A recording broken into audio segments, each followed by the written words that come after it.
It's a fine Sunday morning, and you know what they say about Sundays? It only gets better if you have Counter-Strike in it. Welcome everyone to the PAL 2020. That is the Perfect World Asia League 2020, the fall edition, brought to you by PGL. My name is Blair, and I'm going to be your host for the duration of the day.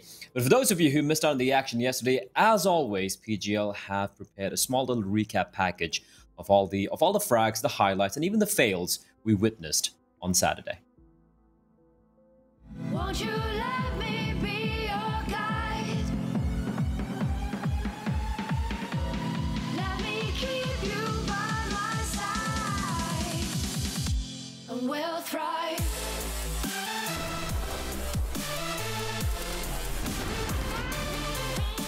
There's going to be Sakai picking up to it. They're going to pick up the round. Surely here, Viva gets one, but he cannot flick back.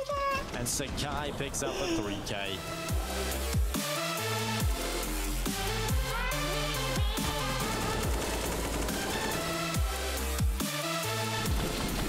He's such an important player, and that's exactly what the hell is that? 5 kills, he gets the ears. That is so sick from flying. May you rest peacefully, wrapped in all that we are. Keep your It's all on Bottle. 1v3. He makes it a 1v2 bomb. Yet to be planted in Bottle, the hero of the hour. in all that we are. Viva with the headshot on the Deagle is starting to move forward. He gets another one, Blur. This is a 3 versus 2 and a chance for Viva to do even more. A 3rd kill. Oh my god, Viva. Oh, he's going back. A 4K on the Deagle. Just stop this madness.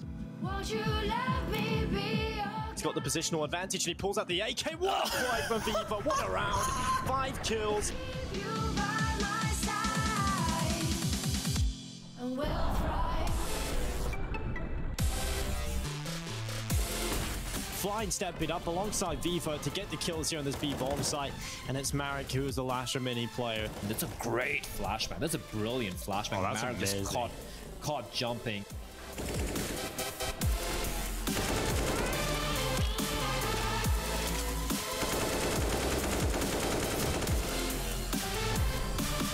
We'll thrive. Won't you let me be your guide? Keep you by my side. That's beautiful. I don't think I've ever seen that before. I didn't know that was a thing. Won't you let me be your guide? Slowly, he's just going down there again. What? How is he managing to get away with this? That's 3 kills.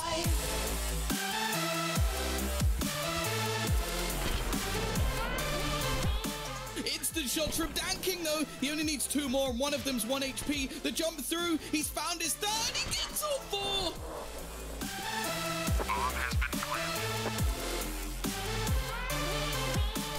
Potentially go for some sort of ninja defuse. Roda's gonna go for the knife. Yes, this is what we love to see. And we'll thrive. If the shadows cross our path, may you rest peacefully, wrapped in all that we are. Keep your eyes closed. We've come this far. Seems to be falling apart, but Ronan Baby comes in with a beautiful triple.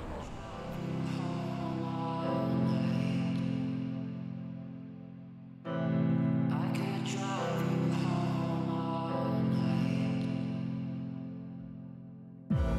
Won't you let me be your guide?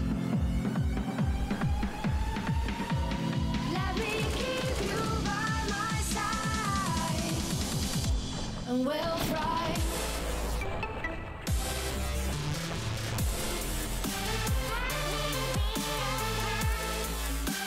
I think they know. They know. He's hugging the wall. He's tapped as well. taking a 1 shot. Yeah, the flashback is Come not good, but here we go. It's a slaughter. Almond's just gonna mow them down.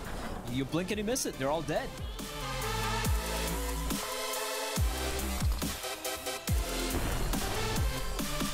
We'll thrive. Won't you let me be your guide? Jam Young just cutting through them, and yet Where again. did it come from? Let me keep you by my side. Won't you let me be your guide? Push coming in towards me. Alman wants his frags. He wants them to go. He's sticking around and he's gonna get another go. Oh, this is not right. He gets 4. Will thrive.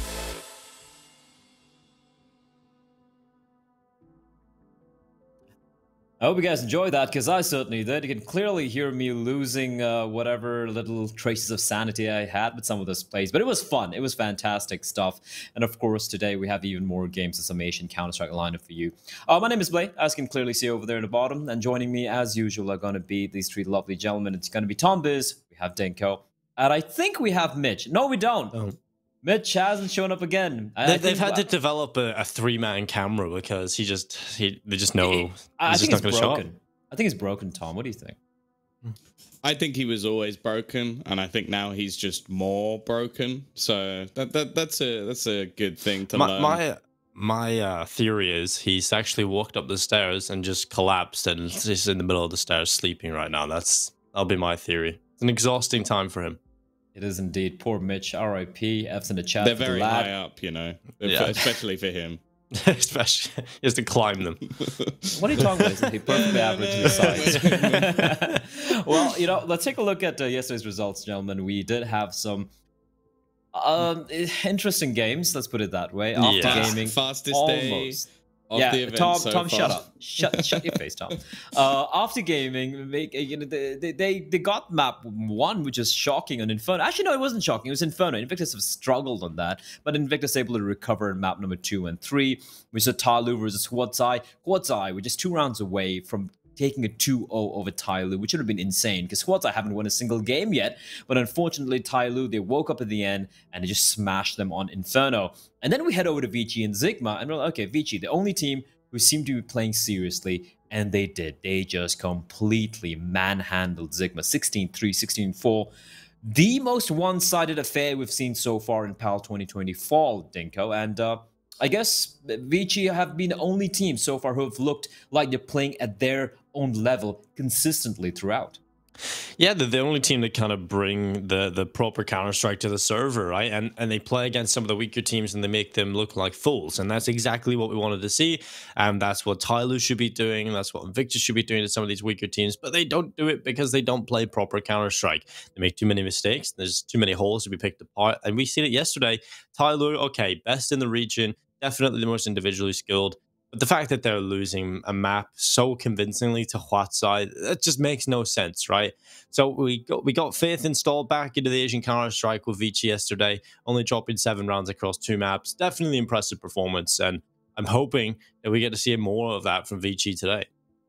Hopefully we see that, but take a look. Let's take a look at the group standings as it is right now. I don't think we're going to be surprised to see the 3 Chinese teams on top. We have Tyloo, we got Invictus, and we got Vici. Tyloo, still a flawless run. They've won Look 5, at the round 0. difference.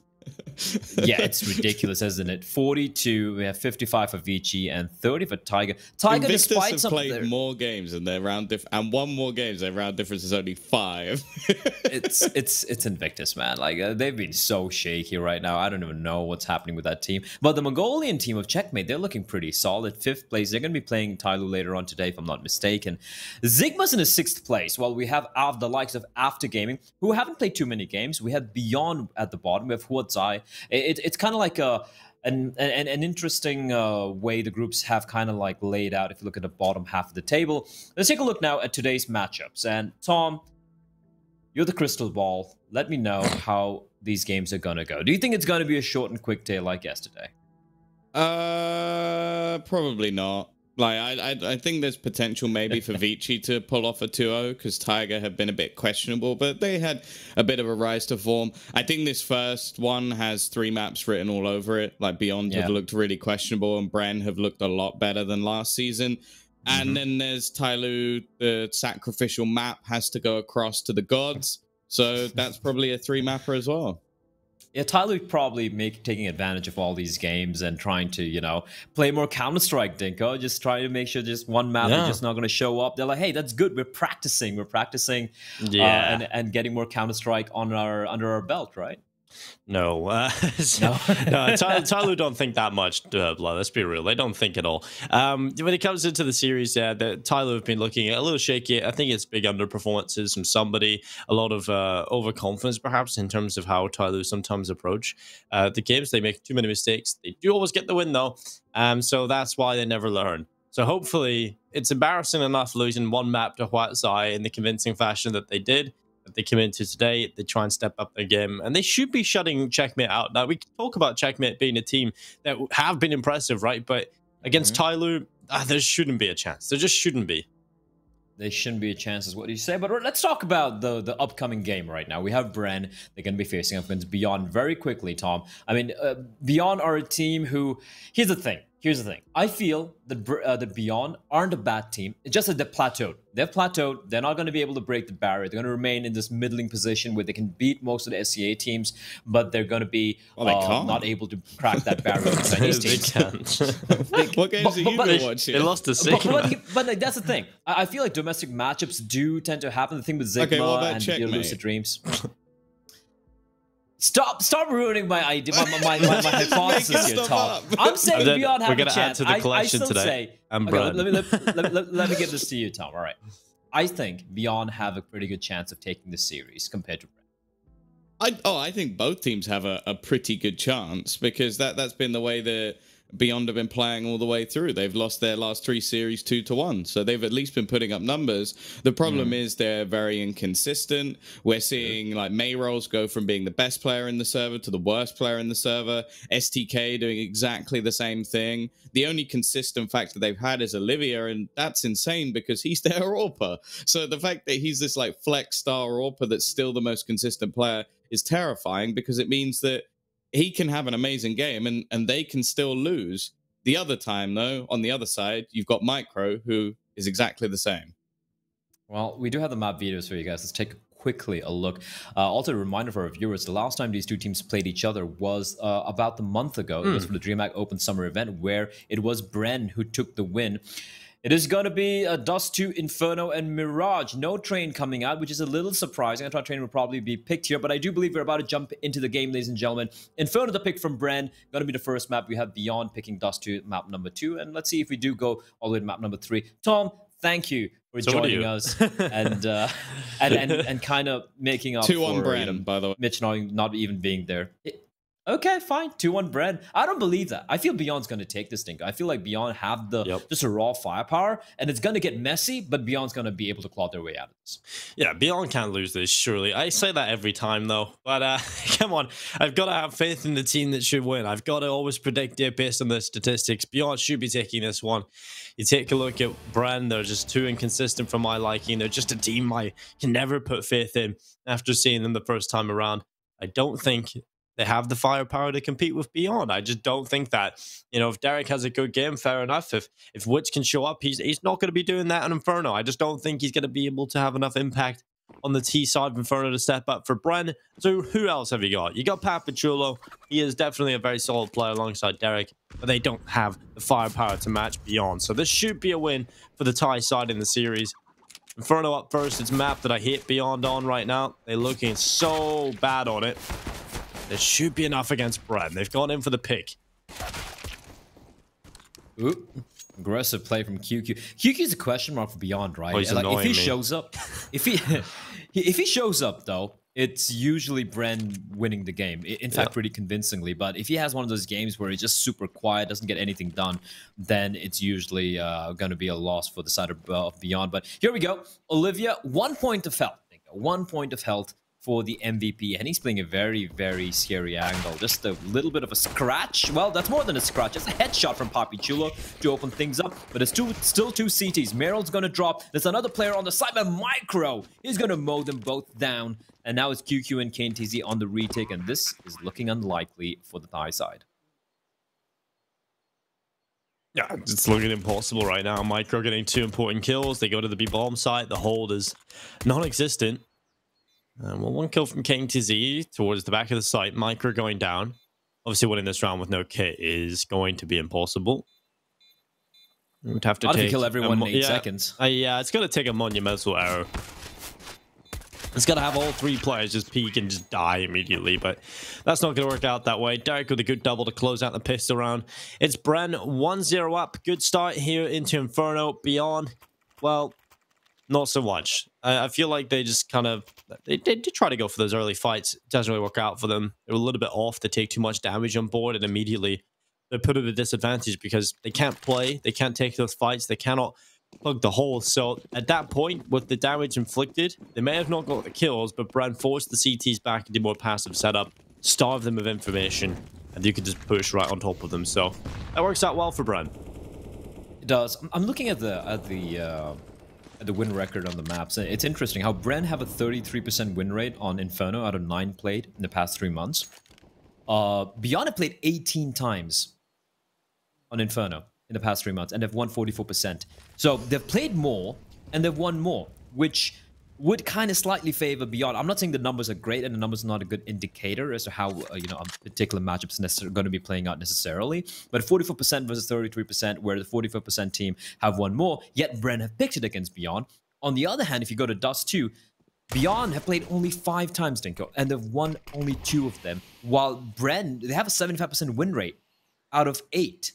So that they won 6 out of the 8 times they played D2. So it's kind of weird how this map picks have gone. It seems almost flipped. I felt like Bren would probably pick Inferno and Beyond would probably... Sorry, Beyond would pick Inferno and Bren would pick Dust 2. But it looks like it's going to be those one instant, that instance where it's going to be the opponents picking your best map, and the same the other side. As we do see the rotation back towards B, but it looks like Beyond are aware. They're aware of this, and maybe because of Olivia's position all the way towards the cubby. STK coming through the smoke of the 5-7. It's going to work out for one, but he goes down to Derek's AK. May Rolls, what an absolute animal he has been, even in the series that they've lost. He was dropping nearly 30 kills alongside Olivia. The rest of the team, the liability, but here goes Olivia trying to deny the bomb plan. He was so damn close to doing it. But it's Micro that gets rid of him. Now just QQ. Left alone in the world. A 1 versus 3, and they're all incredibly low. But he doesn't have a kit and no utility and just the pistol in hand. 3 bullets is all he needs, Dinko. 3 bullets, but Bren are playing this very, very safe. And Derek's just going to peek out wide. Insta headshot. Looked a little scary, but Mr. Derek is always Mr. Reliable. They always seem to have Derek in the banana position for the post plant, which to me suggests that, unlike a lot of teams, Bren actually think about their post plants, right?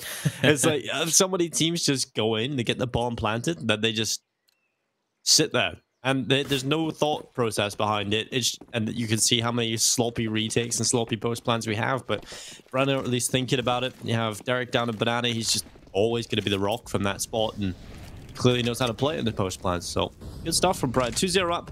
And we've got Beyond now in a situation where it's not exactly the most ideal start. They're down to the pistols already here. It's going to be the high round coming into the next, but Bren, they'll be comfortable. 3-0 up on the T side of Inferno right off the bat. This is exactly the start they'd be looking for.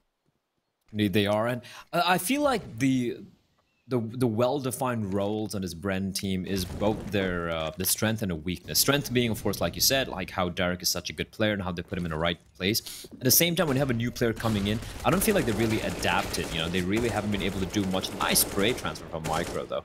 And like, for example, Micro on the T side, when he's allowed to do what he can do, he's pretty darn solid. But then you look at a map like Train, and you look at how he plays it in a bomb set. Clearly, it is a weakness. And yet, Bren haven't really adapted. They haven't been able to really switch him out or maybe put him in a more comfortable spot. So it is kind of I feel like a too rigid a structure, I feel like, for Bren, which, unfortunately, when you don't have the right pieces, it doesn't necessarily work out, especially against some of these teams like, let's say, a Tai Lu, for that matter, or even a Huatzai, who can be very, very aggressive in your face and sometimes unpredictable.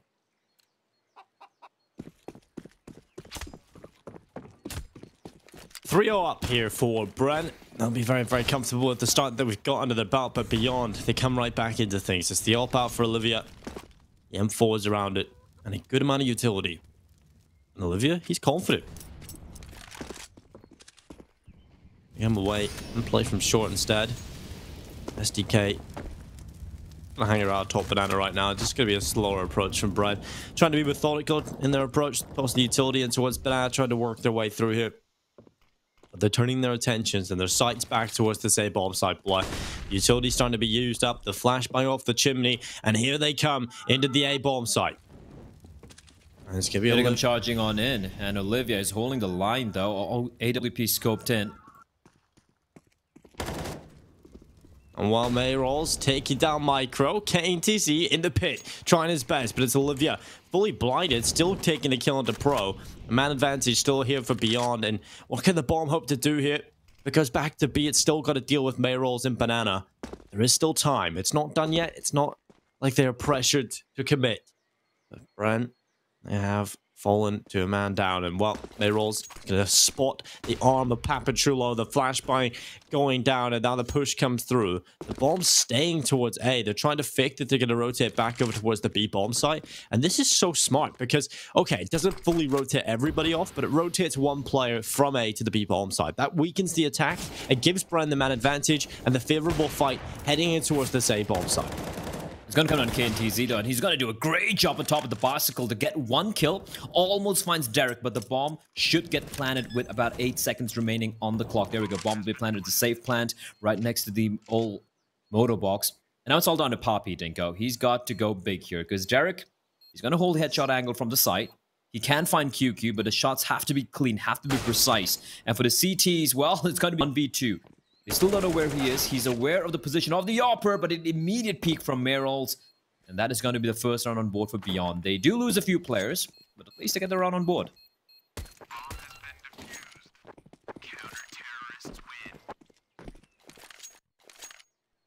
Well, they do get their first round on the board, and it comes down to... I don't think Brand played that particularly badly. It just comes down to Beyond kind of winning those aim battles. They had the man advantage, Brand without having to face into a difficult scenario, and they limited the time for themselves, committing back into the A site. I mean, I like the idea. It was just kind of poorly executed because of the one-way smoke that KTZ had available to him. They lost another player.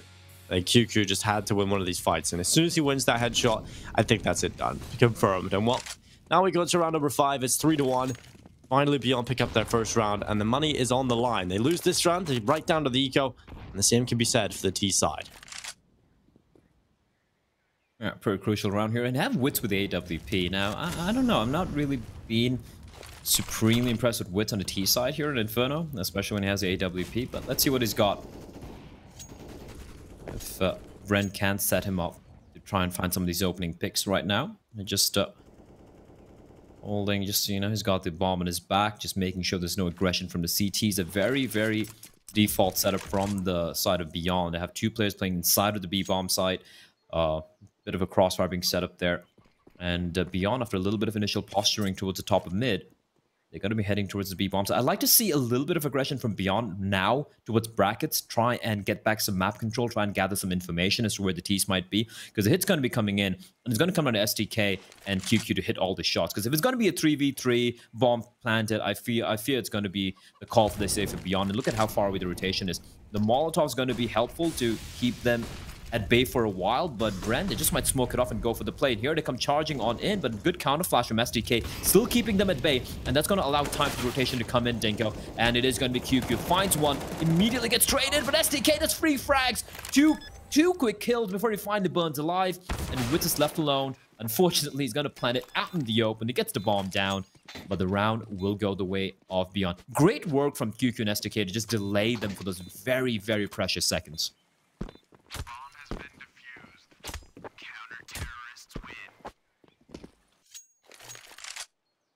Well, Beyond double their round wins, and now, well, we'll see Brand. They would have been down to a lower tier buy if they didn't get that bomb plant, but now they got that secured. They can fully purchase up, they can get the AKs out, and really bring the fight yet again to Beyond. Luckily, they didn't hemorrhage too many players, right, over in this Beyond side, and they did recover a couple of AKs as well, so it could have been in a worse spot right now, but it's in a pretty comfortable position. AWP out for Olivia, the rifles for the rest of the team. Now for Brand, well, should be an AK out here for Papachulo, and just rock those 5 rifle setups. They're going to be limited on the utility. They're not going to have the Molotovs, which are such an important part of the T side of Inferno, and you can see because of that, Papachulo is actually going to go ahead and pick up a Mac 10, take the sacrifice, and get the utility out so he can pull out the Molotov, the flash, and the smoke. We'll see if this sacrifice is a worthy one. We'll see if it pays off here for Brent, or they end up losing, going right down to the full eco. Poppy does so much for the side of Bren, actually. Like, he's the guy who so many times we're looking at a round, it's like a 2v3 and it's Poppy going big, right? And he's also the guy, like you said right now, taking one for the team, eschewing his rifle just to get the little bit of extra utility. But yeah, for Bren, this is about trying to ensure Beyond not able to come back into this, because Beyond can do that, Dinko. They have the raw firepower, they have the right fundamentals as well when it comes to how to play some of these maps in particular. And that's something that's going to be in the back of their minds. Bren have a very good chance of winning this. I have to agree with Tom. I feel like very 50-50 right now, looking at the form Beyond are in. If it was like PAL Summer, like a couple of months ago, I think all of us would have said, yeah, 2-0 for Beyond. But Bren have definitely improved, looking better.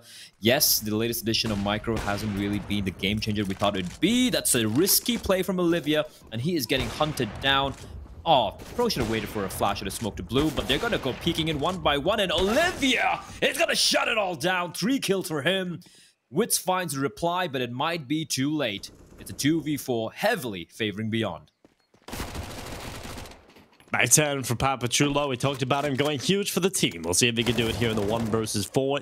He'll have a second kill blind. He's got a chance to win this now with 34 seconds still left in play. He's got to get over to this bomb. Player inside of the archway. Papachulo starts to move forward. He spotted the barrel. He should have spotted the barrel here. Turns around. He's gone. It's like a magic trick. And now Papachulo, the pressure really is on. You've got 19 seconds. What are you going to do with this? He's picked up the bomb and needs to be careful from CT. He's been spotted, and KNTZ takes him away. There's definitely a world in which Papachulo would have won that clutch. You know, if he gets that kill in the archway, he could just barrel straight into the A-bomb site. KNTZ was far enough away that he probably would have to wait quite some time to get over to the A-bomb site itself, giving Papachulo time to get a better position, perhaps get into the pit. And then you have the positional advantage into the 1 versus 1, but Olivia does so much for the team here. Huge 3K. And that pretty much sealed the deal, right? That was putting them in the winning spot. It get a little bit of expensive, but nonetheless, 3-3. And down to the pistols here for Brent. Yeah, I feel like they shouldn't have really faced him there. Maybe, like, throw a smoke just to neutralize him. You guys do know who this guy is, Olivia, with AWP. You're going to peek him like that. He's going to hit those shots. I'm a little surprised KNTZ didn't drop him an AWP, but that's all right. You know, it's just rifles. It's going to be the anti-eco pistols galore for the side of Bren. Unfortunately, they don't have any utility, so for Beyond to lose this round, they have to make a lot of mistakes and take all these individual duels, which I really hope they don't. I mean, that had happened the previous round as well. It was a 4v1. And they just went for the individual peaks, but in the end, they fell back, let him have the bomb. He had to make the call, and Poppy, unfortunately, not knowing where the second player was. But Beyond to tie things up, Dinko. And if this round plays out normally, it should be Beyond in the lead. Yeah, I mean, I don't see a world in which Bren pulled this off. I think Beyond have started to warm up a little bit here, which is good to see. Your crossfire's being held, no one really making any mistakes. QQ not running down and just giving his life away at the start of a round. That's positive. Here comes the push-up Banana. QQ with the opening kill. He's going to look for a second here as well. Starting to come up Banana. STK, good transfer, gets 2. And they're looking for the 3rd kill, but it's Pro finally drawing a little bit of blood. It's only the 1 kill. And the buy round coming up here for Brian. Yeah. I feel a little bit of overcommitment from STK, but that's okay. Picks up a double. They just lose the 1 player, so they're going to be feeling pretty mighty fine. Money still not too healthy for the side of Beyond. We have Olivia 4,300. The rest of them, if you average it out, it's about like just sub $2,000 remaining in the bank for Beyond. So they lose this, they can eke out a buy, but it won't be the best for Beyond. For Bren, they have the money. They have Wits once again with the AWP. I think it's the 2nd time he's had this. The first time he had the AWP wasn't very effective in wielding the big green. We're looking to find one of these openings. The one thing going the way of Bren is Beyond don't have an AWP in the hands of Olivia. That could be a problem. So Wits, I think, a couple of shots through the smoke, trying to find a lucky catch. But it looks like for the members of Bren, they are heading up towards his A-bomb side. They have been trying B multiple times, and multiple times they've been shut down. His A-bomb side is something which they could be fancying the chances on. Olivia playing in the cubby. There's no one nearby. There's no one nearby to help him out if he gets trapped, if he gets peeked, if he gets Molotoved off. He does have utility. He's going to smoke off the mid and going to reposition himself. This is a smart play. Minute on the clock. He's going to be rotating towards the library. And Bren, they're not falling back. It looks like his A-bomb side is going to be the final target for the Filipino side. Yeah, this is definitely telegraphed to us. Obviously not to Beyond right now. A passive setup, so they'll figure it out once the execute starts coming in, when the early signs of utility being used up start to rid on in.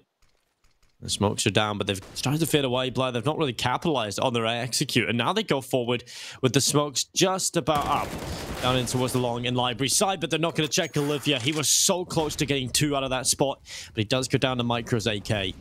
Now QQ's trying to wrap forward, but they've already gone around long, but he could find... Oh, Witz just running out top middle. QQ catches the AWP. Yeah, he was just not aware of that. Just jumps right into the winners of QQ.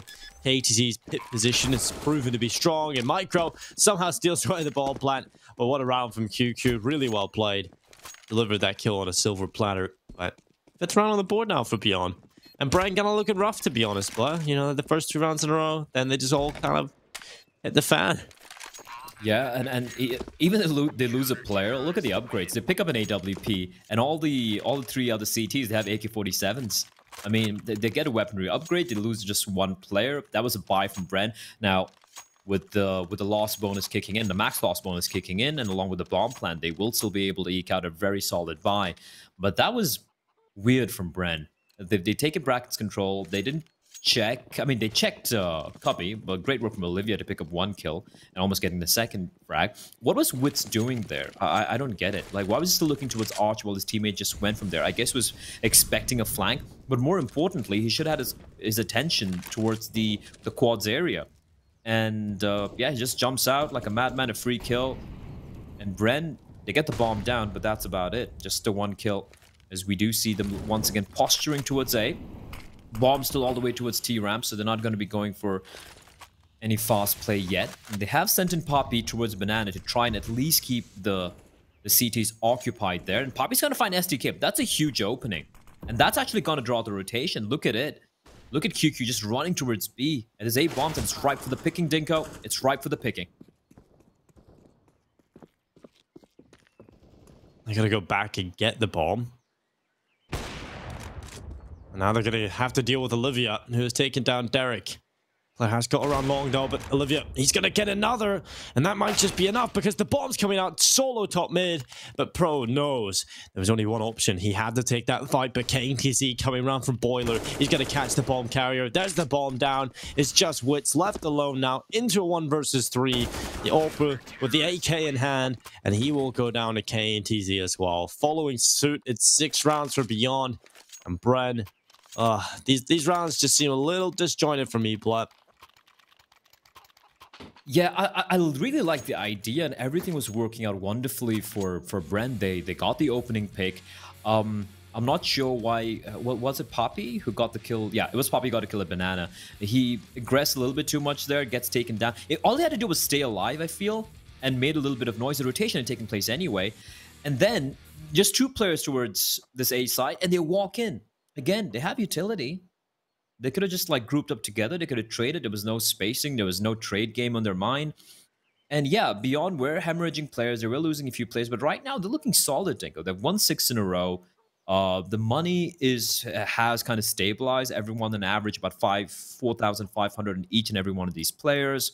They're hitting the shots. They're warmed up. And Bren, after that solid start, winning the pistol convincingly, winning the anti-ecos, they just haven't had any luck on the rifle rounds, and that's because of some pretty curious decision-making. They have the right idea, they have the right approach, it's just something else missing there. The execution, it's not there yet.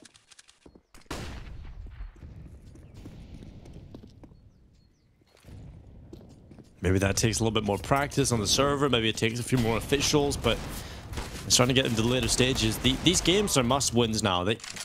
These teams definitely need to pick these matches up, but Beyond more so than most, right? They still have a chance to make playoffs, but they have to win so many games, right? It's been such a tough challenge for them. And Olivia is going to peek out to the right side. Derek swinging by, the headshot going down. Olivia hitting the deck, and 4 versus 4. Not a bad spot for Bren to be in with the pistols. They can still pull this off.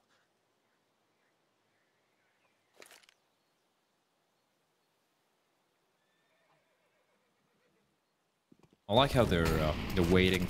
You know, they're giving time. Oh, they're gonna come running on in. STK and QQ grouping, teaming up.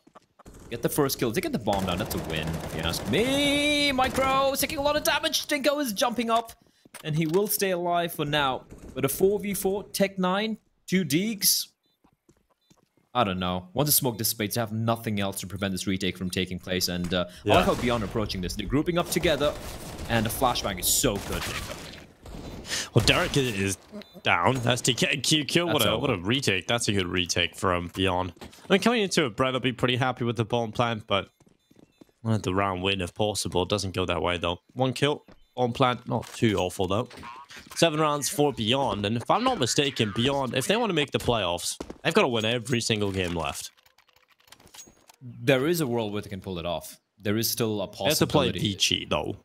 Yeah. Okay, fine. So, goodbye, yeah, Beyond. it's still looking grim. I actually don't know. Maybe the PGL admins, one of them could probably do the number crunching and figure out if there's still a world where they can make it. No, I think there is. They just have to beat... They need 5 wins, right? In this format, you need 5 wins. And so they've only got 1 at the moment after playing 5 matches. They need to win 4 more, basically. Yeah, they need to win every single game. They've only got 4 left. So they have to win every single match if they want to make the playoffs. And it just so happens that their last match is against Vici. Yeah, that's that's rough. So but they have Tiger as well in there, and After Gaming. I don't know about Tiger. Tiger is so confusing as a team. I don't get what is that peek from KNTZ. That is just messy. Yes. Peeks out wide, gets 1 though. The QQ, time to deliver. God. They won't deliver, Dinko, and they fall apart. This A hit. Finally, Ren. They win against a buy round, Dinko. That was just terrible from Beyond, though. That setup it was not good at all. They starved themselves of information. They also had nowhere to take fights from. Throughout the first half so far, we've seen Beyond have good crossfires in towards that A-bomb site.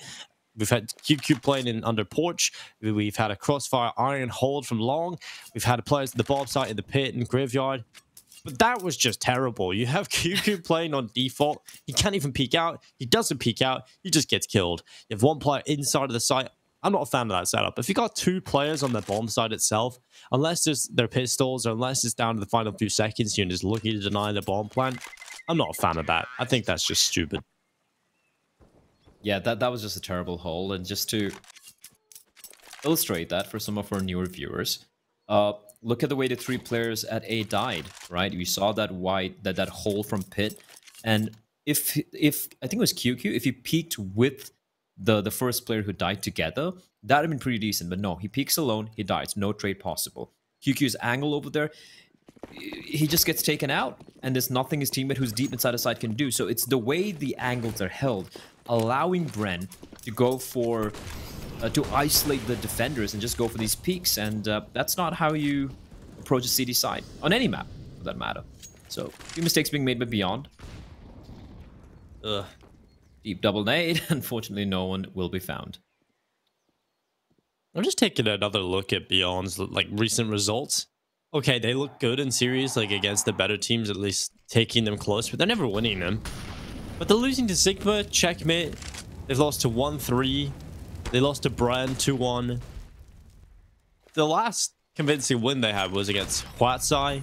And that was even a messy game. I say convincing with a huge pinch of salt because that was a 2-0, yes, but still, nonetheless, it was a terrible game. And while Pro has burned away Micro, STK, he won as well, but it's Pro catching up KNTZ walking through the smoke, and QQ giving up his life as well. And Beyond, well, they were in a favorable position, but it's all fallen away from them. And it's on the May rolls. He could change this right in the library. Aperture low to the right corner. Will May rolls think about this position, though? Well, he checked his right side. He seems to be methodical. He seems to be approaching it in the right mindset. But he's worried about that archway push. And now STK on the side. The bomb plant denied. The second kill as well from STK. What a god on the A anchor. This has worked out so well for him. He nearly takes down Papachulo, but it's into 1 versus 1. Olivia rotating over from CT spawn. Papachulo looking for the bomb plant. Not sure of where this last player is, but spots him out now. Olivia having to try and win this clutch as Papachulo commits to the bomb plant. Olivia runs him down. The Molotov make things uncomfortable to heat things up inside of the site. And Papachulo just takes the straight up fight. What a round from Papachulo. 3 kills collected for him, and he wins the 1 versus 2. Poppy delivers, as always. I feel like that Molotov is maybe not the ideal Molotov there. If he had Molotov the bomb site, which was pretty easy from that position, that would have forced Poppy to peer out wide, right? Not take the headshot angle. That would have to go left or right. And that would have been an easy flick for Olivia to hit. So the Molotov kind of blooming on the was a motor box area, basically giving Poppy a lot of room to work with. Like this from Olivia. Poppy should be careful, and he's going to do a smart thing. Not going to peek. He's going to wait for the flash to pop. Olivia, very patient, still holding the angle. That's going to allow for the rotation, and that's indeed going to be the case. You can clearly see Meryl's on your radar, already bolstering that archway defense. Smoke's going to be coming in towards Arch, but Meryl's with the Molotov. He's basically trying to help out his teammate, that's QQ, stuck inside the cubby. And he can do a very good job of this. He's going to keep their attention. They're like, oh, there's a player towards Moto. But the peek comes in, and the timing is perfection. It couldn't get any better for QQ. Picks up a double. And, well, he got taken down in the end, but has done his job. It's a 4v3. Man advantage for Beyond. Well, KTZ is sitting in the pit. The utility coming up over the top. The play coming through. And KTZ now holding on, checking out to the right side. Got a good angle. He's got a second player in the pit as well to help him out if needed, but right now not needed at all. ATZ doing good work as the bodies just come off the top of the balcony. It's now Micro, the new addition to this team, to show us if he's got the chops to win themselves a 1 versus 4. I just don't see this happening. Micro, he's got the first headshot. Second chance here to the left side. Oh my god, Micro, that was nice. Unfortunately, you can't flick back for the third, but that's going to be net round for Beyond. Yet 5. I just want to say something, Blair, and I'm going to add some statistics to back it up. We talk about Beyond maybe being on the precipice of being a top-tier Asian team, right? I don't really believe that anymore. I think that's pretty fair to say, but the reason that's really convinced me is the fact that during this pandemic, and even before, Beyond never really played in any other regions apart from Asia, right? They've got a 39.1% win rate in the last 3 months. That's actually pretty damning. Bren, who are playing against the same opponents, obviously, because they're playing in the same region, 42.9% win rate. Now, that's not good, but it looks amazing in comparison to Beyond. Well, they're pretty bad, honestly, but yeah, that's rough. I wonder what Ty loses. Could you dig that up? Yeah, I can find that out real quick. It'll be something like 95%, isn't it? Something ridiculous. Something ridiculous. Okay, 96.3%. Jesus, in 3 months? Yeah, it's in 3 months. Can we go back 6 months? I want to see, like, does it drop down? It should drop down. Can't find a way to do that right now, but I'm sure I can figure it out at some point. But still, 96% win rate in 3 months after all the games I've played? That's insane. Well, to be honest, in the past 3-4 months, they've only lost to Invictus 1 best of 3. And they lost to 1-3. Sorry, yeah, I think it was 1-3. Yeah, which was just this doesn't make any sense. No, it wasn't 1-3. It was Lin Vision. They lost to Lin Vision, which is just a stupid loss, if you ask me. Olivia missing the shot as QQ catches Micro, trying to be a little bit of a lurk over there. There's still Wits to find, and Wits with the 8. Oh, the flashback. That is so good. But it's going to be Derek who's going to win the duel. I really liked how Beyond peaked that, but yeah, you need to hit those shots. It's a 4v4. As Brent, 25 seconds on the clock, they're going to be rotating straight back towards A. This actually might work out. There are 2 players there, Dinko. It's STK and KNTZ. KNTZ tucked towards the graveyard. STK playing in the corner of the bomb site, and here comes the hit with 15 seconds on the clock. KTZ hiding in the graveyard, looking to deliver death. And you'll get one, but Derek on the double. Always the hero for Brent. Always the player to step up. He's got 13 kills, 9 deaths. And Mayros, he's in the library, but at this point, Brennan for taking the bomb site. They've got the players locked in, and Beyond realize we got to save. Into the next round they go. It's 8-6 As we head into the last round of the half, Bren are showing up. What a call from Bren there. 25 seconds, they immediately rush into A. All, of course, based off the kill that Derek got onto QQ, and I feel like QQ needed to get that frag. Because the first one was great. The second one, he was completely blinded. And that should have been an easy insta-kill for QQ. Or maybe don't even re-peek, right? You got the kill and Derek unfortunately dies. The hero! He's died for us since. Poppy, what are you doing to his corpse, you necrophiliac? 8-6 the scoreline, though, as we head to the final round of this first half. One round remains. And beyond, you know what? If they can get a 9 rounds, I'm going to be... Why is SDK facing? I don't know. Like... KNT's position from the graveyard, he could have, he's watching towards Archway, right? STK, he could hear them barreling up from Arch, towards Library. He could have played a headshot angle. It would have been way safer instead of just holding just like a out in the open. That is so risky and unnecessary. Basically, you're trying to catch him off guard and get a spray down, but I'd rather you just hold a safer angle, delay them. Your teammates are coming in. It's still a 4v4. You don't have to go for the hero play. That wasn't the smartest hold from STK. And, well, that allows Bren to win them another round. You see, looks like it's going to be a faster hit towards B, Dinko. Unfortunately for Bren, they might have gambled this wrong. STK, flash out. They're blinded. STK finds one. There's another player right next to you. STK, where are you looking? He finally gets the kill. Micro replies back. But I love that regression from Beyond through the smoke. And again, they've got the man advantage. Well, Micro starting to move forward. He comes to the smoke, the front man, and looking for a kill on the QQ, but the UMP, it's only good for one. Mayrol's trying his best through the smoke. Beyond have the man advantage. And the bomb finally getting planted here for Bren. We've got Derek and Wits to try and pull this off. So the best players on this team, still alive, still kicking, and now moving through CT as a unit. They want to take these fights. This is an interesting post plan, and it's going to work out for Wits. Derek, oh, he catches Mayrolls. What a way to play that. Brilliant. That's so good from Bren. That is so well played. Beyond just got completely... That's one of the best rounds of bamboozled. Counter-Strike we've seen played. So well done. Just a recovery, Dinko. Like, great work from Beyond to get those opening 2 kills, and then just Bren played it to perfection. The re-aggression, Woods with the AWP peeking down mid, and then, yeah, just great repositioning, great way to play the retake, the post plan, rather.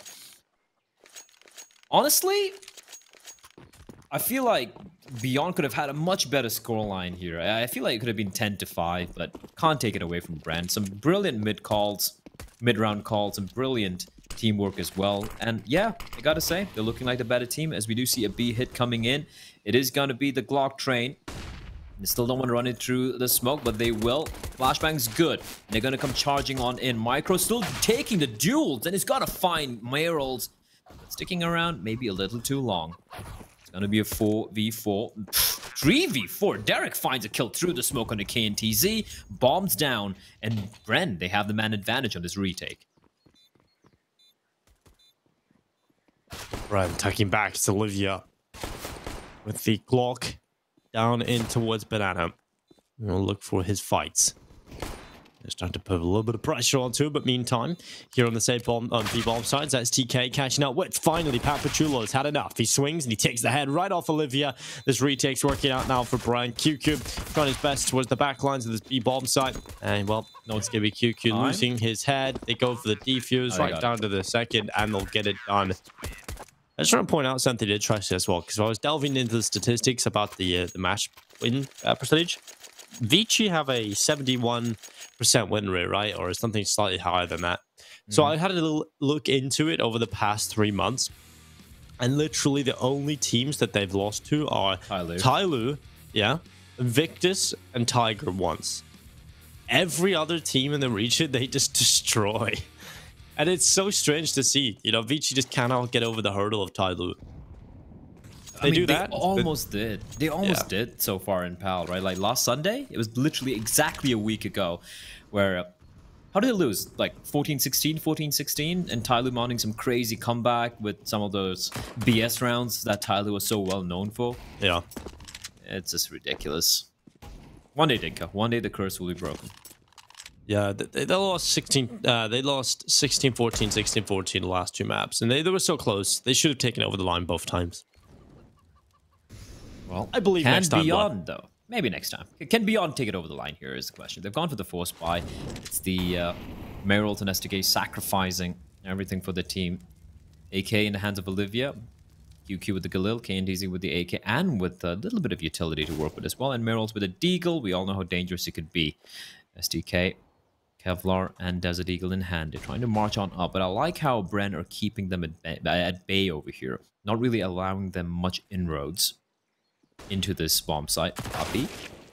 MP9, Olivia instantly just clothesline Micro.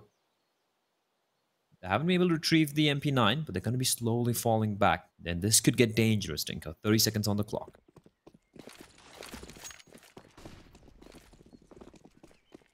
They're going to be turning their attentions back over towards this B-bomb site. Wits holding on, has the MP9 in hand, and he will try his best to make this work. The spray goes down as May rolls with the headshot. Wits going down, and it's a 5 versus a 3. A two-man advantage in play here for Beyond. As they start to charge forward, as KNTZ with a kill on a Papachulo.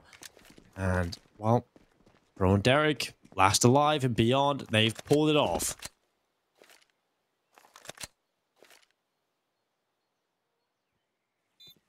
I think Poppy hit his scroll wheel. Another one for the Spacebar gang.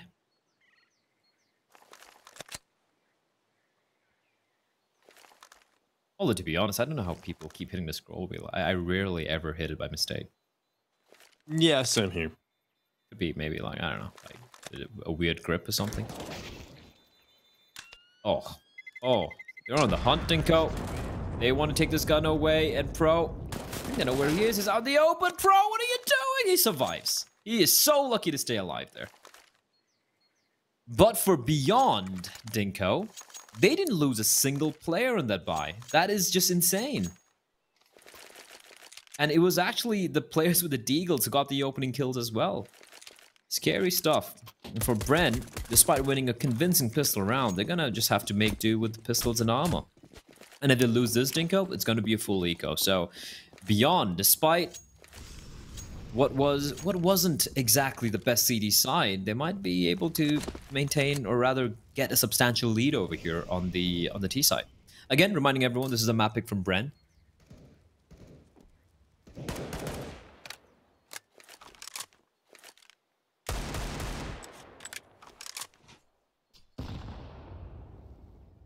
Yeah, I think this is a good pick from Bren, though, based on what we've seen from Beyond throughout this tournament. They've obviously seen the same thing as us in terms of realizing Beyond are pretty uncomfortable on the map at the moment. It's not really putting out the performances you'd expect from them. So this was definitely a chance for Bren to take it away, and still is. Still is, of course, but Beyond in the lead. 9-8 on the board. Close to fair so far. How do you feel about the rest of this series? Coming up next, Dust 2. I feel like that's a bit of a 50-50 right now. So, if Bren win this, they could 2-0 the series, honestly. Well, so could Beyond, Dinko. So can Beyond. That's what I'm saying. This series overall feels like a very 50-50 matchup. Except for the final map. I feel like that's going to get messy. I feel like Mirage is a map that no one really knows how to play. Even Tai Lu, they got wrecked by Watsai yesterday. So weird, though, isn't it? Ugh, it doesn't make sense. So weird. Vici probably right now, after looking like one of the weaker teams of Mirage, probably look like the best Mirage team that we've got. It's so weird how it all turns around, and well, or Watsai maybe. Maybe they're the best, really. QQ turns around, catches out Pro with the Galil. And it's going to be a 5 versus 3 with a two-man advantage in play for Beyond. They've won this round without much of a challenge. Olivia just holding Banana. There's a couple of players coming his way here. We'll pick out for the first and the second, and should be getting this third, and that's exactly what Olivia goes and does. 10 to it on the board. Double figures reach for Beyond. And, well, another recode coming right up for Bren. 11-8. That was a clinical round coming out from Beyond. Credit where it's due. The way they just faked towards B. Derek just ran away from Arch. I would have liked if he just walked or slowly peeled away from the position. Instead, he ran away. And that's when Beyond immediately they took him out. They wrapped around towards the A-bomb side, and the FAMAS in the hands of, I think it was I forgot who. I think it was Wits or Poppy. Doesn't really matter. He gets taken down. Clean rounds coming out from Beyond, which is kind of insane, Dinko. Aggression, though, I like this. I like this. The USP's doing damage, and that's a lot of damage being dealt. That's a lot of damage being dealt here, considering it's only USPs. Yep. And they lose a number of rifles, just a little AK save. So, yeah, if I'm Bren, I'm feeling okay. I'm pretty happy with that. Because here's the thing, Dinko. The force buy from Beyond and the round after that, they didn't lose a single player. So if that won this round as well flawlessly, their money would have been ridiculous. It's already looking really good. But it would have been like all 5 players sitting near the $10,000 mark, which would have been terrifying on the side of Bren. So some good damage being dealt out, as we do have the first proper full-fledged buy coming out from the side of Bren. Rifles galore. And FAMAS, STK is going to come running in, but he's blind as a bat, Dinko. Olivia at least replies, but I've got Poppy and Wits. They're shutting it down, and it's a 2v4 favoring Bren. Yeah, it's looking quite good for Bren right now. It's looking like it's almost surely locked in. It would have to be a huge error, a monumental mistake coming in here. QQ and KNTZ. A nice shot. QQ being able to pick it up. What's going down? Good opening. Potentially a way back into this round, but Papatrullo, he's always the rocket. He's going to pull it off again. 4 kills. What a round from him. And 9 on the board for Bren.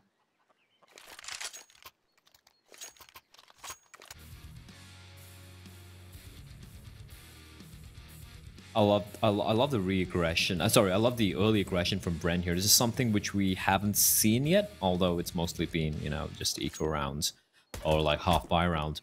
But you can clearly see how Beyond were not ready for that. SK gets taken out, and then they continue to push ahead. The player down towards mid, he was like, wait, where am I even getting shot at? But as we spoke about earlier, the money is still pretty good. Look at this! Look at the damage dealt, Dinko. STK saving his teammate, but the nade from Pro. But Derek peeks out. He's not expecting Meryl to be so up close and personal. They found 2 towards A, and KNTZ sneakily sneaks his way out. It's such a fast and messy round, but it's going to be Beyond on the A bomb site. 1 minute and 29 seconds on the clock, and it's a 4v2. That was, I don't know, that was a sequel for the Fast and Furious movies, I feel like. That's insane. So quick. And the round's done. Bren can't do anything about it.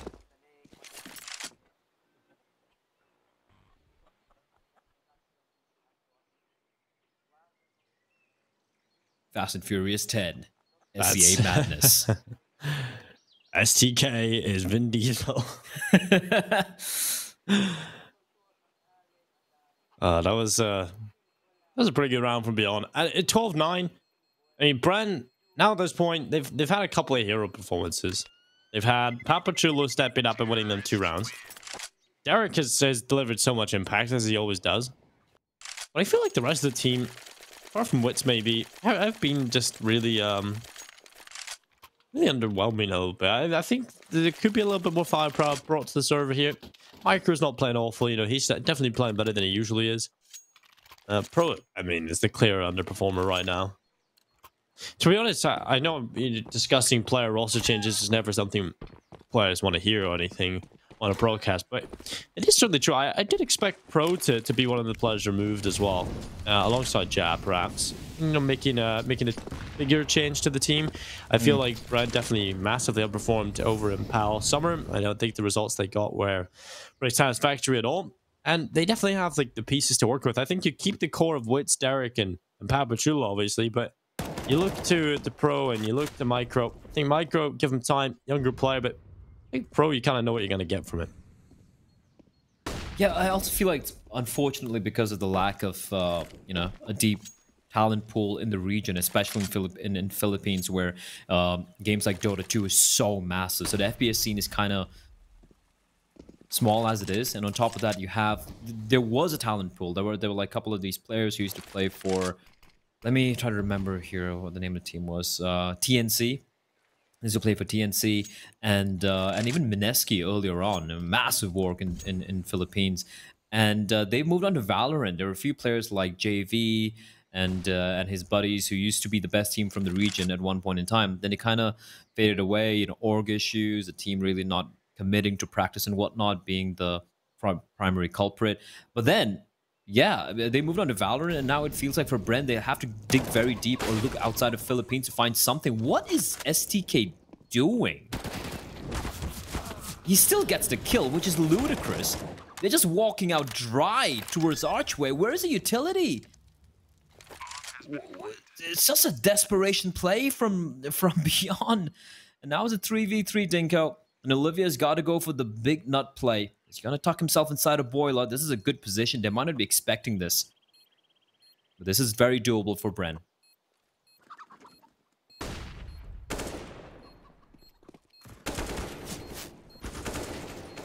Well, QQ with a good couple of kills. Olivia as well was doable for Bren, but Beyond have started to really show their class now. This is something that has been missing for them for a very, very long time. We haven't got to see it come through, but they're showing that they can play Counter-Strike. Imagine. They just ran into Arch. No one checking Arch. Yeah, that's the blat. You know, I'm trying to sit in a position right now where I give props to the team. I'm trying to be a little bit more positive. I've decided that I'm going to do that today. I'll let you rinse the terrible retake attempt. No. Go ahead. I'm gonna do the same thing. I'm gonna have some fun. I'm gonna be so positive today. I'm gonna be good cup. We're gonna be good cup. Fast play coming. No one checks boiler. Oh, but what Derek an excellent will be found out. Bro. Oh, it's okay. He connected one shot. Look, I like fast rounds when they just like rush on in, which is good, right? Fast rounds can work, but when you have fast rounds like that, you need to have the right protocols. Like you got to have the usual angles cleared off. Either smoke it off, molly it, double nade it, hold it, peek it, something. You don't run past it. You don't run past it when you know it's a light buy. You don't do that. Whereas CZ up close can easily in a wild spray pick up 2 or even 3 kills. Or even the Deagle, right? 7 bullets, 2 body shots is all you need. It's so risky. It's such a risky play. But beyond it, they're just winning these rounds. The past couple of rounds, it's just been that entire Zerg mode style of like swarm play. And it's working out for them. But it's not sustainable, man. It's not sustainable. It's not something that's going to work against better opposition. And I wish they kind of realized that. But what do we know, Dinko? It's 14-9. Beyond, they're 2 rounds away from taking their opponent's map pick. I don't think Beyond particularly care about how they're going to win at this point, but I think it's just, I'll do anything to win. It's just bring it to the next level because they have to win every single one of the remaining games, right? You got still 2 very difficult opponents ahead of you. You got Tiger, you got Vici, and Beyond, they've got a bit of a problem in terms of losing to some of the weaker teams right now, and that's something that Beyond need to try and fix. Back in Pal Summer, I was confident in the team. I thought, okay, this team are not going to lose to any of the weaker rosters. And they haven't changed anyone, right? It's not like anyone's changed out. They haven't switched any players. It's the same roster. They've been playing a lot of CS after that as well. You know, the Pro League, the DreamHack Open, Fall, Summers, whatnot. And somehow they've gotten worse, which is just insane.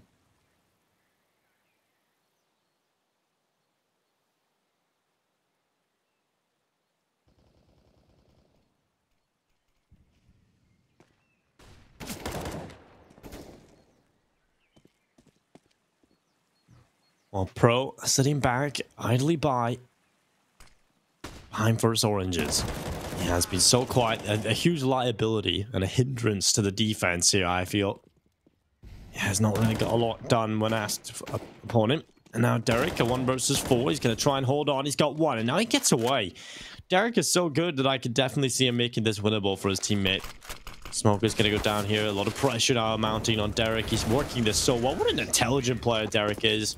No, I mean, nice try. Unfortunately, he doesn't get the follow-up kill there, but he does everything right. He takes all of the correct steps to win that round, but he just couldn't unfortunately get it done. He was under too much pressure.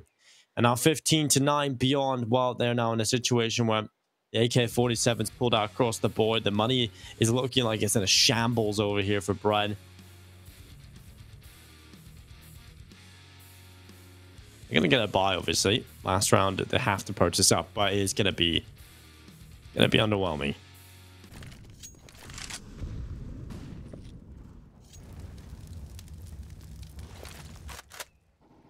Well,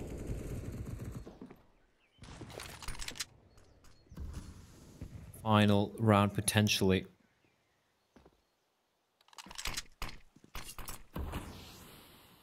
This is not looking good. At least in this round, it's not looking that good for Beyond, but we've seen what they can do, and that is the opening they needed, Dinko. But QQ, he doesn't need to overextend himself. He's done his job. He's neutralized one man, and oh, Derek around the corner. I love the proactiveness from Derek, but now the B hit is going to be coming in. It's a 4v3. Derek maintaining the man advantage. That smoke is the only thing right now keeping the T's at bay. Wits has a Molotov and a smoke as well, so they can buy a little bit more time, at least about 25 to 30 seconds more to space it out right. Thing is, Beyond just going to be going in for the contact play. He needs to throw the Molotov right now, and he is indeed. It's going to keep them more at bay, but the smoke is going to extinguish it. Wits has to go for the play, finds one, runs it through the smoke, and Olivia finds him. Micro now, the new guy, the new kid on the block. He's alone. He's got to buy some time, wait for his teammates to arrive, and Meryl's going to decapitate him. And Dinko, it's all falling apart. It's a 2v2. They've got utility, the Molotov for Olivia, but he's just going to go for the duels, Dinko. Well, Pro, he takes down Olivia. It's a 1 versus 2 at Mayrolls. He's going to try and win this. He's trying to go in towards the ruins right now and figuring out what he wants to do. It's in the back lines, the Molotov clearing out dark spot, and now they move on to the bomb site itself as Brent starting to walk forward. Mayrolls, he could win this all on his own. Full defuse having to come in. 10-second stick from Derek, and he's going to come off it. There's no more time. The round is lost. The game is lost. Inferno will go in favor of Beyond. Finally getting a win under the belt of the map. They are looking... It's not like they did anything different. I think they just looked kind of simple. Just very good individuals that got them over the line here. I don't think it was anything special. They still have a couple of issues for sure, but I think Beyond should be winning this series now as we head into map number 2. Well, Tom, I told you so. Beyond looking good, looking like they finally started to play some good Counter-Strike. It's not what you said during the cast. I'm pretty sure you said, "Oh, actually, I agree with Tom. Hello, my name's Blair. I've got lots of hair." Something like that. I didn't even bring up your hair, Tom. I didn't bring up your hair, but you had to bring it up. That was a very convincing second half from Beyond. Yes, a few of those rounds were a little weird. Like, you saw the way they were just running into the A bomb site. But when it came down to some of these 3v3s and when they had the advantage, they weren't really letting it go. No, I think in this situation, we just saw the version of Beyond we wanted to see, in the sense of at least the individuals that we know can play well, played well. Like QQ had a fantastic game, which had been few and far between in this tournament. And there wasn't a weak link, which is, again, something I don't think I can say in any match we've seen from them so far, which is obviously a good thing in the sense of they're finally starting to play to the level they can. But at the same time, I don't know whether it's something that will continue throughout the tournament. And as Dinko said already, they can't afford to lose any more games. If they lose one, that's pretty much the nail in the coffin. So we need to see this iteration of Beyond for the rest. Yeah, we do indeed. And Dinko, we spoke about this lad, QQ. We say, you know, he's a sort of guy who either has the worst game or he has a really good game. He's never in the middle of the pack, or rarely, if ever. And this time he showed up, Dinko. He is going to be finishing off that series, I think, on 25 kills, 14 deaths, so over 180 are closely followed by Mr. Olivia as usual. And yeah, he went 6-1 in opening duels as well. And when he shows up, Beyond Bay seem to win these games so convincingly. And it's only if he was a little bit more consistent, right? Yeah, I feel like coming into this, the consistency is the key word for a lot of teams in the tournament, right? And the fact that it's sometimes a little bit inconsistent across the board, especially for Beyond, they could just show up. And QQ, I feel like he's a player that, for me, is so questionable. He's so strange. I think he's very emotional. Sometimes he looks kind of unmotivated to play, if that makes sense. He kind of just gives away his life at the start of the rounds and doesn't really have the motivation to figure out, okay, this is not working. I am giving away my life. Stop doing this and go and figure out how to play more passively. But 25-14, this is a huge step up from QQ. He was annoying me in the last couple of series. I think he was actually quite an important reason, or a pivotal reason, as to why Beyond were losing. But right now, this is a big step up from him. I'm glad. He definitely needed to do this. He definitely did indeed. And then, of course, well, there you have it. Final scoreline, a pretty convincing win overall. 16-9. It was 8-7 in the first half, but then 16-9 to finish it out for the side of Beyond. And, of course, our MVP of that map, no surprises, QQ. He went 6-1 in opening duels, 6 multi-kill rounds, over 100 ADR. You got to feel a bit bad for Derek. I mean, the guy is so consistently good Tom. Like, you know, he always shows up.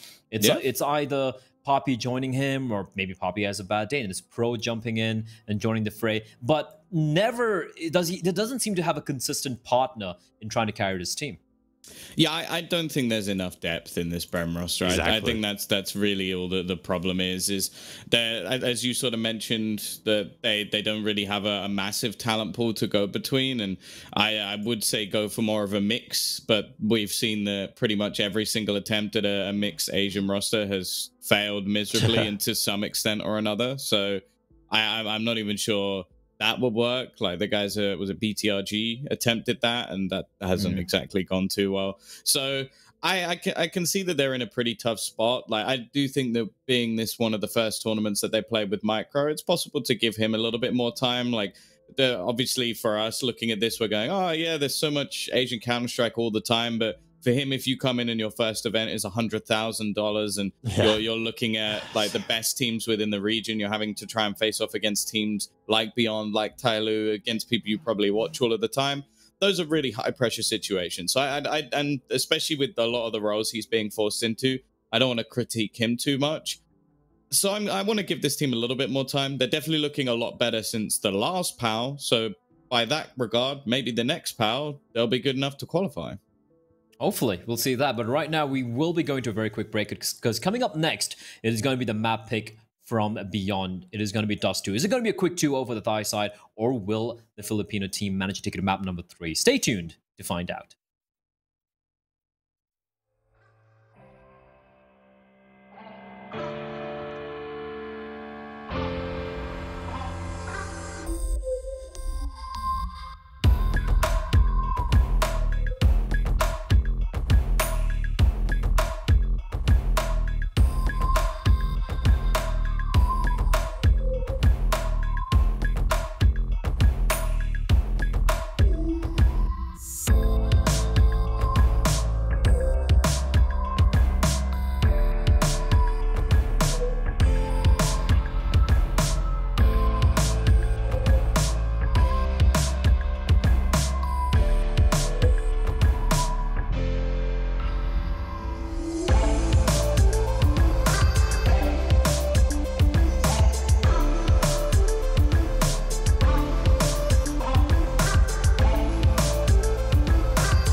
Welcome back, everyone, to map number 2 of the first series of the day, and we're off to the pistol round. Straight in, no time being wasted, as it is a map pick coming in from Beyond.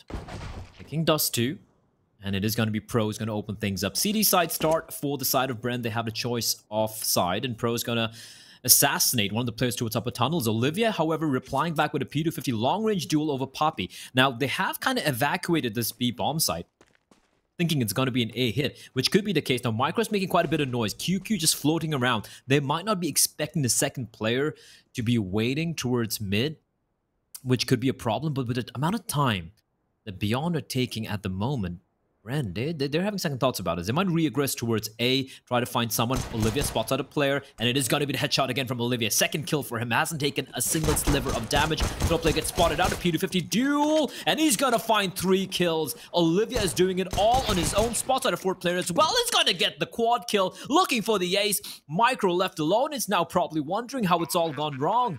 Well, Olivia happened, and he wants the 5th kill as well, Dinko. Yeah, he can get it all for the team. Micro just the last alive, starting to move forward with the USP. Check to the right corner. 27 seconds left. Micro spots one player jumping back. And Beyond, well, they've got it. Obviously, the pistol round being picked up single-handedly by Olivia, and there's the ace. All 5 picked up. Yeah, that was sick. 5th kill comes in. Final little tap up towards top middle. We get some style points for that as well, Blair. And coming into Dust 2, we talk about the fact it's an individual-based map. And, well, the best individual on the server showing up with an ace.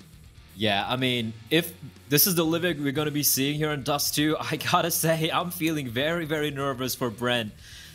And Olivia, what a round from him. They lose the first man towards upper tunnel, Stinko, and Olivia with a P250. What a hero. And good job from Beyond. They dropped him the P250. He was a mini raid boss. Yeah. And my oh my, he just smacked Bren into the ground. 4 spy coming up for the Filipino side though. 4 deagles, 1 scout. They have a lot of smokes as well. And for Beyond, it's going to be kind of the usual. You know, have an AK, you have a Galil for SDK, Olivia with a scout, and a couple of MAC-10s. Yeah, I mean, getting absolutely shredded there. P250, that's why I like to see a couple of them in play here on the T side in the pistol rounds. Like, a lot of teams have started to do this, where they get at least 1 into the pistol round, because the Glocks are pretty terrible, right, at long range. But that's the T side definitely need a little bit of an extra firepower when it comes to the pistol rounds. And P250, you throw one over, it's a small investment. You can still get utility out with it. I think it's worthwhile, as we've seen demonstrated. And while Mayros is going to get himself 1 kill through the smoke onto Derek, it's a man advantage in play here for the T side. Bit of damage being dealt out though towards Merald and KNTZ. So this scout could be deadly.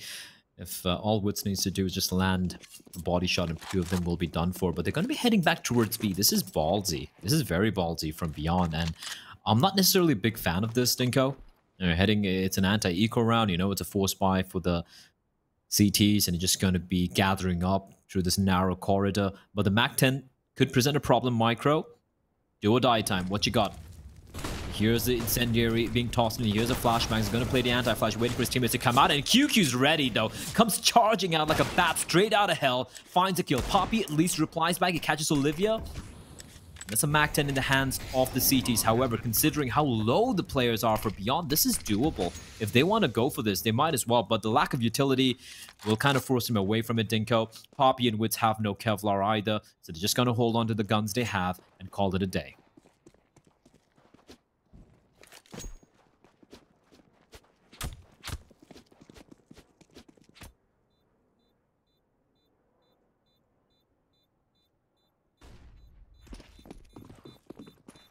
I mean, can we look at this? It's actually a pretty good start for Beyond across both maps now, right? Because how many times do we see a team win the pistol round plat and then they lose the follow-up? They never really get that clean and clinical start that they're looking for. They just kind of hit the deck and unfortunately just have a couple of problems going their way. But Beyond, they've got off to a pretty good start in both maps now, and they haven't really dropped the ball. They just kind of let it slide. They keep going. They keep winning rounds, and it's obviously going to set them up for success in a bigger way. But they've lost a couple of players, and that certainly will not be good. Oh yeah, that's not good. Oh my god, they've all left the server, Dinko. Oh, bad signs. Everything's going, it was smooth sailing so far. is the CS:GO logo on the football like it's not there in the game, is it? Yeah, it's Yeah, like it's- PGL, it right? is in It's it. like PGL, right? No, it is in the game. I'm pretty sure.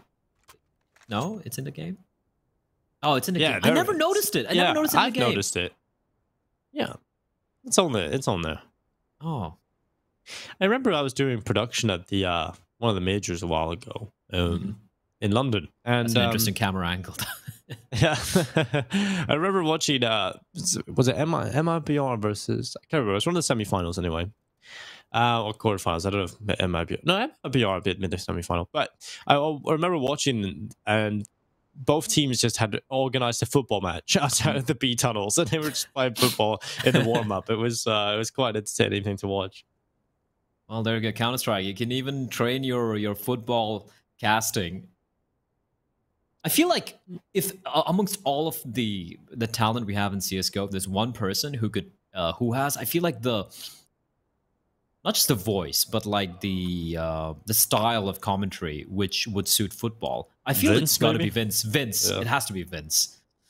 He just has Yeah, that for sure. that measured approach to it. I feel like he would be fantastic as a football commentator. In fact, better than some of the ones they already have right now. Oh, definitely, definitely. We have everyone in. Oh, got Oh. a nice.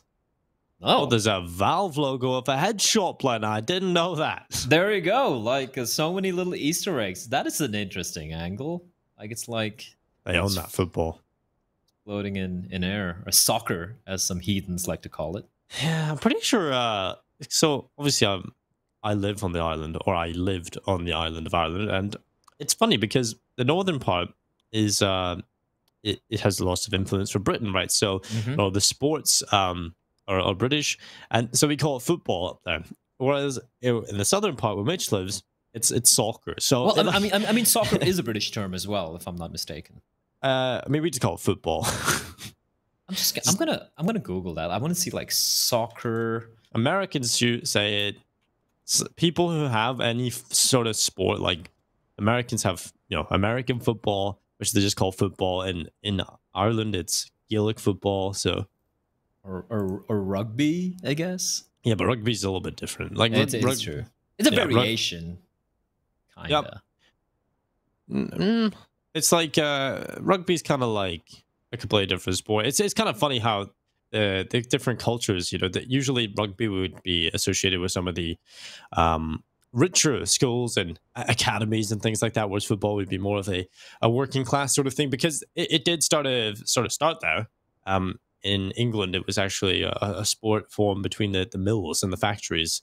The factory teams would have like an amateur team, and then there would be a couple of professional teams down in the south of England. But there's an interesting show on Netflix. I thought it was going to be good, but it's more like a period drama, so I started watching after a while.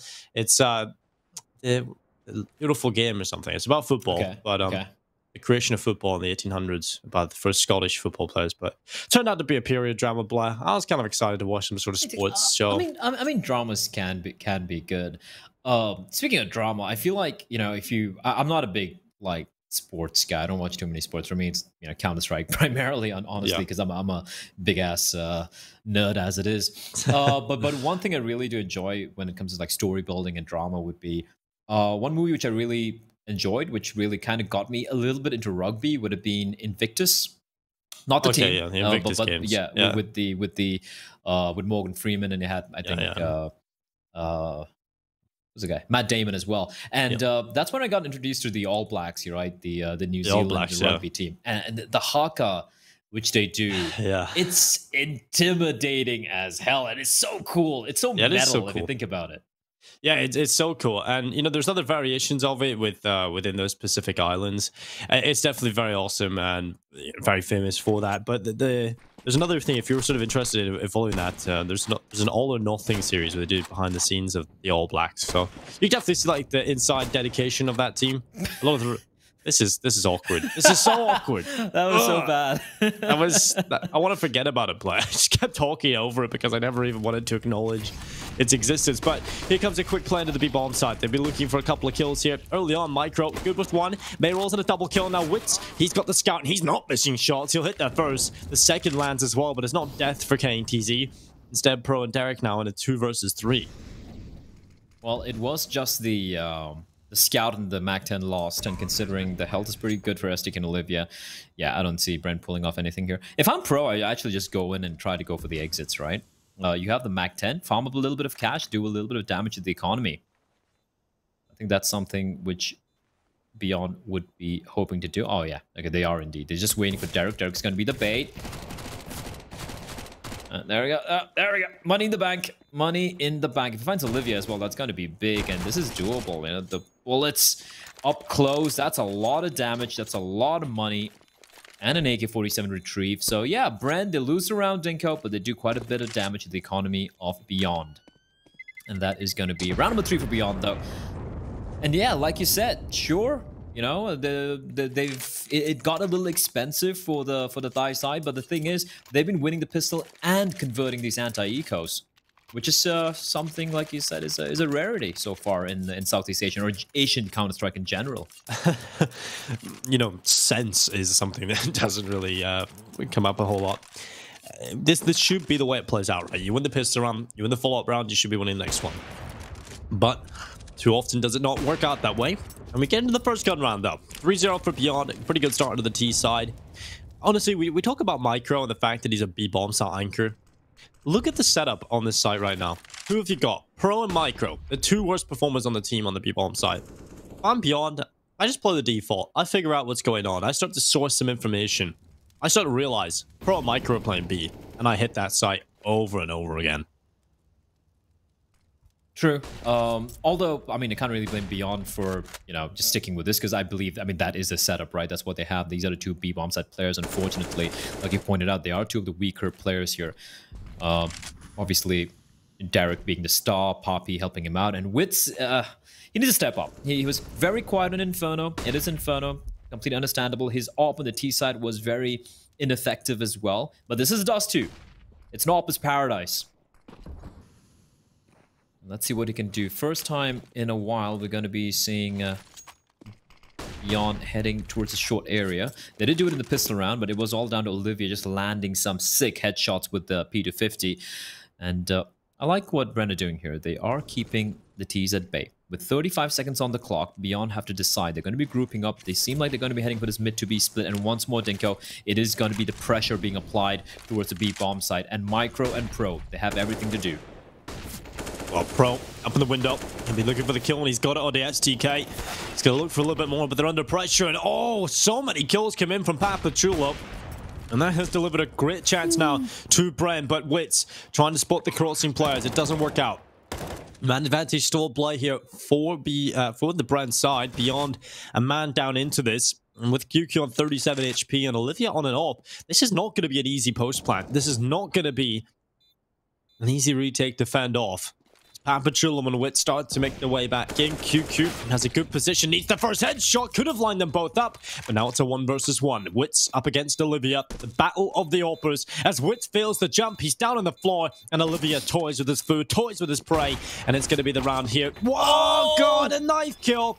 Wits goes back. He's got it. There should be enough time for the defuse, and it's the knife kill slashing up Olivia. No, he doesn't. Oh! A millisecond blur.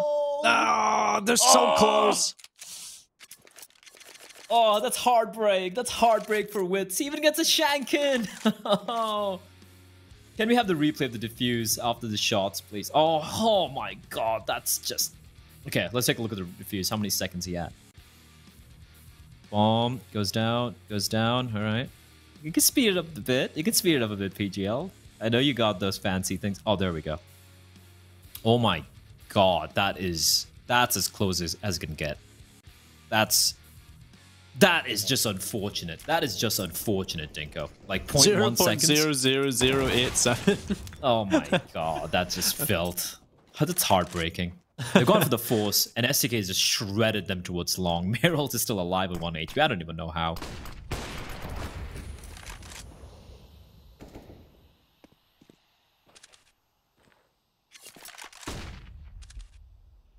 I really felt he had that. Oh my... Oh, that is just felt from Olivia. Just creeping up like a wraith in the smoke. He's gonna be looking for more. He slowly walks, spots out a helmet, and Pro, there's nothing he can do. Micro's left alone. Dinko, he should get this kill. But that's it. The round's done. They're already at the B bomb side. Olivia has been the $5,000 decoy, and it's worked out wonderfully. And Micro should be careful. He wants to at least save this AK-47, but he's caught out looking the wrong way. He was looking for the AWP from his fallen comrade. And Beyond are off to a flying start, Dinko. It's 5-0. And for Bren, max loss bonus. But honestly, if I'm them, I just stick with the pistols and just save money to go for a full-fledged buy into round number 7.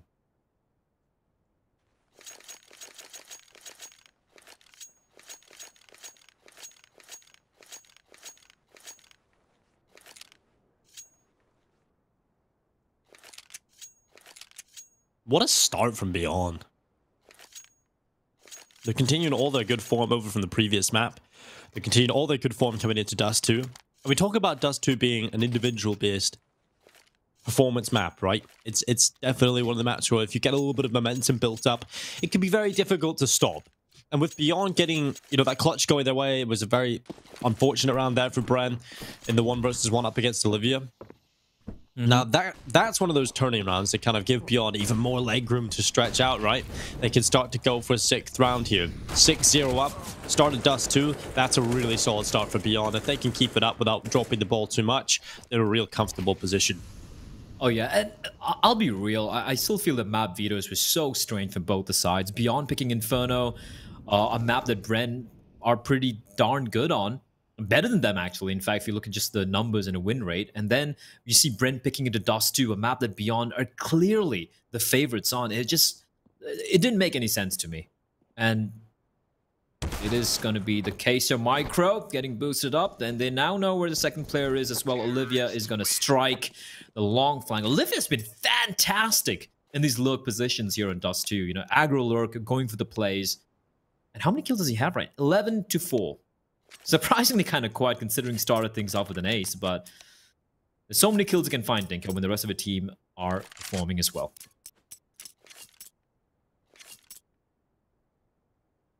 Pretty impressive, actually.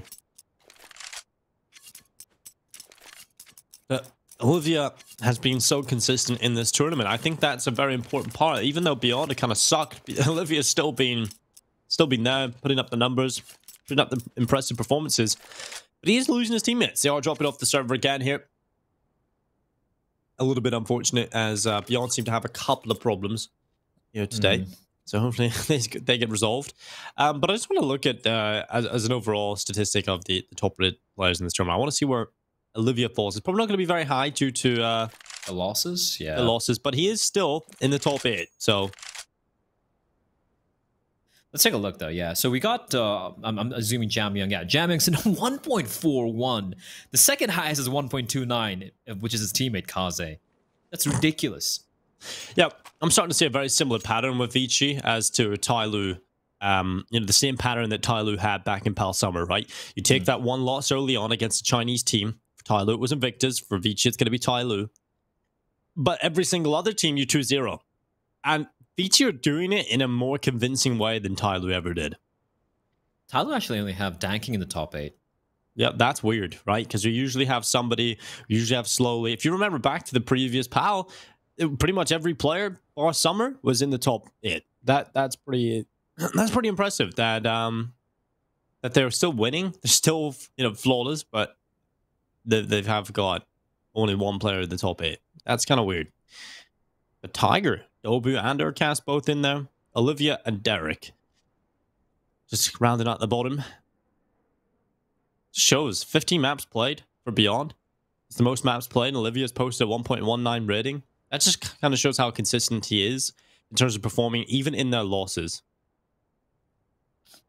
Even Derek as well, looking kind of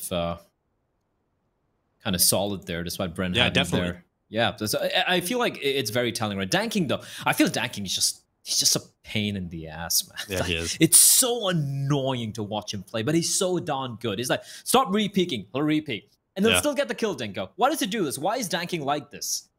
I have no idea, but you know what else is annoying, Blair? Tech issues. So we're going to go to a short break. We're going to try and get these sorted out, and then we'll be right back with the rest of the action.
And we're back. Everyone's back in the server. You thought that break would be longer, didn't you? Haha, but we lied.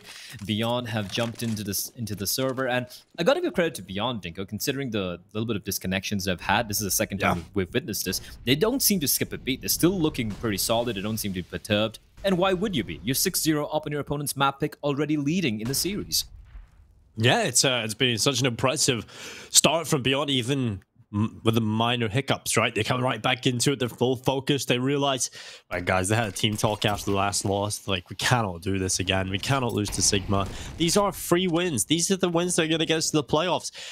Now we have to beat everybody, including Tiger and Vici. So get the focus hats on. I don't know if that's a thing, but here we go. STK opening things up with Derek's head decorating the floors of Dust 2.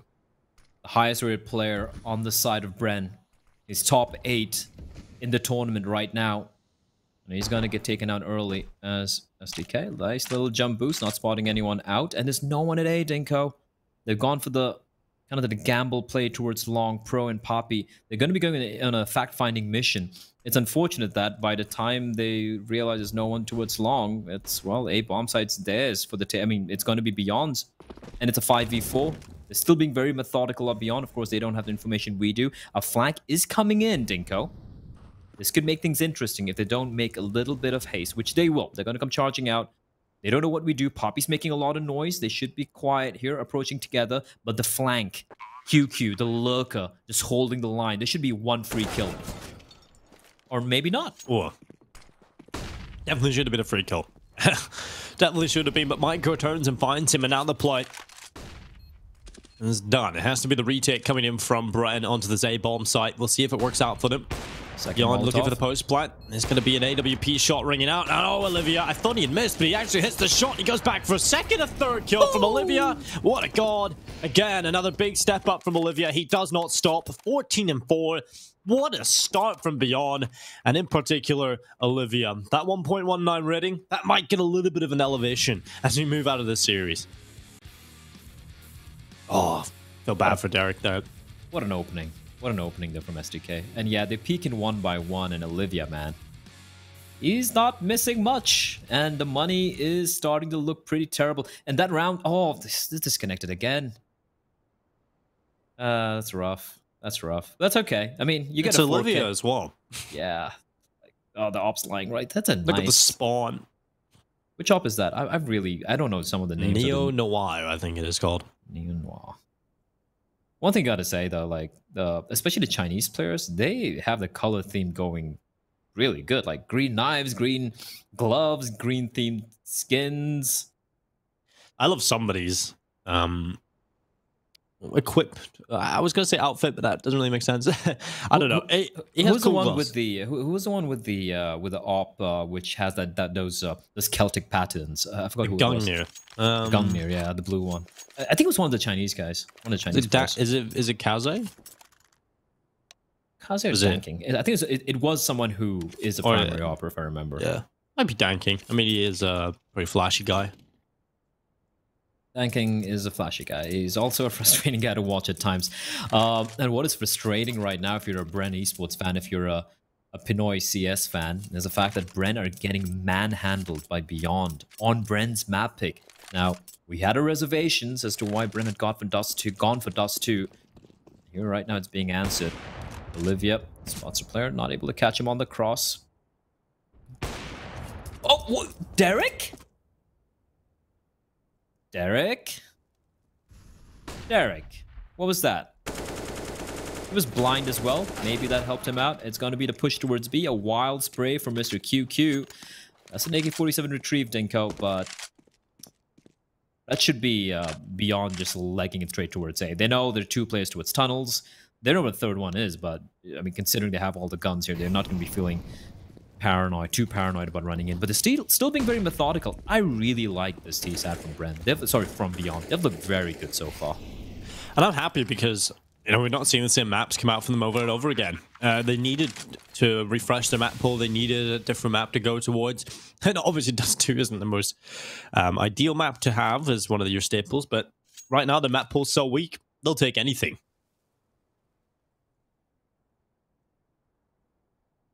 Will they take anything? And hopefully this is going to be the Beyond we're going to be seeing later in the tournament. We still have a week of Counter-Strike remaining, 5 more days. Today's day 10. Day 10, yeah. I don't want to be the pessimist, and I don't want to be the guy who ruins the storylines, but they've still got Vici. They've still got Vici, blah. That's true. It's gonna. I feel like for Beyond to make it to the playoffs, it's not just going to require their. It's just not going to be their games. It's also going to be how do look. Huatai is out of here. Like, there's no way they're going to be coming on in, right? But apart from that, Sigma and After are alongside Beyond in their win record. Because if Beyond wins this, which is looking very likely right now, they're going to be tied with. It's a 4-way tie between Bren, After, Sigma, and Beyond. And Huatai at the bottom. So Huatai, there's no way they're going to be coming out of here. Now, in this 4-way tie, Beyond actually, they have the best round difference. But I don't know about the head-to-head. I think that's going to be what's going to be deciding the tie here. So it's going to rely a lot on how After and Sigma play the next games, and also for Bren. There is still a chance for Beyond, but yeah, it's going to be Bren and Beyond battling it out. Unless Checkmate completely crap the bed and they start losing the remaining games as well, which could happen. I'm actually going to take a look at Checkmate's remaining matchups because they've had some easy opponents, I feel, so far. They have to play against Tyloo and Vici. Yeah, that's rough. But they have 2 games remaining. That's against Sigma and After. I feel Checkmate are in a very good spot to qualify here. Yeah, they've won the important matches, right? They've beaten the teams that were in front of them, and they've done a really good job at beating Beyond and beating Tiger, and who knows what scalp they can take today. Maybe Tyloo. No. I laugh at myself, blah. No, it's okay. We all laugh at ourselves, Inko. That's the only way we remain sane. As Beyond are laughing at his long defense, they have lost a player, but it's okay. They reply back. Poppy's taking out pros. This is ballsy from Wits. He can't stick around there too long because there could be someone coming in from lower dock, and he will be falling on back. Now, they need to decide what play they're going to be going with. Derek, he has been quiet so far. Oh, that's a nice peek from Derek, and they're going to keep walking on into Derek's crosser. They're getting mowed down. This is Derek you're talking about. You got to give him the respect. And now from a 4v3, it is going to be a 2v2. And Micro up close. That tick has been heard. And now Wits is going to go for the dry peek. Finds KNTZ. It's all on Olivia, the Wonder Kid, the star of this matchup, the star of his team, the star of Thailand. That smokes actually might gonna potentially allow him to creep in and pick up that C4. Flashbang blinds himself. Micro is sitting at the edge of the smoke. I don't think that smoke's deep enough. Or is it? No, it is. It is. He can sneak on in, but he's opting to just wait for the smoke to dissipate. Micro's paranoid. Olivia's right next to him, and he is indeed. Olivia picks it up. The great escape won't happen. Micro catches in midair. That was a perfectly timed rotation from Brenda, and great work from Derek, although a little messy from Beyond. The first round going the way of Brent after 9 rounds.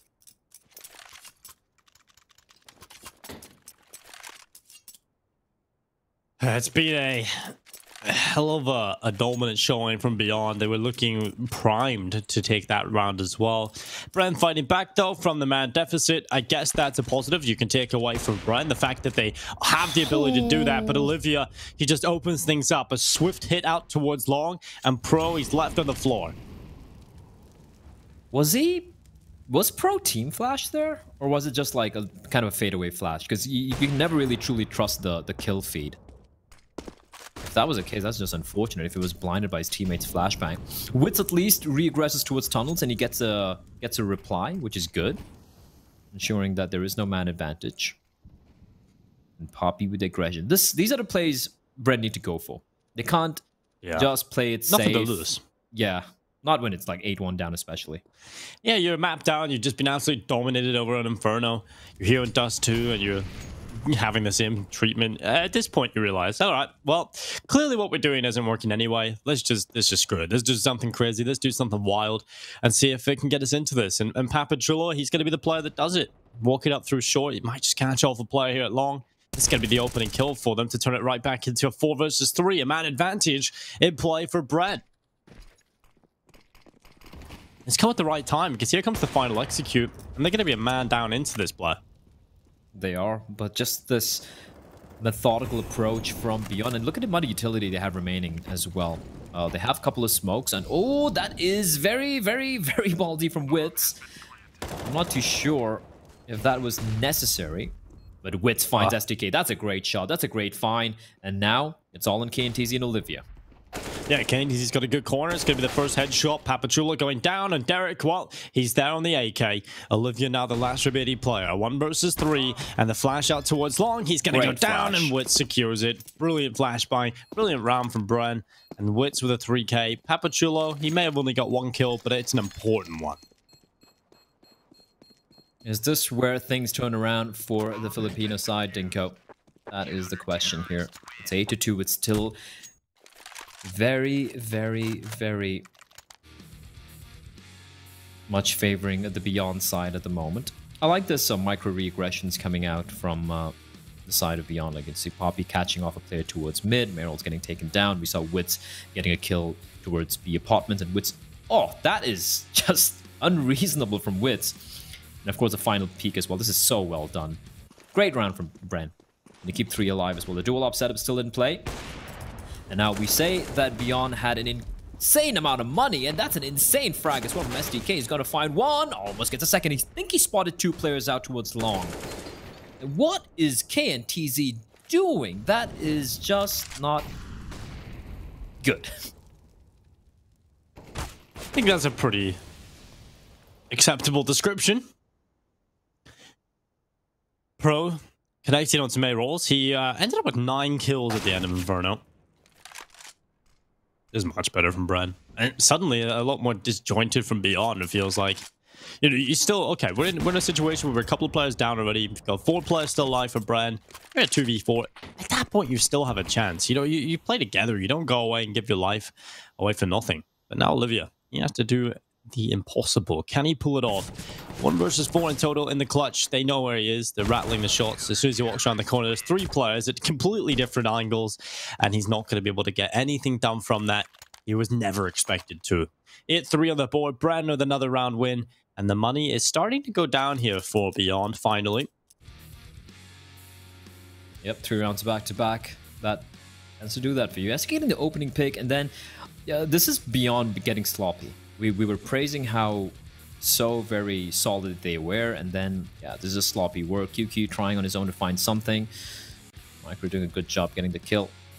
And yeah, like you said, Olivia, as good as he is, that is going to be impossible. And now Wit's feeling aggressive. He's going to find KNTZ. That's an early pick there. And Bren's starting to wake up. We might actually have a map in our hands here, Dinko. Oh, look at the rotation, though. Give it up mid, Dinko. They have, and right now, Beyond the man down. Just got to really figure out how they're going to capitalize off this opportunity. It is the mid control. They've got map control to play with, but dealing with the players who are actually positioned in the bomb sites themselves and the choke points, this is not going to be easy. Especially with the re-aggression from Papachulo and Wits. Smoke going down towards short, and they've regained cat control. This is really nice in Bren. They have an expendable player, right? They're a man up. They take control of short. Papachulo goes forward with it. Now starts to fall away. Beyond 50 seconds left. It looks like they want to commit towards this A site. They could go for the standard catwalk execute. The flashbangs to neutralize the AWP. With 40 seconds, Beyond just taking their time, setting up. This is the only option available to them now. Smoke comes in. They know what's up here. Bren are ready for it. I don't know how this one's going to go, but Bren's certainly in a good spot. There's no smokes up. They're just going to dive on in. Witz misses a shot. A nice chance again, though. Down and flicks on the STK, who was blinded. And Derek, well, he'll assist. This is terrible from Beyond. Absolutely terrible. Black utility not working out for them, and they're going to go down. I don't know why you're going to commit short if you don't have the utility available to you. Yeah, that's just dumb. That's just dumb from Beyond. There's no other word to describe it. I'd rather, with the lack utility, I'd rather just go for the B hit, maybe. You know, Yeah, try B it. hit or just default like across the entire map and maybe go for like an A split or something, but don't fully go to one part of the map where you have to fully execute to find success there. But yeah, what a round from Wits back to back now. He had 3K in the previous round, getting it done in this round as well. Absolutely fantastic player, and you know, this is what we wanted from Wits, right? He wasn't really there in Inferno. Yeah, and 8-0 to an 8-4, suddenly Bren looking like they're back into the game. Nice nade from Pro. He does have backup from Micro, and they're gonna come charging out here. Pro's not blinded at all, but he's gonna get peeked. Meryl's finds a kill. Now Micro's position compromised because they know where he is. Poppy's gonna be found by KNTZ in the meantime on the float, and they're getting just wrecked. This B bomb side, it's a 4v2. Now Witz having to do everything on his own. He's gonna come pushing on in, but too many targets to find. And Derek's left scratching his head, wondering what the hell just happened there.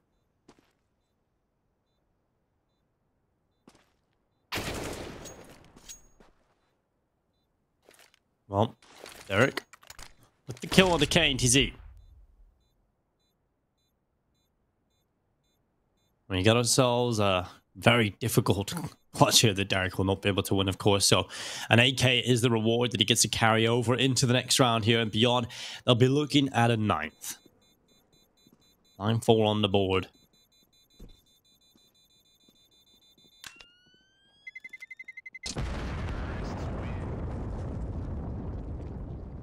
I mean, there have been a couple of moments that have made you kind of scratch your head if when you look at Beyond there, but for the most part, it has been pretty good Counter-Strike being played from them.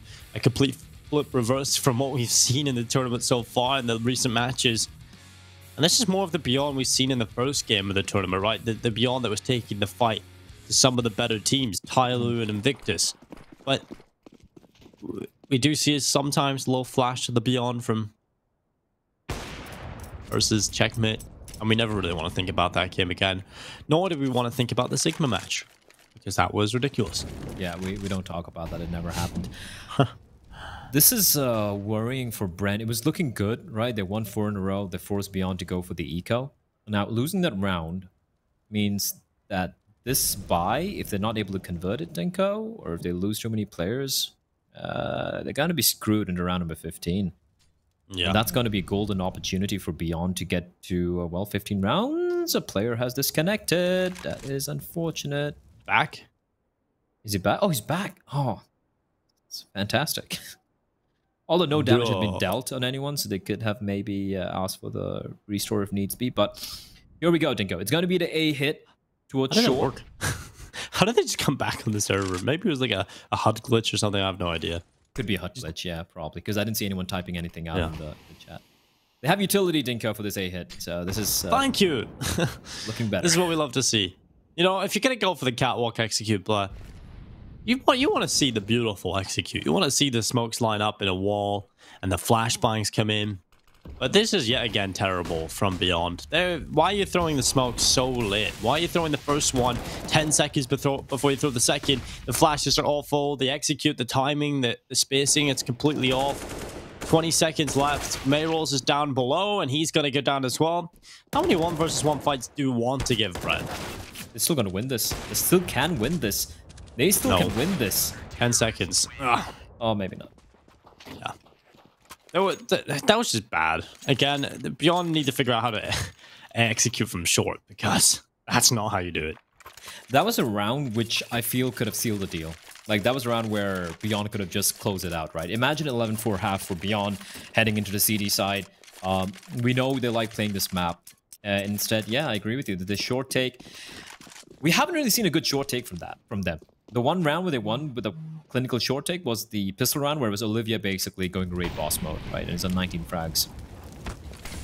This first half, STK gonna come charging out. That is just so strange. Did he get stuck somewhere? I don't even. That is so strange. Dangerous game being played by Wits.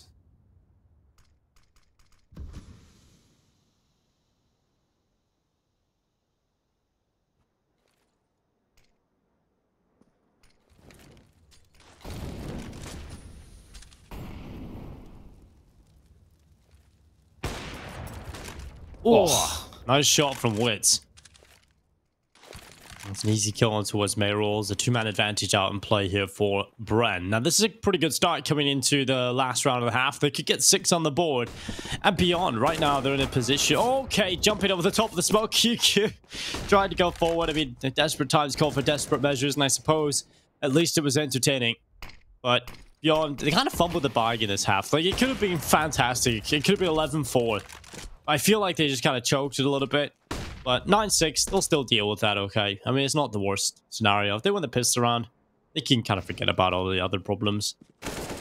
I feel like Brent did salvage a chance back into the series after a decent recovery in that half.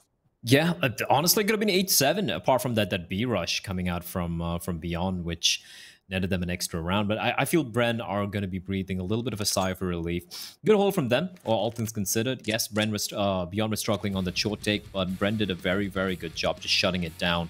Yeah, this was just weird, just running out, getting caught, I feel like.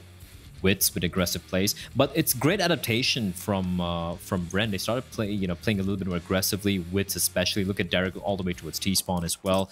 They started giving lesser respect to Bren and starting to poke and prod a little bit more, and just made Beyond feel very uncomfortable, which wasn't the case in the first 8 rounds.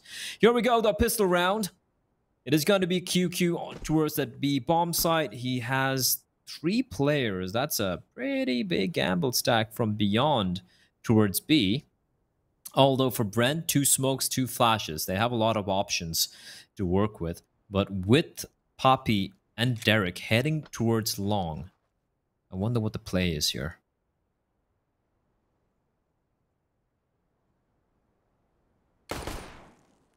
Papachulo. Oh, good damage done. KTZ dropped down to 19 early on into round number 16. An important pistol coming up for both teams, Beyond for the reason of wanting to take the lead back and to try and forget about a couple of the problems and weaknesses that arise towards the end of the first half. But Papachulo, if he wasn't given enough of an opportunity at the start of the round, Olivia offers it up on a silver platter. And now it's KTZ behind the car. They continue to move forward as Papachulo, and he's going to go down. KTZ, laser focused, ice in his veins. That was a clean headshot. I guess Poppy thought the player who we spotted towards long, the one who gushed, was the one who walked out, right? And he got a little confused there. But like you said, KTZ focused, looking to land the shots, and they're looking to take the duel with him. The USP is going to be winning those duels, man. He's going to get another kill, and now the retake's already on. Bomb just getting planted. Pro replies back with 1. He's doing a good job, but finally he's going to fall. It's all on Derek, the Maestro, but the Maestro will fall. And all that's going to be left playing is going to be a sad violin as Beyond, they win both the pistol rounds. Both of them convincingly, and get to round number 10.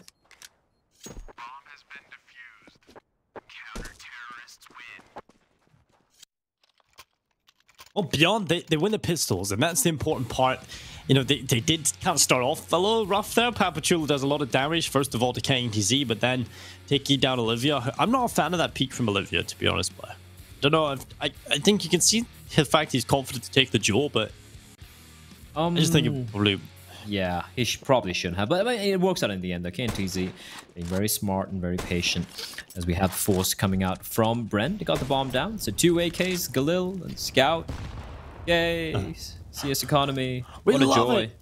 It's like it's sports day. You lose. It's like you get the bomb down. You get the bomb down. Doesn't matter. You can literally just throw your guns away and it's still okay. Oh, we got the bomb down. We won the round pretty much. Everyone's a winner, blah. Everyone's a winner. And what, Olivia taking down Derek, and if you're given this opportunity, the silver spoon, and you still end up losing, then you suck. And while Wits is going to take down Olivia, no, I'm really not a fan of that. And he's just thrown away this round. Beyond, they're gone. They're out of this one. QQ and STK is going to take a huge step up from QQ. He has got 1 onto Micro. STK as well somehow pulls it back. And what? It's not done. QQ stepping up nearly enough to get it done on his own. But there's Papachulo now into 1 versus 1 up against STK. And if this man was looking down the barrel at you with those eyes, you'd be pretty fearful. He's gone B. Or should I say A? What a genius. Here from Papachulo. What a smart play. STK is going to be so annoying. At least he's getting his steps up with his Fitbit. The moment the bomb gets planted, he's going to just fall back, retrieve a gun. M4. Has a kit, Dinko. He's got a kit.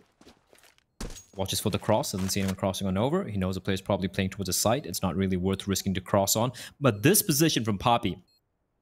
Will STK expect... Timey. No! That was STK. He was so smart. Poppy played that to perfection, Dinko. And then he started getting paranoid. Is he long? He was long, right? It was long at the start of the round. Yeah. And then he kind of just maybe thinks about that. Teammate, what was he? He was long at the start of the round. He just starts to think about that being a possible weakness. The only area he didn't really clear, didn't really watch at any time. So, yeah, just unfortunate on the timing there. STK plays it well, I have to say. And what a good recovery from QQ and STK overall in this round. You know, this is a 4 versus 2. It kind of makes us forget about the terrible play decision-making from Olivia at the start of the round. That was dumb. Like, your peak is completely dependent on your opponents missing a shot. Look, I'm okay with people not giving respect to opponents at times, but that's just dumb. That's unnecessary. And even this, I feel, is unnecessary. He's at least pushing up with his teammates, so that's fine. They're just going to mow them down. But on an anti-eco, right? Like, is it really worth it? Is it really worth losing guns? Is it really worth being stuck out in the open? Look at Olivia. He's just going to take the fight. And he's going to, of course, win them because, obviously, it is an eco for the T's. And he's Olivia. But the way he re-peaked after getting tagged down with a scout, unnecessary. There's no need to do that. And, honestly, good decision-making here because this is such an important round. You know, we see the thing is, I would hope that they would learn their lesson about disrespecting opponents because think back to the previous series against Sigma. Look at where you're standing in the group stage. Yeah, exactly. 13-6 up. They lost. How do you do that to Sigma? So yeah, I feel like you can't disrespect anybody right now. Beyond, you're not in any position to do that at all. So quick play towards outside. It's gonna be a couple of shots being rattled off. Olivia. Oh, He's gonna grab that AWP, and KTC burns away Papachulo. how blind was Poppy there? I feel like he was completely blinded. This is why he couldn't even hear himself burning alive, and couldn't even smell his roasted flesh. As Bren creeping up towards Cat, but a perfectly timed smoke's gonna nullify any vision for wits. So no Bren gathering up together. They need to find an opening somewhere. And at the moment, Beyond are giving nothing.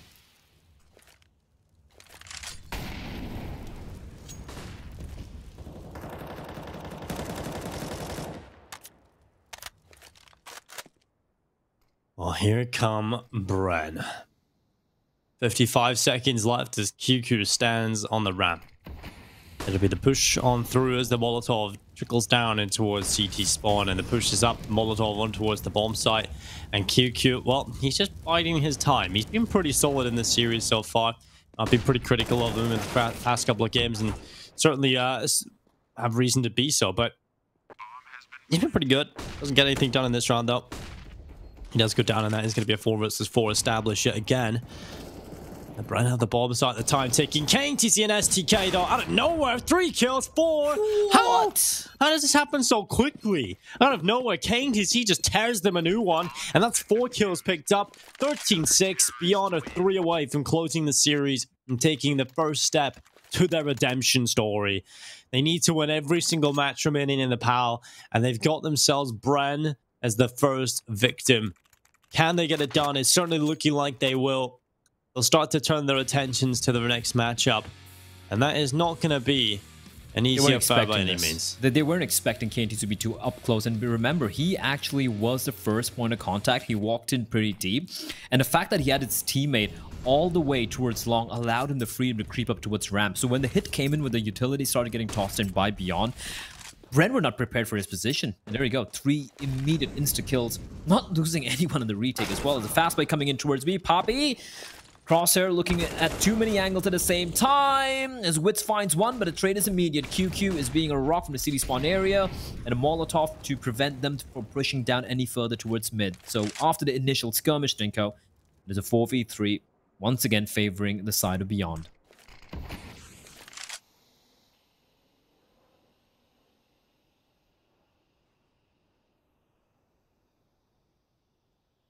4 versus 3. And Bren, they've got a couple of players in towards short now. And just the one out towards long. QQ going down again without a fight. A little bit unfortunate, but now we're back into a 3 versus 3. The man advantage has fallen, and the prong to the attack at long is certainly going to be potent. But it's KTC, the hero of the previous round. He's let them run by again. This could be a huge play for him, but he's checked. He's spotted, and he's dropped. A 3 versus 2. Beyond, this was a 4v3 situation. Now they are man down in the round. And while STK trying to move forward from short, trying to open up an opportunity into this, and he's got a headshot. He's pulled it back into even odds yet again. As the smoke goes in, the long fight, it's awkward. It's long and awkward, but Derek will still make it work. And now Olivia somehow in the 1 versus 1. Look at the switches plant. out to the other AK, and the plant is for him. He can just stick it in the smoke. The smoke is up. Everything is going his way, and he's my going to stick God. it. Derek cannot Not win the like round. this. And the post plant, it doesn't go their way. The bomb was planted behind the boxes, and Olivia immediately realizes they can win the round by just sticking the defuse. 14-6. Beyond will get it done as another player drops from the server. Why? Why wouldn't... He should have played Car or something similar. I mean, he wasn't expecting his teammates to get taken down that quickly, I guess. He was the insurance policy, Dinko. But it was a bad insurance policy, especially with where the plant was. It's like getting a car insurance when you don't have a car. Not a good idea. But what a clutch from Olivia as well. Just the awareness, the aim, and just such a great player. Apart from a couple of rounds here and there where, you know, you double peek into a scout which already tagged you. Apart from that, they've been solid so far. They lose all 5 players, doesn't matter. For Bren, they're gonna have money for the buy, but does it matter? 14-6 Dinko, it's looking like the writing's on the wall. Like the James Bond song. Yeah. And even like the Metallica song, you know, For Whom the Bell Tolls. I'll tell you who, for Bren. What's your favorite James Bond song? I kind of like the more recent ones. The Skyfall one's obviously pretty good. Skyfall's a pretty sick one. For me, that It's was probably one of the best films. Olivia blinded and is still completely wrecks Derek. I kind of like the new one as well. It's out this year. It's pretty good. I like, well, my favorite of all time has to be, it's a little bit of a boomer song, but GoldenEye Yeah. by Tina Turner. Yeah. They're getting picked apart. Oh, this is not looking good. Well, it is a 2-man advantage, and play is beyond having a great time in May rolls. So thank you very much, Pat Pachula, just backing up with his well, it's quite a revealing position and vulnerable approach, but he goes down nonetheless. And is he happily taking that? Now it's just pro. Last remaining player, it's map and series point here for Beyond. They look to try and close it. Money's not really that great for Brian coming into this possible last round. Beyond didn't really struggle with closing it in the previous map, so I've got confidence in them to be able to take it over the line now. I think they have got it. Yeah, it's going to require a throw of monumental proportions. Like, it's going to require something truly... Oh, that's just unfortunate. He was completely blinded, yet he still gets taken down. QQ has been solid so far with CD spawn, cutting out rotation. I love this play from Meryl's, you know, because he's expecting the T to just come pushing it through the smoke, which is usually a standard take. And now they have 9 map points, rather than 9 match points. As Bren, it's going to be the Hail Mary play towards B, Dinko. What is this rotation from the CTs?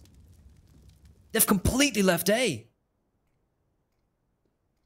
Oh my god, they're not going to be expecting this, Dinko. Oh, no way are they going to be expecting this. If they committed to this B-bomb site, this is going to be a painful scenario. A quick, painless death for Brent. But look at Papichulo. They're just giving up long. He's not going to be going that way. It'll be a fight down short. Olivia eventually will have to go back to long, surely, at this point. They haven't been given enough information to stick with his stack, so they are going to come back. I mean, it's a risky play, but yeah, it would have worked out because it looks like Brett are about to commit there nonetheless. And it's going to be very frustrating, but I love this fake over towards the A site. It's actually really worked out for Brent. I don't know. They're obviously not aware as to the stack that was on that B bomb site. Yeah. They don't know the effect as to what this little bit of a fake towards A has done, but it's really helped them out here. It's given them a better chance than they would have had. But STK still getting a kill. KTC give it away a free kill, and now the push comes into the B-bomb site. Mayrolls trying to hold on, and what started with 4 players in the B-bomb site towards it has ended up with literally no one on the site, but it's still working out for Beyond. They're still getting the kills, and now it's Pro and Wits trying to take it over the line. Like you said, Blatt, a scout in the hands of Wits. It's not exactly the most ideal scenario to be involved in here. And Beyond, they've got everything going their way. This should be them closing this series. It should be one more win under their belt here at PAL. And they will stay alive at least. And their chances, their playoffs dream can still be at least just a dream. They still have a chance to make it a reality. And when you take a look at their next matchups, you've got some very difficult affairs, that's for sure. You've got Tiger coming up next. That's going to be the next matchup that Beyond have eyes on going forward. But they still have a chance, Blood. This team can still redeem themselves and have a path to redemption. It is a path to redemption. It starts with a 2-0 over Brent. Very convincing. Tom, I know you're there. It's Mitch. Oh, Mitch is there. He's made it. Lads, he's alive. He has definitely magic crawled himself out of his grave and embraced us. But let's start with you, Mitch. That was the Beyond which we haven't seen in a while. They're looking fantastic right now. Yeah, I think we still saw some problems start to seep in towards the end of the first half, but overall, much better from Beyond. This is what we've been looking for. This is the team that we expected to see coming into the start of this tournament. And I mean, look, they've made it very difficult for themselves. As we were saying, you know, they're tied down towards the bottom. You guys were saying there's a lot of teams that you wouldn't necessarily put them in the same group as, that they're lumped in with at the moment, fighting to stay alive. And as Dingo said, the dream is still alive with this win. But there were a couple things like on their T side. Okay, they pick up a lot of rounds in the early half. Then they start to get challenged. And you can see once they lose kind of 4 or 5 rounds, they started to massively overthink things. I mean, this is Bren that you're up against. In terms of Beyond, that shouldn't really be a problem. And yet we saw this team go into a position where they were trying to sell these crazy fakes. They were just overthinking everything and giving Bren these opportunities to really punish them. I think when they swapped to the CT side, actually after the tack pause, they were just straight back in. They were in a much more comfortable position. Like you saw in that last round, they're comfortable stacking up B and leaving one man to hold mid, one man to hold A pretty much by themselves.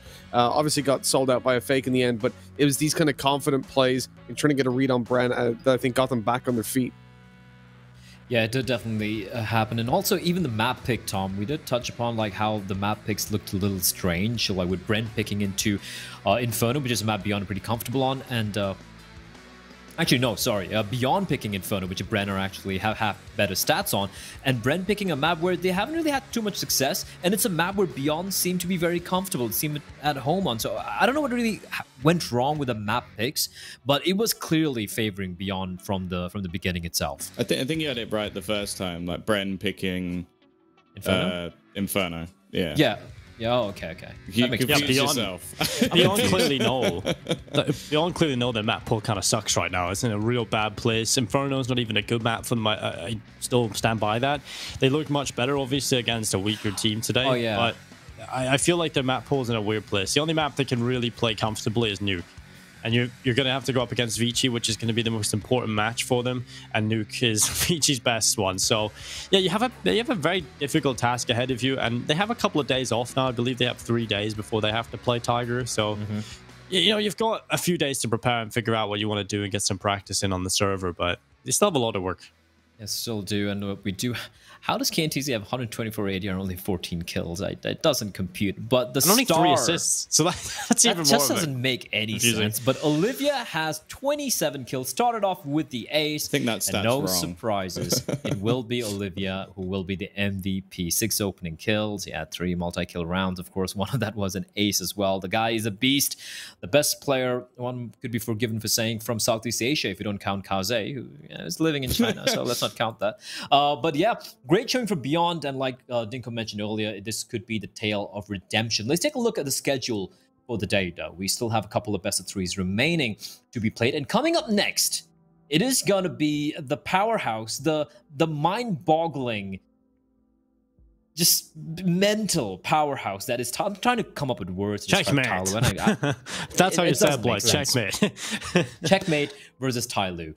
It's going to be the real test for Checkmate here. Obviously, they have been struggling quite a little bit. We have a little bit of an extended pause, a little longer than usual, but we will be back with Game 2 of the day. Don't go anywhere. Coming up next.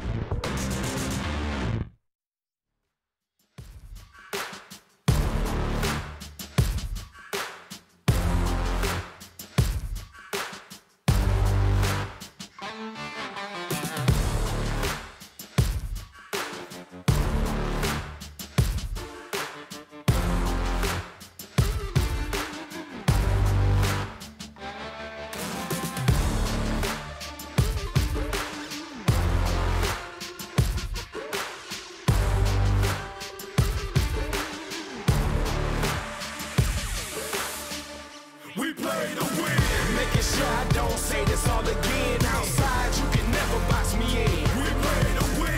Never follow, I came here to set the trend. Break them all if the rules won't bend. We play to win. And if you need the proof, then check stats. I got the answers if you're trying to test that. I'm taking off, you can watch as I ascend. You can ask me how I do it, I just say we play to win. Aim for the stars, never settle for the moon. Spread my wings, all I needed was the room. Keep them guessing, see it's great when they assume. I play to win, I play to win.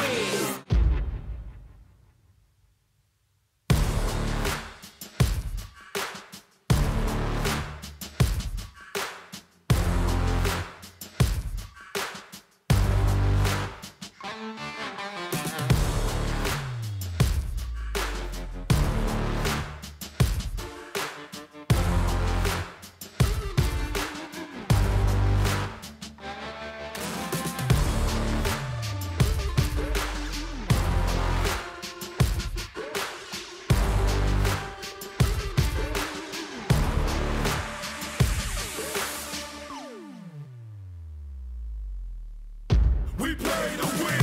Making sure I don't say this all again. Outside, you can never box me in. We play to win.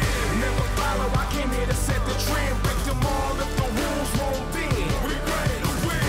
And if you need the proof, then check stats. I got the answers if you're trying to test that. I'm taking off, you can watch as I ascend. You can ask me how I do it, I just say we play to win.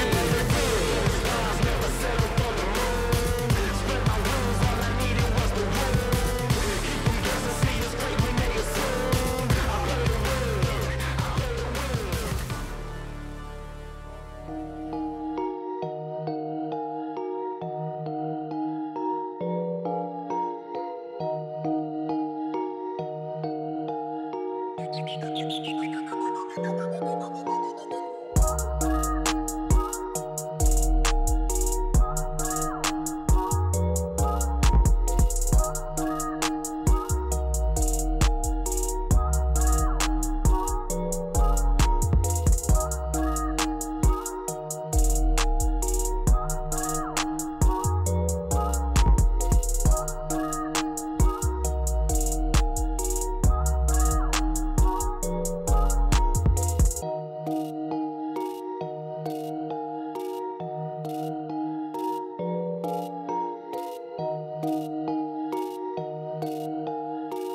has been planted.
used to have this dream, flying through the stars, flying past rich, undiscovered worlds, impossible wonders that leave me lying awake, breathless.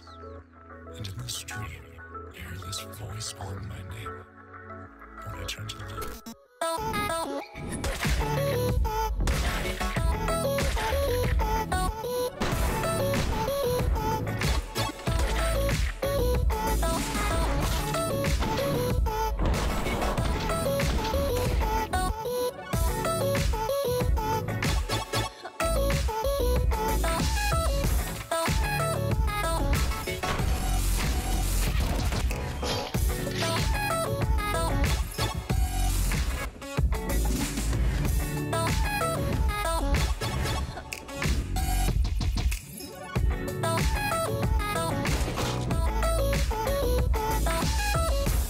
I used to have this dream. Welcome back, everyone, to more Asian Counter-Strike action here at the Perfect World Asia League Fall 2020. My name is Bleh, and joining me, as usual, are going to be these three lovely gentlemen. We got Dinko, we got Mitch, and we got Tom, and we got Tyloo. Again, Tom, your favorite team, and they're going to be facing off against a team who, all jokes aside, have at least, they've impressed me. I won't lie. A team we haven't heard anything of till this event. Checkmate, they were the team who kind of replaced D13 from Mongolia. They don't necessarily have the flashy star power like a Score or an Annihilation who were there in D13, but they've been playing some pretty solid Counter-Strike, so this is going to be their litmus test. Yeah, all I've really learned is that no matter what I expect of a team, it can change at any moment. Because you kind of look at the results of, for example, Checkmate. You go, okay, they beat Beyond. Well, Beyond beat Bren, but Bren 2-0 Checkmate. So now that makes no sense. They just about got through Huatsai, and then they beat Tiger. Like, it seems like they're in weird situations where it just depends on the day whether or not they actually turn up. And then on the other side, you have Tyloo, who have actually been relatively consistent. Consistently disappointing, that is. Because realistically, they've had a load of games that they probably should have lost. They definitely should have lost to Vici.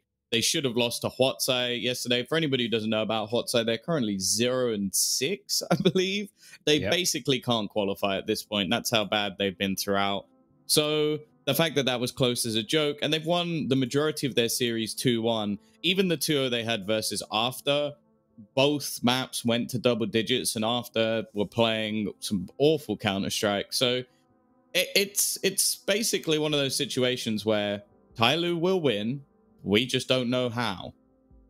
Well, our sanity, is that going to survive? That might be the question here. Mitch, yesterday, Tyloo, like Tom pointed out, losing, what is it, 16-8, 16-7 on Mirage? 16-7. 16-7. Your best map, the best team by far in the region, and you lose to a team who have yet to get a single win on board after 6 games. I mean, that is just ludicrous from Tyloo. What are they thinking? And even when they were winning, it was just like re-peaking, individual aim deals being taken. And immediately after that, we saw Vici play. And it's night and day. And Tyloo plays so bad. They don't lose. What's going on? Paddy O'Shea, a little bit of help coming in from him, maybe? I wish he had the answers. Honestly, I think it's just Tyloo He's sleeping things today. The reality is, when you look at how we've had Tyloo play against any team, they play super loose. We brought it up before we even went into that series yesterday that they were probably gonna, they should 2-0. They should be able to close that out in a matter of an hour and a half, probably. But Tyloo, that ain't the way. That's not the mantra of this team. They like to give everyone a chance. It's like participation medals, basically. They'll let you win a map, they'll let you feel good about yourself, and then they'll come through and 16-4 you when it comes to the third map and they actually try. It's just a shame that they don't do that from the get-go. A shame is the Danking, right? He is, I think, top 3, top 4 rated right now in the tournament. Surprisingly, he's the only player from Tyloo who is in the top 8 rated players so far in PAL 2020 summer. Fall, sorry. And the problem is with Danking, Dinko, it's so frustrating to see him, to watch him play. He hits some of the nuttiest shots, raw mechanical ability-wise, I think is spectacular. But that's a nice graphic. That was out of nowhere. Okay. It's a good head-to-head. But yeah, coming into this Tigers, Dan King. I don't know why Tigers on my head. Dan King, yeah, he's very, very frustrating at times to watch. He's got this so much talent. He's got so much raw ability. He just needs tamed a little bit. He is, I suppose that's where I'll go with this. He is a bit of a tiger. And a wild one at that. He just goes through so many smokes, takes so many wrong decisions, but he can pop off and just take over games. You don't really want to temper him too much. You don't want to tame him too much because you're going to disrupt his playstyle. But you definitely got to figure out what you're going to do with him in terms of when he's making too many mistakes. All right, let's talk a bit about the map veto here, Tom. Let's try and hypothesize which way this one's going to go. Dear. Have fun. Do you think Tyler's going to float nuke? I think that's a big question. They've been doing that quite recently. I wouldn't mind if they did. I honestly want to see them start banning Vertigo. Like obviously, I'm not going to suggest Mirage, even though that's been one of their more questionable maps within this series. But I genuinely hate watching their Vertigo. Like the game yesterday they played, they didn't deserve to win. The game they played versus After, I don't think they deserve to win. They play super loose, not smart at all, and it really just relies off aggression. I almost wonder if they play that map just for a bit of banter, just that they like being so ridiculously aggressive that it just pains everyone around them. Other than that, I think Inferno will definitely come up at some point. It's been the best map for Checkmate so far, and it's one that Tyloo have a 94% win rate on, so there's absolutely no reason for them to ban that. I could also see, again, like something like a Mirage or a Dust 2 coming out in the mix somewhere along the lines, but realistically, it more depends on what Tyloo wants to play. Because they have the pick of so many different maps, whereas for me, Checkmate, they've played good on Inferno. Their train has been okay. Their Dust 2 has been up and down. So they don't have much depth, whereas Tyloo have the whole map pool, basically. All right, so let's take a look at the map pool. Sorry, at the map vetoes as it is here. And there we go. Tyloo floating nuke. And yeah, Checkmate are not going to take the bait. They're going to ban it out. The overpass ban, Mirage getting picked by Tyloo. Mirage Inferno is the first two maps. I don't know about this. I mean, Tyloo, they maybe Mitch, that loss to Huad's Eye. Do you think it's woken up time? Because they did wake up at map number 3. They definitely did. The thing is, them picking them going for the first pick over here, it's maybe them just getting the confidence back, thinking, all right, guys, we crapped the bed yesterday. Today, we're just going to smack these kids out of the server. I don't know, Blatt. See, I kind of feel like from what we've seen at Tyloo, this is the kind of team that will only make the changes to start playing from the get-go whenever they actually lose. Because, like, losing a map here or there, that's what they always do. Like, they're used to it. The series yesterday, they're probably like, hey, good job, guys. You know, that's how we do it. And then maybe if they actually manage to get beaten by somebody like a Checkmate or... Well, like, honestly, I think Checkmate are the one team that could do it from that, like, coming into the tournament bottom 5. I think at this point, Checkmate are above Beyond in my eyes. But they're a team that can actually, if they're given the space, they would be the ones to close it out. If they're given the Tyloo that we've seen versus some of these weaker teams, they could close it out. And I think that's honestly the kind of kick up the backside Tyloo need, because they come in, they play loose, we make all these criticisms of them, and at the end of the day, they still win all the tournaments. They still place top coming out of groups. So it's like, you can do everything wrong, but if you're still winning, it doesn't matter, does it? Yeah, you don't get that punishment. You don't get that realization that what we're doing is wrong. We got to fix this. And that's something Tyloo never had. I think that's been the problem through every generation of Tyloo. Well, the thing is, they do it, right? And then they go to international lands and they get smacked around by some teams. And I feel like then they're kind of like, but this works all the time at home. What's going on? It's like they need to be punished within the region for these kind of things. And so far, they're a spoiled rich kid, basically, is what you're trying to say. Yeah. I feel you nailed it right there, Tom. Let's do quick predictions. I believe we still have some time remaining for the game, so just going to do some quick predictions. Head to a break, grab yourself a cup of coffee or whatever beverage you prefer, and we'll probably be back with the game in about 10 minutes. But before that, let's do quick predictions. Now, I'm assuming we're all going to be going Tyloo. It has to be Tyloo. Question is, are they going to drop a map? Dinko, let's start with you. So I know this is the best veto for Checkmate to actually pull an upset or at least take a map off them, but I still don't feel like... I feel like today Tyloo are just going to show up. As soon as you predict against Tyloo, that's when they're going to come back and bite you, right? So I'm going to predict the 2-0 for Tyloo. I think they're going to take it 2-0, even though I could see a world in which Checkmate do a little bit of something, maybe take a map, but I'm going to go with the 2-0 for Tyloo. Mitch. I think we have to go 2-0 Tyloo. I don't know if that's what we will see, but it's what we should see. All right. Tom, I'm assuming 2-1 checkmate, maybe?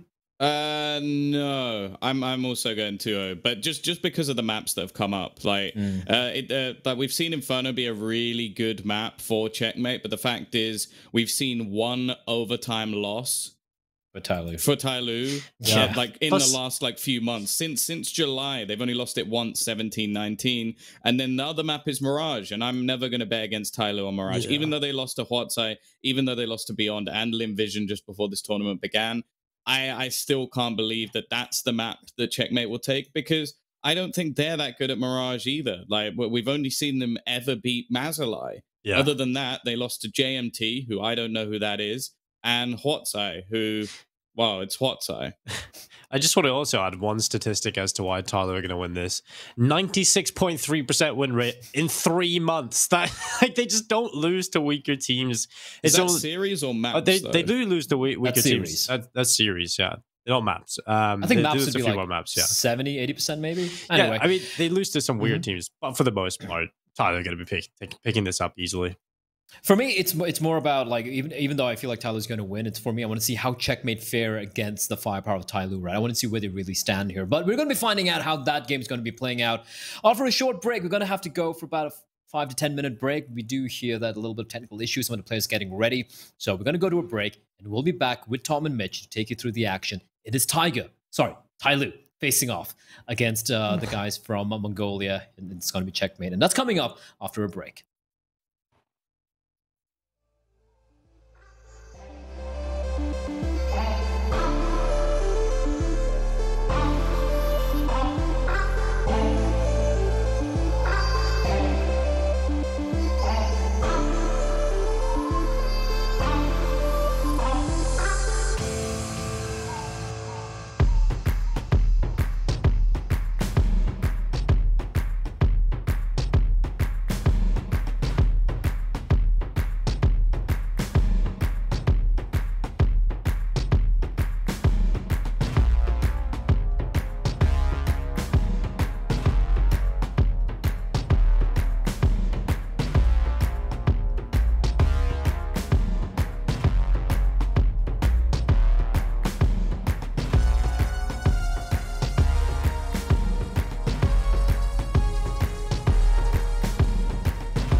Welcome back, folks. We are ready to roll. Tech issues resolved, hopefully.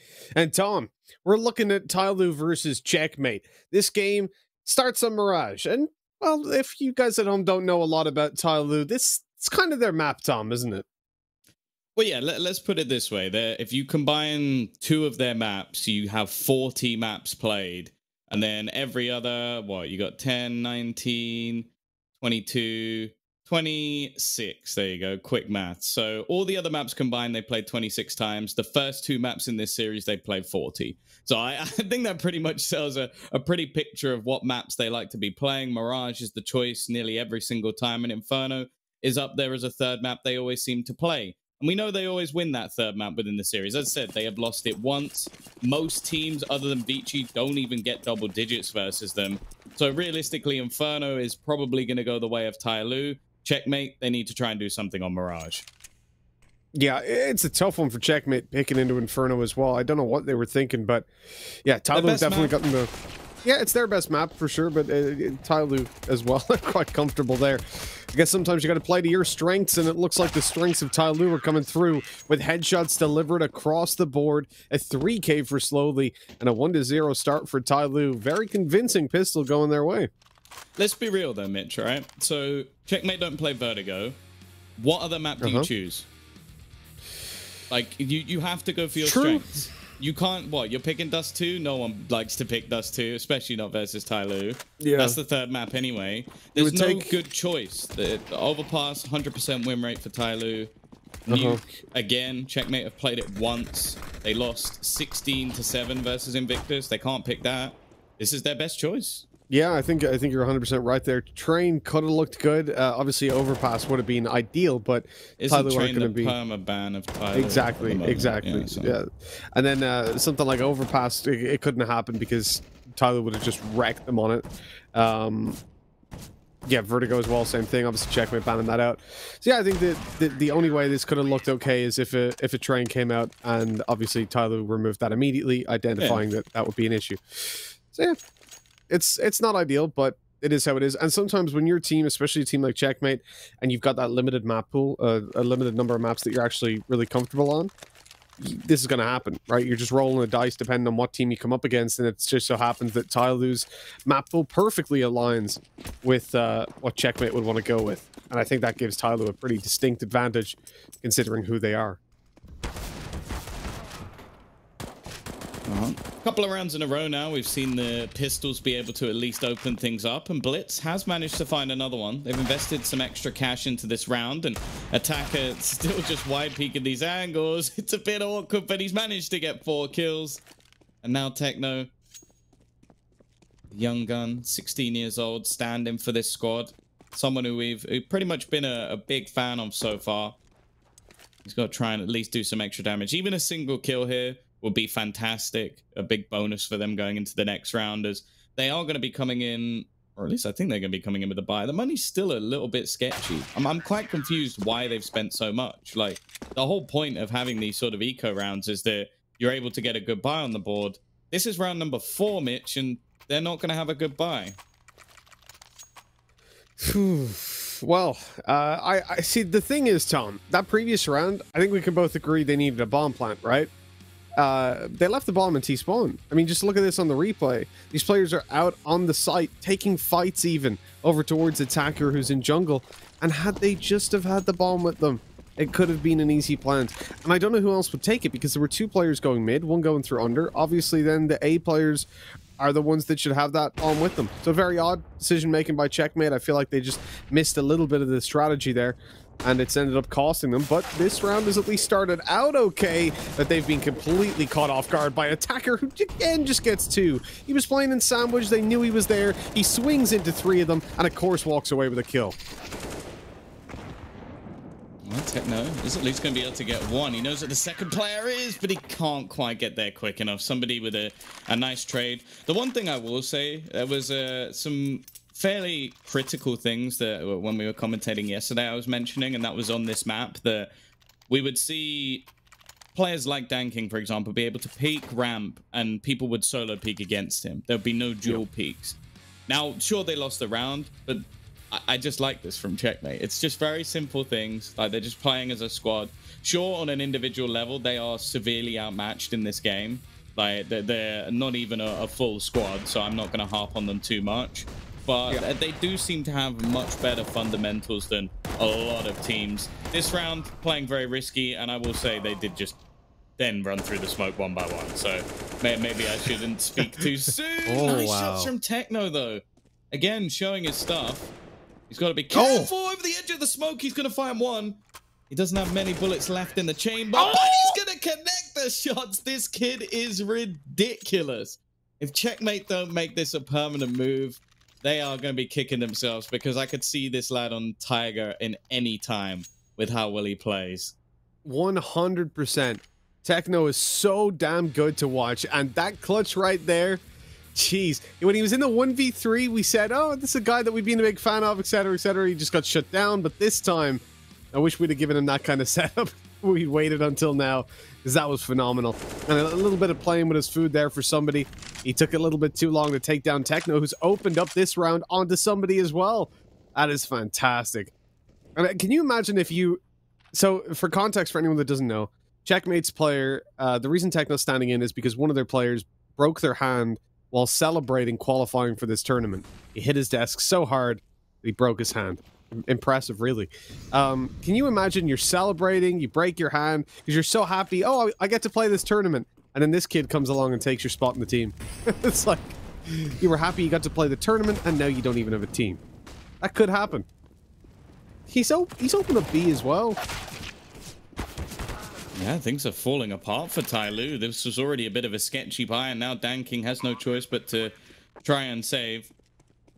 It's interesting though, because obviously I don't know how hard you'd have to hit your desk to break your hand. Obviously, for people we know, for example, like Dinko, his right arm's so strong it probably would have broken the desk. But I don't know. I want to see that guy's desk. That one caught me off guard. That one. Oh, I was not expecting that. It's been me doing those jokes, but yeah, I did. I wonder what kind of desk that guy plays on as well. It must be just like metal, this titanium, made of obsidian or something. Because yeah, I imagine. Well, I've got a big kitchen table desk. It's my old kitchen table from when I was a kid, and it is chunky. Like, you would not be able to break this. But I imagine if you had a sledgehammer, it'd take a good few full hits for it to go through. If you had a sledgehammer, my desk would break in half in one hit. It's just an IKEA desk. Yeah, well, my girlfriend's desk is right beside me, and it's one of those. And I mean, look, it's sturdy enough, but in fairness, I don't think it's meant to be hit with a sledgehammer. That's not. I'll be honest, the stability of my desk has been diminished, adding in all of the like lighting and stuff that we have attaching it. I'm just like, my desk shakes quite a lot now. But it's probably meant for like a monitor, a keyboard. You've attached like 100 kilos worth of equipment to 2 monitors, 2 lights, a camera, and then just any other and the camera stand is quite heavy as well. Yeah, no, that's a chunky stand. Like that, I lifted it out of the box and it's like, oh god damn! Like, I reckon that would be as good as a sledgehammer for breaking my desk. Probably. I wouldn't do that though. I do feel like you'd get in trouble if you had to give it back and there was just chunks out of it. What happened? Breaking the desk. I've bought it, so it's all right. Oh, well, go ahead. Whack your desk then. Give it a smack. Mine now. Oh, slowly. This is good. The Deagle up close. We know what they can do with it. And there was somebody actually that found that. He came running through the smoke with a USB at the same time. He's stolen it away. He also took the AK, even though he's on 5 HP, and he's going to get the kill. Just trust him to get the one taps. Kaz has fallen off. This round is starting to scare me a bit. This was basically nothing invested, just the Deeg and a few other pistols here and there. You can see somebody there playing with just a USP, but he managed to get an AK. DanKing's just got a kill across the site with a P250, and now Rue is the only one left. He's been tagged up. That Dink hasn't done anywhere near as much damage as you might have expected. He's actually just sticking this bomb. He's going for a 10-second defusal. I like the ambition. But it's not going to work out for him. Still, incredible amounts of damage for Tyloo. Now they are going to come back in with an investment. DanKing could afford a glass cannon AWP if he desires it. And of course, that whenever that's the case, that person is always the last one to buy.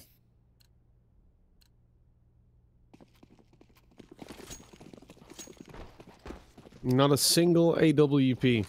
All rifles. We'll see what the Riffles can do. As Tyloo, they've got their 3-man stack towards this A site. Fairly conventional. It's just that they've given up a lot of the middle control. That might help them out. Summer's been spotted. No, he's not! Somehow they didn't see him, so he's able to at least get one. But the sunny skies of summer might not be enough. As Hawks coming through. He's finding kills left, right, and center. Kaz helps out. And a 4 versus 2 now is checkmate. They've isolated every fight one at a time. And, well, I don't know if I would say they've isolated or Tyloo have offered. Even a flank coming into slowly. He expects it, though, but not high enough HP to do anything about it. Nice round from Hawk, a quad kill from him, but I do like there's... I know that this seems to be silly and something that I think all of us have mentioned at some point, that a lot of the time when we see fairly basic stuff for European teams, that becomes quite impressive when it comes down to the Asian Counter-Strike, because you just don't see it. Even just basics there. One man planting, a couple watching connector, one making sure nobody can boost over the smoke and get in. They made it almost impossible, unless maybe there was someone in Palace, to deny that bomb plant. And they're just covering each other off. Like, I think this is why a lot of us now enjoy watching Checkmate. They've still had a mare map or two. I won't forget the Inferno game they played where they just didn't check boost the whole time. Yeah. But again, like, a lot of teams have done that. But when it comes to a lot of their T sides, that's where I'm quite impressed with them, because most of the time they don't give up too many silly kills. They're playing as a unit. They're making sure that they support each other. It's not just like individual plays, even though there have been some big individual plays for them so far. And they don't overextend. Like, even here, right? You send one player out into mid, make sure the rotations don't come quick, then you get the B site. That player rotates off. He realizes his pistols. He goes, I don't need to fight this anymore. I can just fall back. Somehow, though, they still managed to lose 2 kills. This is a little bit scary. You can never deny Tyloo with these pistols. They're always going to do some damage here and there. The remaining 2 players trying to come in from the market. Smoke going to be thrown down. Hawk will even spray through, manage to get another kill. And Danking a little bit late to the party. Few casualties here and there, but Checkmate, they never really had a problem with closing out that round. And they've now won a few in a row. Yeah, they've built up their rounds for sure. Like 5 in a row. Considering where Tyloo were they 4-0 up? 4-0, yeah. And then that 1v4 clutch that they lost. Well, so that's the things in motion, right? And it just speaks even more so to the impact of someone like Techno. It's not just one clutch, it's not just one round, it's what follows. And Tyloo are looking like they're in that reasonably successful horror movie. It follows. It's alright. Interesting concept. See, when I watch horror movies with Bryn loves horror movies, but also a friend of mine and Hugo's, I watched a horror film with them. Hugo was there as well, and she ended up calling me an effing robot because I started laughing at one of the scariest scenes because I just thought it was so ridiculous. Like, horror films don't really get me worked up. Like, I like the ones that kind of screw with your head a bit, like make you think about different things, like have a nice twist. Whereas if it's just meant to be scary, most of the time it just makes me giggle because I know it's not real. Yeah. I have to believe that thing could happen to me. If it's like a ghost or something, I'm just like, yeah, cool. You know, slowly, he might be seeing a ghost in a minute because he is gone to the afterlife. It's a 3v3. Retaken into the B site, smoked out completely. Checkmate have got this one locked down. For Tyloo, it's going to cost them a lot of time to get back in here. And that fast execute is left Checkmate with a lot of utility as well. Tyloo didn't have much to start this round out, so it doesn't really help them that much. They've got 2 smokes to come back in. It's all down to spams. Kaz, Rue, Blitz, they've all been lit up through the smoke for almost identical HP as well. 76, 80, 76. I can appreciate that. But Checkmate are going to have to, Tyloo are going to have to just save over because they've got no access. And retaking B 3v3 with so little time, this is not ideal. And I think they've made the right choice. You know, I always found it interesting as well, the idea of, like, hauntings or ghosts being scary and stuff. It's like, I think if there's a ghost, and, like, provably, And that pretty much proves that there's some sort of life after death, right? So in essence, it takes away the fear of dying completely. So therefore, it wouldn't be scary anymore. You're just gonna be like, "Hey, what's up, dude? Yeah, I'm gonna live after this anyway." So if you kill me, I'll come back and beat you up. Yeah, exactly. I'll come haunt you. Like that's the weird thing about it for me. Like whenever I watch like Paranormal Activity or something like that, I'm like, well, yeah, I would kind of be like, oh, well, this isn't ideal, but I'd also be like, well, hell yeah, it doesn't matter if I die. Well, I think for me as well. Oh, okay, somebody's managed to get all the way through the underpass. We can carry this on in a moment. His aggression is going to be successful, and this is something that needs to be shut down by Checkmate.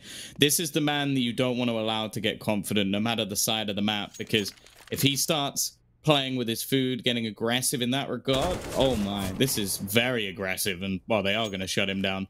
Maybe a little bit of an overextension at this time, but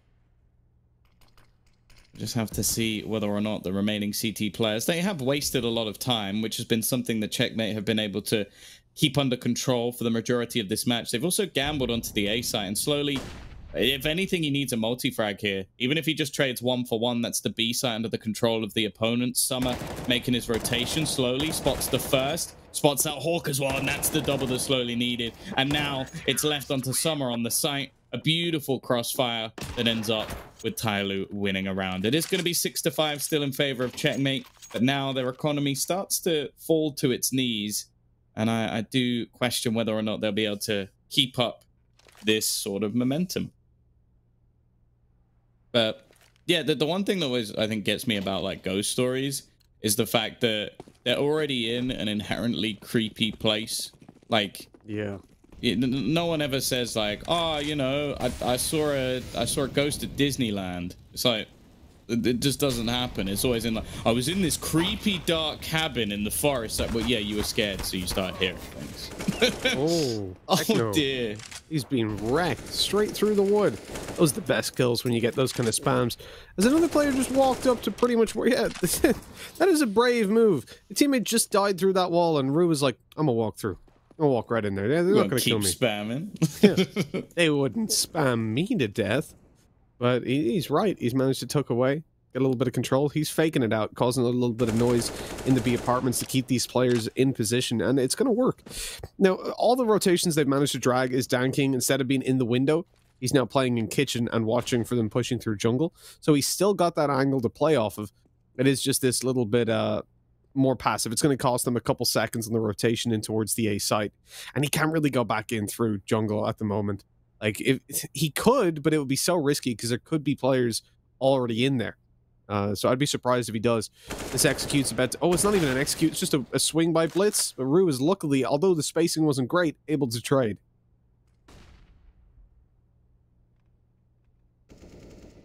But he could, well, I was going to say could catch Hawk, but it's actually gone the other way. Attacker forced out of the corner. They haven't actually killed him off, though. He's been able to escape. The flashbang is so good, but Danking has him supported from the connector and hits his second shot as well. It leaves it all onto Root. So low on HP. They're just throwing out counter utility. There's not going to be anything he can do here. Nice hold from Tyloo. It did rely on Danking hitting a couple of shots, but I do think that's something that Tyloo rely on quite regularly. Catching up to slowly as well. I will say there's now been quite a few rounds where somebody's done something just... Like, he does something good, like getting an aggressive kill, like this, and then just goes waltzing out into mid. Like, it just seems like the payoff just isn't quite worth it for him, but, well, they're winning rounds, so probably doesn't matter.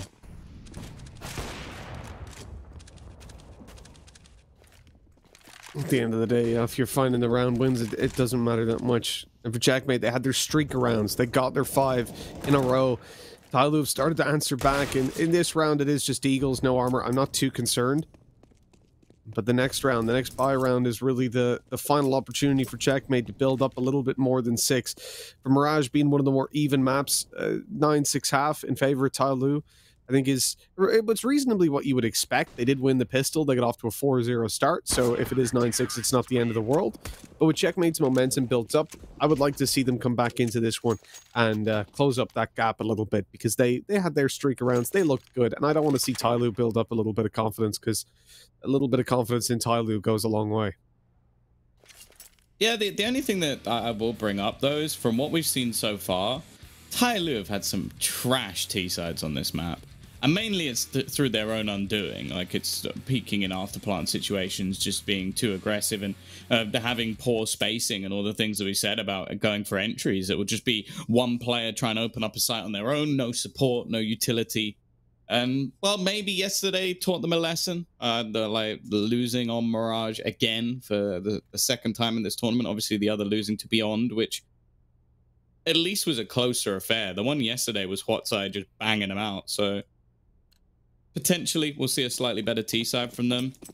For Checkmate, though, a couple extra rounds would be nice. You want to make sure that once, if you don't win the pistol, for example, you're not going an extra few rounds down. That's what happened already in this half. And, well, again, it's going to be a very aggressive peek out from Summer. DanKing having to fall back in towards CT, taking a hell of a lot of damage from the spam. They've also killed off Attacker, so this defense of the A site has completely fallen flat. Slowly is only going to be able to get one. This should be a save. Even though they do have extra cash to play with, a double AWP, both players already low, or one of them now dead. And yeah, DanKing just going to try and save it. It doesn't really matter if he dies, because as I said, they already have the money to buy into the next round, but I guess just a little bit wasteful, and could have handed an AWP over if the opposing side had wanted it. Well, coming into the final round, 7-7, it's all to play for. The advantage going into the next half is up for debate. And I mean, Tyloo, you imagine, Dom, if they didn't win the pistol round, we could be looking at a very scary scoreline. Equally, though, if they didn't allow Techno to 1v4 them, isolate every single duel in that round, well, then we could also be looking at a more favorable one for Tyloo. It comes down to these small decisions, these little swing rounds. And they've gone the way of Checkmate at this point, I feel. Summer, well, he's just caught Techno running through the smoking connector. That maybe wasn't the wisest of decision. Oh, somebody just going to pick them apart. When he gets in the zone, he's definitely one of the toughest players in the whole of Asia to play against, and it seems like he came into it towards the end of this one. We saw the AWP come out for him as well on Inferno yesterday, and he was unreal. There was nothing that the opponents could do. But yeah, it's kind of hard to judge who really won that half. Like, considering there was a big streak of rounds from Checkmate, you kind of expected a little bit more from them towards the end. But you do have to remember, they lost the pistol and went 4-0 down. So to come back and lose it 8-7, that's really not bad. But you do have to feel like they could have got quite a bit more. Yeah, definitely. When you look in towards the Checkmate side, they could have gotten more. Absolutely. That last round is really a head-scratcher for me. Techno going through connector without a flashbang, pushing through smoke, doesn't make a lot of sense, but I think overall they're in a good position, especially with Techno opening up this pistol round. Oh no, he's got stuck! He fell off the window ledge. He didn't mean to do that. Lost half his HP, gets pursued and taken down because of it. That's a disaster of a start.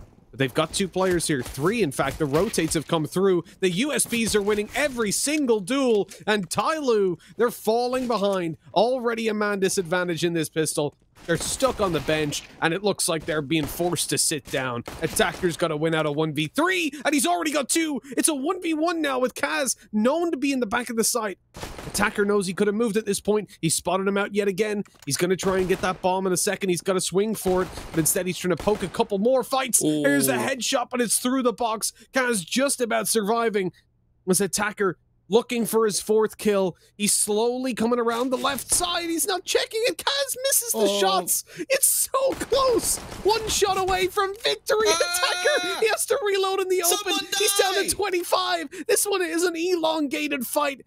And Kaz, I don't know how this guy's still alive. He's dodging bullets like the Matrix's shadow spotted. Attacker's still missing. He hits him once. Triple burst out. I don't believe what I've just watched, Tom. What in the world was that? That whole fight took like 40 seconds. I think that's what we need. At the end of this game, rather than highlights, we just have that clip with a timer on it, just to see how long it took them to kill each other. Maybe just add some sarcastic music in the end. Like, the scary thing is, he wins the 1v3. Like, it's still heartbreaking for Checkmate that they don't manage to get this through. But Dear Lord, that's one of the longest pistol fights I think I've ever watched. You know, it's awkward when the triple burst comes out on the Glock as well.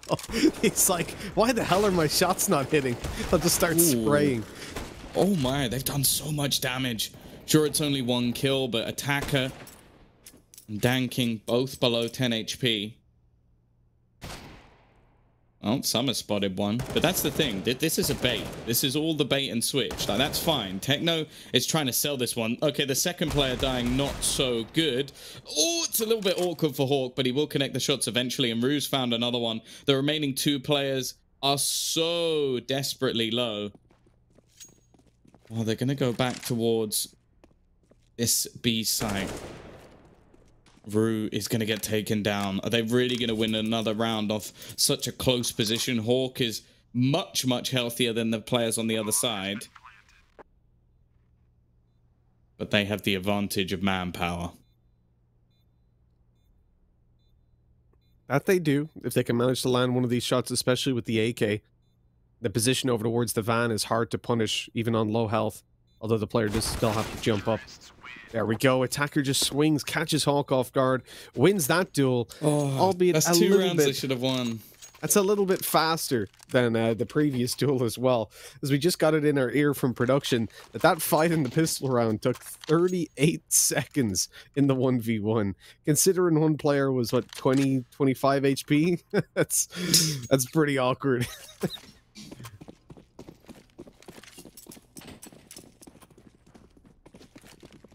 Oh, who knew that 38 seconds could feel like such an eternity? Dinko, maybe. Either way, Blitz. It's going to get another couple with the Deagle. Looking for every single one. There were 3 tasty headshots in there.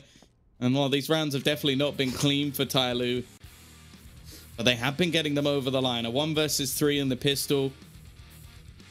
A 2 versus 2 where they only had 11 HP between them, and now just rushing into the A site, losing 3 players to a single Deagle.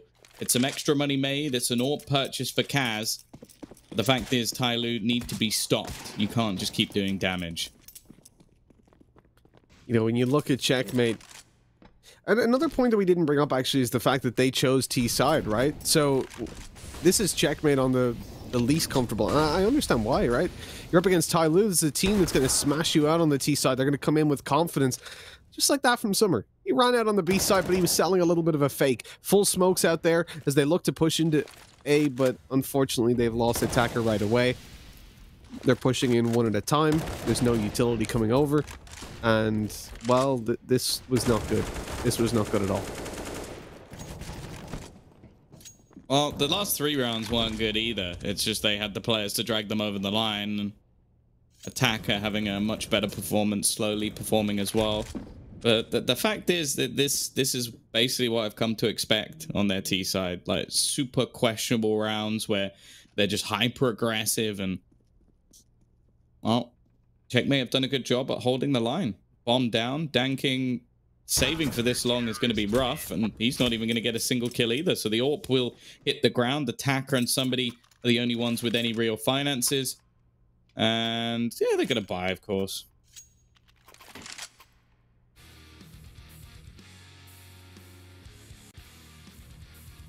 You know, that was a very questionable round from Tyloo. I understand what they're doing at the start. They full smoke out on B. They rush in with 1 player. He's obviously supposed to survive a little bit longer. And if he gets a kill, well, then you're selling the fake very convincingly. He doesn't, but it's fine. It's still recoverable. You've got players ready to push out the A side. So 2 Palace, 1 ramp. One guy swings out Palace by himself, dies. We wait a second. Another one comes out ramp by himself, dies. And then the Palace player's left alone. Why? That's my only question. Why? What was the intention? Obviously, they don't have smokes at that point because they've used them up on B, but where's the flashes? Where's the push together? All 3 of you coming out at once to take those fights, not allowing one guy to just go, oh, I'll spray him down, I'll reset. Oh, I'll spray him down, reset. Oh, I might spray this guy down now because he had all the space in the world.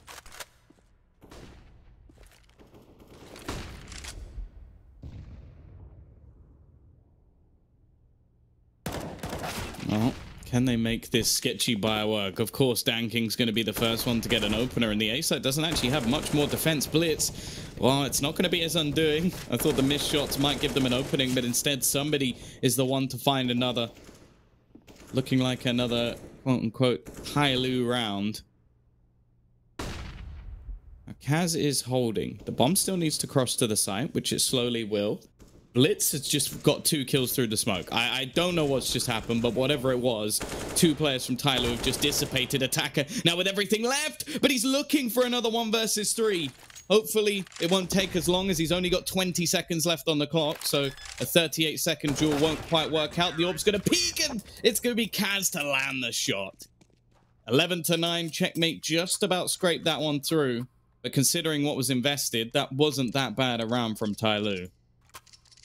Yeah, I want to see the smoke kills.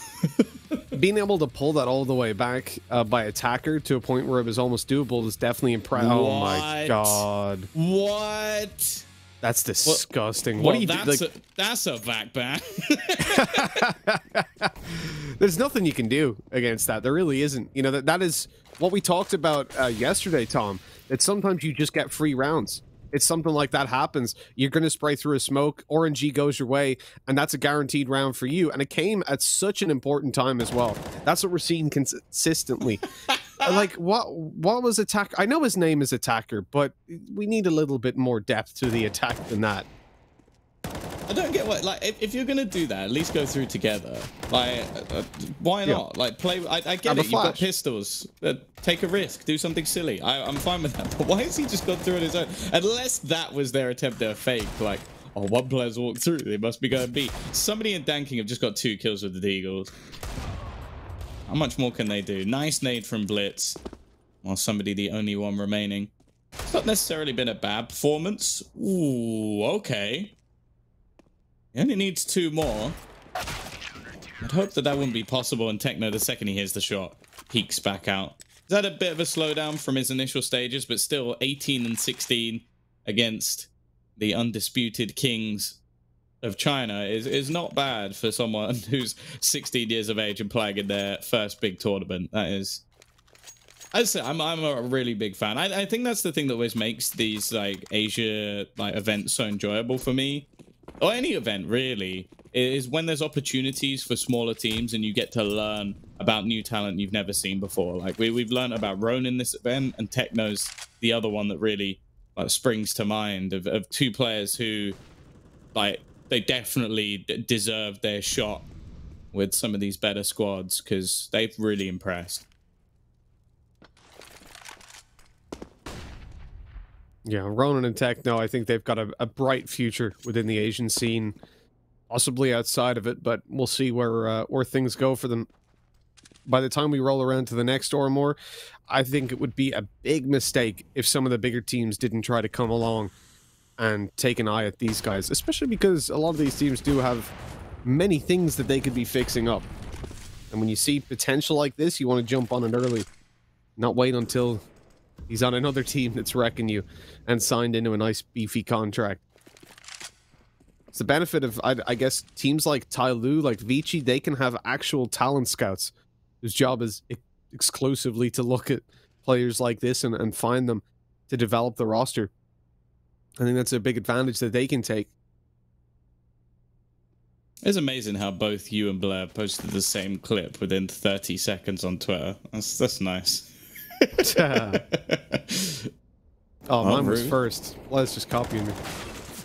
Rue started it off, but again, it seems even though they get advantages in these rounds, that they just managed to slip away. Summer has found another one, and now Rue at the back of the site, he's got a lot of work to do, and slowly it will step up to the plate. It's left onto Hawk. And with the bomb being planted, he might get a freebie. Danking didn't quite walk out far enough, and now he's actually almost put himself into a crossfire.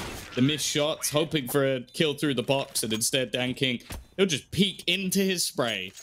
He's a mad lad, that's for sure, but he has won them another round. 12-10. I think the really weird thing about this game is there's not many scenarios where I'll say everybody on Tyloo seems to be like putting up numbers.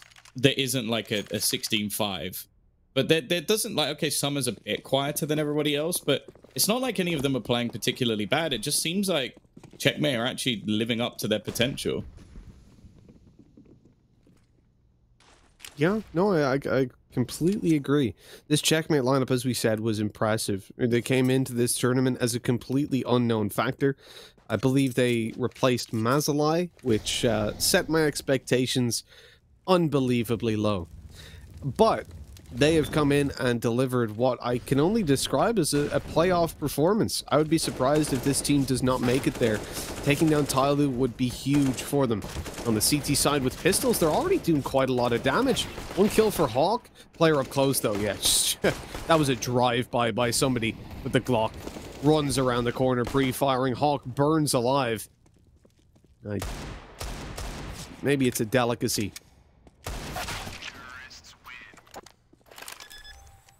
Would you like your Hawk well done? Because he's been well done over towards that tall box area. The Checkmate 13 to 10. Here's their full buy, and they really need to do it now. Now or never.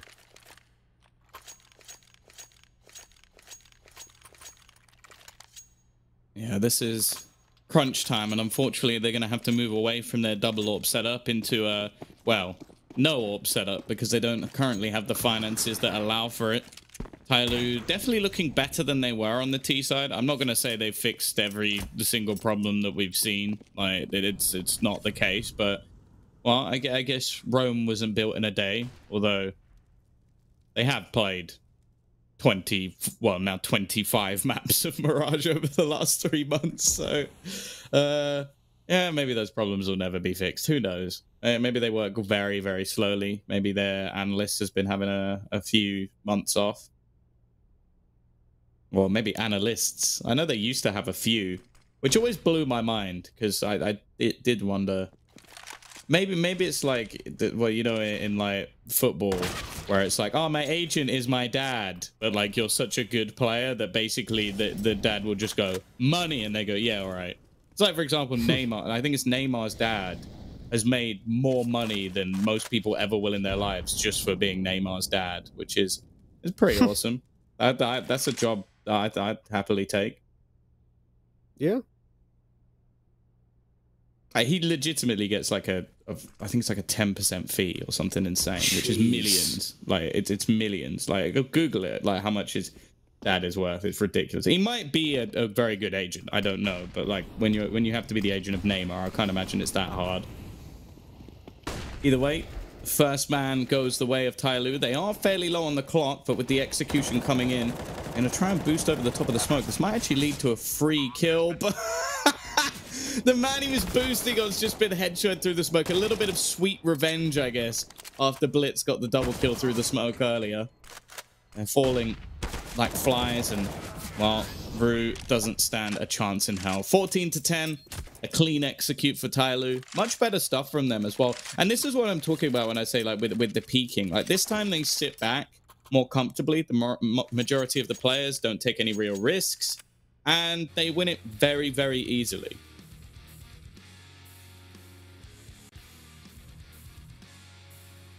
You know, when you're Tyloo, I feel like they've come into this one with a bit of revenge on Blitz. It is karma just flipping over. Obviously, he got that double spray down from behind the smoke, and this round he just gets sprayed down. They're ready for it. Not letting him away with it. 14 to 10. That was in a very important buy round. You know, they're on a forced buy. This should be 16-10. This should be Tyloo walking across the finish line. And look, I have no criticisms of Checkmate. I even when it comes to Tyloo, to be honest, Tom, like there's a couple rounds where obviously there's things they could be doing better, but by and large, I think this is the most focused we've actually seen them coming into it on the first game versus a team that aren't necessarily, you know, they're not a Vici, they're not a Tiger, not like they've won Oramore events or stood up to Tyloo in the past. This is an unknown quantity, and Tyloo seem to have woken up and be playing much, much tighter Counter-Strike. Now, for Checkmate, this is a massive step in the right direction. They lost the pistol to start things out. They went 4-0 down. They lost the second pistol as well. So in total, they've lost 7 rounds in the early stages of the game. And here they are in a position where they're probably going to lose by 6. So if they won both pistols, who knows? Who knows what would have happened?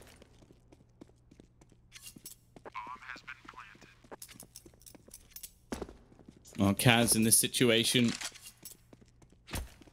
doesn't have much of a choice but to save the AK-47. Like the loss bonus at this point will actually be built up to a relative degree. It has been, I believe now, 4 rounds in a row for the side of Tyloo. So could be in a pretty good spot.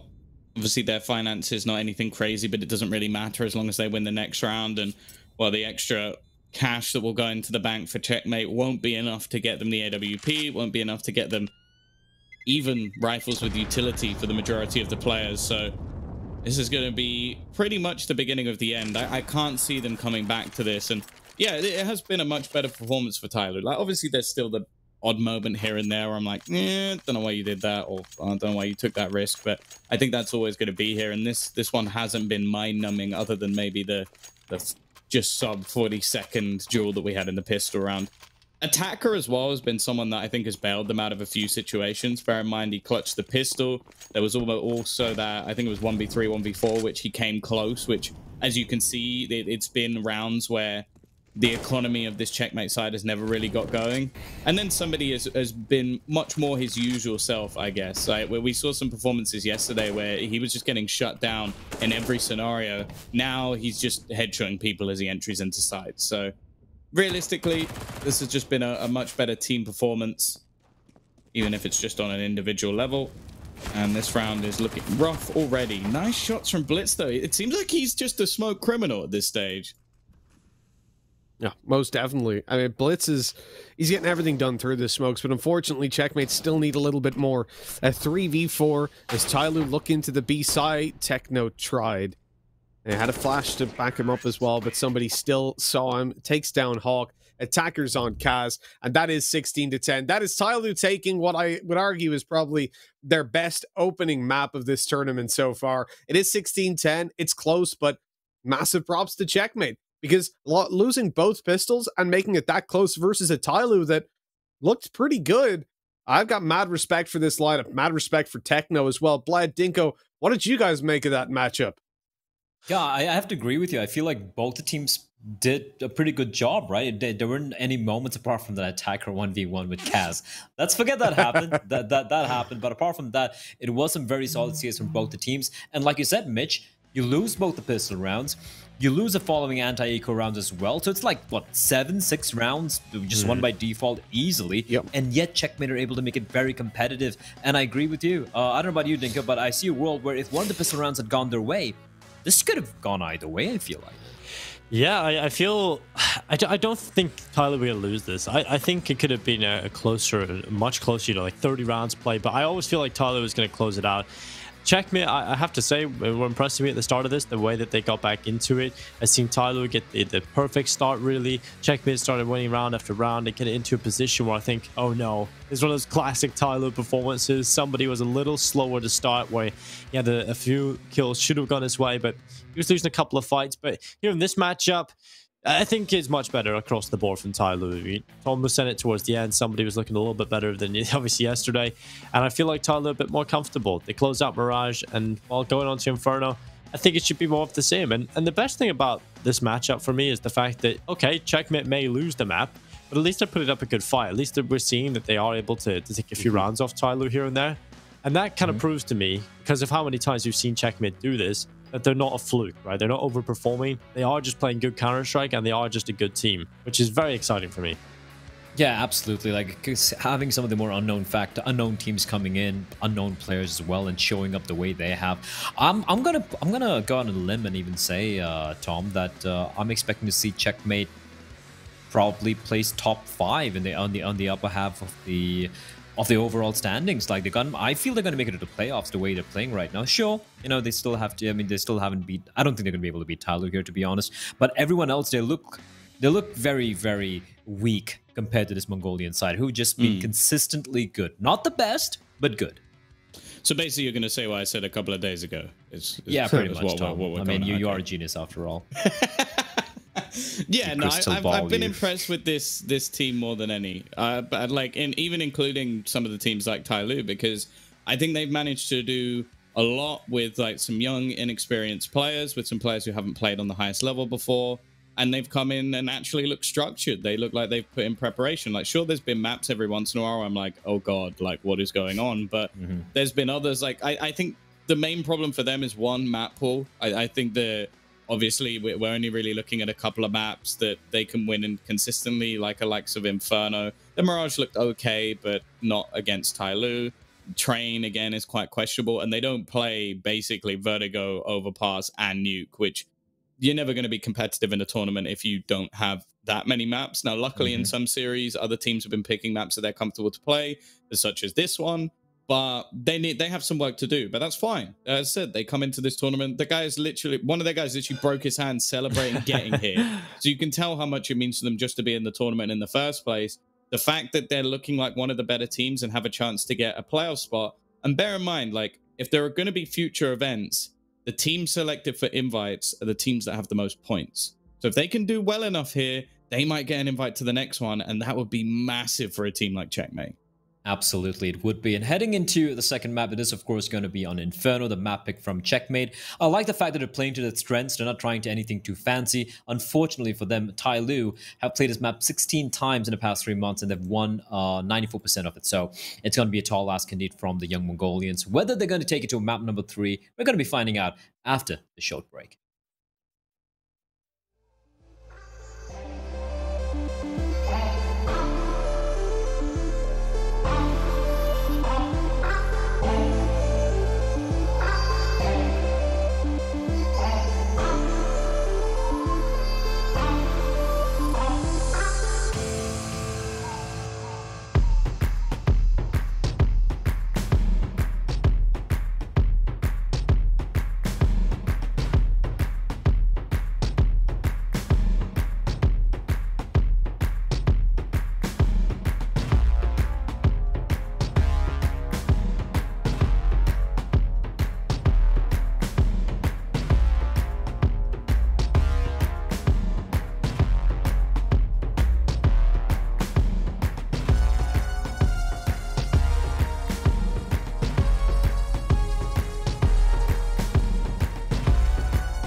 Hello, folks. Welcome back. We're ready to go with map number 2 in just a little bit. Inferno will be coming up.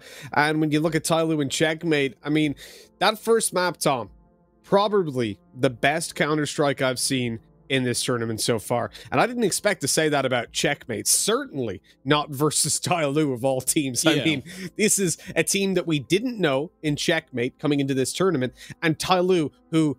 Come on, they're Tyloo. They don't play clean Counter-Strike. But they came in respecting their opponents. Maybe it was a little bit of kick up the backside from the game yesterday when they lost 16-7 on Mirage. Maybe they wanted to just get themselves back in the zone. I don't know what happened, but I really enjoyed that map. I think so far we've suffered through a lot of Counter-Strike that was shaky, that we'd had very questionable decisions. This game right here, I'm excited for this map.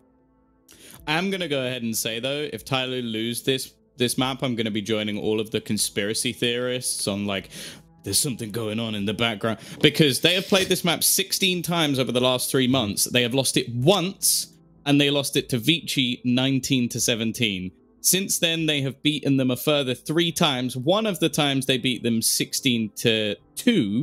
The last 2 times they played versus lower teams, and by lower, I mean the likes of Beyond, they won 16-8 and 16-6.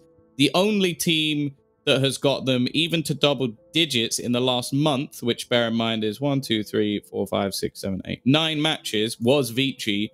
No other team has even got into double digits since they played on the 7th of August versus Let's Quit. So realistically, if Tyloo lose this map, I think there's something going on, because this has been their bread and butter. This has been superb for them. They have a 96% win rate. They are unreal at this map.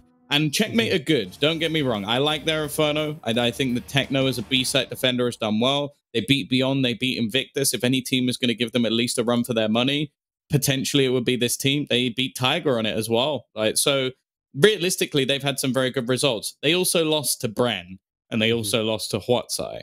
So realistically, this should be a walk in the park for Tyloo, even though it's a good map for the side of Checkmate. And yeah, as said, like I would almost start to question that they just like playing 3 maps if they lose this one. Yeah, those are some pretty impressive stats you're bringing up there, Tom. I mean, Tyloo, clearly a force to be reckoned with when it comes to Inferno, and I'd be a little bit worried going up against them. But from what we've seen of Checkmate, I really want to see these guys hit those double digits and push themselves to new heights. Yeah. This is a team that I don't expect to beat Tyloo. I don't expect them to get #1 in this event or anything like that. But for them to actually challenge, I think already, you look back at Mirage, they lost both pistols. They still come through with double digits. If they won even one, we could have seen that go their way. There is a real possibility, and I think that's something that they will look back on with pride. This lineup has a lot of potential. Techno 4K is a god tier stand-in, one of the best I've seen competing against the best teams in his region. I'm excited to see what these guys can offer us on Inferno as we jump into the pistol round, and it's the T-side start again for Checkmate, this time meaning that Tyloo decided to start on the defense. Yeah, no surprise there. Gives you the advantage in the pistol round as well, and allows you to build up going into that second half. Nice couple of trades, though. This battle for mid has actually worked out. Do they expect the final player? Maybe not. Somebody gets one, but he re-peaks, of course. And now he leaves it all onto Slowly. Now, Blitz is very low on HP. He's not going to be able to catch him transitioning. And what that could mean is this push through the smoke will pretty much net a free frag. He's going to wait for it to fade. He's got time to play with, but not masses. As the kit, I believe, if it was invested, has been dropped into middle, so it would take him just as much time to retrieve it, and Blitz is going to end up closing the pistol. Good pistol from them, especially with the trades after losing the initial couple of players and after walking into a 4-man stack. What I will say, though, somebody, you threw that round. Well, you know, throwing it away, at least Checkmate were there to catch it. That's how I'm going to look at things. Checkmate have gotten themselves the 1-0 start, and I love the investment, Tom. Straight away, they're coming in with 4 rifles and 1 SMG. They're not leaning hard into the meta we've seen some teams take of going to 4, and in some instances, 5 SMGs. More so on the CT side, which is what we're seeing Tyloo come close to, but they can't afford the full SM, so it's pistols backing them up. Opening it, it is going to be the MP9 duel that wins out over the MAC-10, giving an advantage to Tyloo. Now, they haven't managed to retrieve the MAC-10, but it's not the biggest of deals. The CZ close, was a big concern for Kaz, but luckily, those players have backed off. Tyloo now looking to turtle into this round a little bit later on because they've got the advantages. They don't want to overextend and give the opportunities for Checkmate to trade back the advantage that they've found.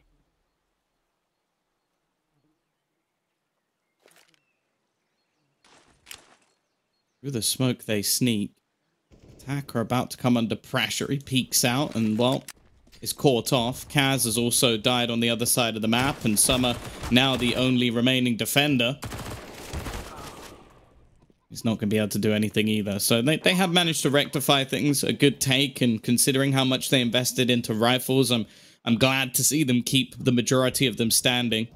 It's normally a risk in the sense that if you lose any, obviously you give it over to armored players on the other side, and they have much more of a chance to win the round. And also, in comparison with SMGs, you're not making anywhere near as much money.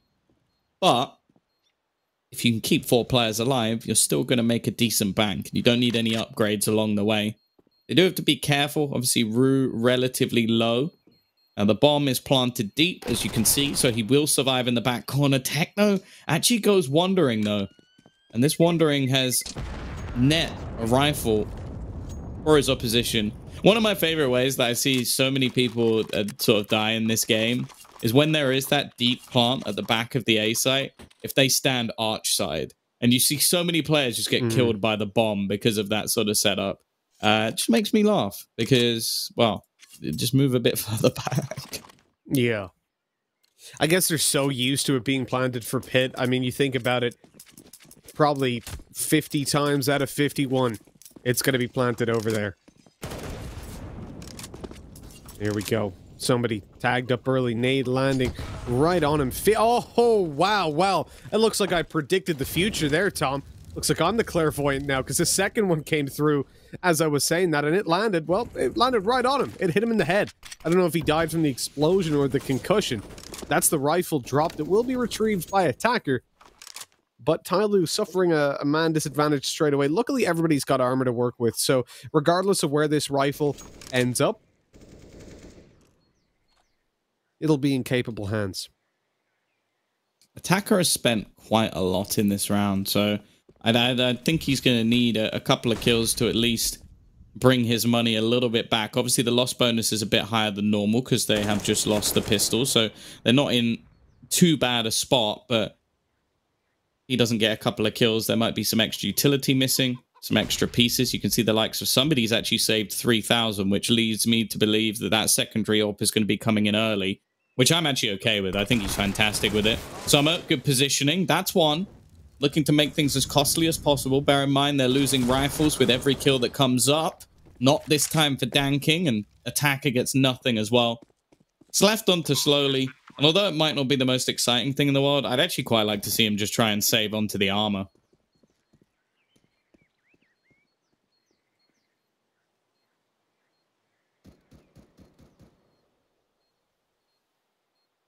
It looks like that's what he's going to do. Playing for the exit, I'm not massively against. Well, he's going quite aggressively in for it. It's planted so that they can easily save in pit. And versus this kind of buy, I don't expect them to extend any further, but they've dealt with him anyways.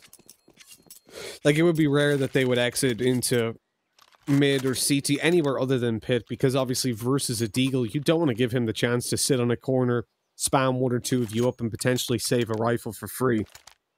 Good decision making by Checkmate. They go 3-0. Now, what I want to point out here, Tom, for Tyloo, straight away, they've gone for a double ob setup in their first proper full buy. That isn't conventional when it comes to Inferno play. No, but it is for Tyloo, I think. Especially with how somebody's been AWPing recently. I don't mind it at all. I like the double nades, though. They know he's there. They're going to continue to nade him down. And he's still facing. This man has no fear. This is so unbelievably risky, but this is exactly what somebody does. And oh, God. I don't know how this man has so little respect for Counter-Strike as a whole that he would he would dare go for a ping like that. And in my mind, every bone in my body was telling me how bad that was going to go. For him, he was like, it's a great idea. They'll never expect it now. Slowly, even going to re-pick into the same angle again. If at first you don't succeed, maybe you should try something else.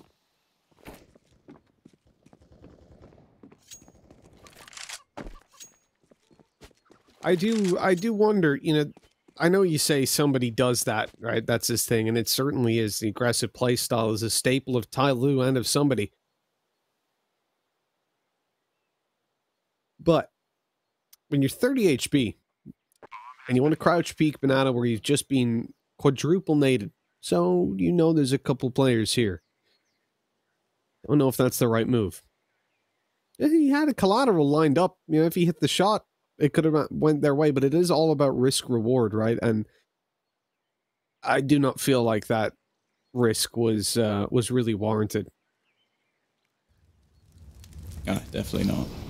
Silly plays, but that's what we've come to expect from this man. No fear whatsoever. And now they're even having the time to hunt down these remaining weapons. It's only going to be Summer looking to survive. And he's going to be pushed. He's going to need a double here. And, well, even one of the players wasn't facing in this direction. But Techno cleans things up. It's a strong start for Checkmate. As good as it can be. But as said, there really haven't been many teams that, or any other than Vici, that have been able to beat them on this map. So if they do it, sure, that'll be an incredible performance. But they have got a long, long way to go.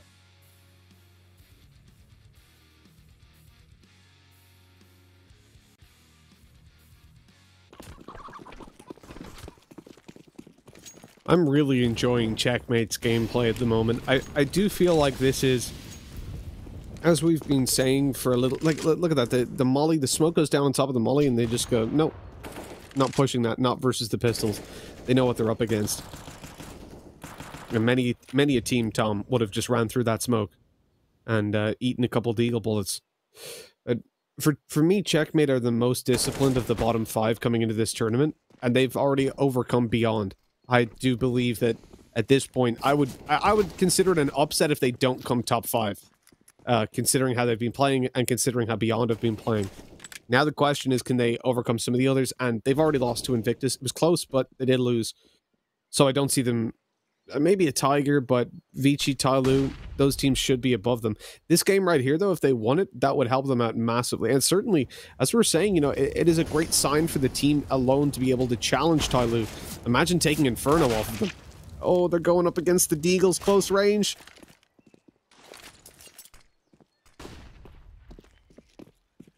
Still 3 players on this site. They're worried about the flank, but the fact is it's on the site itself that's going to be the real issue. Techno looking to lead the charge. Peak even coming out. Somebody still knows that they're here. Summer's just going to die to the Molotov. He's completely fallen. They check the boost. Oh, I love this team. Fantastic. They clear every position. They use their utility well. And they just walked into a 3-man stack and didn't lose a single member. Glorious. Check the boost, man. As soon as I saw it, I knew you were going to be excited by it. That's what you want, right? And it's something that we've missed a couple of times. more than a couple. Yeah, well, Like, most some definitely. teams would do it like 4 rounds in a row. Just like, oh, I died from nowhere. I don't know what's going on. Yeah, he was boost last round. But he won't be boost this round, surely. Yeah. 5-0. And then these have been some pretty clean rounds as well for the side of Checkmate. Their money is booming. They got 2 players over $10,000.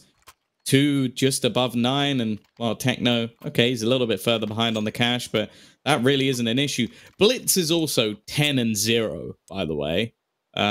Just thought I'd point that one out. The man is yet to die, and he's been averaging 2 kills a round. Those are some pretty crazy stats. I don't know if he'll be able to continue that, which maybe that will be where we see the change. Double AWP setup is gone. And, well, Tyloo, they've got to start putting some rounds on the board here. Obviously, they are a map to the good, but this is the map which has been unstoppable for them over the last few months.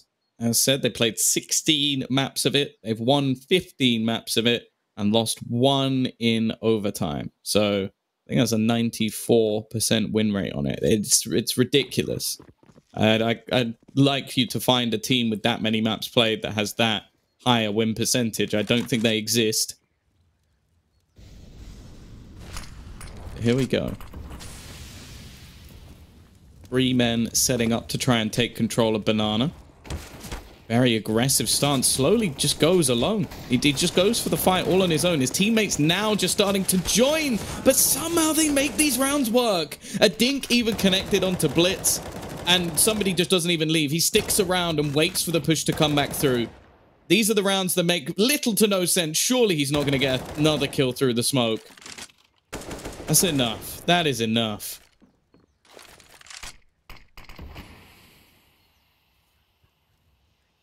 We've seen Techno do it before in a 1v4. This time he's got a teammate to back him up, but I think it might be a little bit too ambitious. Stop swapping guns! For God's sake, he swapped guns 4 times, I think, in that move. Every time he makes a sound. And then he even reloaded. He's gonna go through the smoke! Oh, thank God. Good. Good. I'm so glad he got punished for that. This man has a screw loose. He genuinely has a screw loose. I can't. I don't disagree with you, Tom. I mean, when it comes down to decision making, again, fair play to Tyloo's analysts, because I reckon they look just like you, Tom. They're bald. They must be pulling their hair out sometimes watching these. It's like, I've told them 1,000,000 times. Dropping 4 weapons and then jumping through a smoke is not a good play. And somebody's like, honestly, they're in straight jackets at this point. They're straight there, just sat in the corner, just shaking, just like, oh, he's doing it again, he's doing it again, and they're just like, sedate him. It's like it's all right. It's okay. Like, he's gonna listen to you someday. No, he's not. They just see a smoke. They see somebody throw a smoke, and they're like, "It's happening! It's happening!" It's like, they just get wheeled out of the rooms. Come on, we're gonna go for walks. He threw the smoke. He's gonna go through it. Why did he pick up so many guns? You already have it was the same gun. That wouldn't have annoyed me so much if he didn't then reload. Yeah. You could say he was looking for ammo in the other guns or something, but then he reloads. Like, come on, dude. Come on. Oh, God. The worst thing is he did well in that round. The annoying thing is now he has lost his AK, so he's ended up with a FAMAS. Attacker in the corner, not even needed. Even going to take a little love tap towards his teammate, and the bomb's been dropped alone. I think that's one of the first major mistakes I think we've seen. Obviously, somebody does come from behind him. He pushes through again and gets a double kill with a FAMAS. But I almost want to just gloss over that, because the mistake made there from Checkmate, the second player through runs in with the bomb. That's game over. Like, the rest of the team were too far behind. They were sectioned off. So that's just a silly play. And now, well, the big bank that Checkmate had just moments ago, slowly getting diminished. Sure, a couple of the players still have some cash, and the loss bonus is going to start coming up behind them with 2,400 available into the next round. I like this. They're taking this very seriously. A tactical pause coming out from Checkmate. They know that I think they knew picking into this was going to be an uphill struggle. Yeah, this is the play. Like, you're running through blind with the bomb, Techno. Like, we sing your praises all the time, but that was stupid. By the way, oh well, actually, I'm bringing up during an eco round. But yeah, for Checkmate, this is important. They've got themselves the AKs, 5 of them, full utility, but they are starting to really have their money eaten into. And with Tyloo building up that little bit of momentum, it is getting dangerous. We know exactly what can happen. These guys can really snowball. Danking, he's down. Techno trades attacker, but Summer eventually steps it up and shuts down this mid push. Gorgeous work. That was starting out really well for Checkmate, but Summer, he's so reliable. That's always the terrifying thing with Tyloo, is there's so much depth to this roster. Like, he may not necessarily be the star player anymore, but he can definitely have those star-studded moments, and this was it. Even going back for the repeat, it threw a little bit of Tyloo spice in there at the end. And this is where, as I said, the money is now awkward for the tease. That is aggressive. Somebody... Well, he was ready for that, it seems. Rue clearly having a good spawn and wanted to try and be the hero of this round by opening up onto Banana. Instead, he's just handed another weapon away. The double up setup in the apartments as well from Tyloo. And they've basically switched gears. They've gone from being battered over the first 5 rounds to now, well, battering their opponents right back. It can be tough to find a way back into this round, especially with a single smoke and a flashbang.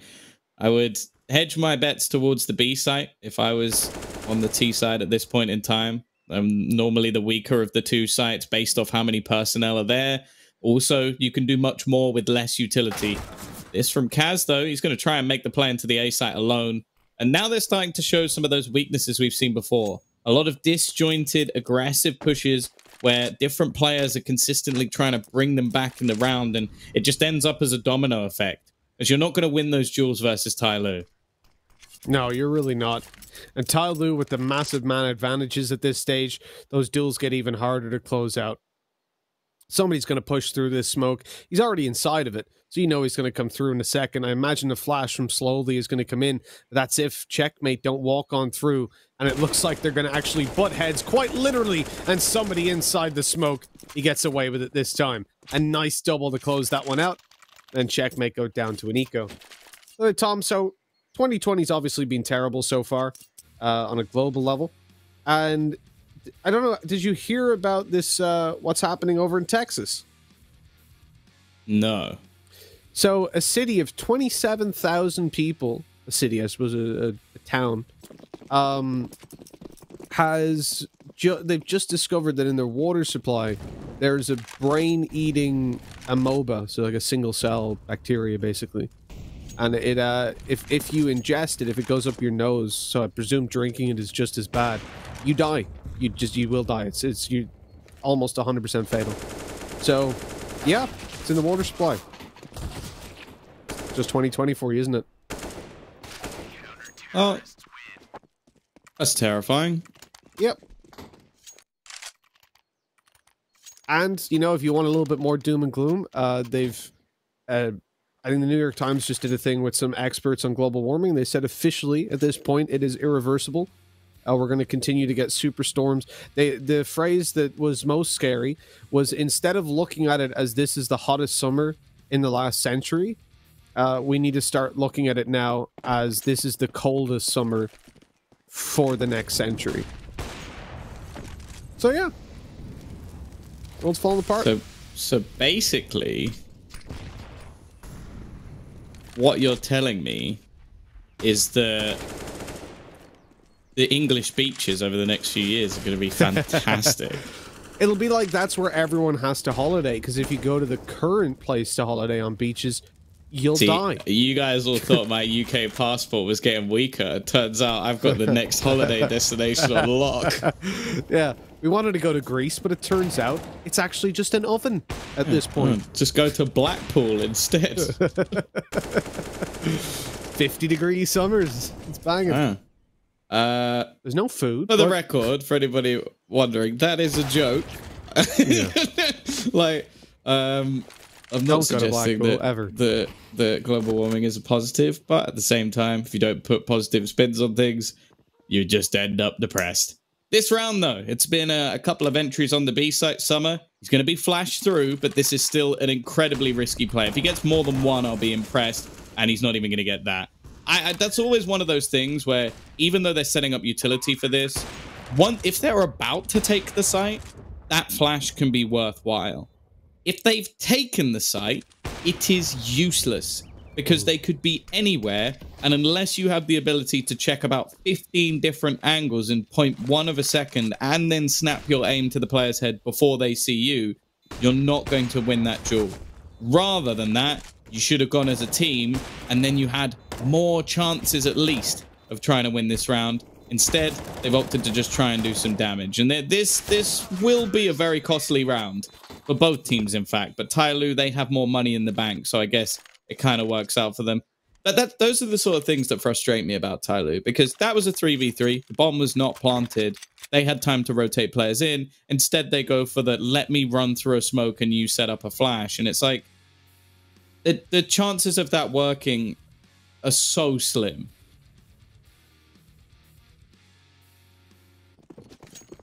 This guy's been nuts, isn't he? Techno. He's just the god tier stand-in, and it amazes me every time. He's so young. Was he 16, right? Yeah, I can have a check unless he's aged over the last few days. Yeah, he's 16. 16 years of age, standing in for a team that are playing against some of the best in the region. And you're not... Like, the thing that impresses me is how tight he plays Counter-Strike. He doesn't go out looking to show everybody, oh, look, I'm a great player, pick me up. He is just here doing his job. He's not overextending. He's not looking for mad plays. But those plays are falling into his lap. Like the 1v4 that he found in the previous map, this clutch we just saw right now. I think teams are going to, even without watching back the games, when you play against this team, you walk away from it going, damn, that Techno guy is sick.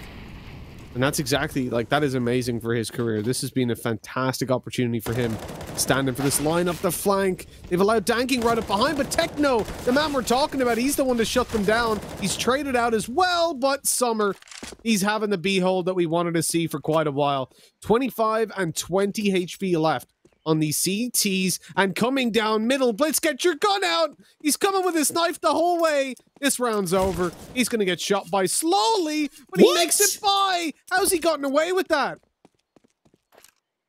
I do not know. And now, well, everybody sits between a very small amount of HP, 20 to 25. And be that mid-ground of Blitz. He's going to go for the fight, and Summer's just waiting patiently for him. It does end up in a similar fashion with the take coming in for Tyloo. More importantly, the bomb does go down for checkmate, though. It's some extra money that might actually save them here, as they did lose a streak of rounds before eventually winning one. It will still keep their money at least in check for now.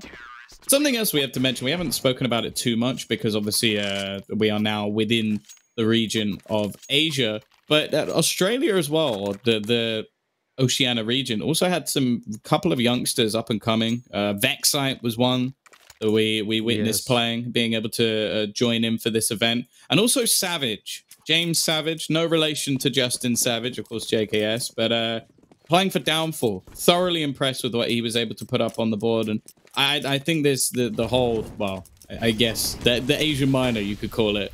Have a lot of young talent coming through, and that's always exciting to see, because sure, we know about like these young European players like the likes of BMAS or someone like that who's come through, made it to a Mousesports, but we don't normally get to see too many of these teams, because with big events you only ever see Tyloo, maybe a Vici, or in the past an MVP.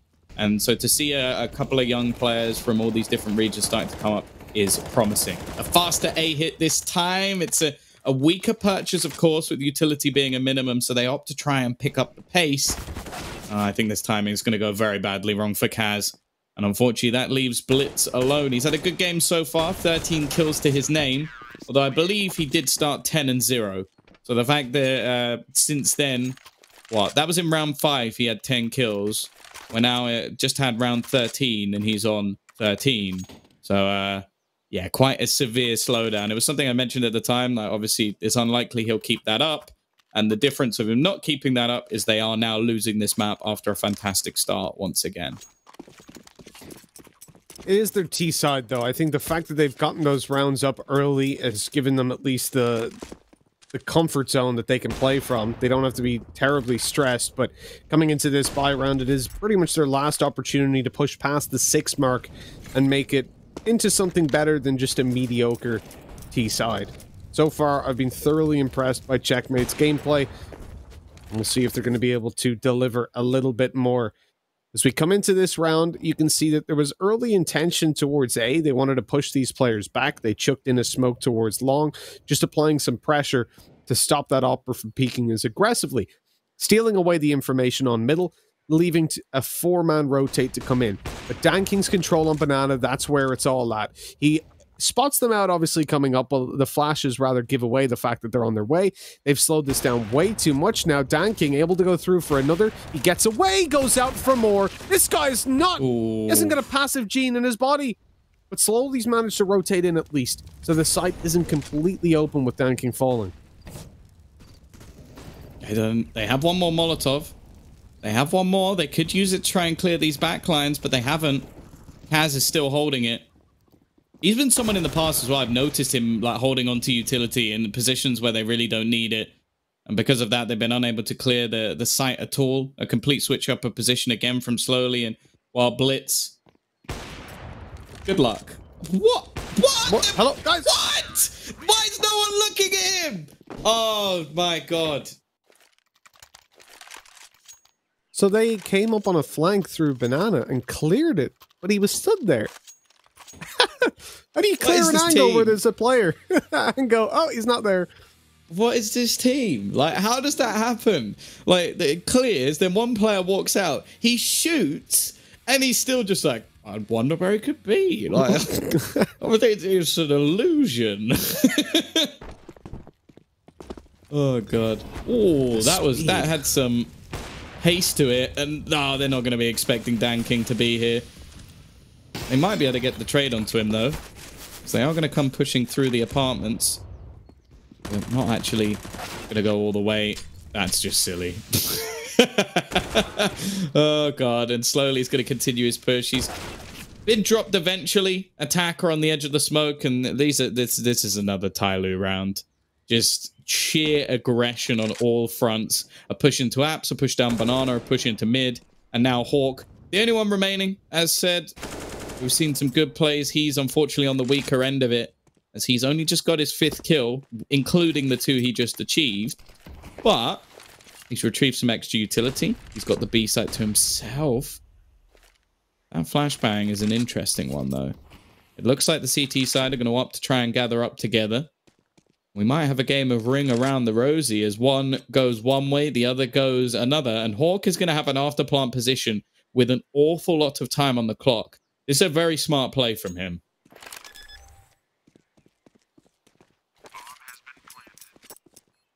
Well, previously, this 1v2 attempt by Checkmate didn't work out. But Tyloo had all the info to play with in that instance. Now they absolutely don't. But neither does Hawk. He's spotting out CT. He sees it's clear for now. He's going to come into middle at just the right time. Catches that headshot to Summer. No idea where Danking is, but he's happy to just play the time on this one. Has a nade to work with as well. It's not going to be enough to take Danking down on 64 HP, but coming up through long. Oh, this could be it. Hawk, he's going to swing out. He hears the steps. He knows Danking's coming, and he hits the headshot. 7-8, Checkmate. They've had quite a good T side here. Look, the 6 would have been decent, but considering how early they got the 5-0 lead, I wanted to see more. I think with 7, I'm reasonably happy with what they've achieved.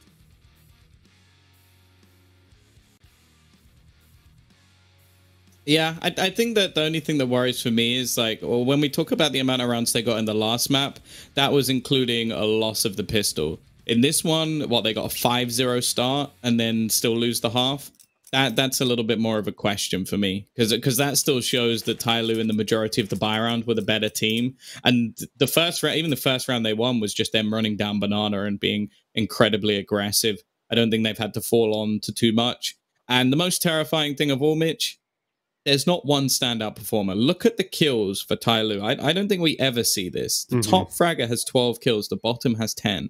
Every single player has had their moments. Every single player has been performing. And that's terrifying. Like that's when you don't beat Tyloo, no matter who you are. Like, even if you go up to the top level of Counter-Strike, if every player's performing, you're dead. They have an average of 11 kills and a variance of 1. That's just ridiculous. Like I've genuinely never seen that in a full half. Maths degree's coming up. That's all it's ever been good. I'm pretty sure that's like GCSE level maths, but yeah, no, but because even I've been taught that, and I failed A-level maths completely. But either way, Techno trying to hold the site. It's Attacker to trade, and Summer and somebody have come up trumps in a matter of seconds. The push is coming down. Banana, somebody having a little bit of trouble getting out of the hole he placed himself in. Hacker waiting on the angle, and Hawk's going to pick him off as well. It's left all onto Summer. No armor, but a USP in hand. He needs to try and connect onto those headshots and blitz. That was a fantastic peek. As said, he's been having a good game. His starts to the map have been fantastic. Do they have what it takes to drag this one through? And the other question is there going to be a force buy here from Tyloo? In which case they won't get a break at all. And yes, of course, there is in fact 3 Galils purchased almost instantly. I'm not surprised. You get the bomb plant in that round, you lose it, of course. You're going to have so much money that you can afford to make that kind of investment. And especially with it being Tyloo, I think even if they didn't get the bomb plant, they'd probably force buy up just off of sheer confidence. It is a 5 Galil buy, and in fairness, it looks better than what the CTs have. They've invested fully as well, but they've got 4 SMGs, something that we talked about, how the CT side, when winning the pistols, has been pulling this out consistently on Inferno. In fact, we've seen 5 SMGs, I think, even more frequently within this region than 4 or less. And it really highlights the flaw with the economy system, Tom. The fact that Tyloo have lost the pistol, and yet somehow they're favored coming into round 2. Yeah, and even though there's limitations with utility, like with this squad, it really doesn't matter that much. Like, I don't think we say too often, like, wow, what a fantastic set of nades by Tyloo. Like, I think that's the first time that sentence has ever been uttered in relation to their roster. Rue, a bit of a surprising position, but look at the T's. They've just gone back through around CT, and they have the A site, or sorry, the B site to themselves. I think Rue realizes that this is the case, and they're going to gather up as a team and try and retake this one. The problem is the CTs themselves also don't have any utility. It's 3 flashbangs, no smokes. Taking this back is going to be very difficult unless we have some crazy whiffs like that. Somebody not landing a bullet. Oh, man. They're turtling. They're turtling. They're allowing the SMGs to get close. I thought they'd hold long range into Banana. This is oh my god, he got 3! They've won the round still, but that was ridiculous. It made me jump out of my seat. Where's the third guy? I think he killed that guy just before. Oh, right, okay. It was a 2-man lineup, but I think the third one was just before, so it was still on the kill feed. Okay, right.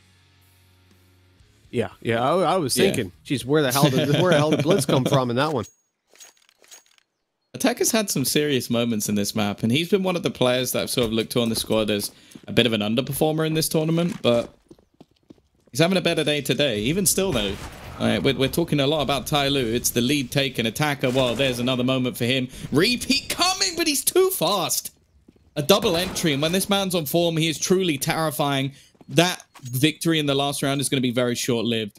1 man surviving, money has been wrecked. Techno, I think he wants to try and find some sort of upgrade. Bomb is technically still down, but he is dead for sure. Somebody always in those positions, which, well, it's sort of like when you're playing like a matchmaking game, and you know when that guy that everybody's, oh, he's a tryhard. That's somebody in this case, just lurking on the other side of the map, like, why are you there? I want to punch people in the face when they say that. Try-harding, like, what do you want me to I've always found it's like the weirdest insult ever. It's like, I kind of get it in an extent, if, for example, if you're playing like a casual game mode. Yeah. Like, if you're in a competitive match, it's literally in the name. So, calling someone a tryhard, I'm just like, Yes, I am. Yeah. But if it's in like, oh, well, like for example in Valorant, if you're playing a spike rush and you're like lurking hard, bringing the clock down to like 10 seconds left, I don't like you. Yeah, I mean, it's the same in Counter-Strike. You've made it less fun. You get the 10v10 mode, just casual. You go into that, and you're kind of like, you're holding the B site, you've got pop flashes with your teammate and stuff. It's like, really? You're here doing that? But, yeah, when you're in a competitive game, it's like, who queues competitive and goes, do you know what? I don't think I'll try today. I think I might just D-rank a little bit. Like, no one does that. You're a moron. Yeah, try hard just means I'm terrible and I'm angry that you're better than me. Well, that's interesting. Interesting take on a mid hold. Turn your back to them. I can't see you, you can't see me. Unfortunately, that theory is proven incorrect, but Blitz, my god, I didn't even see him. But he gets that headshot so quick and clean. Wait, he didn't push through? What universe are we in? This doesn't make sense. It's because it wasn't somebody, though. That's the issue. It has to be somebody. I don't know. I feel like it was slowly with that triple kill he got on Vertigo yesterday where he just ran all the way down the ramp. Begs to differ. I think he ran through 2 smokes to get those kills. Oh, that's unlucky for Hawk. Timing against him. They've rotated players off to try and defend the B site after they heard all the footsteps outside. Of course, in these sort of rounds, you can understand that. You're going to take risks. Chances are you're not going to win them. So it's unfortunate. It's unfortunate the fact that these sort of initial rounds with them basically winning 2 in a row but losing to the next 4 Spy of Tyloo has put them in a horrible economic spot. Chances are coming back from this is going to be very difficult. I will say Blitz is playing lights out. He's got 19 kills already.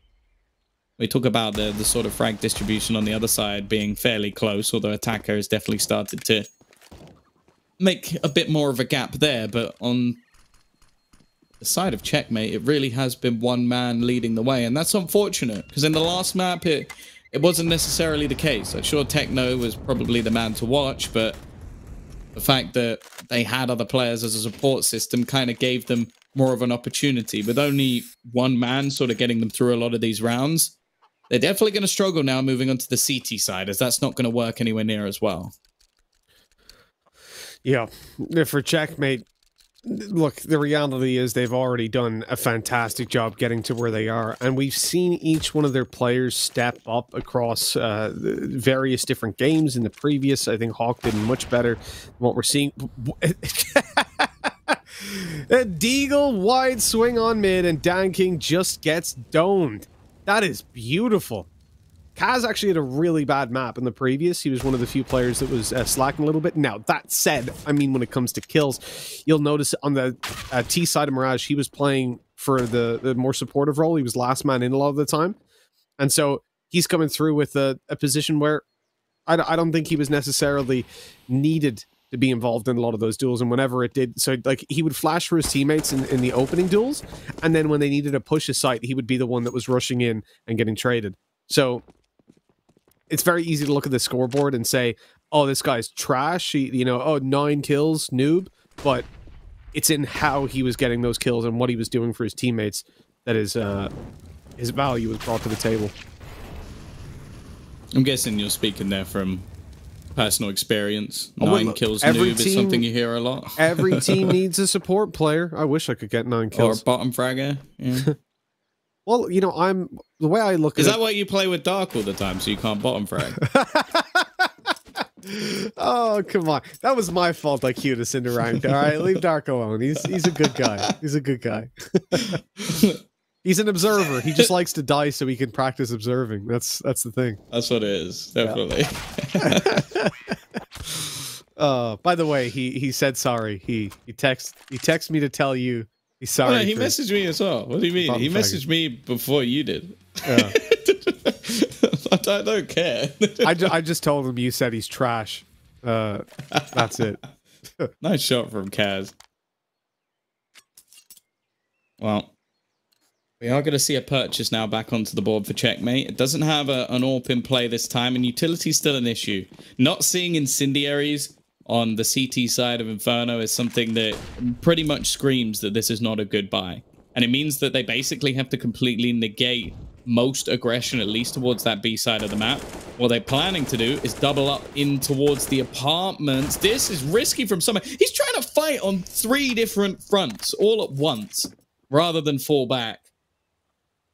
Now Attacker's going to try and make a move into the B site. Both players passive. They look to try and swing, well, somewhat together, although it ends up with Techno falling out and the trades come back in. This is going to allow for a bomb plant once it gets there, but DanKing realizes he needs to try and make some cover for his teammate. They do have some utility available to them, so that can just be thrown down and the cross will be available. With all 3 players coming in from CT, I fear that getting past DanKing is going to be a lot easier said than done. That flash is superb, though. The flash and peek gets rid of the AWPer, and now it's left onto Slowly, and he can't do anything either. That is superb from Checkmate to be so aware that he was likely to get aggressive on that angle. I'm quite happy now for Checkmate picking up this round. I feel like this is the lifeline that they needed, Tom. Obviously, it came on the back of a couple of mistakes by Tyloo. That peak in apartments, I really don't understand. Once you spot one player pushed up, you know, normally he's got support. There's one in Boiler as well. At that point, surely Summer realizes that he is running into his death, and he still goes. Very odd. And I think those are the kind of peaks that...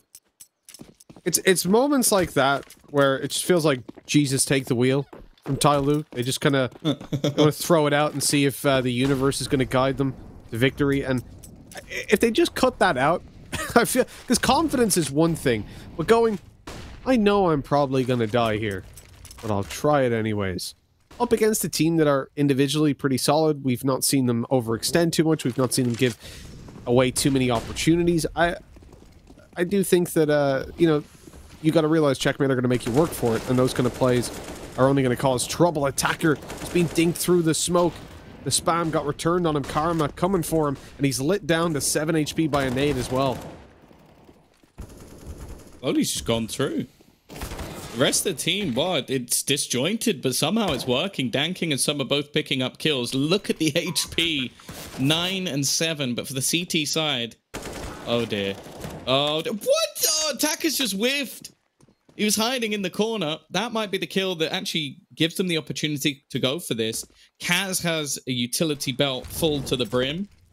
Techno still with an extra smoke. They have the utility, but that is a whiffed Molotov. That's landed on the roof. They're currently cooking the ceiling instead of DanKing, who is actually very low. DanKing's going to get a kill straight afterwards. That's heartbreaking. That Molotov probably would have killed him, as somebody gets a kill on the exit as well. They look like they were initially going to save the kill onto Attacker, baits them in, and then a few missed pieces of utility is enough for them to lose that round. DanKing even going to die to the bomb at the end. I think that's almost like a... And obviously he didn't die on purpose, but it comes as rubbing salt in the wounds, because that will make the guys at Checkmate realize how low he was. Yeah, exactly. Unless he was just stood on the site. I think that Molotov missed, as you said, it did definitely cost them heavily for Checkmate. The fact that they were even exited on leaves them just with an op for this round. It will be pistols to flank it, and, well, it is Ford Eagles, Tom. But we can abandon those theories at this point. It's been well and truly proven incorrect. For Checkmate, the fact is, you know, they're going to go down 13-10, and Tyloo were looking quite good on the T side. I think this should be a 2-0 for Tyloo. I think it should have been from the start. But I'm impressed. I really am. The Checkmate team, they have hit obstacle after obstacle and somehow managed to break through. Now, the game versus Bren was disappointing, but they beat Beyond, they've beaten Tiger, and they've beaten Huatsai. That is, obviously the latter not being too impressive, but Beyond and Tiger, those are big scalps to take. That is disgusting by Summer. Just, he lazy peeked it, right? He checked it, went, oh, he's not there, and then realized, wait a minute. Swung around, got the headshot. Oh, Attacker also falling to... Seriously? Seriously? Oh, come on. He even died. Just move on. We're moving on. It's a 3 versus 4. An AWP for Kaz still in play. Are you actually having a laugh? He's crouches below it at least. And it was a reboost, I guess, but 3 different players walking past, not checking the same angle. Madness. Still, though, they've managed to bring this back into a 3v3 situation. The bomb can be planted eventually. The weaponry now not really going to allow for too much. The question is, are they still going for this, or are they saving the AWP? And by the looks of it, it might just be an escape mission for Kaz at this point. Buying an AWP in the next round is a costly thing to try and bring in. And now that a player has crossed into Banana, it could get tough. DanKing has to trade the initial kill. Kaz has found another. And in fact, he's managed to get that final kill. It wasn't looking possible, but they managed to section out these last few kills. And in fact, they win with plenty of time left on the clock. Checkmate have won a round from very little, but the very little is mainly because they didn't check the boost. Yeah. Well, Tom, you know, you were impressed by Checkmate clearing it in the previous half. Now you're getting upset because Tyloo didn't. I think that's beautiful in a way. The team that come in with no expectations do everything right, and the team that are the best in the region, they're a little bit lazy. And they're still winning. And they're still winning. Look, if anyone's surprised that Tyloo do the wrong thing and it works, then you obviously are new to Tyloo. Welcome. Welcome to this region. Welcome to Asian Counter-Strike. Exactly. Where the wrong thing is the right thing. But if you do it at home, you wanted to go bold for a cheap price of a few hours of your time, this is where you remain. Well, I will say Slowly's probably pulling his hair out after that one, wondering why the hell he actually did that. He just walked through a smoking Banana, having no control, no flashes, nothing. Just kind of felt it. And sometimes you gotta do what you feel. Unfortunately, he feels a bullet. You remember earlier when you said, "Oh, it's Slowly." That's why you didn't push through the smoke. Yep. How you feeling? Yeah, I will say it's changed pace a little bit. I retract my statement. But I'd like please to talk to my apologize lawyer. for my statement. I'm gonna make a twit longer. Should never have said that about Slowly. You gotta start by going. That's how all apologies begin. Yeah. Well, here's the smoke up close for Kaz. He's jump spotting, trying to see. Oh, baby! Somebody, nice. 35 HP. Oh, I don't even know if he spotted him, did he? He must have, because he fell back afterwards. But that was a very quick shot through the wall and a good connection. Tyloo on the back foot for sure. And they even regress into the apartments. I am definitely liking Checkmate, especially on this map. I'd like to see them once they put some work into the other maps. That nade might actually finish off attacker. Oh, that was throw and a half. He had to wind up his arm for that one. And now it's left all onto DanKing, and yeah, easy peasy. Blitz back to form. 25 kills. Currently the top in the server by quite a margin. And they've equalized the scoreline. That last round loss to Pistols has come back to bite Tyloo. Who would have thought it? And now the money. It's not amazing for Checkmate, but coming up against what, some P250s. I think a Tech-9's just been dropped over. A little bit of Kevlar for attacker. This is their chance to build up some cash. Well, what we say here is Toshe Onawa. It means that's very good in Irish. And for Checkmate, I cannot say anything else. They have been absolutely fantastic, on point, start to finish in this series, and I'm so happy to see them contest Tyloo like this. Yes, there have been a couple of mistakes from Tyloo, but I would argue far less than what we've seen versus other teams. I think Tyloo have given way less opportunity to Checkmate than they did to Hwatsai, than they did to Beyond, than they even did to Vici, to be honest. And I'm impressed by what Checkmate are able to pull out of this. The Pistols up close, though. This is so dangerous. Hawk expertly deals with every single one of them. Kaz is here to take down somebody, and Summer left to try and take the site by himself. A P250 and a Dream, and unfortunately, it turns to a nightmare for Tyloo as they lose out on the lead for the first time. It is 13-12. Checkmate. Well, they are not the first time, but the first time this half, I believe. Checkmate are in trouble. Tyloo are in trouble. Excusez-moi. I'm losing my train of thought because things, they've derailed. That's for damn sure.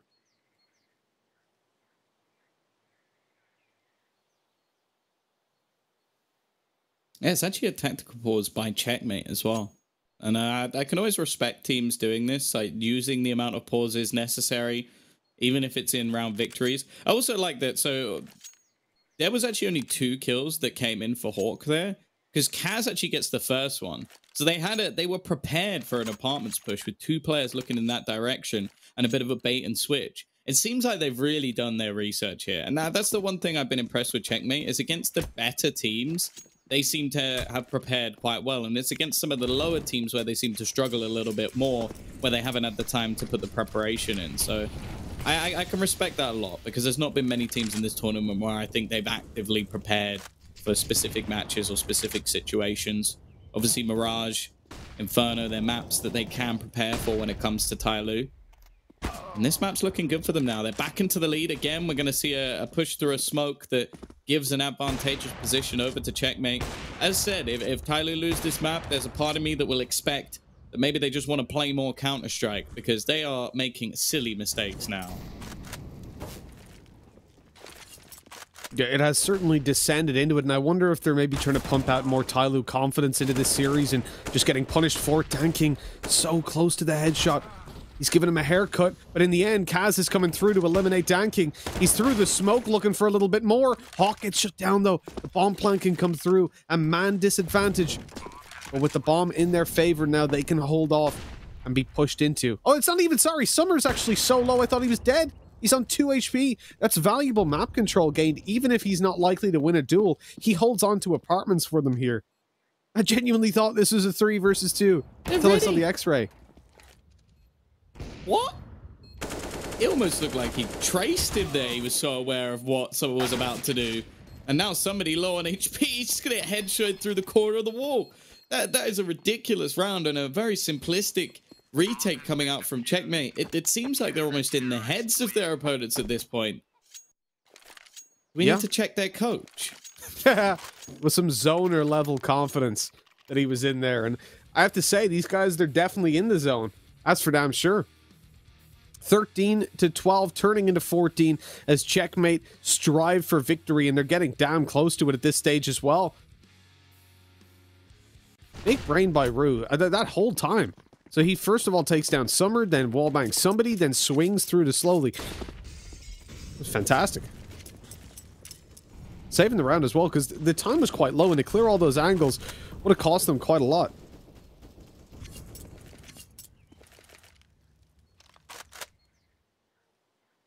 If Tyloo are going to bring this one back and continue their 94% win rate on this map, it needs to be now. No matter what happens here, Checkmate have put up the best performance of any team, excluding Viici's victory, in the last 3 months, which, hey, that's hella impressive. You can't take anything away from them here.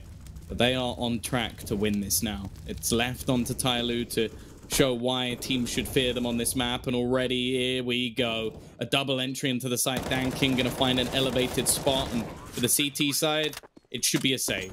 A nice kill, at least for Techno. It's something as a parting gift, but realistically, they need to make sure their money stays strong.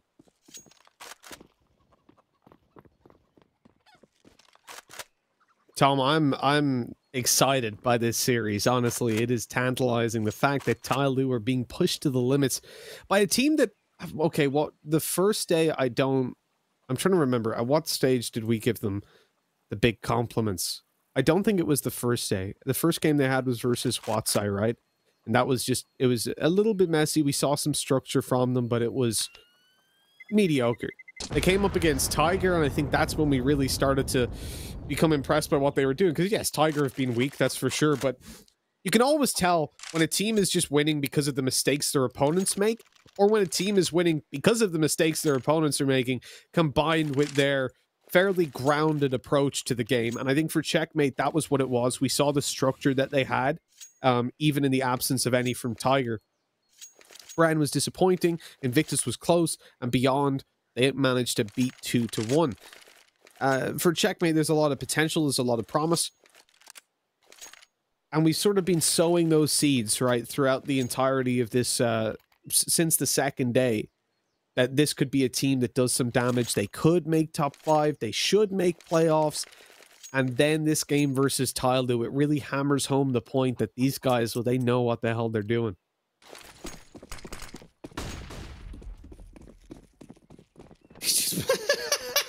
dropped a flash and blinded somebody in the spawn. That's so toxic. Oh my god. Did he even buy another nade? I don't know if he did, unless he threw it at the top of Banana. Banana's where they're going to challenge her. That nade! They've just double naded Danking out of the round. Maybe Karma coming in a little bit for him here. They're trying to fight Banana still slowly. How? How does he snap onto the second head? Rue's just been wrecked. He was just going for a trade blitz coming in from behind, but somebody's ready for it. This scoreline is looking like it's about to be equalized again. I'm looking at this and going, is this worth fighting? The answer is no, and Summer. Oh, look at Summer. He's about to ruin their day. He's right behind them, just watching. It seems like they're ready for him, but even that one kill is so valuable for his team. Sure, it is a man lost. Actually, Az is going to go back for more. He's made this costly on the other side of things as well, but obviously Tyloo are getting a lot more money into the next round. So, although they probably shouldn't hunt any more than this, it's just going to be that AWP kept forward.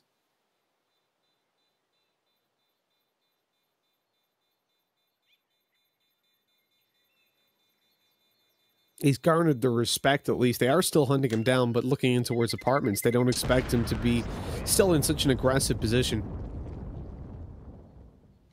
Props to Kaz for those exits. But as you were saying, you know, the impact on Checkmate is going to be that little bit greater.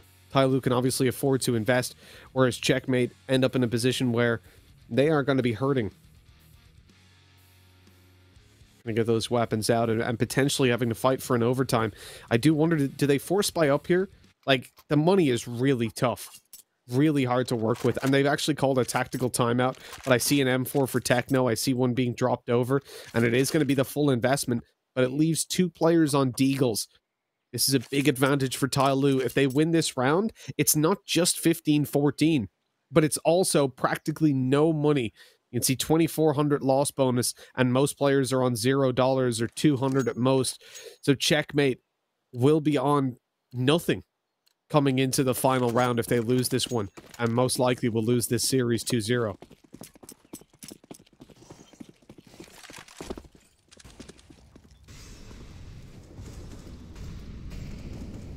Well, they're all in here. Unless, of course, they manage to pull off another save, then maybe we'll see another buy into the next round, or at least something a little bit better. We're seeing aggression from Hawk into the apartments and players sort of peeking into mid. I think Kaz knows that he has to be instrumental in this round. And if they win it, well, Tyloo are also in a bit of an awkward spot financially, so could make all the difference. Banana is eventually going to be taken, and because of that, Rue has to call for some support. It's going to be Techno coming up alongside him, and Blitz within the apartments to try and get a kill here. Summer's about to round the corner. There's no real opportunity for a trade if he does go pushing. The same for either side, I guess, and Summer's cleared the angles. He spots and he wins the duel. Not one necessarily to get excited about, but for the CT side, that's been their danger, man. Sure, he started 10-0 and has had some slowdowns throughout the half, but he's also been the man to make a lot of the biggest plays, and I think this again just falls into a save, Mitch, unfortunately. They've got a 3-man stack. Sure, the site hasn't been taken, but it looks like Hawk's already opting to join up with the rest of his team, with the smokes falling, the flash is coming in. I don't even think they're going for this.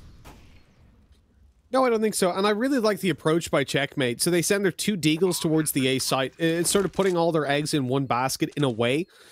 Because if it's a B take, they have the rifles to try and deal with it. They have a little bit of a stack as well and a good chance of coming out on top. And if it's an A take, they lose 1 Deagle, maybe 2. But they end up carrying the most important weapons through to the next round. They can drop over like a FAMAS each, have some light utility on those players that drop. And with Kaz having an op, that would be just fine. They need to save these weapons, though. This has been a really good set of decision-making from Checkmate, but if they lose any of these weapons, it falls apart. Down goes the op. Hawk has to run to site and pick up that op. Run, Hawk. Don't hold spawn. They can't get there anymore. Run. Hawk. Hawk. Run. No, it's too late. He could have gotten the rifle. What's he doing? You just saved a Deagle and armor. Just run to site. Pick up the weapon. There's no point maintaining CT control like that. I guess he was hoping he could find an exit on Tyloo and pick up their rifle instead, but That was a bit of a nuanced approach. And now you're going to see an SMG in play. Obviously, they do save the AWP, but that cripples the reinvestment, where you're going to have one less rifle to work off of. Hawk still on a deagle. It's better than it could have been. The fact that they found so many kills onto Tyloo and didn't get punished more heavily is good, but obviously it should have been a little bit better. Well, that's a better start, though. Techno is going to find Attacker. These luck plays through. Gonna fail again. Been something regularly attempted by Tyloo and something that really hasn't been working for them. Slowly going to try and sneak his way up Banana. They've given up this control, which is something I definitely don't mind, especially with the damage that's already been done onto Techno. The risk far outweighs the reward. Summer on the other side of the map is seemingly just being used as a lurk player now, just to try and bait them into thinking there's players here, just throwing around a lot of utility, but it doesn't seem to be working too well. And in fact, counter smokes are going to be set up. He's now thrown in all his utility on the other side of the map, and the team are just sitting there waiting.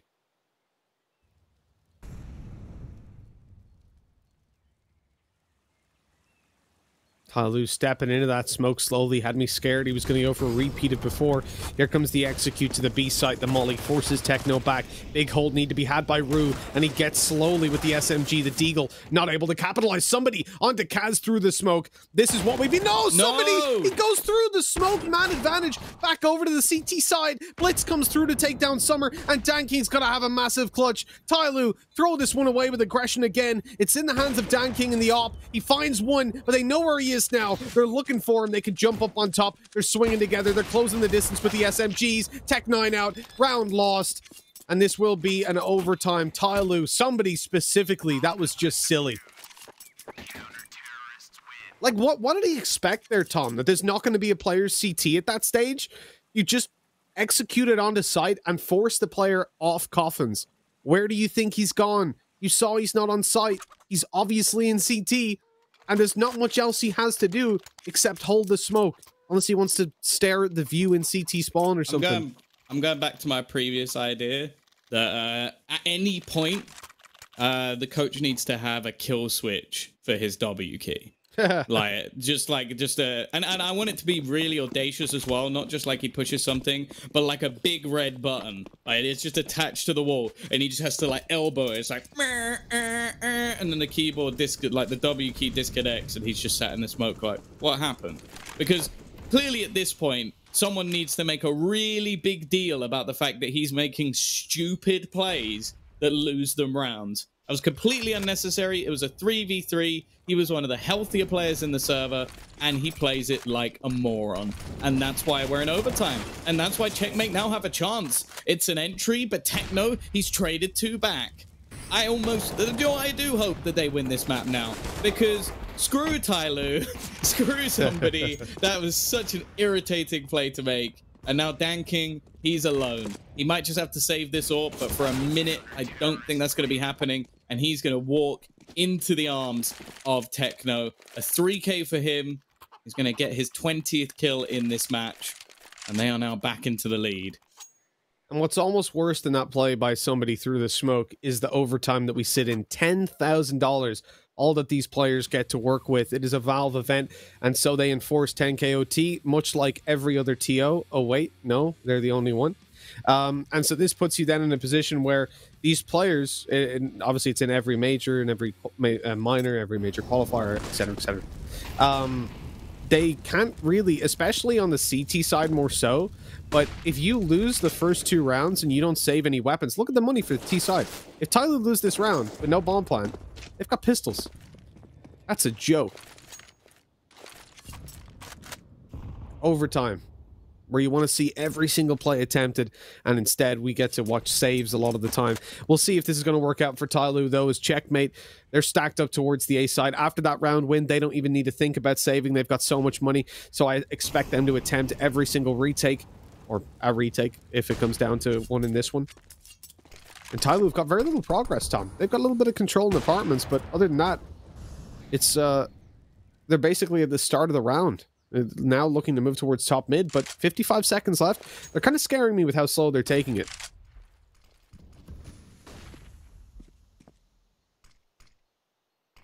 4-man stack is in play. Seems like Checkmate are doing everything right, at least for now. It's going to be Summer. This duel is everything. It's an easy one for Rue. Push could be coming through. Flashbang is spot on, and that's enough for Attacker to get that opener. They still have to clear the pit, and they're not going to be able to. Hawks found another frag. It's left on to just somebody and Dan King. Dan King managing one, but they're going to check this close corner. Do they expect Techno to still be here? They do, but he wins the duel anyway. And now somebody, he's not going to be able to basically fix the mistakes of his past. Going to be Checkmate now, 17-15. This could have been over. This could have been done. But instead, Tyloo get up to Tyloo things. And that means that Checkmate, oh, they could go flawless in this half. I do like the idea as well, though, of, you know, the image that we conjured up earlier on of the analyst in the corner just shaking, rocking back and forth in the fetal position. Just, what? There's a smoke. He's doing it again. And in that last round, I think that's where he would have just went on a full breakdown. Oh, Summer, he can pop up and say hello. His teammate's already dead, so they can focus him. Somebody, he's able to swing through with 2, though. From the bottom of ramp, this is a lifeline. This is what Tyloo need. But Techno 4K, excuse me, he's able to come through, land that kill. Summer's tagged up in this round. It's looking like it's going to be done and dusted. Yeah, they definitely need some sort of miracle. Somebody actually going to opt to just smoke just to make sure he can get to the bomb site, and that will at least allow them an after plant position. Extra utility being expended, but they need to hit some tasty shots. But that's normally the thing we can rely on Tyloo for. This time being aggressive actually makes sense. They need to try and bring this round back. Still plenty of time for the remaining CT players to utilize, and this time the Molotov is going to land on the site. Somebody getting up in their faces. He sprays down one but leaves it on to Summer. The man on just 9 HP. The shot's not connecting, and Kaz will hit him with the AWP. It is a flawless CT side in overtime for Checkmate, and they are edging their way to a third map. I don't know if if you know the coach of Tyloo, Kings, but dude, this is so perfect. This is the best thing I've ever seen. Oh, how can I display it? Basically, if you go on Liquipedia and look at King's picture from the Champions Cup finals, or just his Liquipedia, look up Kings, it's King with a Z, Liquipedia, and look at his picture. And I imagine that is just his resting face whenever he's coaching. He's just looking at one of the players' screens like, what the f... he just looks so confused. Also, is that screen tilted? They play at a 45-degree angle. What? Surely not. Why would you play with your screen tilted? That doesn't make sense. But, yeah, this is a... Explains a lot. Well, I'm tilted all the time, so... They've just... Their screen is so dark on one side that they actually just can't see the smokes. So they just think that they're actually just walking into a wall. So, oh, that was a... whoops. Oh, they need a flawless CT side. This is where Tyloo can normally perform. Step up big when necessary. As I said, we're only in this position because of the silly mistakes that they've made. Some of the worst and best plays you'll probably ever see come from this team. The best normally being individual, though. Danking, he's going to re-aggress, take some more map control, but he is about to be pressured. Throws the smoke in, and actually goes peeking, but it's Blitz once again. He's going to find that opener, his 30th kill added to the list. Summer rotating. He hits some shots. The nade is not quite going to finish the job, but it will do a lot of damage. However, it's his teammate in the pit that really needs some help. It's left onto Attacker. He peeks out wide, and because of that, he'll fall as well. It's on to Slowly and Somebody, and it looks like that 94% is about to be dipping. No team but Vici, even in overtime, has managed to beat this team on Inferno in the last 3 months. But Checkmate are going to do it. A team that came through as a nobody. We didn't know anything about them. And they're going to take a map off of the champions, off of the team that we expect to make it to the major. This is a fantastic performance from them. And while the man who threw it all away is currently padding his stats, looking to try and close this out, but he doesn't stand a chance. Checkmate take it 19-15 with a flawless overtime. And we are going to head into a third and final map. I'm very, very happy that we get to see a third map come through for Checkmate. These guys, as I've been saying through the whole series, and as we've been saying throughout this tournament, have been top performers as an unknown team with a stand-in as well. That's another handicap that they've got, but Techno, this guy is insane. They should be struggling, but he does so much work for them. I love watching Checkmate. They're so structured, and Tyloo, you've let me down. We compliment their Counter-Strike play on map 1, and they come through with that.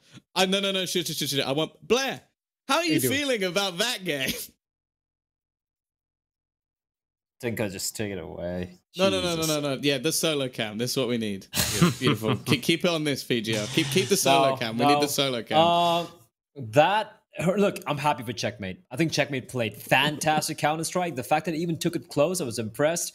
But somebody in that push through the smoke was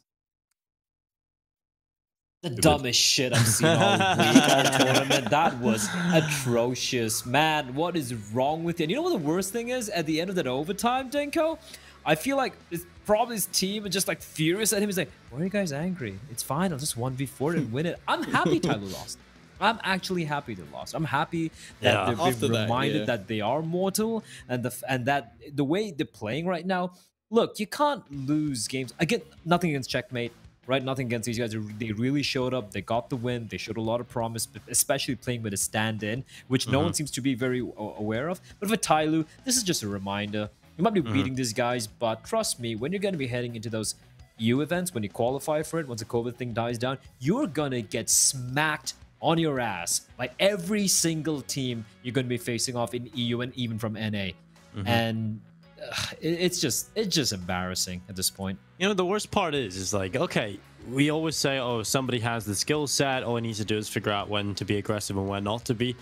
Because he's done this so much and he's done it for so many years, and it hasn't changed, you know that that's just never going to happen, right? You just know this is somebody and will always be somebody. And of course, you know, it does deliver a lot of impactful plays. He does deliver a lot of important kills across the board, but some of the time he ends up costing them matches. And this is exactly what it is. You know, this moment, they had it in the bag. It was over. It was 2-0 for Tyloo.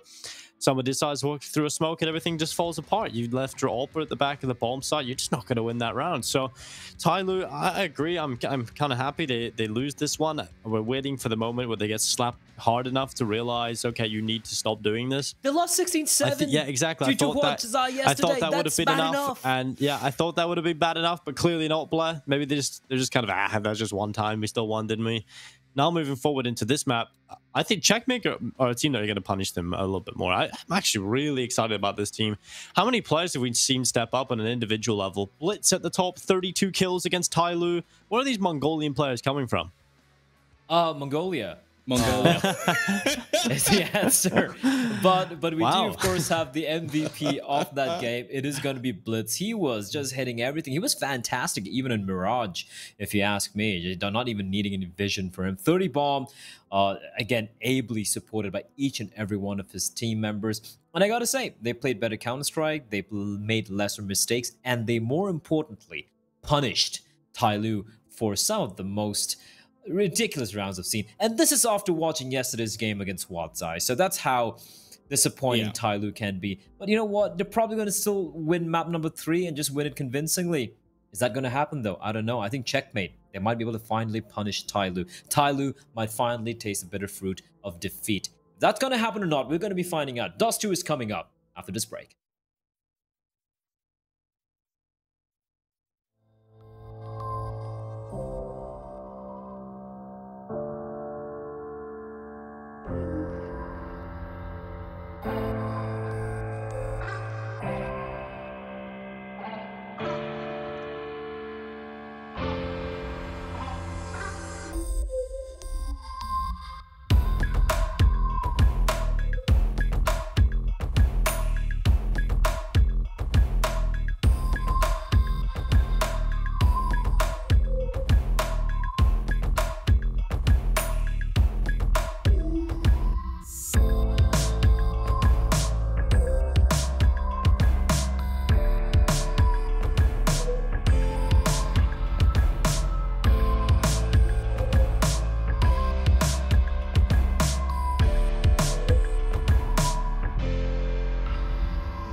It's time to go on to Dust 2 as we jump on into map number 3. Thanks in part to somebody, no, thanks entirely to somebody, having one of the worst plays I think we've seen from Tyloo to date. 15-14, my man pushes through a smoke in a 3v3 after already finding a kill through it. I don't know what was going on there. I've got a chant. Ah, you Sakai. Ah, you Sakai. Ah, you Sakai in disguise. Ah, you Sakai in disguise. Oh, I love it. He can't even escape our criticism in a game that he's not in. I love it. But yeah, I think so. So the difference is Sakai, he hasn't got the individual skill to back it up. Somebody, he makes the same plays, has the individual skill to back it up, and then he goes, oh, I should do more of that. It's like, no. You got away with it once. Stop it there. Leave it there, you know? Count your blessings that you got away with it the first time. And he's like, I'm going to do it again. I'm going to do it again. They won't expect it. Problem is, you do it every round, someone's going to expect it. And for somebody, it was a silly play. Tyloo should have had that map. They've thrown it away. But now, the thing is, we can't let that take away from how good Checkmate played. Yes, Tyloo are a disgrace, but Checkmate also played so well in the series. I don't think they should have won a map. I don't think they played quite that well, but 16-10s, 16-13s, perfectly viable. And to be at that stage where they can consistently do that damage to a team like Tyloo when they're actually trying, that's unbelievable. That's a fantastic sign for this lineup.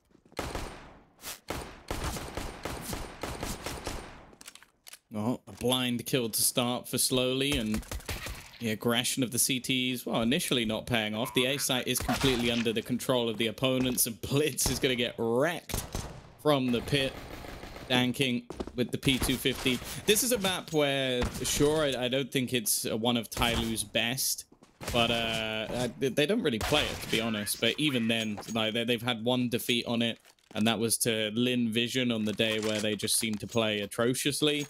And for the opposing side, it's, again, another map that we've seen them play a few times in this tournament. They had a great result versus Tiger with a fantastic comeback from 10-5 down.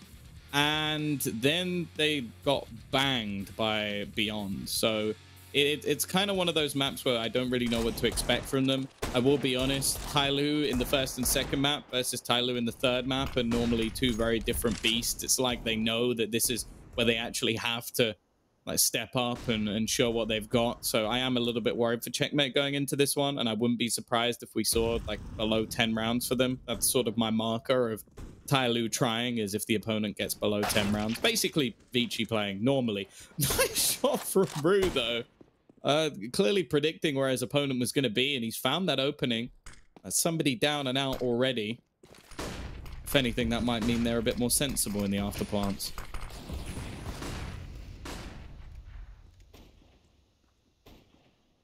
I think for Checkmate as well, you have to take into consideration the fact the previous two maps were ones there where we expect them to perform decently. Maybe not even so much Mirage, but definitely Inferno. Dust 2, I'm not sure. I don't think they weigh up versus Tyloo quite the same way when it comes to individual skill. We've seen them obviously lose this map to Beyond quite convincingly, to Invictus as well, and Bren. So it's not the best history for Checkmate on this map. And they are managing to put up a pretty good fight. Hawk coming through, looking for a kill onto a 16 HP Summer. In the end, it won't come his way. Good damage done in the second round, but as they'll be coming into an eco, I don't think Tyloo will be too stressed about it. Yeah, that's always going to be the issue, is that money now doesn't really allow for much, and there's a chance for some finances to really be built. We are going to see just a USP by the looks of things for Summer. Something that has become fairly uncommon. There were a few players in the past that would always do that. I remember Little never really liked playing a rifle, it seemed, so he would always buy a P250. Even if it was just going into a second round, he would do that, which, I won't lie, always tilted me quite a bit. He since then has retired. Was a very good AWPer, though, to be fair. His replacement in Exi Power, though, does bring a slightly different level to the team. Now, though, somebody danking. They're the only players I want to see go anywhere near this. They've got the SMGs. If those go down, it's not a big deal. They can farm up some cash. Somebody, in fact, is going to spray wildly and get 3 kills. $1,800. MAC-10 paid for, but Techno gets another back onto slowly. I don't want to see anyone else push.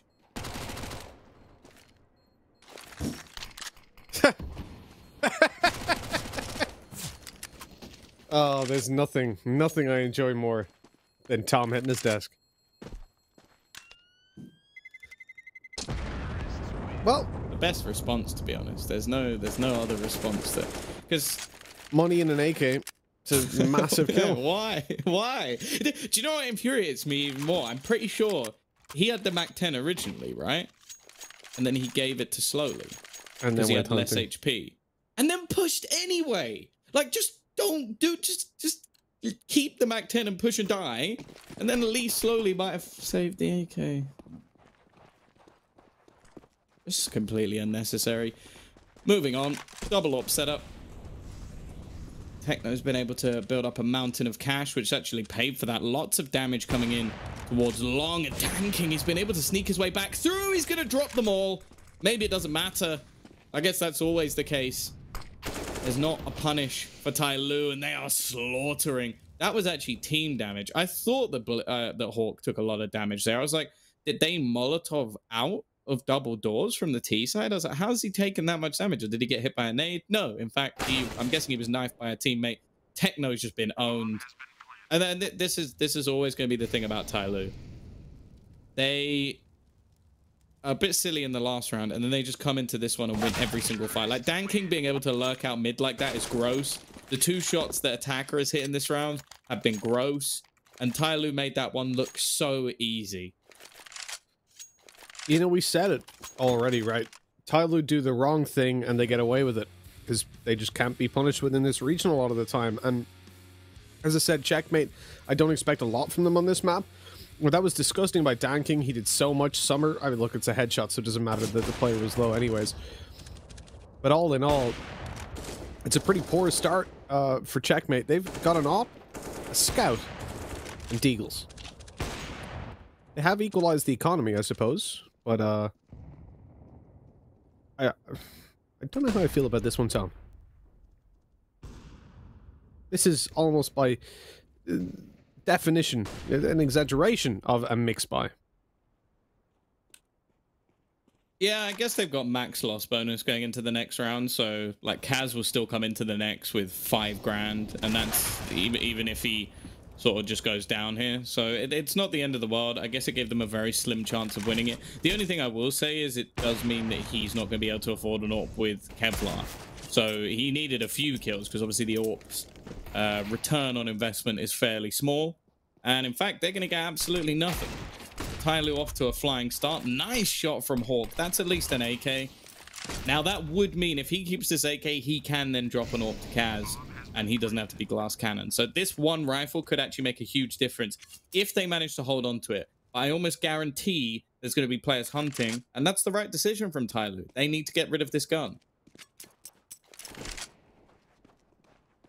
They've spotted him now as well. I mean, it's going to be so hard to save it. And as you can see, it was a little bit too difficult. First player is the one to take him down.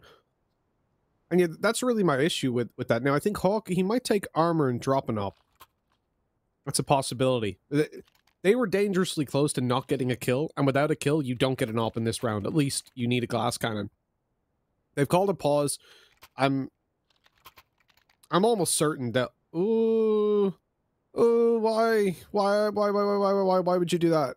Kaz is taking glass cannon instead of Hawk dropping it, so Hawk can have utility. I don't know. I agree you need utility, but geez. He's got 0 kills, so true. I bank on him. That's a great way to look at it. It's harsh, but at the same time, I don't hate it. I think the reality is he should have just saved more money in the last round. Yeah, definitely. So that's why. Like, I don't really think it's. And I know this sounds silly because they're a team, but it's not really fair to be like, now drop me in AWP. It's like, no. It's ridiculous. Like, you bought too much, did nothing with it. Now I'm going to invest more in the same thing that did nothing. Ah, I'm good. And well, let's be real. The Tyloo have pretty much headshotted every single person they've killed so far, so I guess it doesn't matter so much about whether or not he has armor. They're going to try a little bait and switch. The flashbang allows Blitz to peek. It's one, but it's not enough. They will still take short control. There's a lurk outside long. Now, if they go towards short here, it will just be a split. Nice shot from Kaz, though. And he gets the fadeaway. This time, they keep that man advantage. But this long play is going to be everything. Nice work from Hawk. He wins the duel, falls back. Still has that utility, by the way. Oh, there goes the flash. And there goes the incendiary. Just a little bit worried about the player in the corner. Slowly, instead, going to lurk out. Don't give him too many of those headshot angles. And well, they've spotted multiple players here. He actually catches one on the edge. Slight gap in that smoke. A classic one-way. And that gives them the sight. And a bomb plant, at least. Good spot to play from for Tyloo, even with the man disadvantage. And I mean, this is where the op can do a lot. Kaz, I presume, is just going to play from the pit with his low HP. Pushing back into the site will be quite difficult. And for Checkmate, that puts a lot more weight on Rue and Hawk. Now, Rue's been insane in some of these clutch scenarios in the past. Saw him on Inferno hit some sick pre-fires, but speaking of which, Summer swings around the corner, takes one, and with that, this round becomes very, very difficult to close out. And now it's just a glass cannon op, so no way he goes for this. Running away to try and save the op, and it looks like he made it around the corner just as some bullets came his way from Slowly. This will be 6-0 for Tyloo, a very convincing start.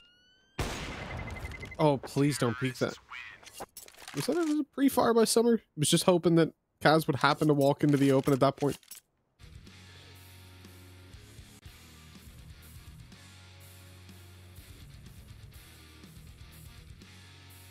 Oh. Gonna have to wait and see what Checkmate can do from this position. But this is a problem. Like, at Tyloo just being able to steal rounds like that away. Summer's still yet to die. Attacker's died only once. And this is the infuriating thing about Tyloo. Like, I'm sure there's some newer viewers or some people who are fans of the team just being like, oh, why are they so frustrated about that previous map? Like, look what they're doing here. And it's like, that's why it's frustrating.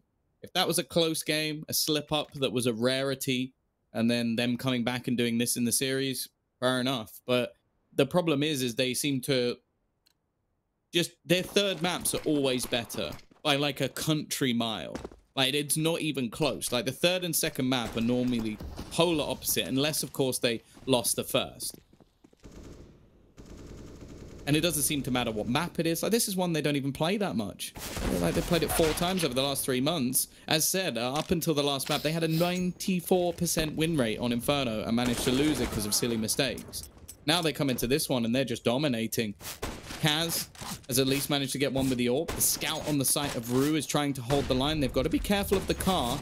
A sneaky position being held by Hawk. He's got his trusty deagle in hand, and he's going to get himself one. He needs to rectify his aim, and he's run out of bullets.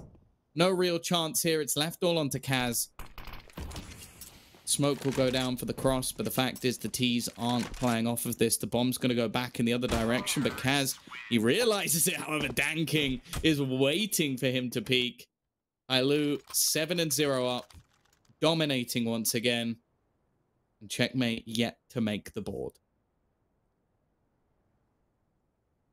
I've just discovered a new new character. I don't know if you've got the Twitch chat open there, Tom, but there's some weird thing with a giant line coming out of it. Trying to figure out what the hell it is. It's a really interesting little copy pasta. Little face, and the nose just extends up like 10 lines. I don't know how they've done that. That's a nice peek by Blitz and Hawk. Straight away grabbing themselves the advantage here for Checkmate. It is traded back a little bit, but Tyloo, well, they've lost mid-control. The bomb's in T-spawn as well, so it's not like they're going towards this A site, even though it's wide open. And Summer, he's looking to swing. Oh, what? Oh, it's somebody. Okay. I thought he managed to just tap that one through, but it's actually somebody from behind to get the kill.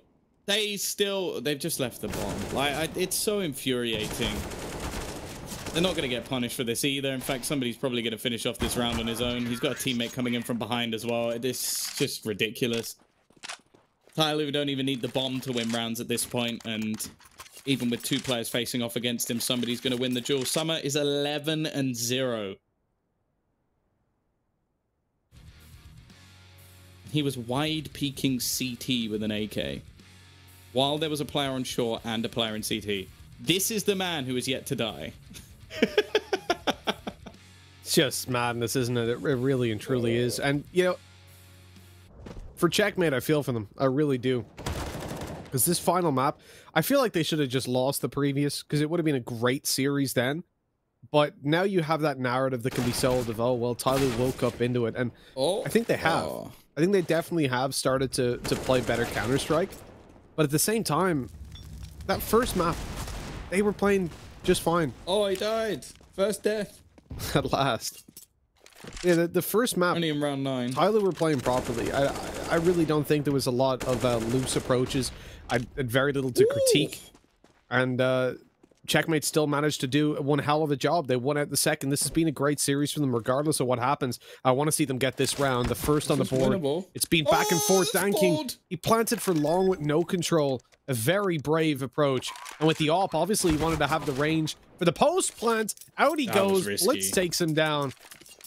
Gorgeous stuff. I mean, yeah, it was definitely risky to take that fight, but he's won it. They've won the round, and Checkmate, they finally get on the board. Maybe it's written in Tyloo's contract that they have to go to 3 maps. And just like some of the teams they play against are so bad that they can't they physically can't lose the rounds. Well, Summer's first death, Tyloo's first round lost. We'll see if this is going to bring about the winds of change.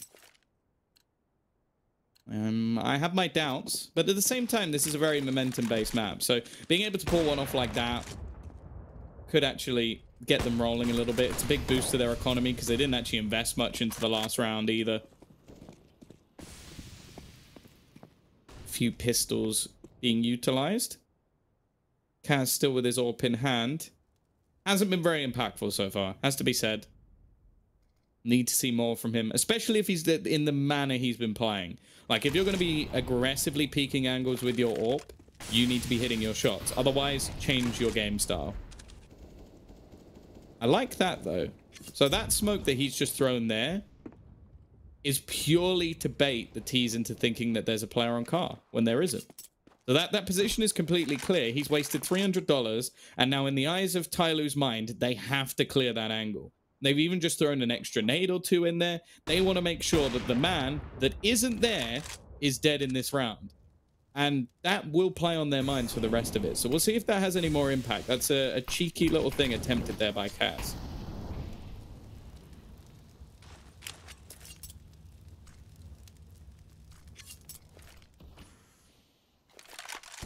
Look, they're all clearing car. Oh, he's completely bamboozled them, but even still, they're just going to get all the entries on the way through. Oh, this could be it, though. He sprays down 2. Rue has managed to find another one. The bomb's down on the site with 25 seconds left to go. Only 2 players stand in their way in their second round. The Molotov's going to miss. Slowly misses a shot. And surely this is Danking now with not a hope in hell. He connects onto the first player of Hawk, but he's left on just 8 HP, and he doesn't manage to close it. Great round from Hawk. A few cheeky little things thrown in by Kaz, and it's a second round for Checkmate.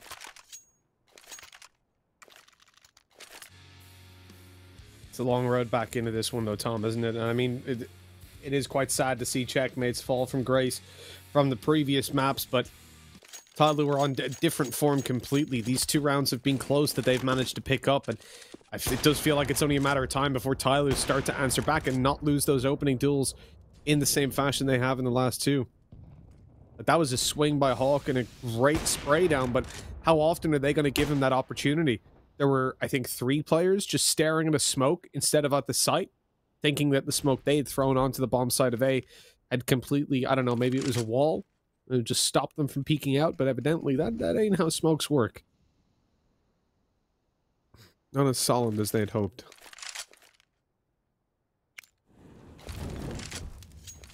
back to the double AWP setup. We haven't really seen much pressure put on the B side other than Summer's solo plays, which is going to be the case once again. Somebody's burnt down to 17 HP.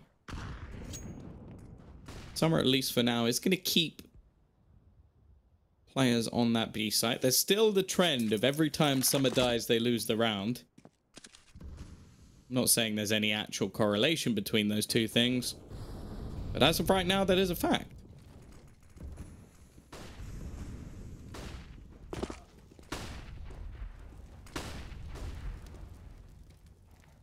How has Attacker managed to get here without any sort of pressure being taken? They've gone for long control. Did they even realize that they've lost the bomb site? I think they must at this point because the bomb's gone down. But realistically, do they stand much of a chance in the retake? A 4-on-4. Smoke going to be falling. Hopefully slowly we'll decide not to push through it. Instead, he's going to get killed through it. Blitz with the shots. Nice kills coming out from Attacker to keep them in the lead. And with another kill coming back for Danking, it's left all onto Blitz. He doesn't suspect the second player through the smoke. And somebody, this time, waits on the other side of it. What a big brain play from somebody.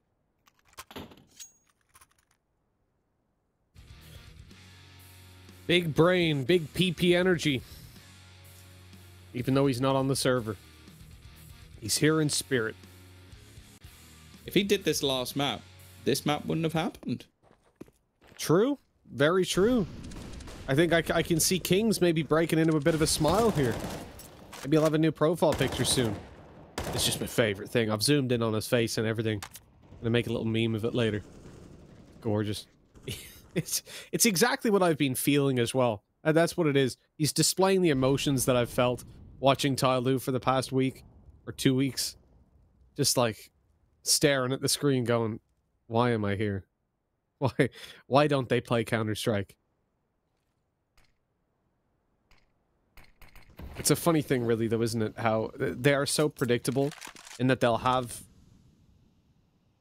And again, I don't want to take away from Checkmate. I think the first map was excellent from both teams. The second is back to Tyloo's normal form, where they'll have these just silly games where they make stupid mistakes that you wouldn't expect of a tier 3 team, and then they'll lose that map and go, let's just win this, and they come through and smash you. And then we're just left here wondering, why didn't you do this from the start? Why do you like playing so many rounds of Counter-Strike?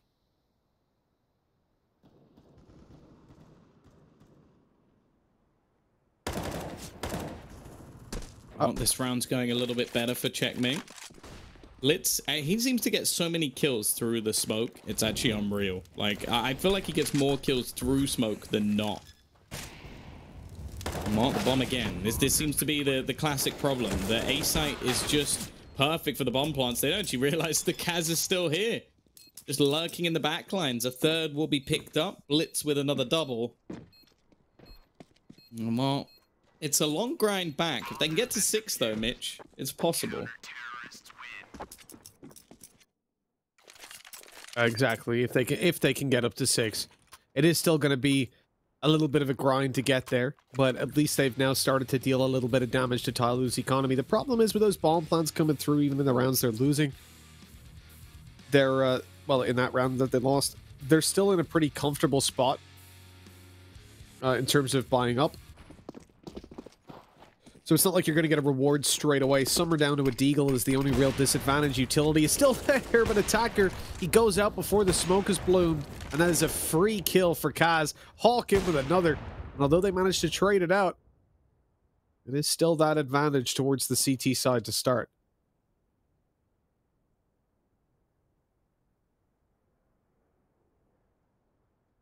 Well, can they hold on to this advantage? The money... not great for Tyloo. There should be a weapon down somewhere for Summer. And there you go. He's going to find an M4. Techno, meanwhile, getting a little bit more aggressive. He might be the undoing of his squad, though. Maybe a risk that wasn't quite needed. Rue's now going to have to take a similar one, but he nails the shot and will be able to fall back. Take another angle to try and hold. He's going to go spotting for Danking, but Danking slightly quicker on the trigger this time. stuck on the edge of the Molotov, potentially waiting for his teammate to try and make a play, but Summer loses that duel as well. We'll see if the trend continues once again, as Summer dying always seems to be the problem for this squad. Danking left in a 1 versus 2. He had an opportunity in the last one. Going to see a bit of utility being expended here. A smoke still in the hands. He's actually going to go and try and use this as a shotgun, and he'll hit the no-scope, but Blitz was through the doors at that point. A 4th now. They're ever so close each and every time, but at least Checkmate are getting some things done. Yeah, they're not going to go quietly into the night, and I respect it. Checkmate have been impressive start to finish. And again, yeah, just another small detail, but it's something I've brought up for Checkmate a couple times in the past. You'll notice that they're all using the same agent skin, and I'm so surprised that all the teams don't do this. I actually haven't noticed if Tyloo are. I think they're just using default models. But it's, it always disappoints me when I see that, because it's probably not going to, yeah, they are. They're using different models. It's weird, like, it's probably not going to cost you, but maybe you lose 1 in 1,000 rounds because of it. And why would you do that?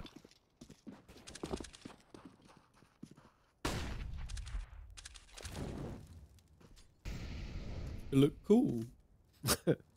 I paid €3 for this skin. We just have different tastes, you know, in fashion on our team. No, some people in life just choose style, you know, it may not be practical, but here we go. It's a start. The CT side have come out on top, at least for the moment. Somebody with the AWP doing work, and slowly's rotation is going to make things a bit awkward for them. Both players coming in from CT as well is always going to make a retake a little bit more awkward. Techno actually watching, though, and slowly... Oh, the timing could have been worse. That is unfortunate. And with how close these rounds have been, Rue might just have to make the decision to save. He goes down. It is a 10th. It's double digits hit for Tyloo. We expected it to come sooner, but a few clutch plays kept Checkmate in. However, all they'll have in this one is pistols. At maximum, they can afford an MP9. And it's a shame, because that was a nice effort, of course. He jumps over one of their heads. Kills him with a back 10, takes the AWP. Oh, God. That is just so many things.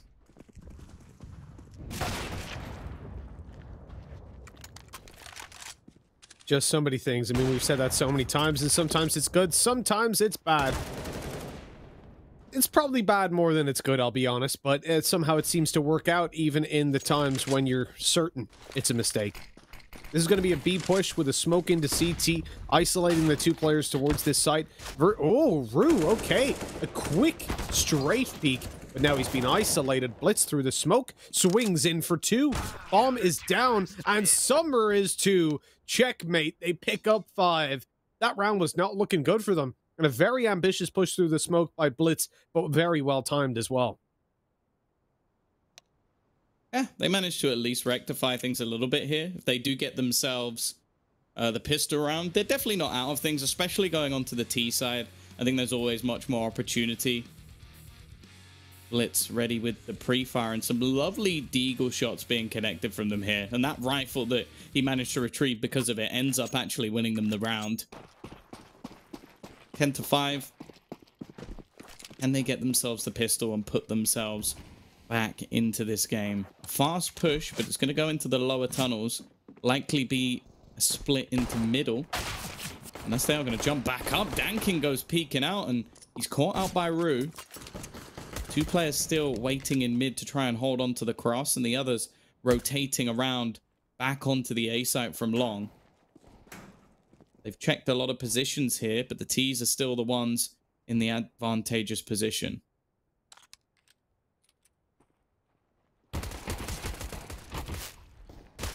Somebody up close. His teammate's low. Attacker should. How did he survive for so long? It's like 5 players shooting all around him. Slowly, he's going to look to find a couple headshots, but can't get it done. And Summer's the last alive. 1v4. And this round is looking good to go to Checkmate. Yeah, clean in that pistol round. Patient play initially, but It's turned back by tasty headshots and a battle for sure. It seemed like Tai Lu, they were constantly trying to react to what Checkmate were doing and basically ended up just walking into a stack full of players. Also, a few whiff shots here and there definitely didn't help them out. But, you know, that's the pistol round. That's why there's not really a team that has a lot of statistical like anomalies on this where you're like, oh, they win 70% of their pistol rounds. It basically just doesn't exist. Most teams, 50-50. Mm-hmm. Even a slight variation away from that is quite impressive. We are going to see the smoke thrown onto short, maybe attempted as a bit of a ruse. Banking at the back of the B site. Now, they have a Molotov, but they are also tagged, 3 of them at least. So he could do some serious damage. That's another one. And they're not hitting these shots. Now every single player will die if he hits them. And well, he's going to get one, but he has set up his teammate amazingly well. Hawk, though, with the entries. This is still scary. Players so desperately low, 42 HP being the best of them, and the other 2 don't even have half of that between them. The Galil picked up for Summers only going to make things worse. They should have this round in the bag. Tai Lu, they break back with the pistols. The Scout doing a hell of a lot of damage. And unfortunately, the push through tunnels, they just couldn't pick him off fast enough. It's 11 for Tai Lu. Money is going to be awkward for Checkmate as well. If anything, I think they should probably save this one. And Mitch, well, unfortunately, it looks like it's happened again. Yeah, you know, I actually just looked up the stats for Tai Lu on Dust 2, and it's 58.3%. Oh, that's Mirage. Sorry, I actually re-clicked off it.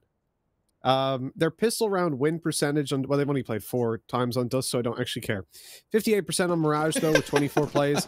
And, oh, on Inferno, this is quite interesting. Pistol round win percentage, 64.7%. That's on Inferno. insane. That's nuts. Yeah, with 17 plays as well. Can you tell us what the average is, just for comparison? Because just saying numbers without, like, any comparison stats is kind of worthless. I'll see if I can find it. All right. I should be able to find it somewhere. Slaughter in that round. I'm glad to see that Checkmate did decide to save, though. It means they can come in with proper rifles in this round and look to try and break back. The problem is that round has allowed for some serious finances. Interestingly, Summer is the one picking up the AWP in this round. Danking going to be sticking with the AUG. I imagine that means that we're just going to see Summer just hunker down at the back of the B site. So it might not be as exciting as you might have thought. He's not even the tertiary AWPer, I don't think, when it comes to this team. Danking somebody. I suppose then you could put Summer on the list. Instead, this is looking like a much faster play. I really like this from the T side. They're going to try and just pressure into B. Maybe Summer should pick this gun up a little bit more, as he's going to get 3 kills while spinning on an axis. It is left all on to Attacker and Danking, as Kaz as quickly finds another kill. The bomb will be planted, but Danking, before he can even respond, that's a kill going his way. Hawk with 2 HP. A flashbang might kill him at this point if it hits him in the head. What? How did he just get that kill? That's absolute filth. He has a genuine chance in this 1v1. Danking just needs to hit 1 bullet, but so does his opponent in Hawk. The closer it gets, the more scary this gets. There is a kit available, but the time is ticking, and Hawk trying to waste as much of it as possible. I think he's just about got this. It is going to be just within the second, I think, and... well, it's the defusal. Nice attempt from Hawk. I need to see the slowest possible view of that kill he just hit onto the penultimate player. That was ridiculous. Nice play from Summer as well. So this is cool, but I want to see the shot that Hawk hit. I think, did he just? Yeah, he just banged him straight through the wall. That is gross. Sickening. Absolutely sickening. Tom, I've just looked up the stats here. So obviously I realized the average pistol win percentage is going to be 50%, roughly, if you go for overall map statistics. But 46.3% of the time the CT side wins the pistol is the best stat I can give you. And for Tai Lu overall, their win, so like that means most teams, like 54% would be the most win percentage they'd have normally on a on pistol rounds, and Tai Lu have got 68. Yeah, that's ridiculous. An Inferno as well, like It's nuts.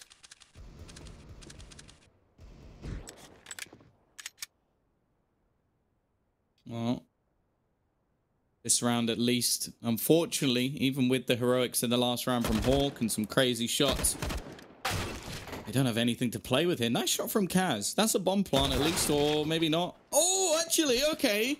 Techno with a kill coming out. That rifle that's been picked up, it puts them into, if anything, an advantageous position. Sure, the scout is not an AWP, but with both players tagged so low, it acts as one.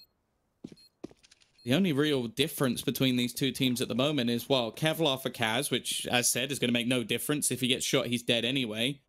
And that one incendiary and flash. Slowly coming back in through long.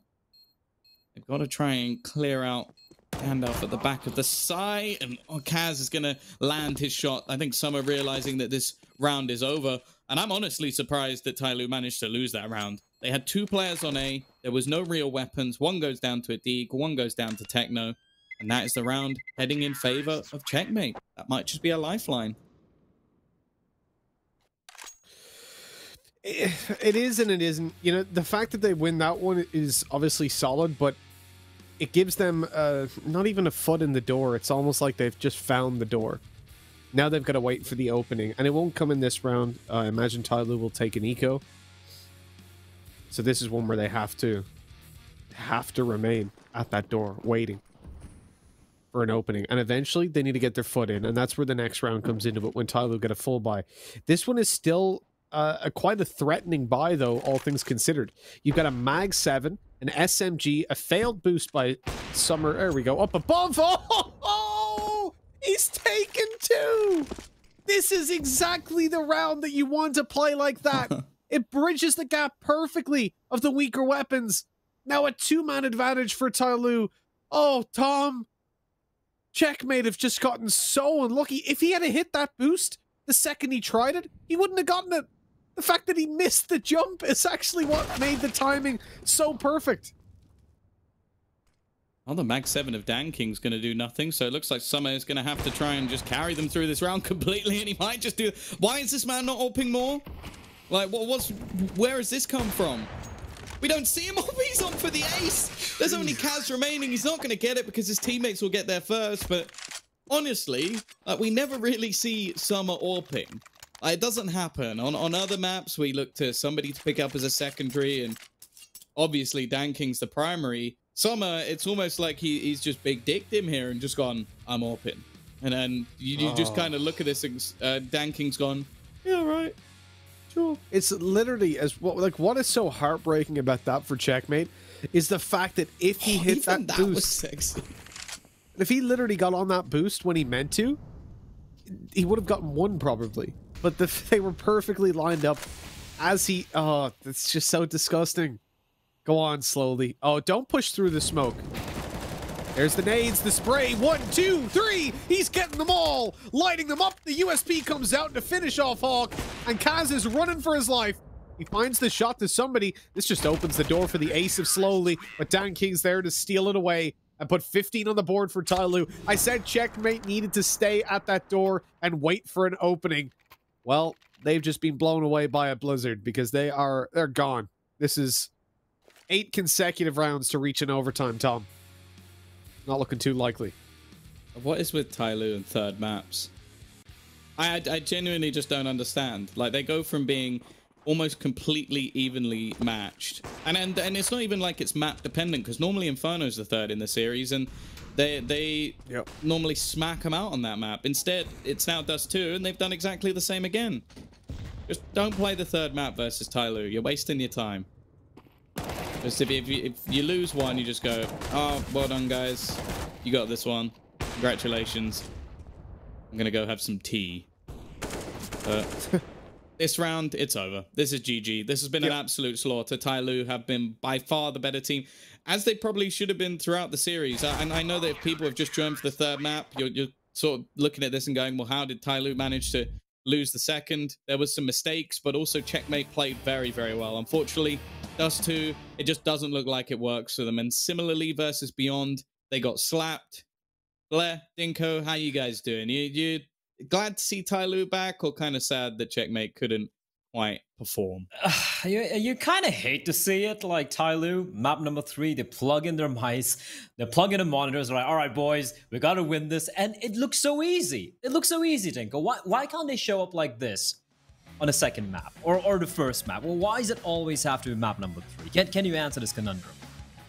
Tyloo are Tyloo, and that is it. Blah. Okay. They don't make yeah, thank you. No, they don't really understand that what they do is stupid, right? They think they can just keep doing it and get away with it. And the unfortunate thing is they're correct. They do get away with it. Yeah, that's the most unfortunate thing. No one's able to beat them, not even Vici, who played the most fundamentally sound Counter-Strike in the region. So yeah, I don't think there's any changing Tyloo. I think we're just gonna have to accept it, not lose our minds, because no one, better people than us have tried. You know, that we've seen coaches go over and try and help Tyloo, and they just got absolutely wrecked. It's like when they walk in fresh-faced and they leave like they've been in Dracula's castle, just drained of everything. It's impossible. It's literally impossible to change the way Tyloo play. It'll never happen. It'll never change. This is Tyloo. And it's even like everything seems to go the way, right? When it comes to the final map, Tom, it's like, for example, you saw that shot from Summer. He saves the AWP. It's kind of like a light investment from Tyloo. He hits a collateral in the lower dock, gets a tree here to finish it off. It's like everything just seems to align for Tyloo when it comes to the final map. And it's frustrating. And unfortunately, Tom, it feels like it's going to be the same, isn't it? Even the next game Tyloo play, whoever it's going to be against, they're probably going to drop a map. They're probably going to have, have a labored effort going all the way to overtime. But in the end, they're still going to close it out. And I guess it is the way it is. But let's talk about Checkmate, Tom. They've impressed. You can't take it away from them. Yeah, if we can just like forget about this map and sort of just like look past that, then yeah. Obviously, I think MVP is easily Summer. Like, he's fantastic in this map, so that's not something to really talk about too much. But yeah, I've been thoroughly impressed. I think Blitz had a great series all in all. Like the Smoke Criminal getting so many different kills, like great in their retake scenarios. Obviously, Techno fell a little bit flat on this one, but I think he's definitely someone for the future that needs to be looked at. Like, he was their best player on Mirage, and he had a decent series as well. I think there's a lot of potential with this team. Now, we're not going to come in and say, oh, they're going to be a top 3 team within the region within the next few months. They've got a grind on their hands, that's for sure. But I'm hoping they make it to playoffs, because they're genuinely a team that I enjoy watching, which I think that's the first time I've said that other than Vici within this entire tournament. That's pretty cool. I mean, that is pretty cool, the fact that they are being mentioned in the same breath as a Vici. I'm going to take a very quick look at what matches Checkmate have remaining. They're going to play against Sigma, After, and Vici. There is a very good chance, Mitch, that they should be able to make it. Vici, let's be real, I don't think they're going to beat them. But right now, with they've won quite a few of their games. Sure, they lost to Tyloo over here, but I feel After and Sigma should be easy pickings for Checkmate, right? Considering how they just stepped up to Tyloo, and I mean, we'll look at a couple of games from Tyloo where they gave a map to their opponent and it was lazy, it was sloppy, and they didn't deserve it. In this series, I don't think you can argue that, okay, absolutely Tyloo played brainless on map number 2, but the first one, Checkmate did so well. Even though they didn't win it, it was so damn close on Mirage. I really respected them coming out of that game, and I think because Tyloo didn't play super loose, they didn't give a million opportunities. It was 16-10, it felt closer. Remember, Tyloo won both pistols. They went up 4-0 in the first half, 3-0 in the second half, and they only won by 6 rounds. So those early halves really hammered home the point that Checkmate were solid when it came to buy rounds. And I loved watching them on that. I think Checkmate are a team that have a lot of promise, considering the fact that they're an unknown factor. They've got to stand in. I really enjoy watching them. At the same time, it's disappointing when you see it go to Dust 2. I think it underlines one of the issues that we've highlighted for them again and again, which is just the depth of their map pool isn't there. If they can stand up to a Tyloo on Inferno and Mirage and then fall so flat on Dust 2, that is definitely something they need to improve on. Yeah, hopefully when we do see them later on in whatever event they qualify for, maybe the next RMR, maybe some Pro League or whatever, a DreamHack event, they would have had time to maybe work in the map pool. But that's it here. Game number 2 will be done in Dust at Tyloo. once again, they take the win in a labored fashion, but they get the W in the end. Coming up next, however, ladies and gentlemen, it is going to be the final game of the day, and I believe it has to be the game of not just the day, but the game of the week. It's going to be Tiger, who have had a little bit of resurgence of sorts. They had a kind of a slow start to the tournament, and they're going to be facing off against probably the best-looking team we've had so far in PAL 2020 Fall. It's Vici versus Tiger, and that's coming up on the other side of the break. Coming up next.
Welcome back, everyone, to more action here. It is day 10. The final best of 3 lies in wait for the PAL. That is the Perfect World Asia League 2020 Fall Edition. And the matchup, it's going to be a game that we've all been waiting for. It is going to be Tiger facing off against Vici Gaming. All the Tiger is going to be coming in, all their fangs and their claws unsheathed, looking for the kill. Or will Vici just put them to sleep? That's a question on everyone's lips, as I do welcome my happy, merry, and sometimes slightly unhinged friends in the form of Mitch, Tom, and of course Denko. And gentlemen, oh, Tom, you're trying to look adorable. That is kind of adorable.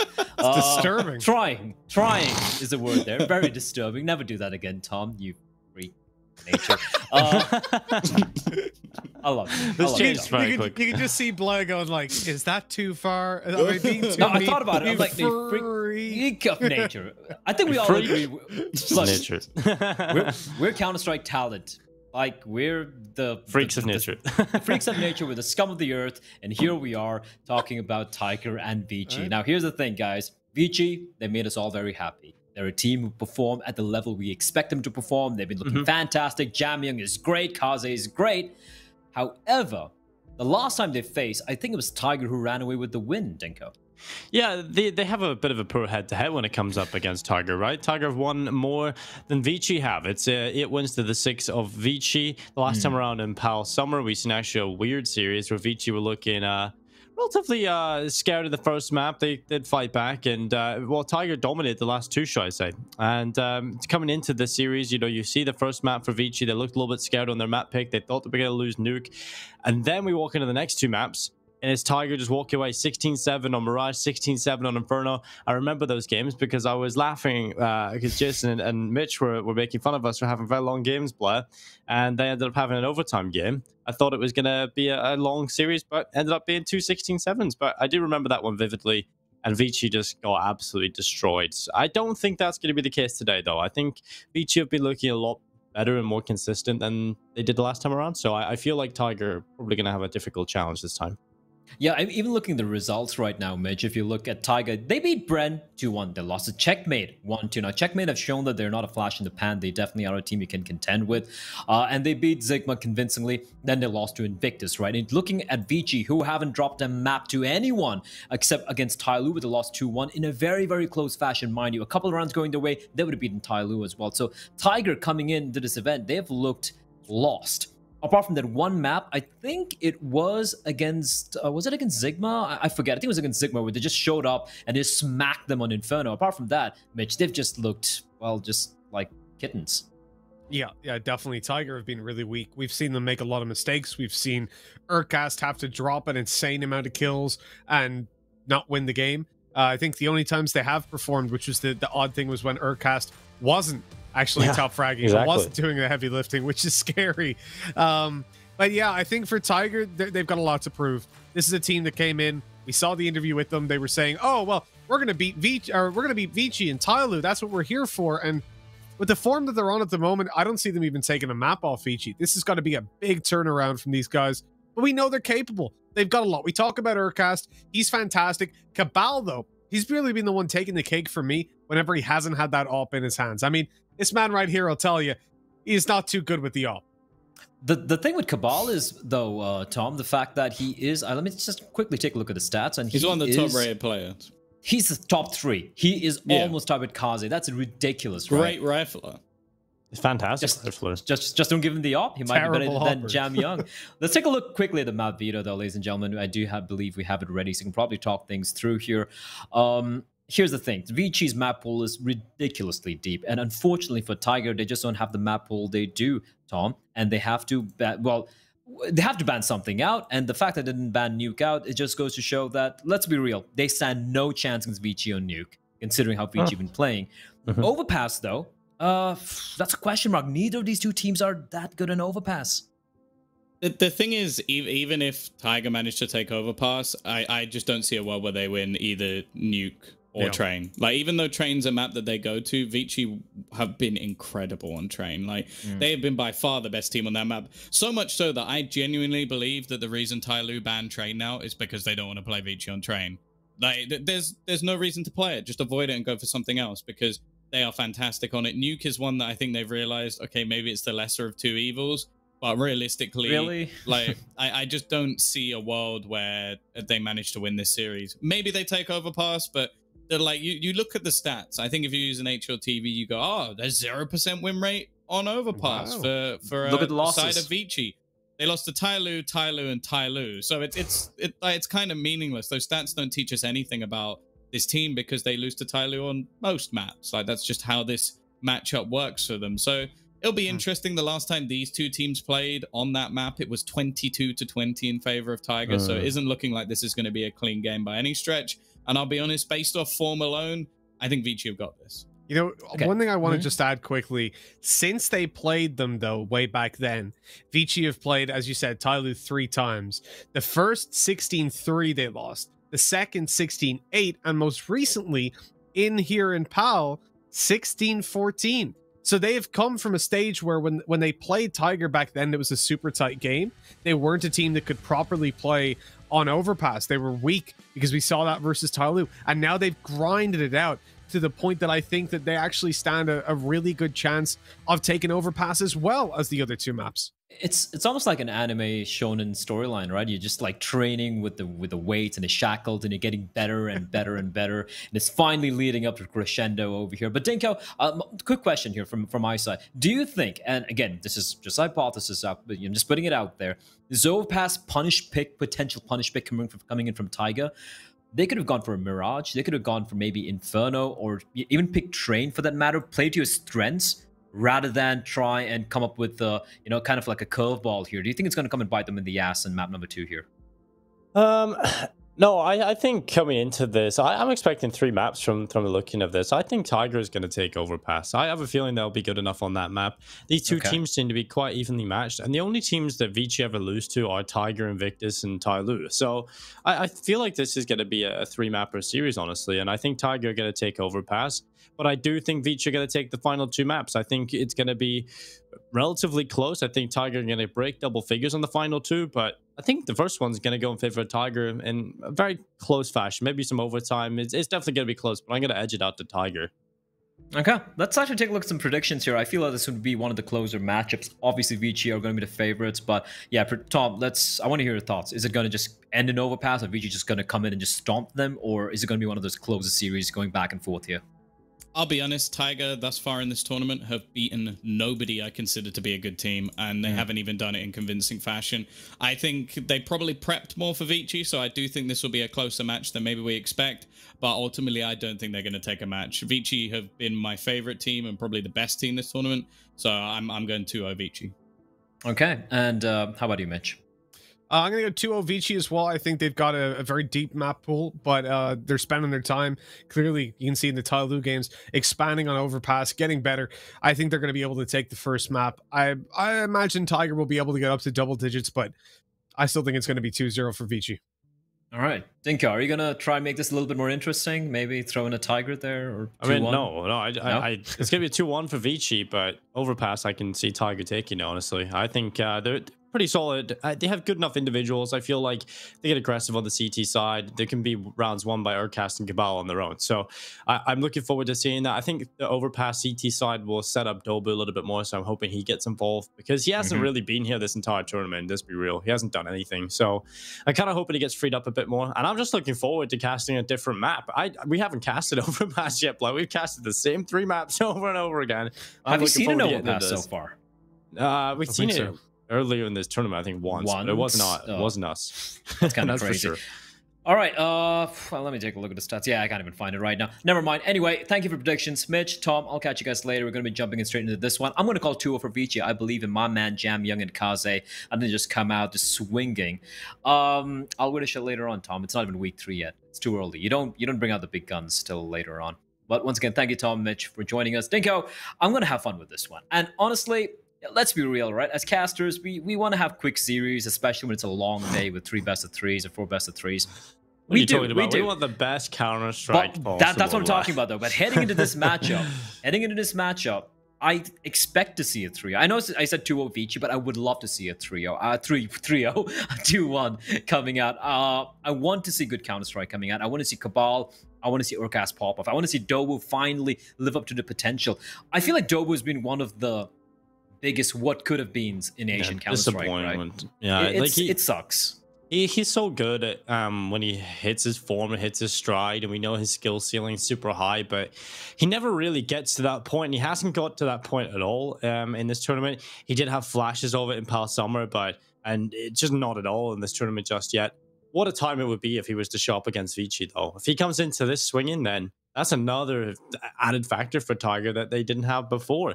And a big part of Tiger's success recently, like Mitch kind of brought up, was the fact that they're winning their maps, and there's the maps that win them the series with Urkas being near the bottom, right? Because he performs in map number 1, he absolutely tears up a new one, and then goes on and still loses the map. Next map, he's quiet, but the rest of the team step up. Dobu really stepped up on that map, though. Yeah, exactly. So there's a few more individuals in this Tiger team. We always talk about Urkas, but like Cabal, he is in the top 8. He's really high up on the rankings there to the rated players. You've got Dobu, who has the potential to be a very solid player. 9 has his flashes in the pan. I think he's a player that's a bit of an X factor for them. If he can show up and play well, then obviously Tiger do have firepower when they all click. It's just inconsistent, right? And their skill ceiling, it gets pretty high, but they kind of float around the floor a little bit. They don't really go up too high at all. And I'm kind of worried with Tiger because of that. If it all clicks, we know what they're capable of. They're capable of winning RMR events. They're capable of being the best in Asia. But it has not come together since then. And that's the biggest problem. It has. It's kind of wild when you go back to the first RMR, the Road to Rio. Tiger won that. You know, it was Tyloo who had just made a few lineup changes. They were looking very shaky. Tiger won that event. Vici came in 3rd, if I'm not mistaken. You go to the second RMR, Vici came in 3rd again because they lost to Invictus in the semis. They haven't reached the finals yet. Vici have underperformed, yeah. They haven't made the finals of any of these RMR events. And that is very strange because Vici, they make the final of every other tournament, just not this one. Every time we see an Asian tournament, Vici, Tyloo, grand final. In the RMR events, it's been anything but. It's been Tiger, Tyloo, and Invictus Tyloo. So, whoa, I've never seen this. We've never been up here, Blair. We have never been up here. Where are we? Oh, that's cool. I've never seen that camera angle. Let's go back. It's how refreshing. Beautiful it is to be here. We have not been on a different map. I am there's a sick of nightclub. Mirage. There's a nightclub right sick next of Inferno. I am sick of Nuke. Get me Dust off 2? these maps. Yeah, Dust 2 as well. Just give me Overpass. I don't mind. Give me Vertigo. I honestly don't mind this one though. What you call it? What's a map? Train. I actually like Train. Train. We don't get that much though. That's refreshing enough when we get that out. Like we get it every now and then. But Overpass, we never see this. I feel like Overpass never even gets played in the top tier pro scene either at the minute. It seems to just be one of the most underplayed. Nuke has actually taken over in recent tournaments to be the most played map. I feel like it's nothing against the map. It's just that it is a highly tactical map. You require a lot of work. And I feel like in Overpass, if you're facing off against a top tier team who have Overpass as a home map, if you put in like 50% or 60% prep work in that, it's never enough. The team will more well prepped in Overpass are going to come out on top. However, if you go to certain maps like, let's say, Mirage, Dust 2, even Nuke for that matter, there are avenues where even against a better team, you might be able to pull off the win or make it a close affair. I feel like that's the weakness of this map, ironically, because it's such a highly tactical map. And my favorite, though, one of my personal favorite maps to play on, to watch as well. And here we go, ladies and gentlemen. It is going to be Vici Gaming looking deadly sharp, looking like the best team right now in the tournament, and they're going to be facing off against the Mongolians, the first RMR champions, Tiger. The Tiger's going to roll. Or are they going to be put down with barely a whimper? That remains to be seen. Vici starting on the CT side. Almond? Okay. He's caught off guard, Dinko. And there's no one nearby to help him out. He just has to hold the line. And he alone is going to force the T's to fall on back through Connector into the B short area. But it looks like a retake set. But look at this push from Kaze. Kaze's right behind them. This could be a nightmare for Tiger, but they're heading into the B-bomb site quickly, and Kaze hasn't rattled off a bullet. Comes down to the timing. If he can get there on time, it can still be useful. But the bomb has been planted, and now he's behind. They're going to start checking for him, and Kaze with the immediate headshot. He starts to run forward. Almond and Kaze finding kills, and, well, Vici absolutely destroying Tiger right now in this pistol round. It's Kaze finally running out of ammo, but what a round. 3 kills picked up. The flank works out for him, and Vici, they're given the pistol round win. Tiger just got dispelled. Yeah, that flank, the timing on that flank, everything. He gave them all the information they needed, Dinko. They knew they weren't pushing up connector. They knew there was no one towards teammate or playground. Immediately, it's a B hit. You can see the retake setup. They had the nade ready, the 2 players coming in short. They even had the flashbangs for the players who come in from short. And of course, Kaze, a player who's who we call the best player in Asia right now after Bentet left for Gen G. And he's trying to reclaim that spot of being the best player because off late, it looks like Jam Young is taking the crown away from Mr. Kaze. Yeah, it's kind of cool that we got potentially, it's not going to be a bitter rivalry or one with hostility, but it's good to see a rivalry within the same team of who the best player in the world, not the world, but in Asia is going to be. And it's crazy. We've got Kaze and we've got Jam Young. What is that shot? Where did he even wallbang him? Through the flower pad. Think about it. Could that have been a jump shot? Do you think? Oh, that could have been just ridiculous. Hopefully it was like through a rock or through the side of the flower bed or something, but I'm sure we'll get to see it at some point. Yeah, PGL haven't really failed us in giving us his highlights. In fact, they even go with slow-mo and super slow-mo. Only thing missing, some of the replays would be like if they could get the... Here's a request. Could we have like the sad violin for the fail moments? Like, some stuff like that. That was pitch perfect. Well, that was everyone. It's better than Tom, right? It's definitely better than Tom. Well, Urcast, he's in the bathrooms. And he's got a big deagle. Wonder if he calls it the Wang. We haven't had Wang in a day. It's been refreshing. Just having Mitch not talk about the Wang. And what? Ooh! That's nice from Urcast. Straight through the head of Zoking. Jamyeon gets 1, and now NCL and Urcast into a 2 versus 4. 20 seconds left to play. Urcast continues to walk forward, but this doesn't look like it's going to be much of a chance here for the Mongolian superstar. It's a fake. It's all a ruse, Dinko. They're going to try and get the bomb down. That's a win, and It's working out, Urcast. though. One-man army is going to do a bit more damage. Rotation, it hasn't been pulled out, the Dinko, unfortunately. And NCL's like, ha ha ha, I shall get the bomb down. And Almond's like, nope. Not going to budge. It's a bit unfortunate there. They could have got the bomb plant down. They could have got some extra money. Like you said, Urcast is doing everything to try and fake it out, try and keep them off the site. But it doesn't work out. Get a little bit of damage though, and a couple of kills coming in from Tiger. It's not too bad. But here comes the first buy round. It's going to be the rifles out for the Tigers side. We got Dobu, we got NCL picking up the AK-47s, and they'll pull out the utility as well. And it's all about getting these guns out and winning rounds early on to stop Vici from becoming that dominant team that we seen yesterday that did not drop rounds, did not give their opponents any space to work with. And we get to see it. Okay, he was boosted up and he went through the rock. Well, that's an ouch right there. It's kind of crazy how good Kaze is with the with any scoped rifle, or for that matter, any rifle and pistols. The guy can do anything. And sometimes I wonder, like, obviously you don't want to take him away from his AW, but sometimes I wonder, what if he had a primary opera in the team? Like, let's say there was Xcrit playing with Vici, right? I want to see what Kaze could have really done with the rifles. I feel like he's up there as being one of the most well-rounded players in Asian CS. And I think one of the biggest... Sorry? That's what you need for a superstar player, right? It's just like, being super well-rounded, yeah. To be so good at everything. No matter what task you hand him, he has to be good at the clutches, he has to be good at anchoring the bomb sites, he has to be good on the rifles. Imagine if Kaze and Bentet play together. With Jamyeon. Jamyeon, Bentet, Kaze. You throw a little bit of Advent in there for in-game leading or coaching. Yeah, he doesn't need to frag. He can sit in a spawn and just like a master of puppets, just pull his like marionettes. You wouldn't need to frag if you have that team.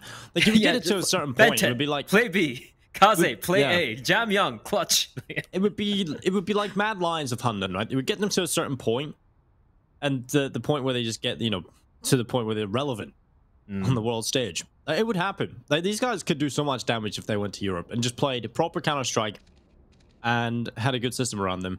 I'm trying to think of a couple of other players we could maybe slot in here to play Flying. with. Flying, yep. But then again, so far we've got Jam Young kind of being the electronic style player. Notice how we didn't pick a single player from Tyloo. True.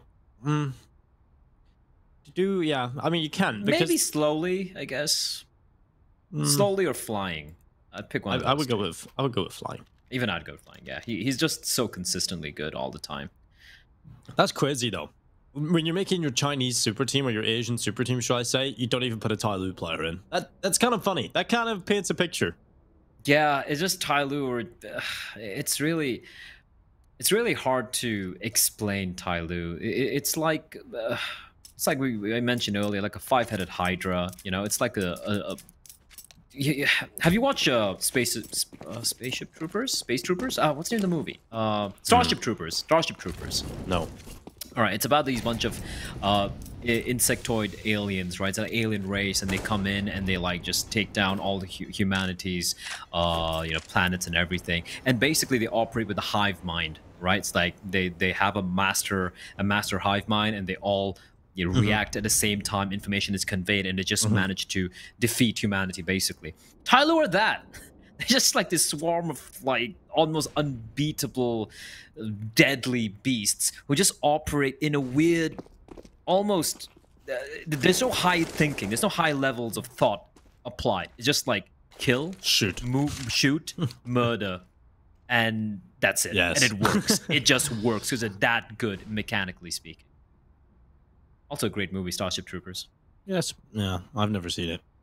Oh, you should. Come on. It's one of the best. It's also a very satirical movie. Like there's a lot of political implications and like commentary on society and such. It's a funny movie as well, which sounds weird. I know. Sounds interesting. Also, I'll put Urcast in there maybe. Perhaps. Let's take a look at this though. The B hit coming in. Oh, the flank? No. Zoking's too far away to really be very impactful in this, but it's going to be coming in. 25 seconds, Dinko, and Zoking clear everything out. They know it's going to be B. The rotation's already in. The 3 players lying in wait. Tiger have taken too long. Jam Young's going to be completely blinded and destroyed by NCL, but the 3 CD still waiting. Everyone's blind! And yet Vici are getting shredded on this defense. Yeah, this is not really working out for Vici. Tiger make their way onto the site. They get their bomb down. Shot from Kaze. He always seems to land shots. No time. Almond denies the bomb. What? Out of nowhere, Almond just spams through the smoke, through the walls, denies the bomb plant, and Tiger, that was around in the bag. They won every individual duel on that B bomb site. But the final few seconds on the plant, they run the clock down. They finally start planting the bomb, but Almond gets the perfect spray through the smoke, through the wall, straight through the brain of the bomb planter, and delivers a 3rd round to Vici Gaming. And this is heartbreaking for Tiger. They go on to lose this next round. This is where I do see Vici taking a very one-sided lead into the start of this first half.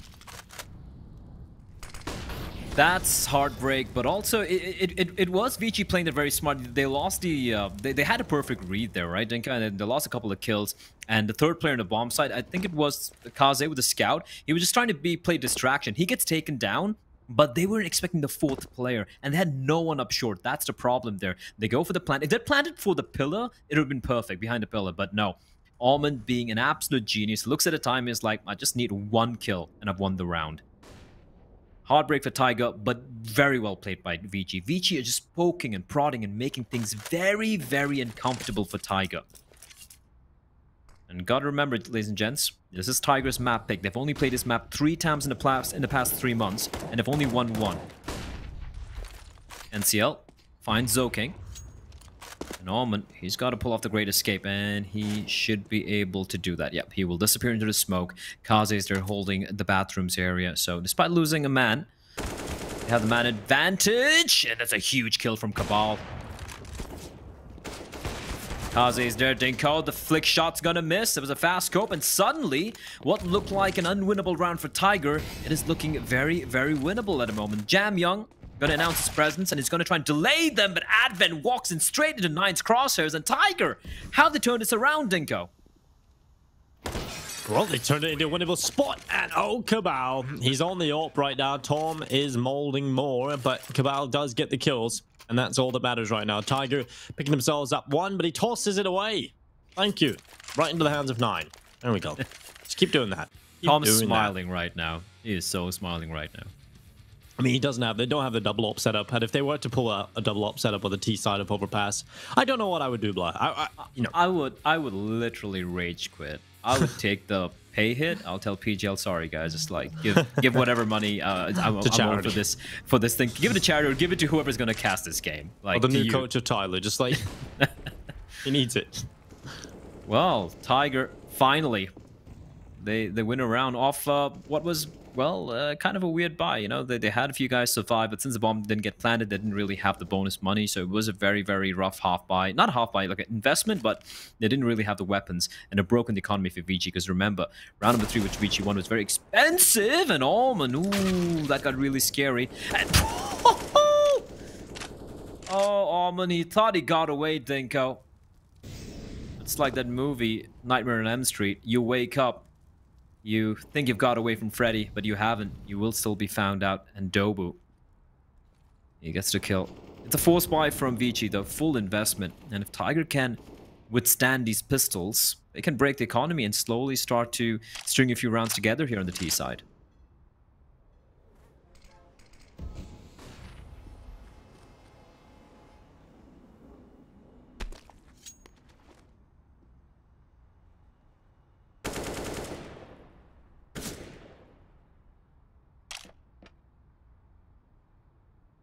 Well, Cabal and the rest of the boys on Tiger starting to make their way up through the bathroom. So we got Zoking with the 5-7 right behind the side, and it's a good spot. He should be good for at least one as they come into his position. And still starts to run forward with the Mac 10, but they haven't checked him. Urkaz caught looking the wrong way. He'll go down to the 5-7, and Dobu able to reply. So at least they've got the sight. At least they've got that bomb down. Got the man advantage in play as well. They really shouldn't be losing this. Oh, no. And they won't. They won't lose it. Dobu says no. It's his first 3 of the game, and he's got them all in quick succession, one after another in the same round.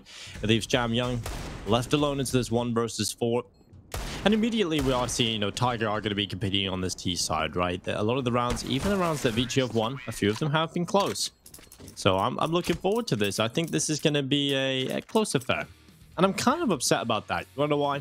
Because if Vici don't win this cleanly, if they have to really struggle, that is going to ruin their confidence slightly. All that momentum of just absolutely shutting teams out, getting 7 rounds lost against you.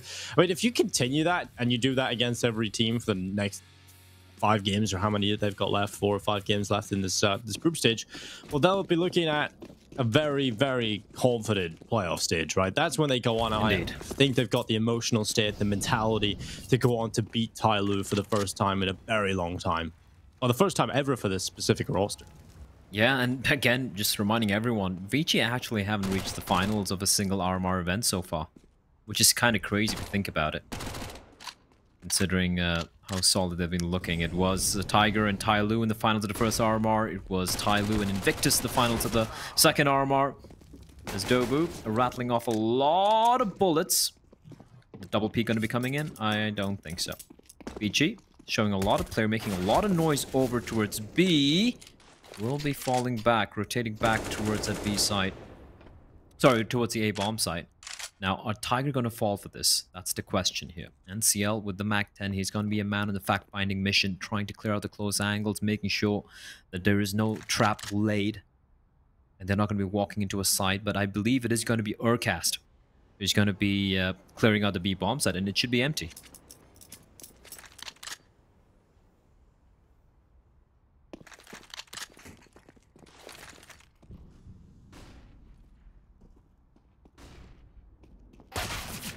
Oh, Jamyoung goes down to 9's MAC-10. It's going to be a 5 or 4 versus 4, should I say, but we're not really expecting too much from Vici into this round at all. We're just going to expect absolute destruction Really now.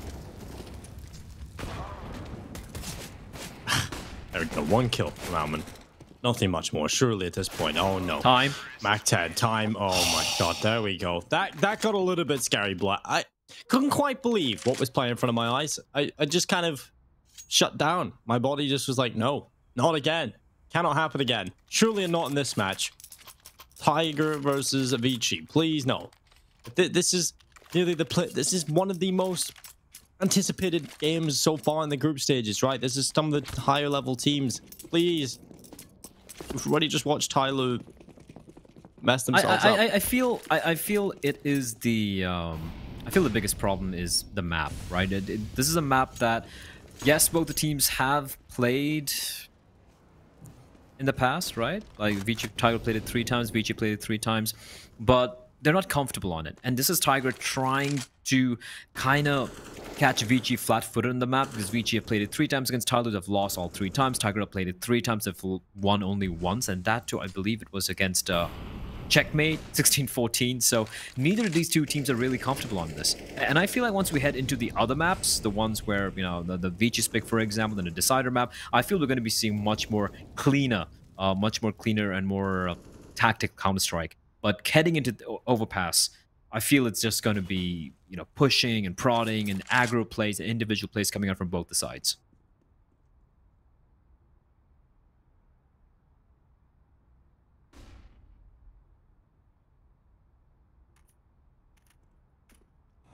Kaze scoped in towards middle. It's going to be an easy kill, surely. Kaze doesn't miss these. I thought it was going to be a collateral then.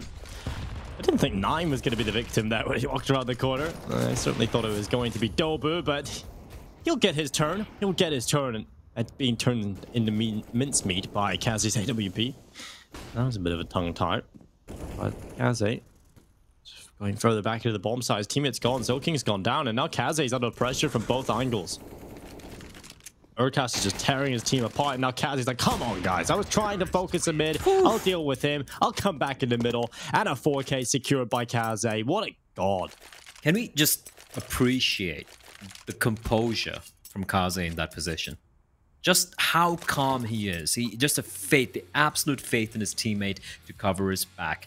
Many AWPers, many players in the Asian region would probably be panicking, looking left and right, and, you know, not trusting their teammates. And he's just so calm and composed. Information conveyed. Hey, Urki's low. Urcast low. Just take out a P250 or your pistol, your default pistol. Gets to kill. Peeks out white. Nice little flick of the wrist. He is just, as you said it, Dinko, an absolute god.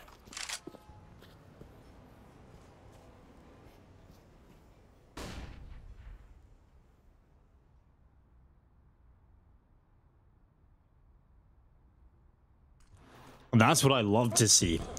Kaze showing up. I feel like sometimes he has been a little bit quiet for Vici, and especially in these pals, which is probably actually quite the reason as to why they haven't made the final, right? The fact that he has been a little bit quiet. He's definitely the driving force behind the success of this team alongside Jam Young.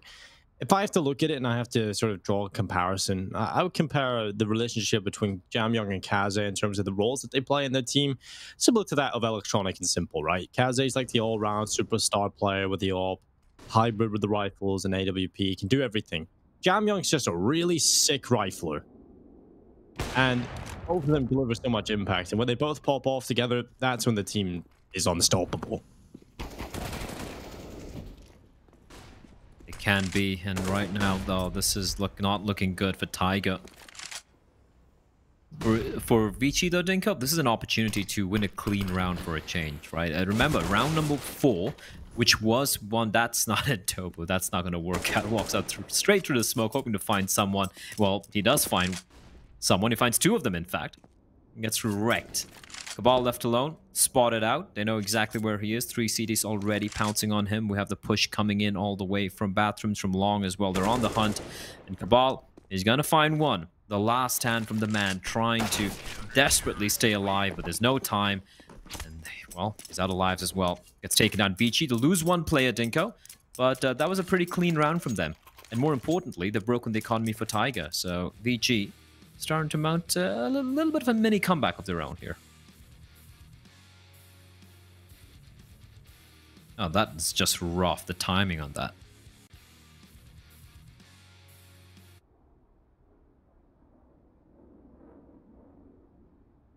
Well, Tiger down in a pretty scary position right now. The money is gone. They're not really doing a whole lot right now.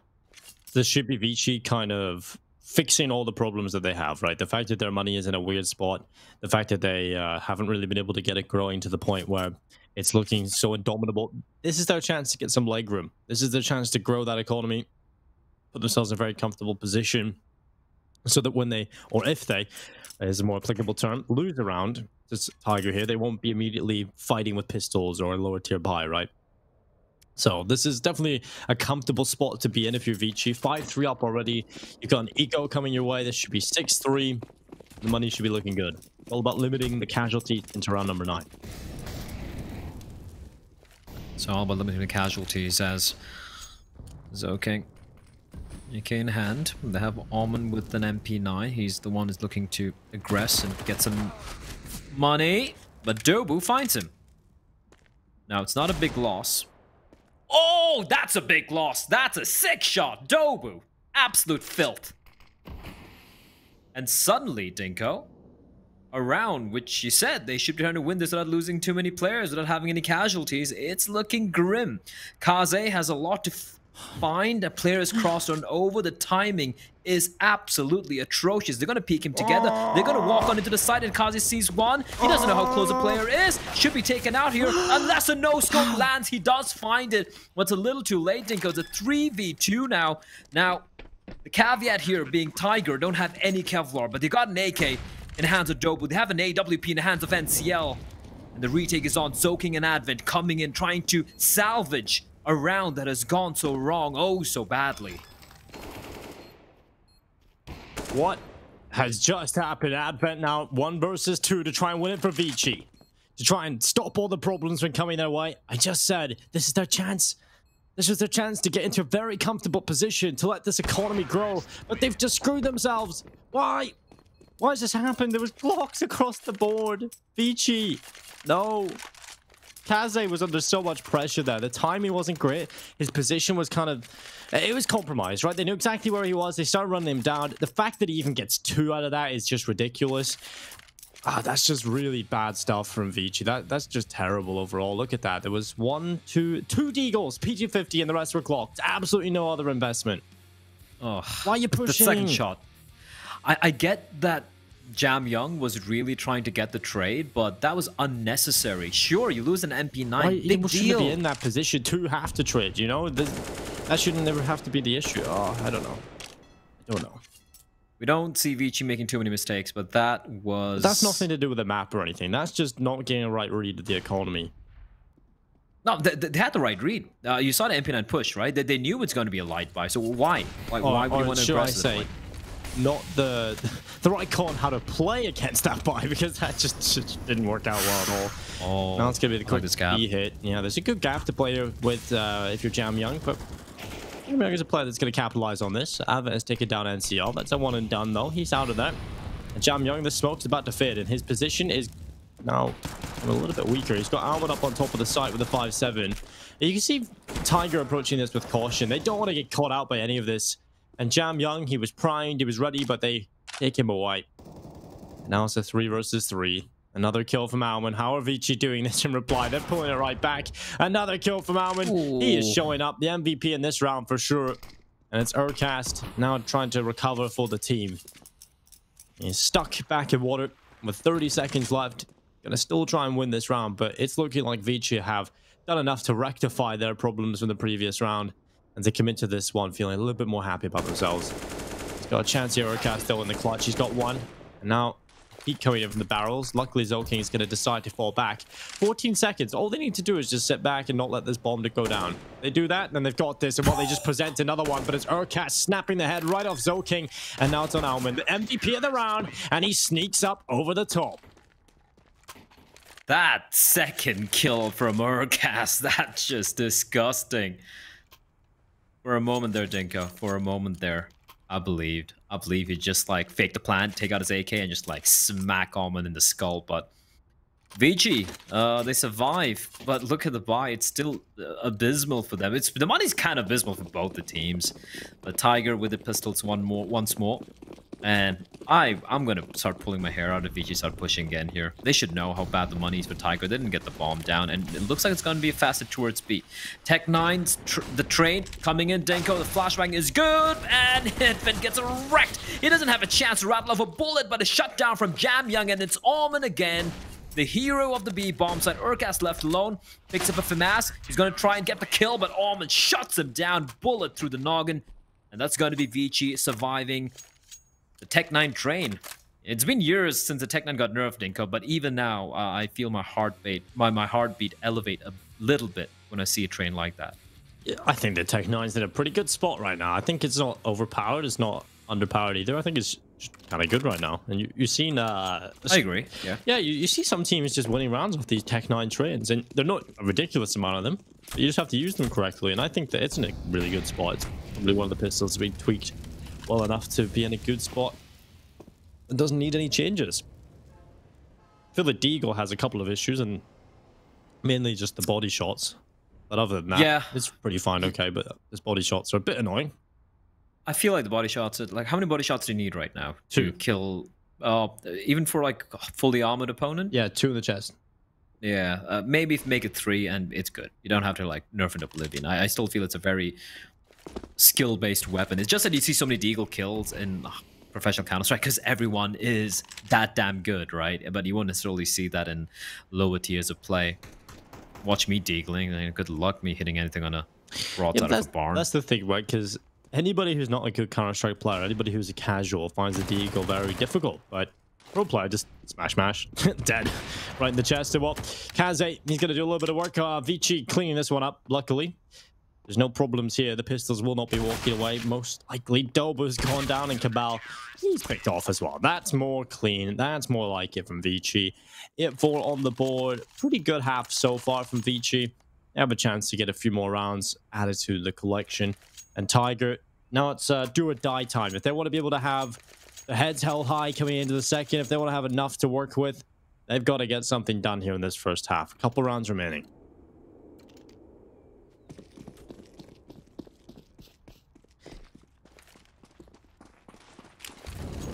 Well, at this moment, we've got Tiger sending a couple of players down in towards Connector.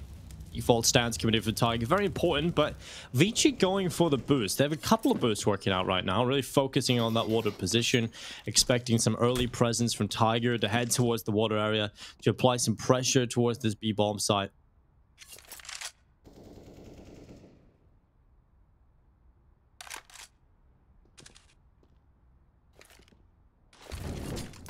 Kaze tosses his Molotov down in towards Monster. Jamyoung looking over the top in towards the connector where they currently stand on the T side. But no one taking any risks just yet. Tiger approaching slowly, spreading this default across the map. Just figuring out where Vici are playing from. And I like this from Vici. They're not giving anything away.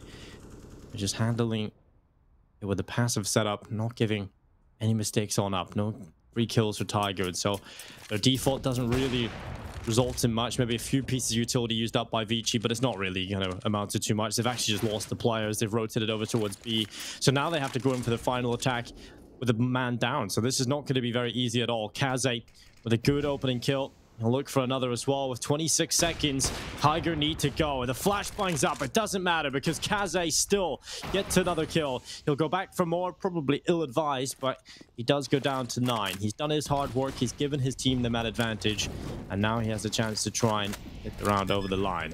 Jamyoung sprints forward. NCL with the ball plant. The players charge to the smokes. There's Cabal with 1. Jamyoung somehow, daylight robbery, steals 1 kill and falls away.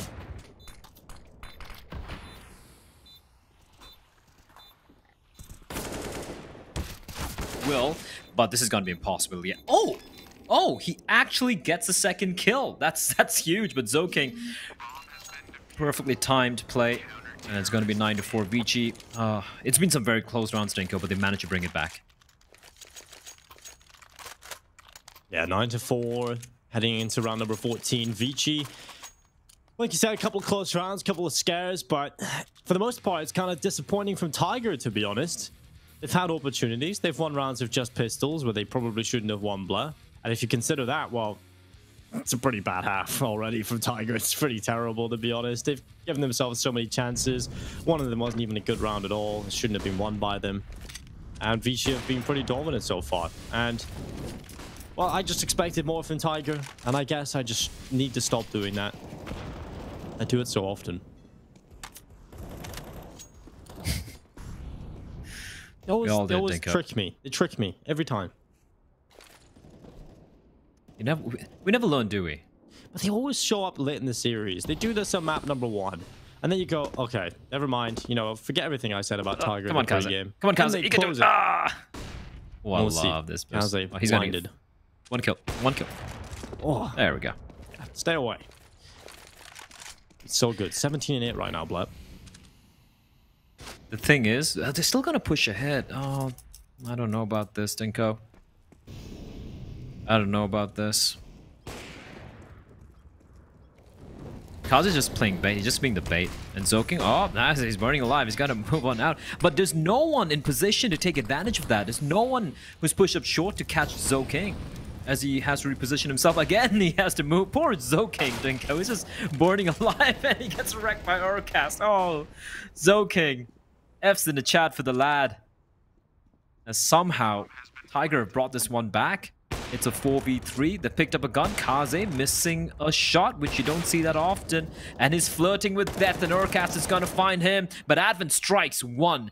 2 more to find, 3 more to find rather for the CTs. Jam Young is alive though. He's gonna spot the second player out, and Advent helping out his teammate. 2v2 now. They know exactly where Cabal is. It's gonna come down to Dobu, Dinko. But never mind, Cabal finds Jam Young. Advent, the IGL, 1v2, and Advent trying to show what he's got. Someone not that well known for fragging when he runs around in circle and he gets the kill. A 4K for Advent with the 1v2 clutch. I thought I would never, ever say that statement, Dinko, but Advent delivers. Round number 10 for Vici. Well, if you're Tiger, that just summarizes how this one's going, right? We were hyping up his 1 versus 1 win to close out the previous game for Vici. And now, well, he has gone and got himself a huge clutch, a huge round from Advent, taking the MVP performance. And look at this, we get to relive it. I mean, it's against pistols. It is against the pistols. Listen, I have never casted a successful 1v2 clutch from Advent. I've been casting Asian CS since 2013. Not once. That's a first for me, Dinko. I am super excited. I don't care if it was against pistols. I don't care. Oh. He's showing up, Dinko. The man is showing up. The man with the massive brain. Yeah. And now Advent repositioning around the corner. He's hyped up now. A little bit careful now.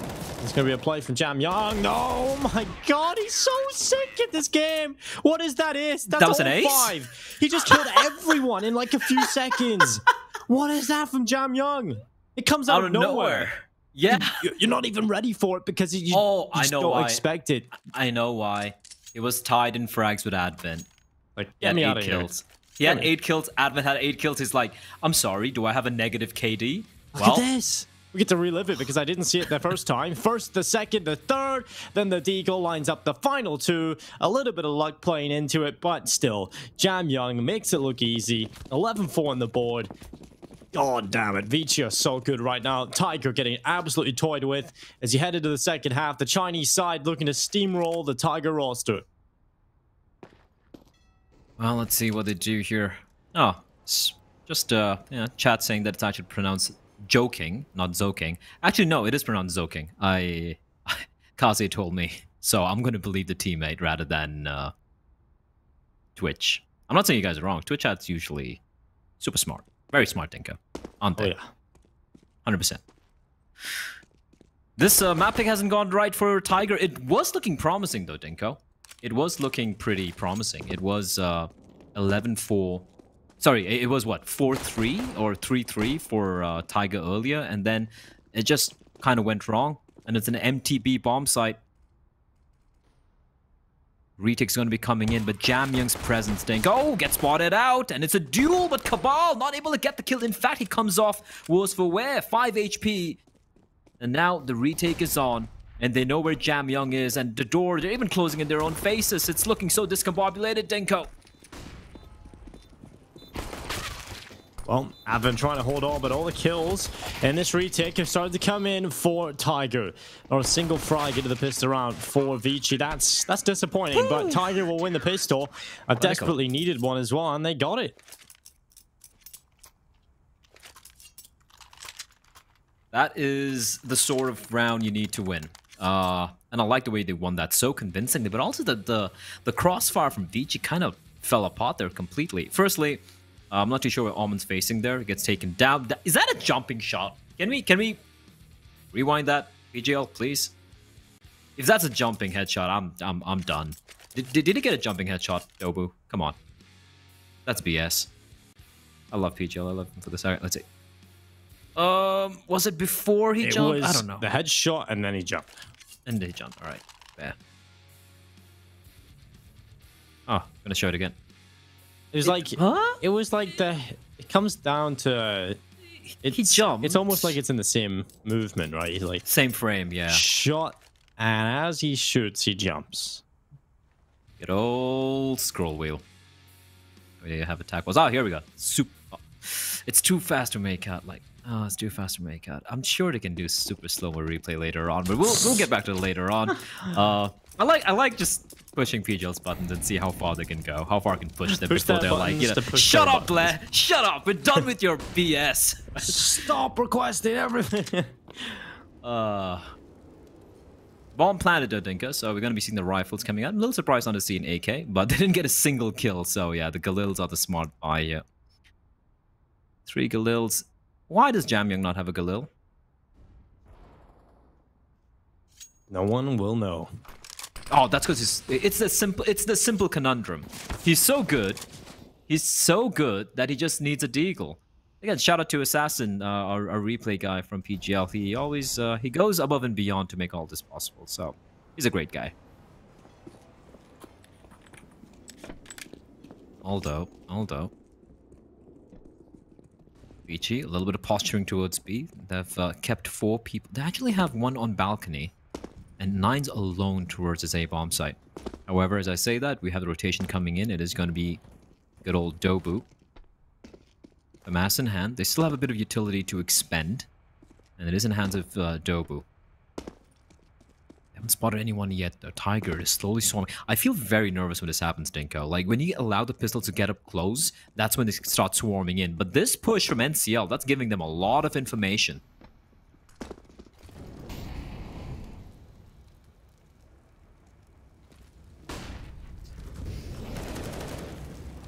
Pushing forward is Zoking with the kill. A follow-up as well. Good hard entries from this guy. We know he's the role player. We know this is his job. And it's working out here for Vici. Alman as well. It's just Cabal left alone, trying to get back in. Trying to push in towards the site. This one is a done deal. Vici will be taking round number 12. They'll be 4 away from victory, Blair. And Tiger will be incredibly disappointed with this round performance. Yeah, this just fell apart, didn't they? They even had information, Dinko. Cabal, though, is still going for this. He's still got time, Dinko, but Advent, oh, he's just showing up today. Although it was almost an unwinnable round there for Tiger. It's going to get to the point where Advent gets enough confidence. He's like, Jamyang, pass me that rifle. Oh, whoa. This is super ultra smoke. You can see the frames, Dinko. Yeah, he jumped! He jumped! I still can't tell, though. Okay. Right? Sure, yeah, he shoots then jumps, Blood. He's in the middle. Fine. True, you're right. Thank God. If it was a jumping shot, it would have been disgusting. Thanks, Assassin. The guy loves his replays. MVP. Alongside Advent. 12-5. Vici have turned Overpass into a nightmare. It's like a nightmare club, like that little nightclub that's there at the entrance, right behind Almond. If you go there, you know, you can hear the nightclub music playing. Play the same song 24/7. Yeah, I wonder which city this is. I mean, it's a German city for sure, but I wonder which city this the map is based on, though. I'm thinking Berlin with the nightclub music. Maybe it's a good party city. Oh, it's a crazy party city. Wild things have transpired in that city. Most of it not friendly for the stream. Definitely not family friendly, so we can talk about it later on, Dinko.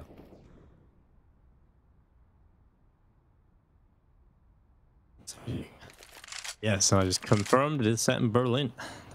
It is? Okay. Yep, the map setting is a canal overpass and the park built above it in Berlin, Germany. There you go, you were correct. Nightclub equals Berlin. Cabal, he's got the Mag 7. He's got a chance to do something, and he had a chance. It is only a chance. And Alman says no, who has actually been fantastic in these last 2 series, right? Back yesterday, he was just dominating. Today, he continues. 13-5. I think someone's been sending clips of, you know, us saying, you know, they should probably replace Almond from this team and probably pick up flying or something. And Almond's like, oh no, oh shit. Gotta do something. He's looking good though, I won't lie. If that's what it takes for Almond to be consistently good, so be it. I want them to play good. I know what Almond can do. I know what Zoking can do. It's just that, look, if you're going to have Advent as your in-game leader sitting in the team, don't get me wrong, Advent is instrumental for Vici. Without Advent, this team just falls apart. But if you have Advent, that means you need 4 consistent players. Not just about Kaze and Jamyang popping off and just being the best players in Asia, but you need Zoking and Almond to deliver at a level almost as close as Jamyang and Kaze. If they do that, I mean, Tyloo is not going to be a problem at all. That's always been a weakness for this team. That Advent and that Jamyang and Kaze have to do the hard carry. And they're humans after all, Dinko. Sometimes they have a bad day. What happens then, right? What happens then? What if Almond Zoking also don't deliver? They lose. And that's just the one big glaring weakness this team has. As right now it's looking good, though. They're 1 round from 14. And considering this buy from the Mongolians, it should be an easy one. Might have jinxed it, Dinko. I might have just jinxed it. Well, yeah, it's definitely looking a little more messy than it should have been, that's for sure. And well, luckily, it's Kaze alive, and he gets the 3k, barely staying alive though. 5 HP on him, 5 for Advent, but the round is won nonetheless. It's 14-5, and here comes the buy from Tiger. They are going to have missing pieces. They're not going to have the AWP out for 9. He can get it, actually. Never mind. He has 5.3k. He would have to take some sort of sacrifice, whether it be the Kevlar, and that's exactly what's going to have to be. So he's gone for the Kevlar, the lack of Kevlar, should I say, and the glass cannon being pulled out for the CT side defense. It's a very important round coming up here for Tiger. Lose this, it's done. We're heading on to map number 2, and Vici likely close it.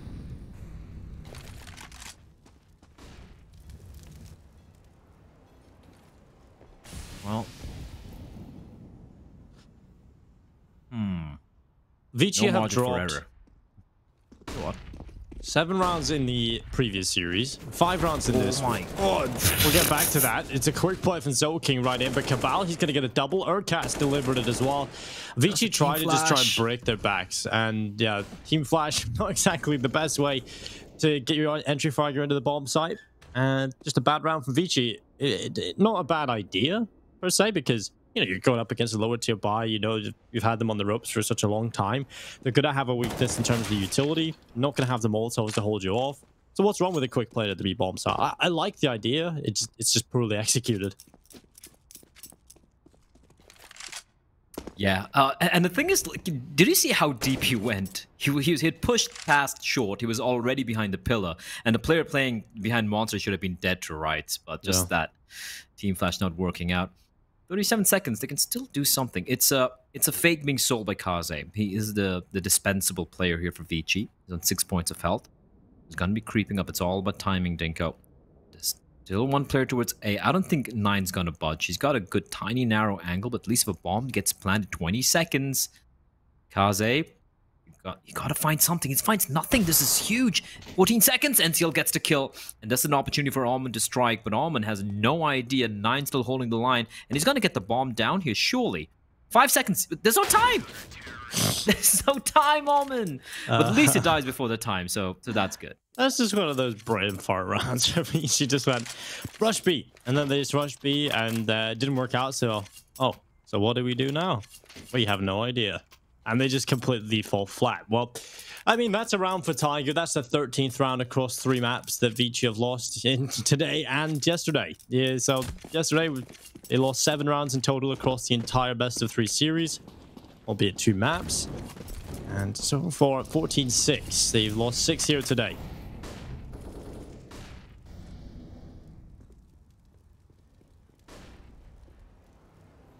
Thing is, unlike Tyloo, when you see a scoreline like this, right, 14-6, and it's favoring Tyloo, you're like, oh, ooh, nice peek from 9 there.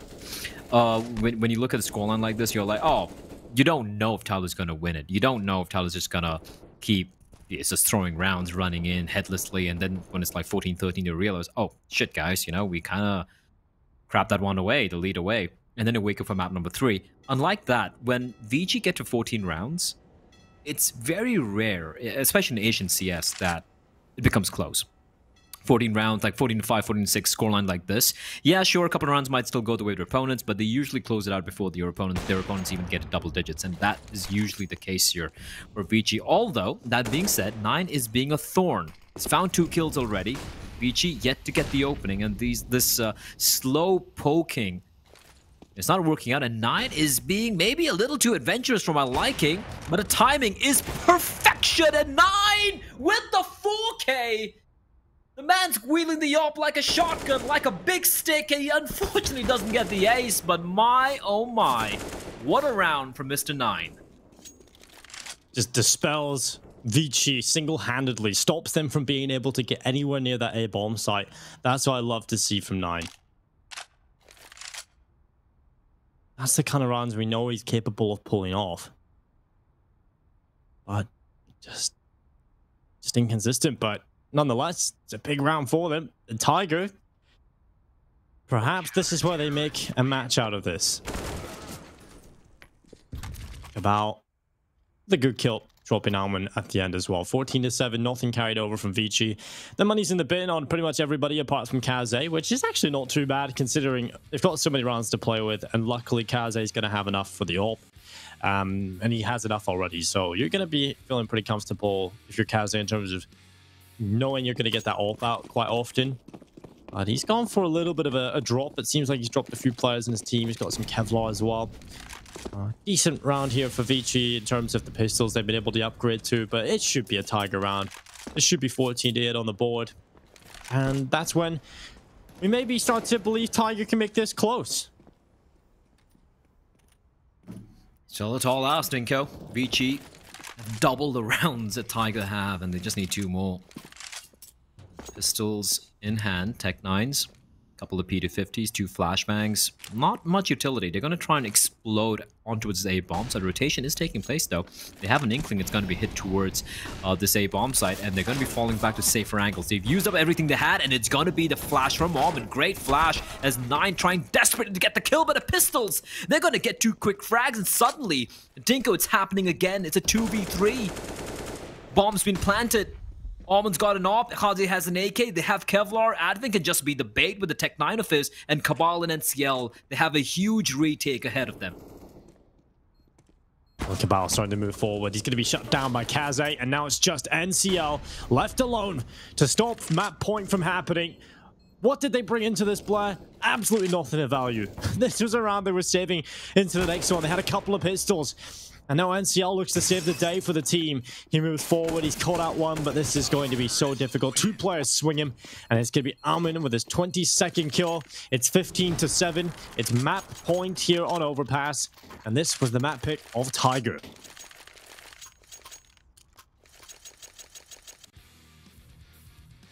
That is just painful, isn't it, Dinko? The 2 flashbangs, the last flash helped him get the kill, then Kaze and Almond charging in. Oh, it's all gone wrong. It has so gone wrong. I love how Kaze and Almond trade the weapons there. What a beastly round though from Vici. You have to say, you know, given the opportunity, but come on, pulling that off is not easy, and they made it look simple. They did. And again, the mistake, right? And this is something which you see even in high tiers of Counter-Strike. Where basically you see teams against these pistol rounds on the A-bomb side play very passively. Yeah. It's scary. You're going to get swarmed with these pistols, and even if you have a rifle, it might get wrecked in the final potential round, and they're getting slaughtered. Think Almond's going to find one. Cabal falling back. At least he gets some kill in reply, but Zoking and Advent blinded with their own teammates. Flashbang still find 2 killed at the same time, and it's all on 9 and Dobu. try and salvage this map, but Dinko, I hate to be the bearer of bad news, but this looks like the end.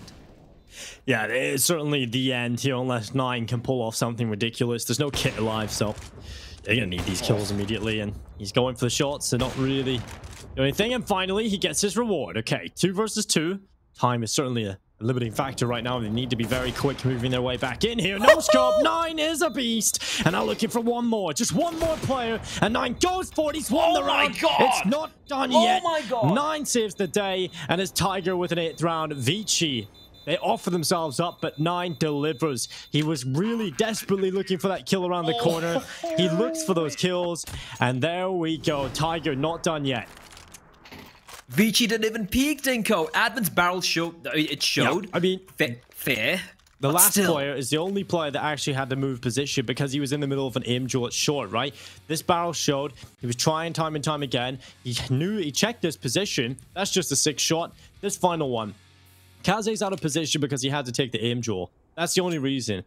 Vici, they played it well. And the Tiger, they just get it done because Nine's a beast. Zoking played it to perfection. Advent, yeah, even though he was getting shot, he didn't re-peek. And, I mean, good shot from Nine to get the kill onto him. But Zoking just got wrecked, no-scope in the face. Oh. I said it. I'm like, this is the end. And Nine's like, yeah, no, sorry. It's not over yet. It's not over till the fat lady sings. As we do have Tiger clinging on the precipice. Their fingernails have been bloodied, battered by Vici. He's been stomped all over with their army boots. But they're not done yet, Dinko. They are tenacious. They're showing why they're called Tiger. Because they're streaky.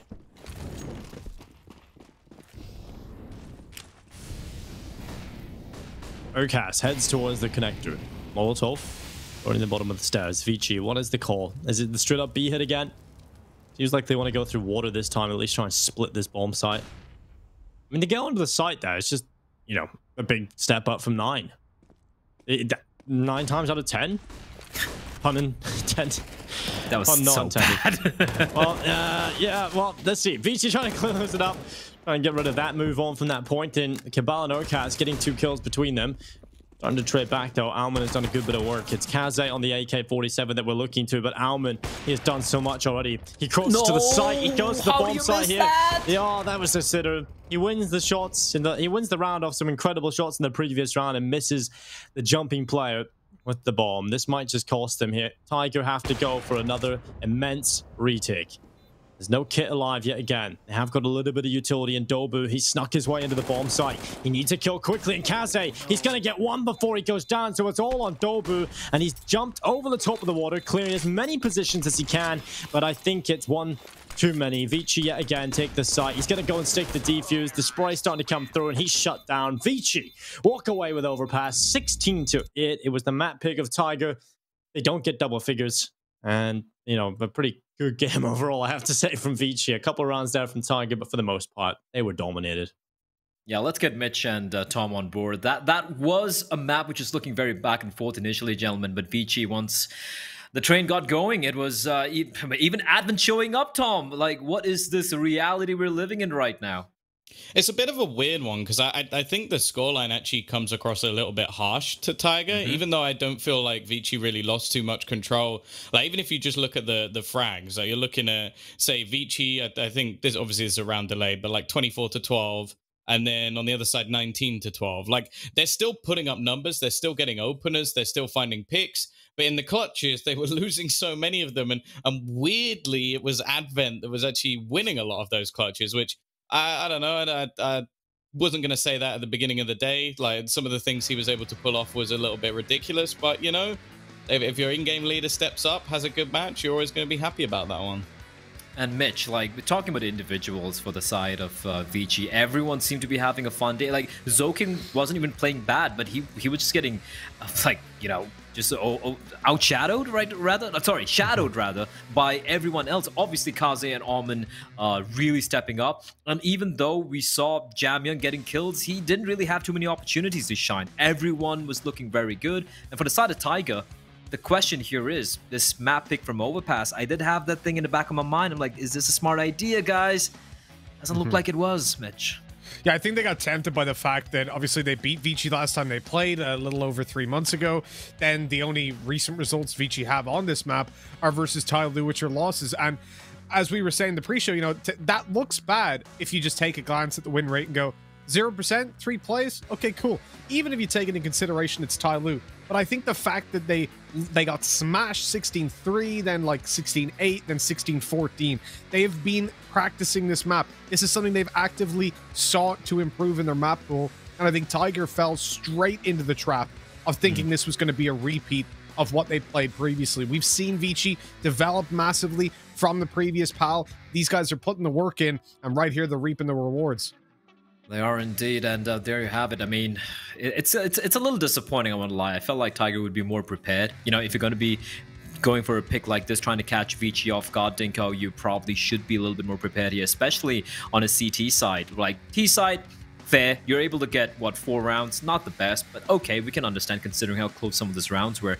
But the CT side fell flat, it felt like to me. Yeah, I feel like over here for Tiger, you know, there was moments where they were definitely looking like they had signs of brilliance. There was slight moments of excellence from the individual players, but I don't think they look comfortable on this map at all at any point. Moving on to the next map, it's going to probably be a similar story for me, for Tiger, unfortunately. I thought it was a 2-1. Yeah, no, they had to pick up overpass if that was going to be the case, Tom. And they shut didn't up, look Tom. comfortable on that Tom, map. you have no right to say anything, okay? I'm not forgetting yesterday. I give them the chance here on overpass. I definitely seen a world in which Tiger could show up on this, but they just didn't. Vici have obviously put a lot of practice in, and I'm really happy for that because Vici are my favorite team. I agree. I'm going to say it as well. They're my favorite team mainly because they actually have a good attitude. How much did Vici pay you to say that, Dinko? Absolutely nothing. Yeah. How much did they pay you to say that? But if they do want me to pay me to say anything, I'll do it. But when you take okay then. Yeah, when you take a look at this team overall, though, they have such a good attitude to Counter-Strike. They're putting the practice in. They're working on their map pool, and I like that they're approaching it that way. They are indeed, and the one man who really stood up here was Almond, so instrumental in so many of these rounds. 121 ADR as well, and I do believe he went 4-2 or something in opening kills. Very impactful alongside his teammate, that is Kaze, the Malaysian sniper. And that's it, map 1 done and dusted. Vici make it look, well, looked easy, although it really wasn't. Some of these rounds were very, very close. But heading into Nuke, let's be real, gentlemen, it's going to require one hell of an effort from Tiger to pull this one back. Vici, Nuke, it's like peanut butter and jelly. It's going to be very hard to kind of beat them on it, but it could happen. It's Asian Counter-Strike after all. I don't even know what I was trying to say over there. That's fine. You could have said peanut butter and jelly. That's synonymous, you know, maybe everybody loves to beat peanut butter and jelly. It's hard to beat them. It's hard to beat. Yeah, it's hard to beat peanut butter and jelly. Although I don't like peanut butter and jelly. Yes, I thought we were going with, you know, you got a gist of it. You got a gist of it. It's synonymous, just like peanut butter and jelly. But I guess it's time for break level. It is. It's their bread and butter. It's hard to overcome. So I'm excited. It's like oh, what's that thing they have over in what's a dish over in the UK? Tom, you should know Fish this. And chips. Yes, so overrated. I don't get it. I don't get how that's good. It's completely the opposite of. Are you losing your mind, boy? Let's get in here. I'm losing my mind as well. We're gonna go to a break. It's fine to be It's like cheese and crackers. Shut up. We're going to a break. Nuke's up next.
I've managed to kind of gather my brain together, Dinko, and I feel like I'm feeling a little bit more sane peanut right butter now. and jelly sandwich, maybe? Yes, I did have a little bit of a peanut butter and jelly sandwich. Gotta love it. You gotta love it. Anyway, really we're hard to back beat. here, ladies and gentlemen. Sorry? It's really hard to beat. It is really I knew hard where you to were beat. going with that play. Everyone's just an asshole. I knew where you're going with it. I know, right? Everyone's such a dick, especially Mitch. He doesn't even show up for the first game. He just talks mad shit. And we have Tom over there who's like molding, and he's just trying to, like, you know, kind of kind of know, trying to take all his frustrations in life and just lay it on me just because I got air. So mean. I don't know why they're so mean. It's been so many days now. We're like day 10. We're already starting to hate each other. It's just like living with people you don't like, and we haven't even seen them in person. I think that's really dreadful. I think that's the biggest misconception many people have. They look at all the talents smiling and bantering. They're like, oh, look at them like a family. No, best friends. No, we hate each other. Screw you, Dinko. Anyway, we're back into the game. It's the Perfect World Asia League 2020, the final game of day 10, the final game of week 2 at Tiger versus Vici. Tiger's map pick Overpass, not quite going according to plan, Dinko, and heading into Nuke. As much as an optimist that I am, I don't see this one going to map number 3. I feel Vici are just too much in Nuke. No, definitely coming into this next map, Tiger gonna get a real dose of reality when it comes to playing against some of the top teams in Asia. This is going to be Vici showing them how to play Counter-Strike properly, and Nuke is going to be a fun one for Vici. Now, when we take a look at this map, Vici have always been very good on it. What we were going for a little bit early on was, you know, Nuke and Vici are synonymous, right? Nuke is a map you really associate with Vici because they are so good on it. It's been a staple of their map pool for so long, and they've been one of the best teams in Asia on it for quite some time.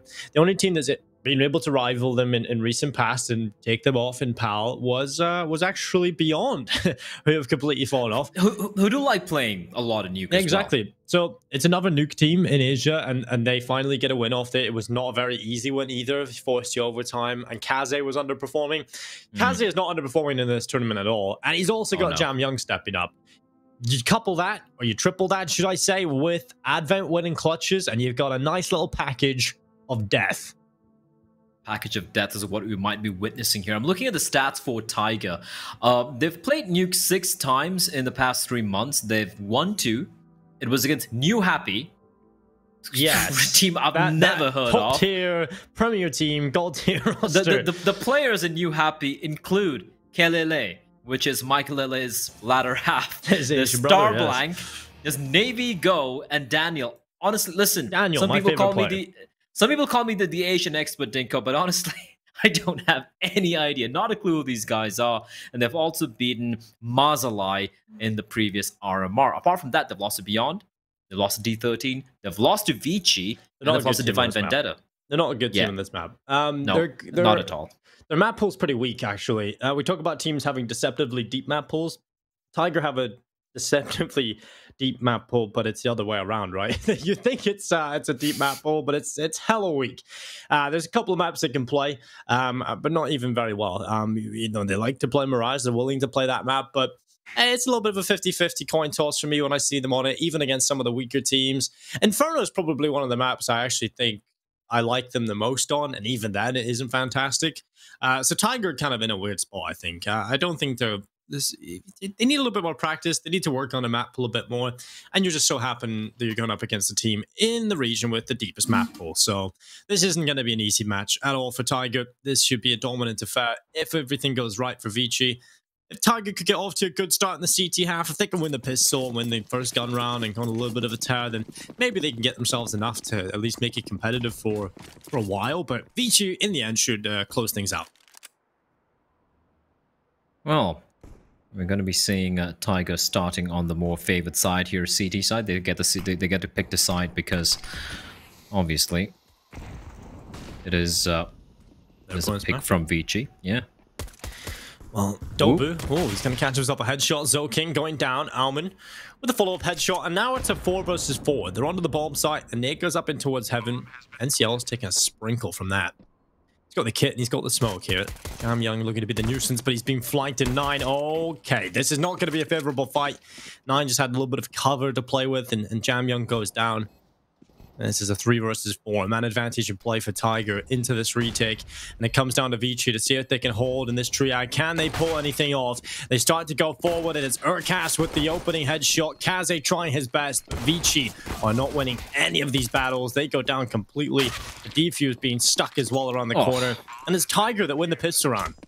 That was such a well-played retake. I'm a little surprised. I think it was Zoking who ran out straight onto the bomb site.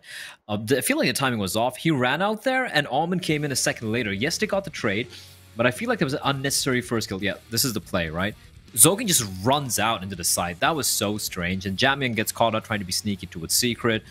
Great retake, all in all, though. Can't take it away from Tiger. They keep 3 players alive as well. Almond, the 1v4, not able to pull anything off, and there was a nice... neat little 3k coming in from Mr. 9. He's got an AUG for himself, 3 MP9s, the FAMAS, and for the T's, it's got to be 3 Galil, the Deeg for Jamyang because he doesn't need any rifle, and Kaze with the scout playing towards outside. Ooh. Ding coming in, 9 is going to take down Advent, Urcast as well. Pick up a frag on the Zoking, and Jamyang does well on the Deagle. It's now a 3 versus 4, a man advantage in play here for Tiger. And this is the way it should go. They should be winning this round. Each have shown proficiency in the second round buys, though. And Almond starting to walk forward. It comes down to whether or not he'll spot 9. And oh, the timing. Oh, the timing couldn't be worse. Blah, he's about to die, surely, at this point. Now, yeah, that could have been perfect. If Almond gets that kill, that's where the round's truly on, right? You've got map control towards heaven. You've got an entrance point, ramp. Got it into a 3 versus 3. But with Almond going down, that should be enough right now to confirm the win for Tiger. As now just Jamyang trying his best to try and win this round. And okay, nearly pulling off the double kill there and the spray down. But it's going to be a Tiger round nonetheless. You can never be too comfortable when Jamyang's alive with a rifle, to be fair. Same could be said for Kaze as well. That's how deadly these two are. Nice flash, though. That was a brave push from Vici. Didn't really have the smokes, but great flashbang for 9 to pick up a kill. Urcast joining him as well. And 9 doing very good work with the with that AUG. That does get taken on in the end, but it's 5 kills. And now it is going to be the full eco for the side of Vici. Going to have a couple of P250s, just the 1 Deek for Mr. Jamyang, and why the hell not? That's a lad you want to believe in. And this should be pretty comfortable 3. Oh, they actually get the bomb down. I didn't even notice it, Dinko. They got the bomb down. That's a win. And a kill. Ooh, and yeah, it's going to be a bomb plant at least and a kill. That's exactly like you said, a win in the eyes of Vici. Considering what they were likely to get coming into this, it was not more. Jeez, that bad from Advent. Oh, that's painful to watch. But nonetheless, they get the ball plant and the kill, and that's all we're going to talk about. Yeah, I don't know what you're talking about. Advent whiffing a shot? Like, no. I don't know what you're talking about, Dinko. That would never happen. Although it was an aim punch, it was a Glock, it was a good reaction. It happens, Dinko. Let's pretend like it didn't. It's never happened to us, although we're not professional players getting paid a lot of money to play Counter-Strike Global Offensive, so that's a difference right there. We have, of course, a buy for Vici, and that bomb plant is definitely going to help things out. Kaze not opting to go with the AWP, although I do believe he had enough money if he wanted to go for the big green zoom banger. It's going to be AKs all around a lot of... Oh, the flashbang. How has Cabal pulled this off, Dinko? How has he pulled this off? Advent aware, but doesn't matter. Cabal's going to find 2. Zoking replies back, but that was a little too late and too expensive. But Kaze catches out Urcast, and that's going to make things equal. What a play from Cabal. Just impressive stuff, getting into the smoke. They had no idea he was there. In fact, he finds 2 out of it. Is brilliant. Kaze gets 1 back, but we're still a man down here over on Vici. Kaze's got 3 HP left, and with 58 seconds left, what can they do here? They've been dealt a terrible hand at the start of this round by Cabal, and it looks like it's going to be a royal flush here for Tiger. Who am I kidding? I don't even know poker. Just using the terms. I think like flush, Mitch, you know, there's probably like a clean sweep or something. I mean, they've lost 2 players. It doesn't really make sense, but it's like Mitch talking about dice. It's like, yeah, it's like, you know, rolling doubles and snake eyes. I'm like, what are you talking about? It's like, huh? I can just imagine Mitch rolling up to like Macau or something. Minus Blazer slaps a couple of grand down the table and just loses it within 0.5 seconds. Now, Zoking, he might not lose this as quickly. He has a 1 versus 3 clutch to try and pick it up. They're going to start swarming his position, so it is going to be quite difficult, and that Molotov makes things a little hot for him. And he's worried about the vent, but as soon as they get on that bomb, they're just going to stick it. He's lost the round. I would actually just save if I was Zoking here. There's absolutely no reason to give yourself away. And yeah, Defuse comes through. He realizes, save the AK into the next round. 4-0 up. Tiger. What a start, then. I have to say, Cabal, definitely the MVP of that previous round. We'll get to see it again. Just walk past. The fact that he gets 2 here, this transfer is just brilliant. Jamyong tries to turn, but just a little too late.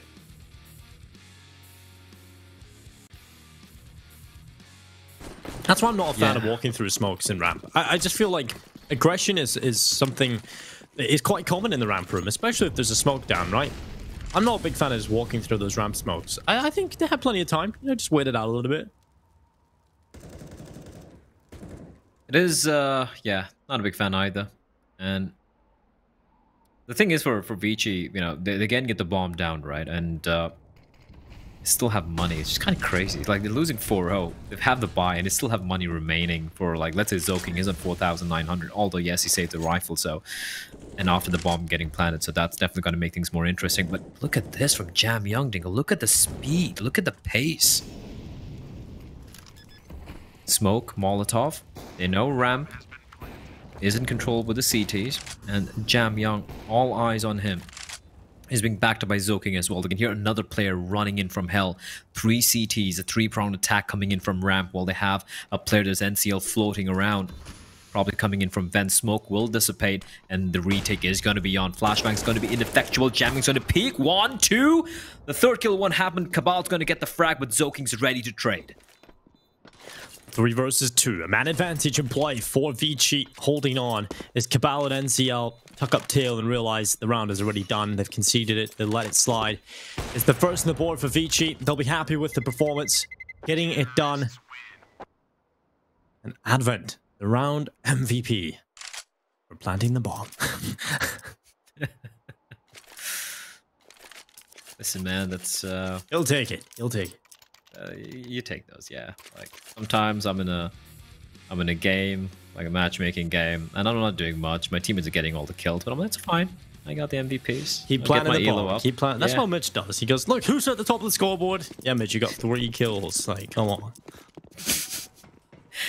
Oh man, Dinko, you've said it. He's gonna bring up your HLTV rating now later. I know. Now, why have you done this? Why have you done this?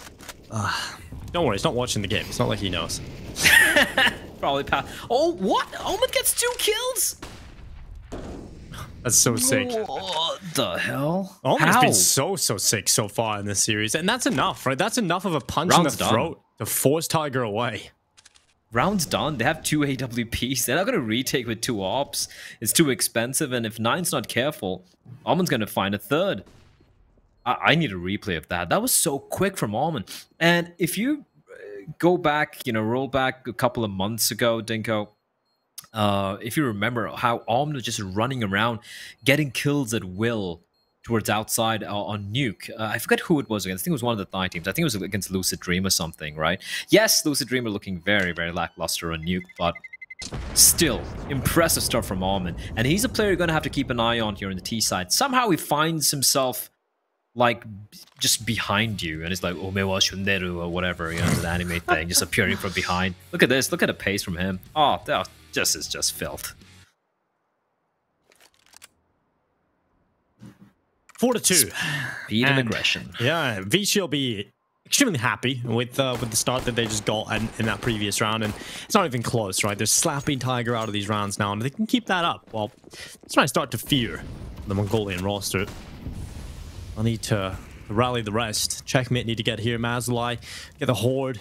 You're ready to go. D13 Annihilation starts riding it. You know, maybe that's enough to take down Vici.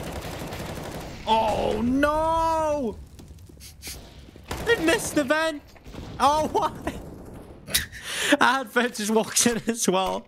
What a terrible round this is from Vici. Just a little bit of a red-faced one.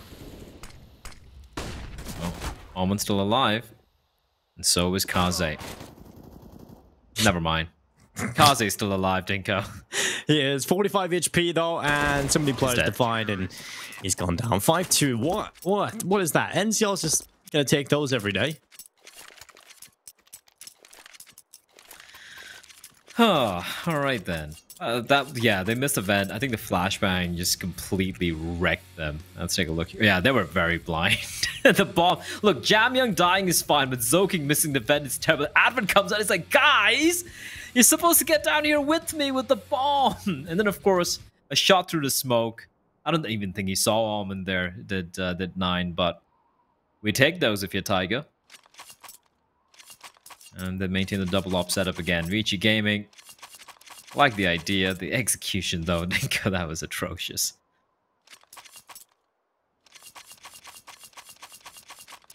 Yeah, it definitely was. They just couldn't quite find the vent as they walked out through the smoke. And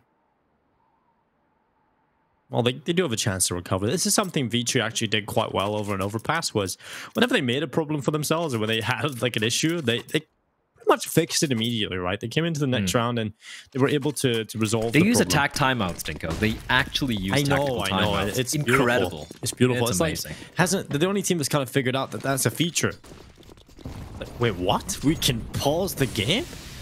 Like, yes, you can. Crazy. Execute and ready to come in towards this A bomb site right now. Jamyoung waiting for the rest of the team to arrive. He's got Zhouking on his right side. He's just he's like a greyhound, you know. He's just, you open the door, he starts sprinting. Like, ready, go! And he just runs onto the bomb site, charging in. His goal is to find a kill, and he doesn't get anything. But Alman will. Jamyoung goes down as well. Good stuff from Dobu and NCL. Just a good setup. Good little bit of utility being used up. This CT side is actually quite good for Tiger. I mean, they have good calls and good protocols. The utility usage is brilliant, as you can see by the timing on the nades that they're throwing. Vici are definitely having a bit of a problem right now. The fight is definitely being brought to them by Tiger. Oh, indeed. I, like you said, I really, really respect Zhouking for how... like, he's like an attack dog, right? He's like the guy who's like, Advent's like, Zhouking, run out now, and like you said, just gonna charge on in, head. But the timing has to be good. How many times have we run into a side blinded by his own teammates' flashbang? So many times. Kaze, he's gone out. He's going to be looking for a pick, but Dobu hasn't even changed position, but he's still taking them down, and Urcast up in heaven. Yeah, brilliant hold coming in here from Tiger, and I'm starting to see, Blaze, the win condition here from Tiger. Everyone playing well apart from Urcast. It seems to be what they win off.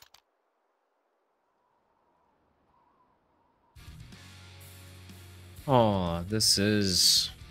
Look, you just talked about it. He's walking out blind. Look, the flashes are good. Flash assist from Advent onto Kaze as well killed Kaze because he was walking out of the hut. You just brought up the point that how many times does Zhouking run in with a flash from his own teammate?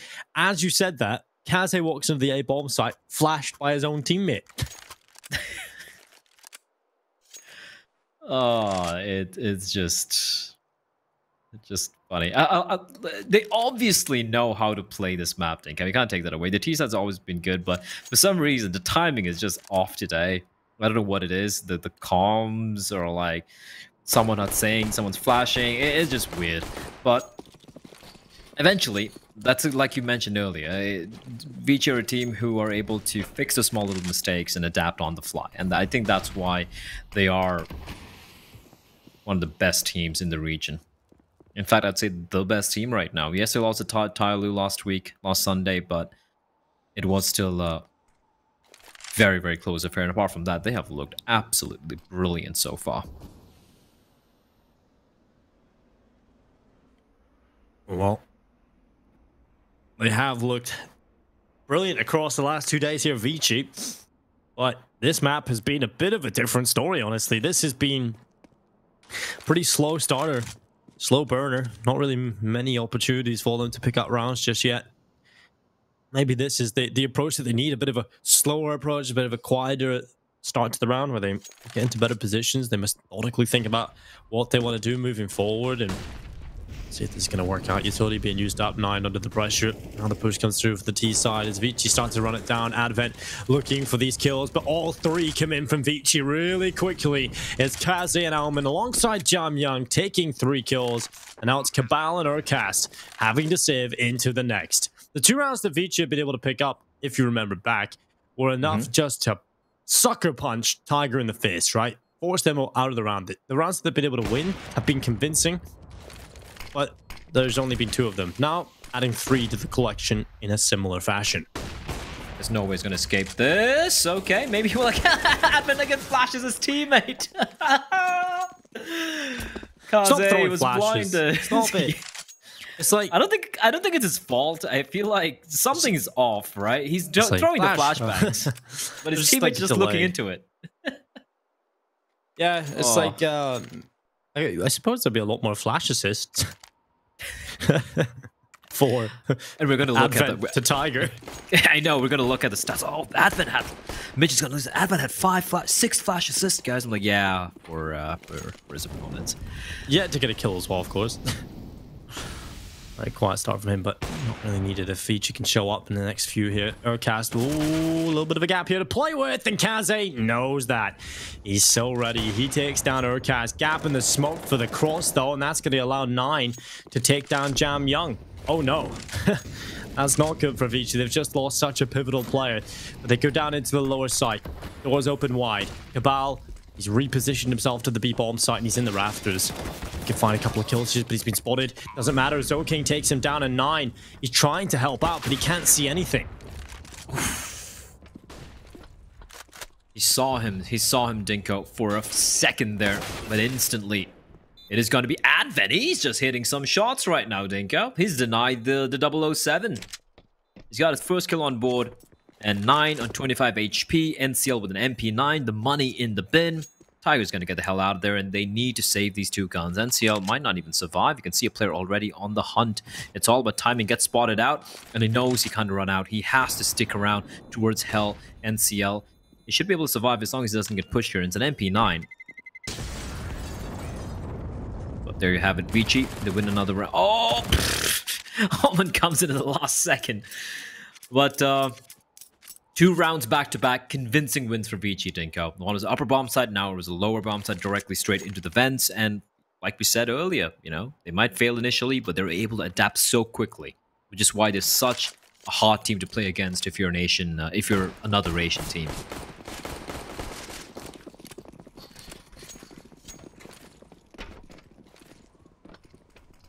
(6-4). Vici actually lost far too many players to a couple of these lower tier buys over the last 2 maps, in fact. So we'll see if they can change that fact going into this one. Cabal is around the corner with a P250.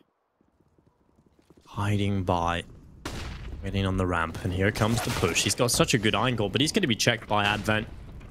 He goes down really easily to the Chinese in-game leader. And now they go in towards this lower bomb site with force. ZoKing already here, just moving forward. I just love the pace at which he moves through the map. Clearing corners as he goes. And it's a 5th round added to the collection of Vici Gaming. And what was looking like a very convincing lead and a great opportunity for Tiger can very quickly fall through their fingers here.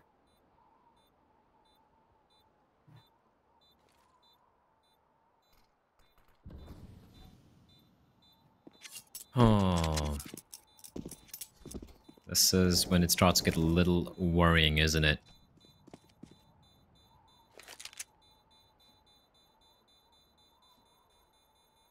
That's get a bit of a trouble arising for Tiger, mainly because I did talk about the fact that if they are going to be able to compete with Vici, they're going to need a stellar CT half, because we know Vici are so good on the defensive side. So you're going to have to deal with Jamyang on the CT side over towards ramp, just absolutely tearing you to shreds, rotating over to the bomb site, getting multi-kills as you run out on towards the bomb site. There's so many clutch moments from Jamyang that he's going to be able to deliver on the CT side. I just feel like Tiger, if they want to win or at least have a chance to make this respectable and close, they almost have to get double figures on this defensive side. Absolutely. Absolutely. Like, the problem for... Not the problem, like, the danger from Vici. This man is seeing his screen, Kaze. He's been quiet so far on the T side. Watch him just wreck everyone in CT as his teammate just goes running in through the flames. Advent got out! What are you doing, Advent? Just runs in. What is he up to? Oh my... What was the play there? I know he was dropping down quickly. I get it. Almond, though. Spots out a player, finds one. He can make this work. Single-handedly, gonna be hard. Okay. Kill, that's so sick. He lines it up through the tiny gap in the bomb site. And now Urcast stuck in the corner behind the vent, and now they're going to try and get rid of him. The spray, he's going to get one. Almond goes down. And okay, Urcast, this is an important round for you to step up in. He's been pretty quiet, but that's an important kill. And now Vici, the bomb's not down. They don't have it on the site itself. Jamyang instead is going down the vent to the B bomb site. You got to get the plant here. Kaze trying to back away. He's going to catch out Urcast. That's an important kill. And now 2 versus 2. The AWP of Kaze is not going to miss those shots, but Cabal, he's in the lower side already. He crosses out of the open. Kaze's under pressure, knows to peek into the open. He knows the player's now behind the site. He goes for the shot. It doesn't land. The bomb has been tapped. That's going to pull Kaze into the open again, and Cabal is going to pull off the clutch. He just outplayed Kaze completely. Uses the Molotov to limit his approach. There's only one way that Kaze can look down to the site. As soon as Cabal presses the bomb again, he taps the defuse. He knows that Kaze is going to peek again. He swings out into the open, takes the straight up aim jaw, and Kaze hits the floor. That was so well played by Cabal, but... Almond does so much to even make that winnable, right? It was done. Yeah, this nade is brilliant. It's all just brilliant. Oh, so good. It's just like right through the gap. He's perfectly lining it up. So just buying it off the wall and hoping for the best. He really takes his time to position it. I feel like Kaze maybe in the 1v1 again. I mean, this is just. Definitely could have played it better. Yeah, he could have definitely played it better, right? Like the bomb was planted out wide. He had to stick it. He could have waited a couple more seconds. He got. I feel like, and the blood starts pumping a little bit at times. You feel, very. Well, you feel like you're going to hit everything. Unfortunately, Cabal plays it to perfection. You could say it's like a peanut butter and jelly sandwich. It's hard to beat. Well, Almond and Dover, they get a couple of kills. They trade back and forth. Almond with the opening. But it's actually a pretty bad start here for Vici. They've lost Kaze and Almond, 2 playmakers that have been doing a lot of work on the server so far. And now it's on to Advent, ZoKing, and Jamyang. And they go down to the lower side. ZoKing, he's alive. He's alive with a full minute left on the clock. Imagine. He's been dying so early on, and now he has to do everything. He's the last remaining player. And this just doesn't look winnable. This looks like an 8th round for Jesus, Tiger. that mouse movement. He gets away. And yeah, he moves like a madman. His hand is... I don't know how his mouse doesn't break. And what he looks back over towards Decon, repositioning, gets away. Oh my god, ZoKing won! He turns and catches out Dobu. That's his head torn off, but luckily Urcast able to find him. What? I don't even know. I really don't even know how that's the thing. My wrist hurts watching him move that mouse. My eyes hurt. It's so fast. And the thing is, people are like, this guy's got a walk 6 sensitivity. No, he doesn't have a high sensitivity. He's got a robot arm. Yes, he's got very normal, average, low sensitivity. It's just his arms. How does this guy go for like physiotherapy sessions every day or something? Because that's the only way his arm's not going to be falling off by the time he hits 40. He's going to have to get elbow replacements. Look at that spin around. Dobu is just, I feel bad for him. This is so dumb. He does a 360. Like, it's basically a 360. What? That was the smoothest 180 I've seen. That's insane. It's not. I think it's slightly more than 180, right? Because like 270. Yeah, maybe? He's looking door, and then he comes around and flicks back the other way. Oh, that's just ridiculous. Well, Almond, he's got the opening kill. Vici looking to try and pick up this round. They need it. They need it so bad. Otherwise, it's going to be Tiger with a 9th round and probably the 10-5 half I was saying they needed. Well, okay. Ball, what you got? Yo, he's going to spray through the smoke, and he's going to find nothing. A bit of damage being dealt, though. Dobu finding Almond. And now the 4v3 man advantage for Vici. Nate, right in the gut. And this retake's going to be really hard. They're just going to bail. They know there's one more round remaining. They're going to give up round number 6 to Vici.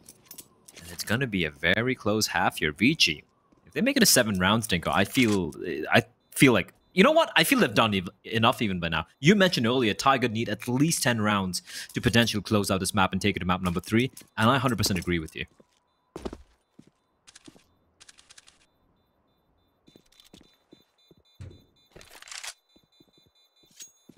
It's a 6.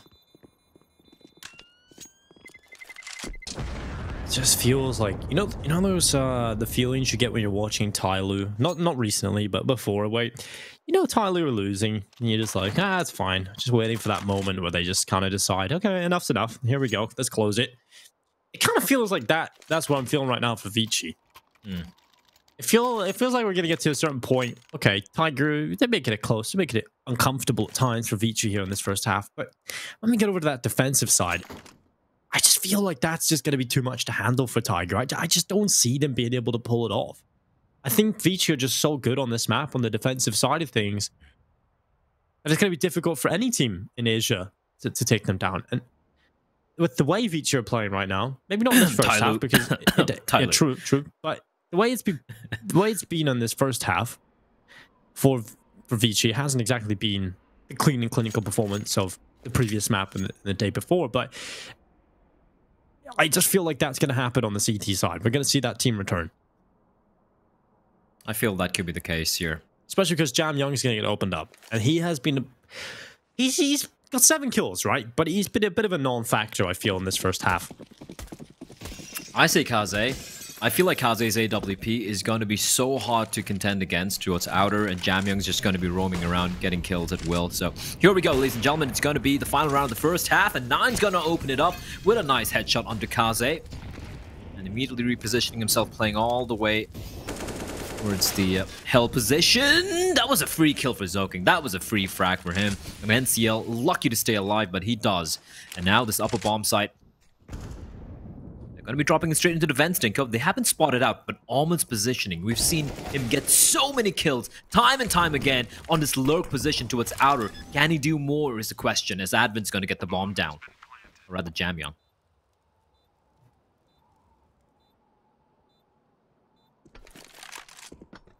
Well, they're going to go into the lower site. A couple of players around here, a couple of shots being rattled off as well. And 9 tries to move forward. Somehow Vici out to cover this Jam Young's position. I said he was a non-factor throughout this first half. Time to prove that he's not. And he goes forward. A second kill. Beautiful stuff. That might just be enough as Delbu looking for the clutch. He's got 10 kills in this half. Oh, he thought he got the kill, but he goes back for it. It's not enough, unfortunately, to win the round, though. Just a little bit too long on that one kill. And it's Almond that will return. 12 to 11. He's still playing excellently, Blair. He is definitely having a great series and a great few days now for Vici as they will go into the second half. 1 round behind, but that's out of the T side, so they'll be very comfortable with that.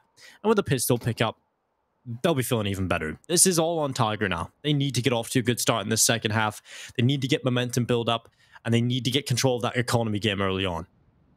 Yeah, I guess it goes without saying. It's a cliche, we keep saying it, but this time around, it means more than usual. Tiger need the pistol round. And even when they win the pistol round, even after they win the following anti-eco rounds, I don't think it's necessarily going to be enough. And the only way they can, I feel like they're going to win this easily if Vici, everyone just disconnects and forfeits, because it's happening right now.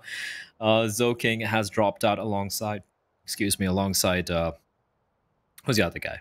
It's not Norman. Zoking. And I am having a brain fart. Jam Young. Yeah, there we go. What's wrong with me? Hopefully, they should be back real quickly.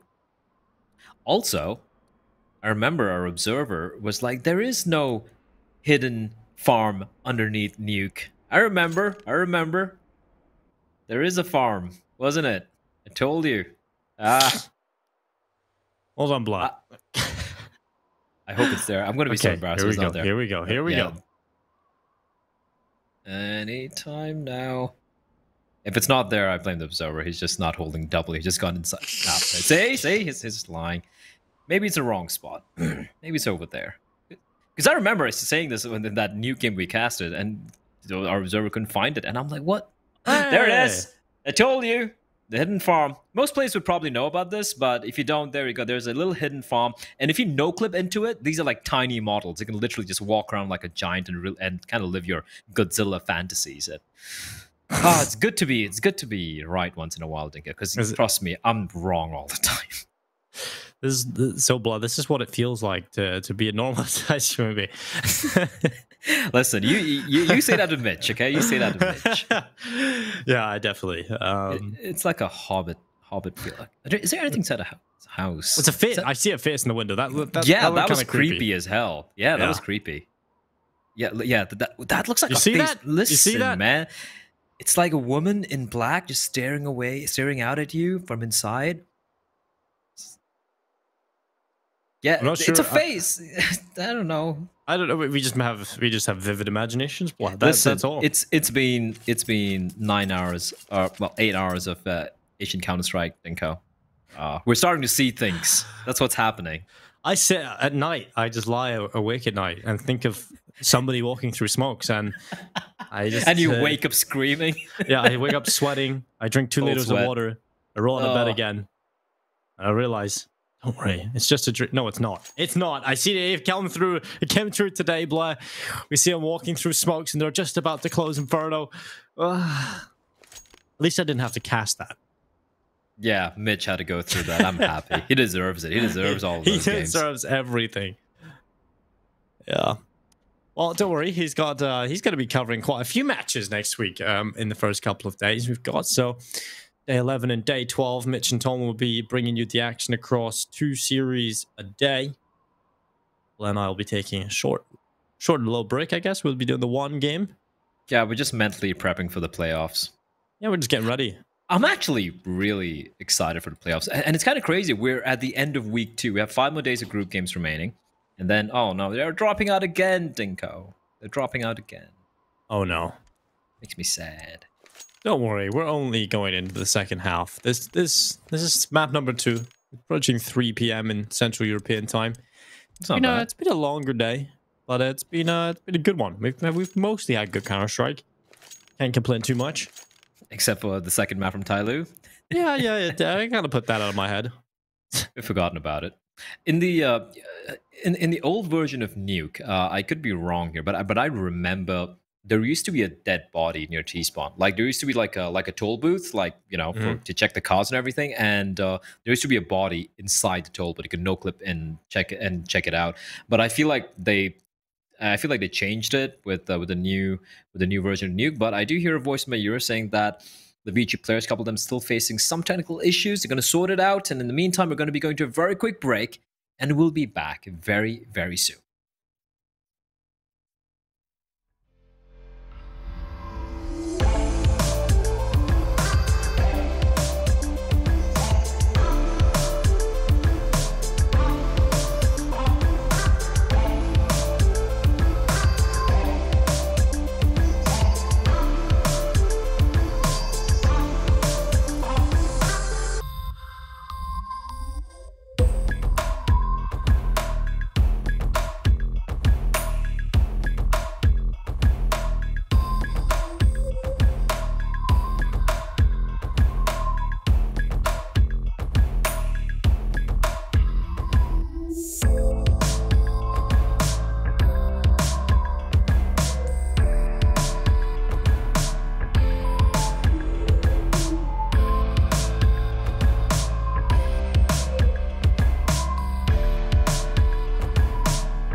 Well, we've returned, ladies and gentlemen. We're right back into the action. It's going to be Tiger. It's 7-up coming into the second half. Vici with a lot to do, but still it's their map pick. It's weather very comfortable.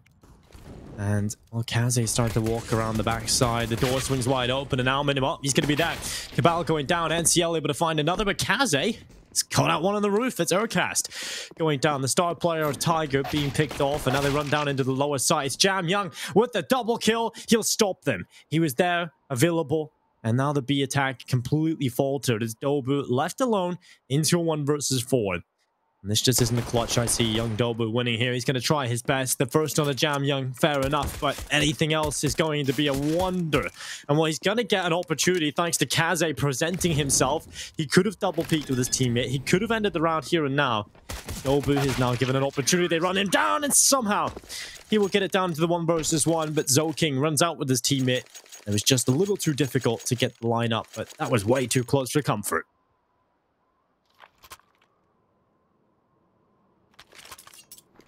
And so Tiger now coming into the second round. They're not going to have a lot to work with. It's going to be Vici who are going to be pulling out the better weapons. But we get to see this awkward pistol first start off again towards the door. But Jamyang just so clean, so clinical, and taking those players away.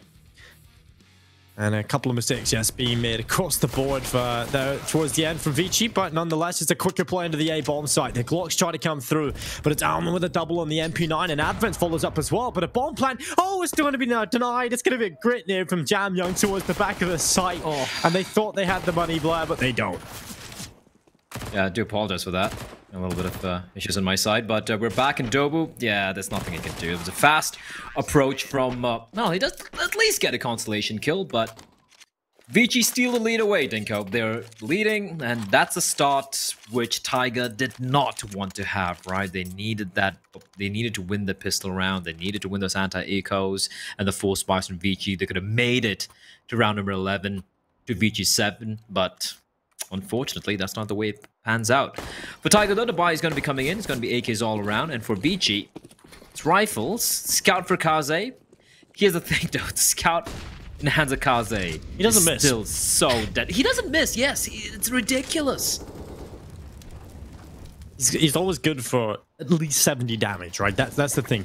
He softens him up. He's even good enough usually because of his positioning and his ability to put himself in good spots for the most part. He's generally good to even find the follow-up shot as well.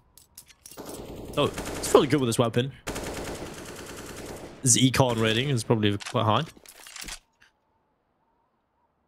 It's a Valorant term, but no, it's a good one.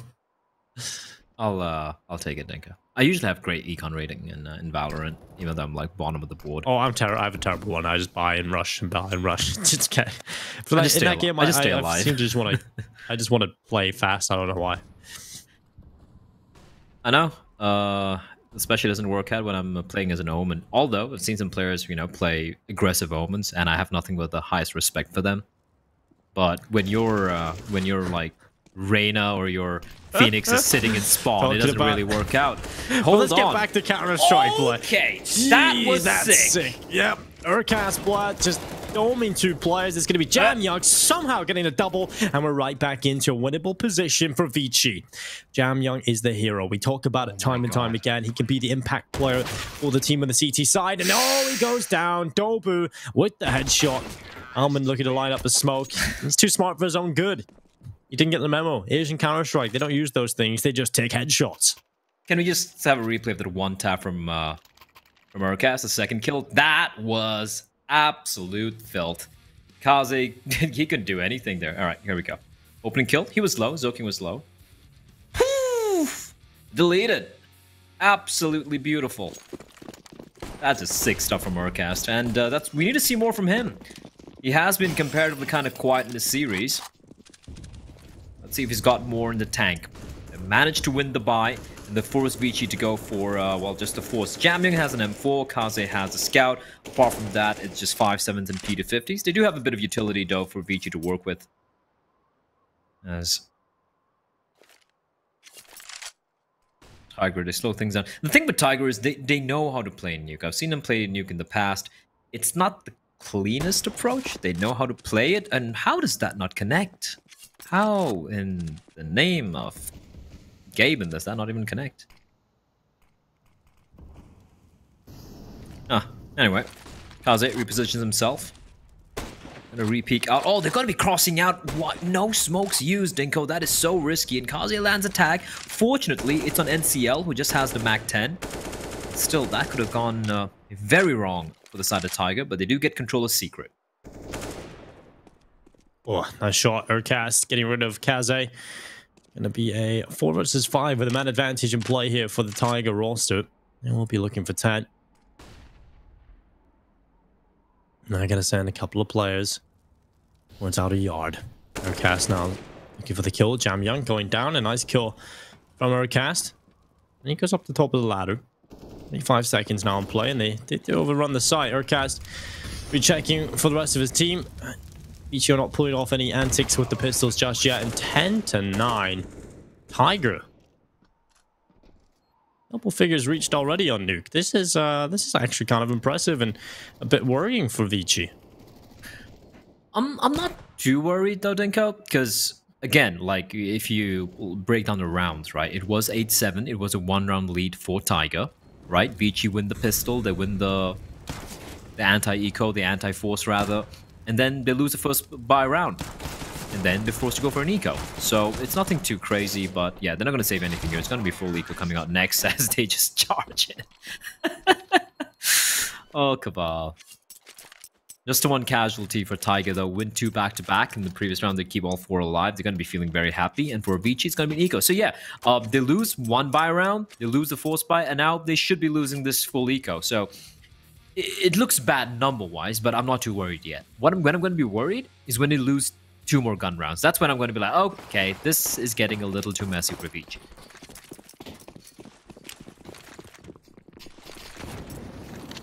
Doors open wide, near down, flash through as well.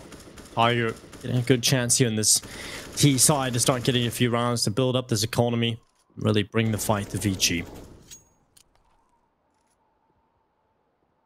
I have to say, they don't look as potent on this map just right now, which is kind of scary. But the last time these two teams played on Nuke, it was a overtime affair where Vici just about pulled it out.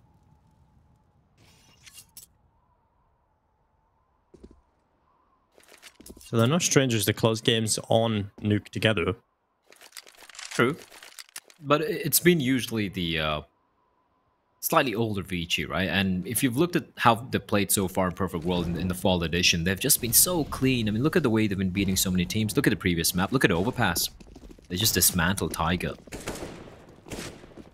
This tendency of Tiger to kind of head into secret without using any smokes, I know it's against the pistols, but they've done it against that force buy as well. I'm not a big fan of. And if they do it against when the rifles come out for Vici, I feel it's going to just bite them in the butt. Well, NCL, the MAC-10 getting a little bit of money built up there, just the 1 kill. And Kaze going down in the vent. It's Almond stuck up in the ramp. Eventually he'll go down, and it's NCL and the MAC-10 getting his 2nd kill, 11-9. Tiger, a good round being picked up for them. NCL looking to keep the MAC-10 into the next round. And over here for Vici, it's the scout coming up for Kaze. And they're going to go for the buy. And that's...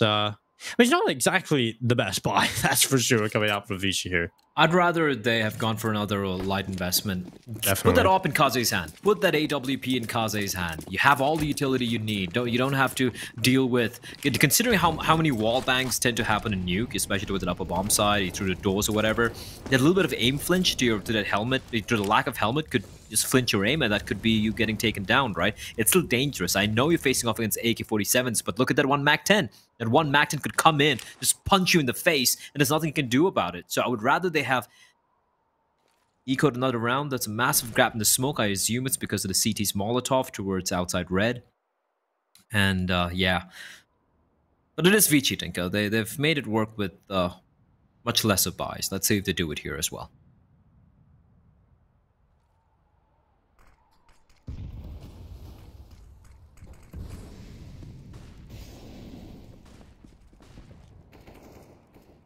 The Tigers start to move their players past red. It's Cabal taking down Zolking early on. It's not a good start for Vici by any means. And they're going to have to try and find a reply if possible. A relocation from Jam Young, who's trying to stop the players from getting crossed to the site, but it's already been lost. This round looks done.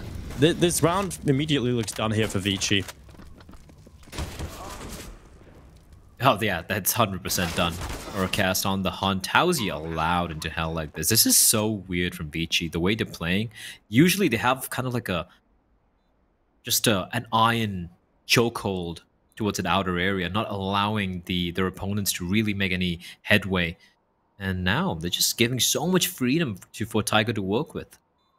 And surprisingly, and I don't say this that often, Vici seem to be playing a little cowed on the CD side.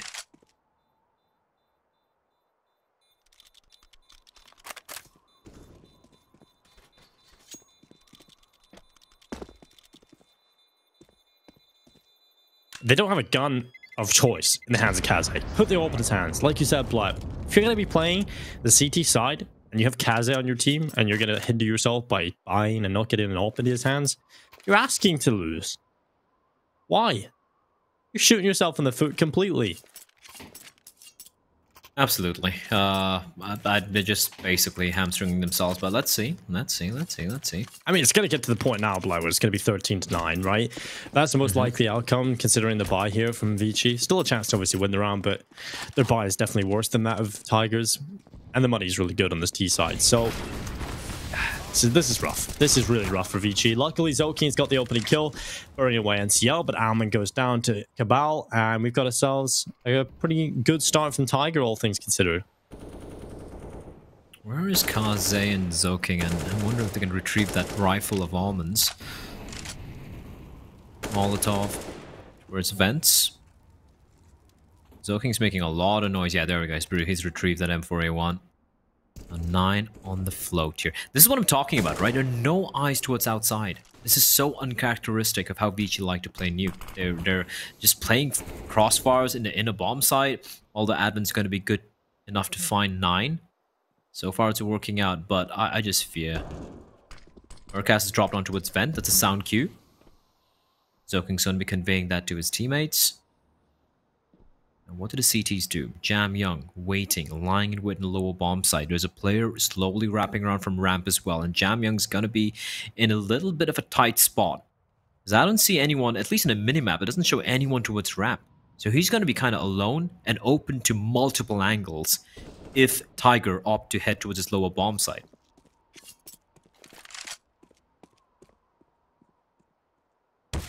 "25 seconds. This is going to be a kill for Dolbu. Zoking goes down.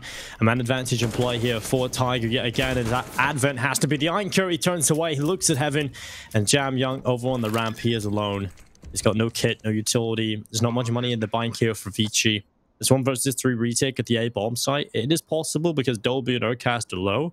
But because of the positions that they do stand in, and him being alone with no utility, it makes it very, very difficult. So it has to be the safe call from Jam Young, and that's going to be 13-9. The money's not good in the next round for Vici, so it's likely 14-9, and then it's going to be 2 rounds away for victory for Tiger.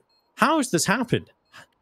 I mean, nothing against Tiger. That was so well played in the 3v4. They isolated the fights. They caught out Vici, just looking at covering different angles, catching them off guard. Kazi got picked off by Urcast over there, slowly wrapped around from upper.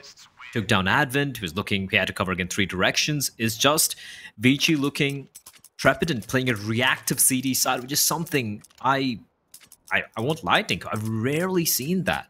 It is so strange, it is so weird to see Vici play scared on the CD side of Nuke, especially considering how close the scoreline was initially. And this is Vici winning the pistol round, mind you, on the CD side. It was 8-7 for Tiger. Vici won the pistol, they won the anti-force, and ever since then they have been just flat.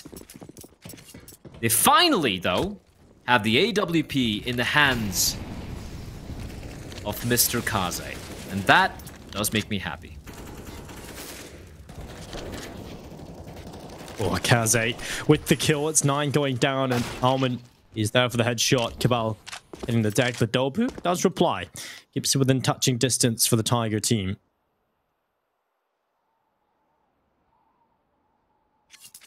Kaze going down early on, though, is it not exactly what you want if you're Vici. Urcast going back to the secret stairs. He comes down to this fight. He's in behind. There's no way. Alman's not ready. He'll go down to Dolbu anyway. And he was confirmed dead right there. 3 versus 3. The man advantage has been neutralized. We are once again even on the server with under a minute in play. Tiger looking pretty comfortable right now. He's got a lot of map control to play with. A good bit of utility left over. Now they're going to start figuring out where they want to go. They break the windows that help. They smoke off the single door and vent. And now they start to gather yet again towards yard. 35 seconds, blood. They're eventually going to have to go. They have to. And what really surprises me is that Tiger look so much more comfortable in these 3v3s. They look so calm and composed. They take their time. And they've been outplaying in Vici. But Vici, they've gone for the gamble towards ramp. But they're going to be peeling away, Dinko. The timing, it couldn't be worse. It is going to be the lower play, but now they know. Now they know it is going to be Jam Young with the AWP. Catches the player crossing and misses the sitter. And he re-peeks and Urcas is going to find him. 4 seconds. Do they have time? They don't have the time to get the bomb down. And the round's been won by Vici. The round's been won by Vici just because of that one kill from Zoking. Oh my lord, that was scrappy as it could get. Yeah, they've lost both the ops as well. Honestly, even though they won the round, Tiger came out better. They can just break the economy for Vici now. Yeah, that comes down to the round win there for Vici. Obviously, it comes down to the fact that Tiger were a little too comfortable in that 3 versus 3, taking too much time.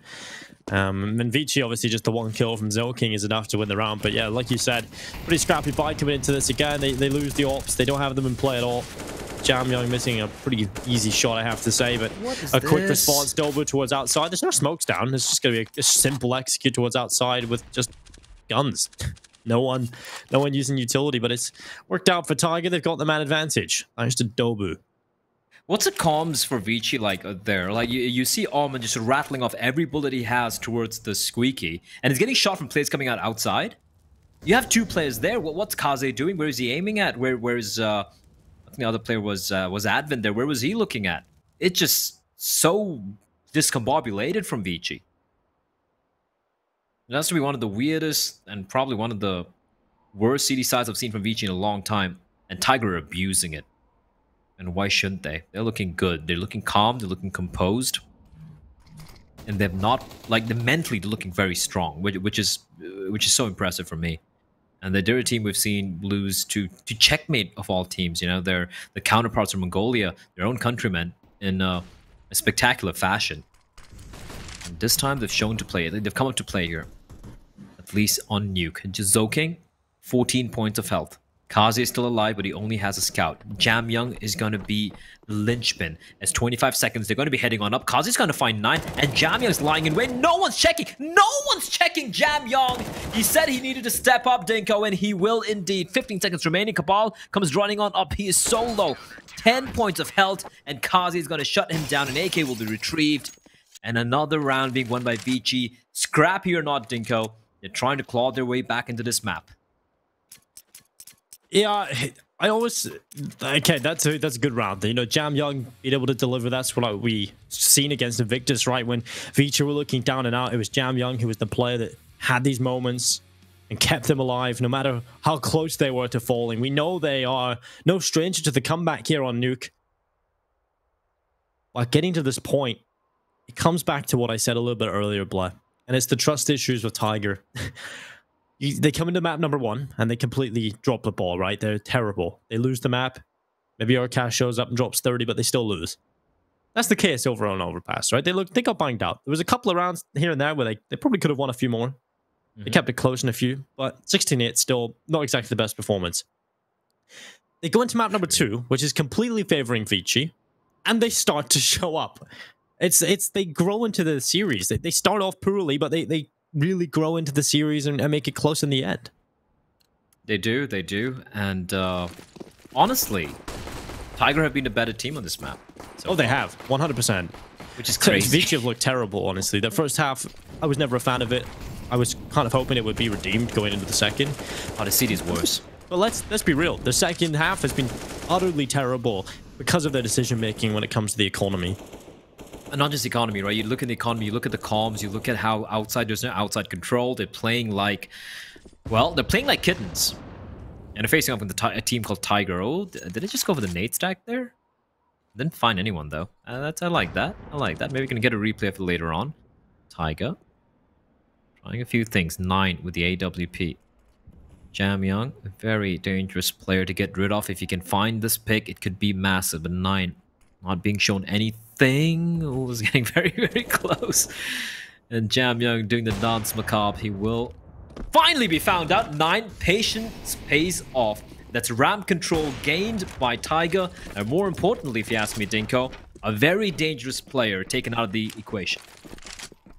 Yeah, Jam Young, we talked about him being that impactful player that kept them alive and was the difference maker in so many rounds for Vici in their last comeback here on Nuke. And they've got to try and do it again without him this time. Cabal taking down ZoKing, the bomb planted. No chance for the retake. Please get Kaze on the AWP at some point. It's boring watching him on the scout. You know, he's good on it, but I want him on the AWP. This is so annoying. They did have him on the AWP earlier, but... You only got one. Yeah. Yeah. And the white peak from Red just getting punished, but it's a call for the save, Dinko. Tiger, look at the money they have. Look at the amount of cash they have. It's ridiculous. Yeah. You know what the tragedy is going to be, Black, though? They're not in a position where they can't afford to not buy, right? So they're not going to get the AWP out for Kaze. That's the worst part. Unless there's something miracle going into this next one. And Kaze goes down here as well, so he didn't save an AK. Oh my god. Nurkaz finds Alman as well. Oh. Vici are having a nightmare. 14-11, 2 away from stealing their opponent's map pick and forcing us to a third map in our final series of the day. It's Tiger looking to do the impossible, or what we thought was impossible, and take the map off Vici and send us to a third. And yeah, this is finally Vici dropping the ball, I have to say, Blatt. Yeah, the CD side is the complete opposite of what we expect from Vici, and we know how good they can be in a CD side. The economic decisions have been weird.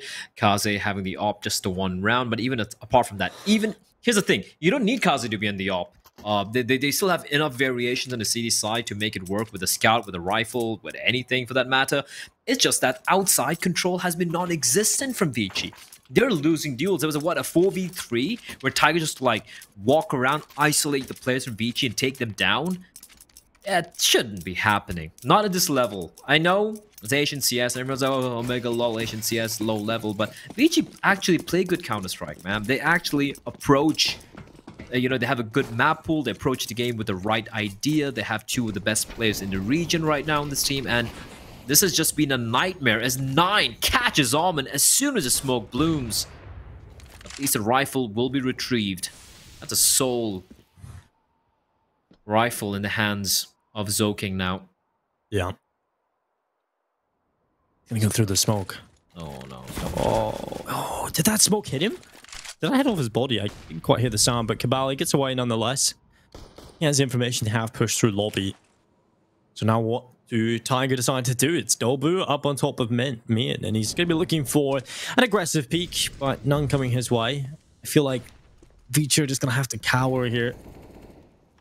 Kaze looking for the crossing players. Dobu gets rid of Advent. Oh, a chance here, Kaze. Oh, he's so close. It's just so difficult to hit these shots, and he's going to be looking for more chances. They're just not landing, unfortunately. He finally gets it. As soon as we come off, he was just a little bit nervous. Stage fright. And while ZoKing, he has an opportunity to step up for the team. 40 seconds, and he's in the smoke. It reveals his position, but there's the bomb, the spray.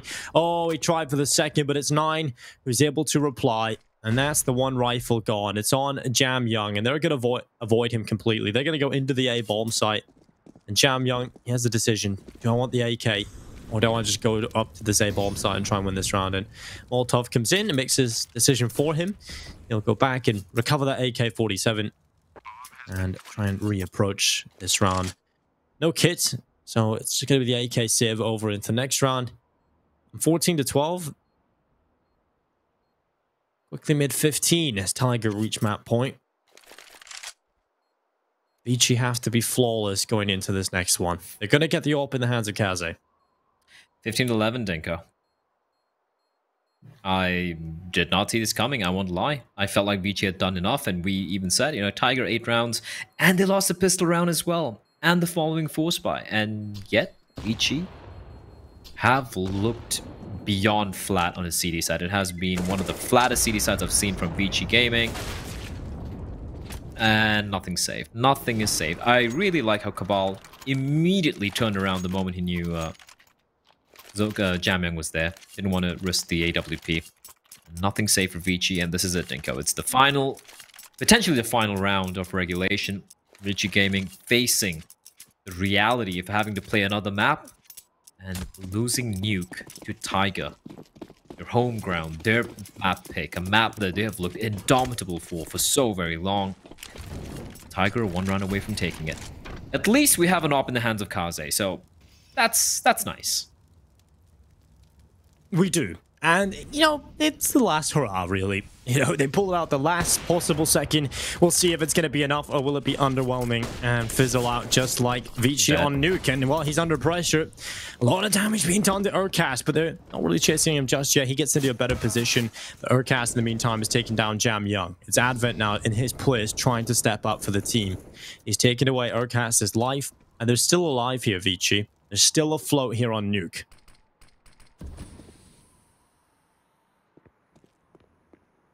Oh, Dobu! Has he just spotted the arm of Alman go around the left corner? I don't know. The way he reacted, it looked like he did, but... yeah.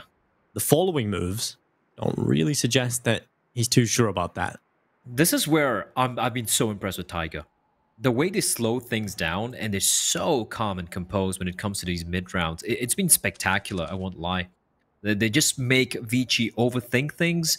They make them over-rotate, just start getting paranoid. And look at this, slowly creeping up towards Supper. Who's there? Who's there? I think it's only Alman and Advent.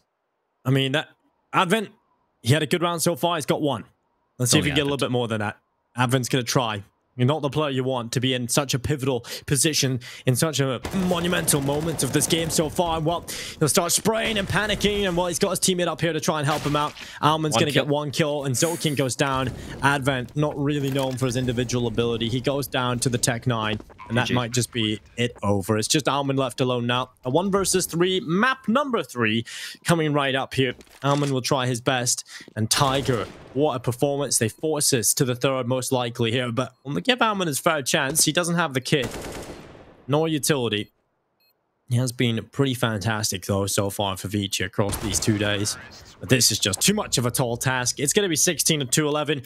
Tiger, they will send us to map number 3. They did the impossible. They took the map off Vici. We didn't expect that to happen, but here we are, a moment where finally Vici shows some weakness. Yeah, and I know Tiger played well, but that CD side from Vici, Tom Mitch, I don't know if you agree with me here, but that was an abysmal CD side from Vici. They played scared, they played timid, and Tiger just ran all over them. They mauled that CD side. Yeah, I think that's fair to say. You know, when you look down towards the Vici in general on Nuke, these guys are next to untouchable. And so I was really just sat here scratching my head wondering, how did they end up in this position where they look so scared to really take any sort of proactive map control against Tiger? I expected to see some form of aggression. I expected to see them committing more towards map control, but it seemed like they were just that little bit pushed away. And on a map that they have been so dominant on for such a long time, and a map that they're obviously already 1-0 up after taking Tiger's pick, I really didn't see this coming, I'll be honest. It's funny because we even gave you the chance, Dinko. You could have kept with your 2-1 prediction, and you would have looked like a genius now. I really would have, but unfortunately it's just not realistic, right? You had to make the informed decision coming into Nuke. You just look at this as a foregone conclusion. Vici loved this map. They're one of the best teams, if not the best team in the region. What is it with teams that we lock in as being solid on a map, just completely falling flat on their map picks now? We said Tyler is so good at Mirage, best team in the region, lose 16-7 to Huatsai. I give up. Well, I'm more surprised by Inferno as well. So that means the two of the highest percentage win rates we've had on maps have now both been lost within back-to-back series. Like this has been a really peculiar day, and I think both of the top teams within the region have played quite poorly today. I think that's all you can really say about Vici. I want to give credit to Tiger though as well. I think like we've seen pretty much the same scenario we were looking for before, where Urcus is not necessarily having to be that hard carry. We've got Dobu, Cabal both performing fantastically well. Nine was the better AWPer in this series, or in this map at least, and that's not something I would have expected to say going into this map. Like Kaze was pretty flat, and actually Jam Young was okay, but he wasn't the Jam Young that we were expecting to be, like getting that 1.4 rating and just smashing everyone into the ground. He was distinctly average for a player of his caliber. Yeah, I just want to touch on something here, because we always talk about Vici and the Nuke proficiency, right? But when you really break it down and you look at their recent results on the map. Fair enough, they win against after 16-1, but you'd expect that no matter what map they're playing. But it's the rest of the teams. They win 16-14 against Bren. They go to overtime against Invictus, and it took some huge plays from Jam Young to get them over the line in overtime. This team are not really looking that great on Nuke right now. They just lost to Tiger. I think they're actually starting to show a bit of weakness on this one. So I think they need a little bit of work. Maybe it's the fact that they've got so complacent on it, but they've worked on their map pool. They've deepened Mirage. They've looked better on some other maps in the pool. So maybe they just kind of consider, okay, Nuke is one of the maps we've worked on. It's our best map. Maybe you don't need to look at it or practice it as much. And that's when you start to forget things. That's when you start to become a little looser and a little less poised on it. And maybe they need to go back and have a few practices here on Nuke, because the recent results haven't been that great. It hasn't indeed been that great. And heading into Train, it's a map where both the teams have played it 7 times in the past 3 months. Vici have a 100% win rate on it, and for the side of Tiger, it has been a little bit of a mixed bag. The difference being, the last time Tiger played, it was against Invictus. They smacked them down 16-11, 16-9 over Bren as well. And again, these are two teams who do like playing Train. So Tiger are going to be feeling very comfortable going to map number 3. Who's it going to be? Is Vici going to remain undefeated in the tournament apart from the loss against Tyloo, or will Tiger finally show up with a roar? We're going to be finding out at map number 3. That's coming up after a very, very short break.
Well, we are back, Mitch. although, have you seen that? That's amazing. That's amazing. Well, Mitch is like, cameo. I'm glad he what had am I clothes doing over here? Yeah, that's funny. I'm just happy he's wearing a shirt. Yeah, I'm glad as well. You know, you don't know what Mitch gets up to when he thinks he's off Like camera. rubbing butter all over his sexy naked body. You don't know, Dinka. I don't want to know, honestly. But Not what I want to think about, Blad. Not it's so what I want red. to think It's about. so red. I'm blushing just thinking about it. All right. Let's not talk about Mitch and rubbing bodily fats all over his beautiful torso. Let's talk about Train. Let's talk about the final map of the day. It is going to be Vici versus Tiger. Vici not able to close out a Nuke. They're not able to 2-0 the series, losing Nuke in a pretty convincing fashion, if you ask me. Tiger with a great resurgence and heading into Train, Denko. I won't lie. I feel this is going to be a very back and forth affair. I feel like both the teams are pretty comfortable on this map. Yeah, I feel like this is going to be a close one to close it. Unless Tiger decide they're going to hit that B bomb site over and over again, and then you're just going to get absolutely banged out because that's where Kaze and Jamyoung play. So, yeah, there's definitely a few weaknesses I want to talk about for Vici. Yesterday, we didn't really see them exploited as much because they're playing against Sigma, right? But when you're playing against a team like Tiger, this A bomb site hold is going to get picked apart. It's just so stale. It's so obvious. So predictable. And it's a weakness. You've got the three worst players usually playing towards this side of the map. When I say worst, I don't mean like Alman's bad or Zoking's bad. I just mean they're just not Kaze and Jamyoung, which is not... It's hard to not be everybody Kaze can beat them. and Jamyoung, Yeah, exactly. So, yeah, you've got a weakness here in terms of Advent playing towards T-Con. Sometimes he makes some ill-informed decisions and pushes, and sometimes the setup can be a little bit stale, where they sometimes have Kaze over there just watching Ivy with his back turned to T-Con. And when you've got Advent having to hold your back, sometimes things can go wrong. So, yeah, I feel like there's a lot of weaknesses on the CT side for the Vici side right now. So, I think Tiger are going to be able to exploit a couple of those. Yeah, I think that's something which Vici should be aware of, and like you just touched upon, that's the one complaint I have is how stagnant that CD side defense can be and how it can be abused. That being said, Tiger, I feel like everyone's kind of hitting the stride individually. You look at, it's not just Urkas having to drop a 30 bomb, right? Dobu's been looking phenomenal in the past couple of maps. You look at Cabal being solid. You have 9 and NCL a little bit quieter, but they've been showing up as well. But it's good to see it's not just Urkas all alone having to carry this team. Yeah, that's the most impressive thing we've been waiting for is like, when does Urkas get a little break? When can he sit back, relax, and enjoy his hard work? And I guess that's the answer. It's just now at the moment, for some reason, Tiger have decided they're going to show up. And I always say it, they always look terrible in map 1, and then you just go on to believe, oh, they're not going to be able to do much. And then they win map number 2, and we end up on map number 3 here with Tiger with a real chance to potentially take this series against Vici. With the knife round playing out, we get to see this one unfold, and it's going to be a Tiger win. So they're going to get to start the CT side, I'd assume. And that does give them the chance to build up that momentum early on, to build up that confidence against the likes of Vici, which is going to be very important. Vici are going to have to do a lot of the heavy lifting on their T side, which does become quite difficult. We got to see them start on their T side over on Nuke, and we've seen how that was actually negatively affected them, right? Because they didn't really do enough on the attacking side, but they got it close enough that they felt that they had to force by going into the second half. What happened then when they got over to the CT side is they didn't get the AWP out in the hands of Kaze. And when you're in that awkward scenario where you're constantly buying, you're constantly investing, your economy doesn't really grow, you're limiting the rounds that you are able to get the AWP into Kaze's hands, and that's going to do nothing but hinder you as a team. So definitely a couple of problems here for Vici, and I'm sure they're not going to be too happy about starting on the T side. Yeah, they really would be. But then again, you know what? I'm the sort of guy who looks at a glass which is like half full, right? Your T side, you get like 6 rounds, boom, you're looking good. But this is not looking good. As Jamyoung, sorry, everyone's dead. Everyone's dead, Dinko. Didn't even have a chance to finish my sentence. They get just decimated by the USPs. Yeah, these gaps were shredded, and Tiger going to win the pistol round. Not the start Vici would have been hoping for. And going into this next round, we're going to have to see Vici eco. They didn't get a bomb plant. So that's as clean as you can get it. Tiger should be picking up the first 2, absolutely no problems. I mean, they're not Sigma, so they don't lose the full Glocks, I'd hope. Why do you have to bring that up? Why I don't know. I don't know. I just hate a splat, basically. Oh, boy. Well, at least we're not going to have to watch some ridiculous Sakai moments of running up the ladder when you ask him repeatedly not to do so. Or peeking into Pop Dog with a flash in his face. Twice. God, the guy is just ridiculous, isn't he? I know. Oh, Cabal. Sorry, Urcast, right? Wait, oh yeah, guys, never mind. Urcast was playing to his lowest slope, so helping out Cabal. He stole it there. away. Well, NCL is going to do a little bit of work now as well on the MP9s. They're getting so much money here, Tiger. 3 SMGs. They had 2 rifles to be the insurance policy in case Vici went into it with a buy. Clean. And yeah, they went it cleanly. They get a lot of money as well because all the kills come in on the SMGs. That's exactly what you want if you're Tiger. This is the perfect start. It couldn't have gone any better. You disallow the bomb plant from Vici in the pistol round. You clean it up in the second without dropping the player. And it's the SMG players getting the kills. So now you've got as much money as possible. Vici finally getting their buy-in. It's not a good one. I mean, it's good enough, right? But it's got some weaknesses. Kaze, only with the 1 flash buy. You've got the Galil out for Alman. Certain weaknesses you can definitely see out here for Vici. But when you look at what Tiger brought to the table, it is a bit of a bonus round. So this should be ideal for Vici in terms of the weapons being far superior. Indeed. As long... Oh, wait, what? Okay. Not the smoke Cabal was looking for.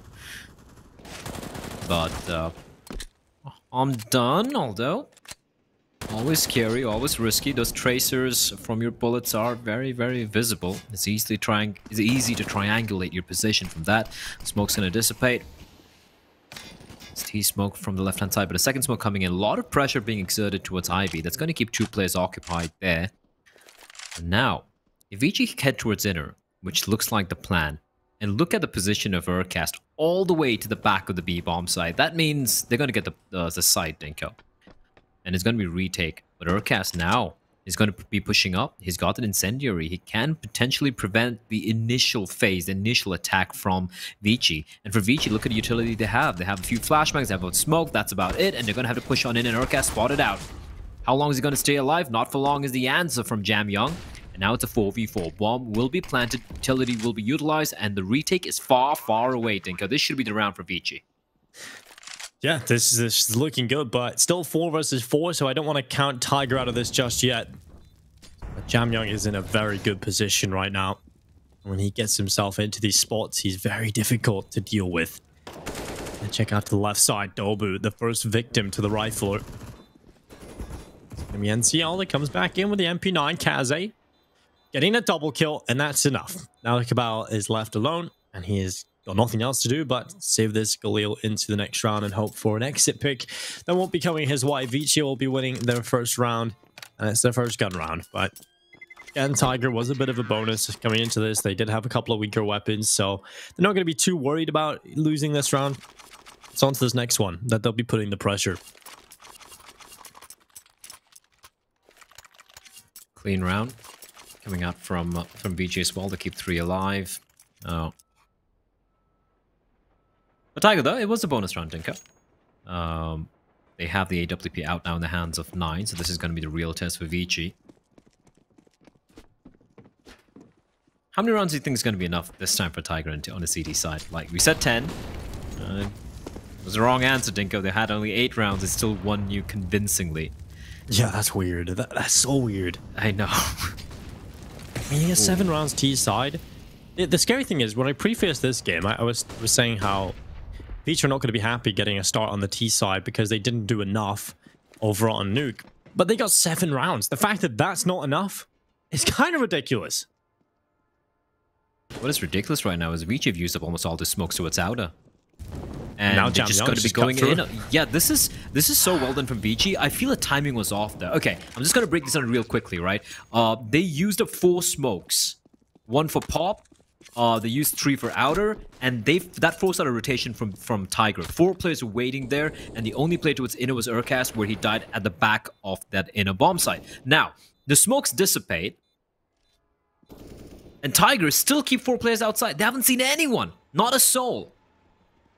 And Vici, they march into the inner bomb site a little late. I feel like they took a little bit too long there. The rotation should have already been in effect, but Urcast gets deleted. His head gets destroyed by Jamyoung, and a Molotov towards connector. Boom, round's done. Vici have won it.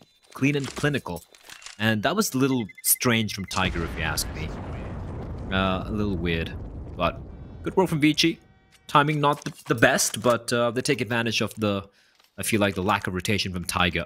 That's going to be things getting tied up for Tiger, though, to just lose one player, so the buy is still going to be coming in. And AK-47 will be dropped into the hands of Mr. Urcast.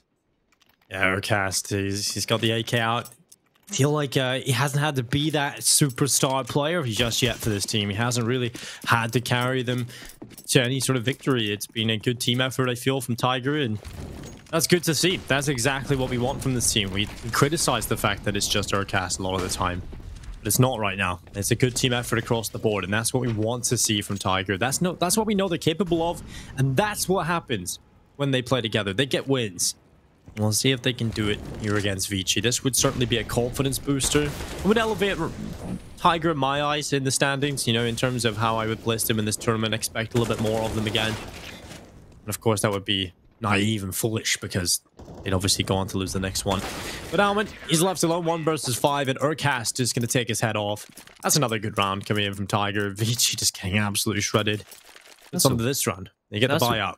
That was a weird round. Like, Zoking comes charging out, the player towards Pop. I mean, they didn't even have Pop control there.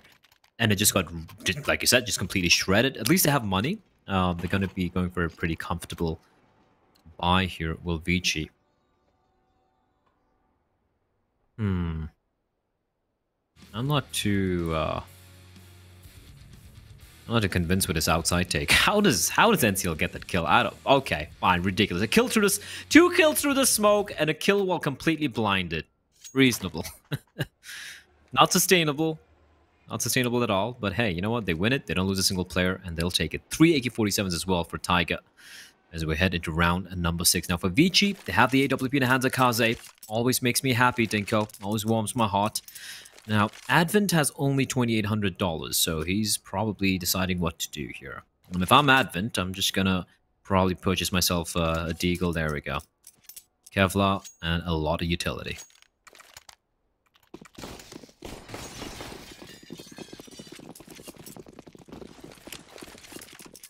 To be the execute out on towards this A-bomb site. 9, he has the flashbang that goes over the top of the brown train. Oh, it's a perfect flash as well. It's not going to be allowing Almond any vision. He's going to go down immediately, and what a start from Tiger. They just get that opening cleanly. Now it's Zoking's turn to try and do something. Kaze, Tom was talking about how he's pretty non-existent over on Nuke. I have to say, it's true. Unfortunately, it was a nightmare for Kaze.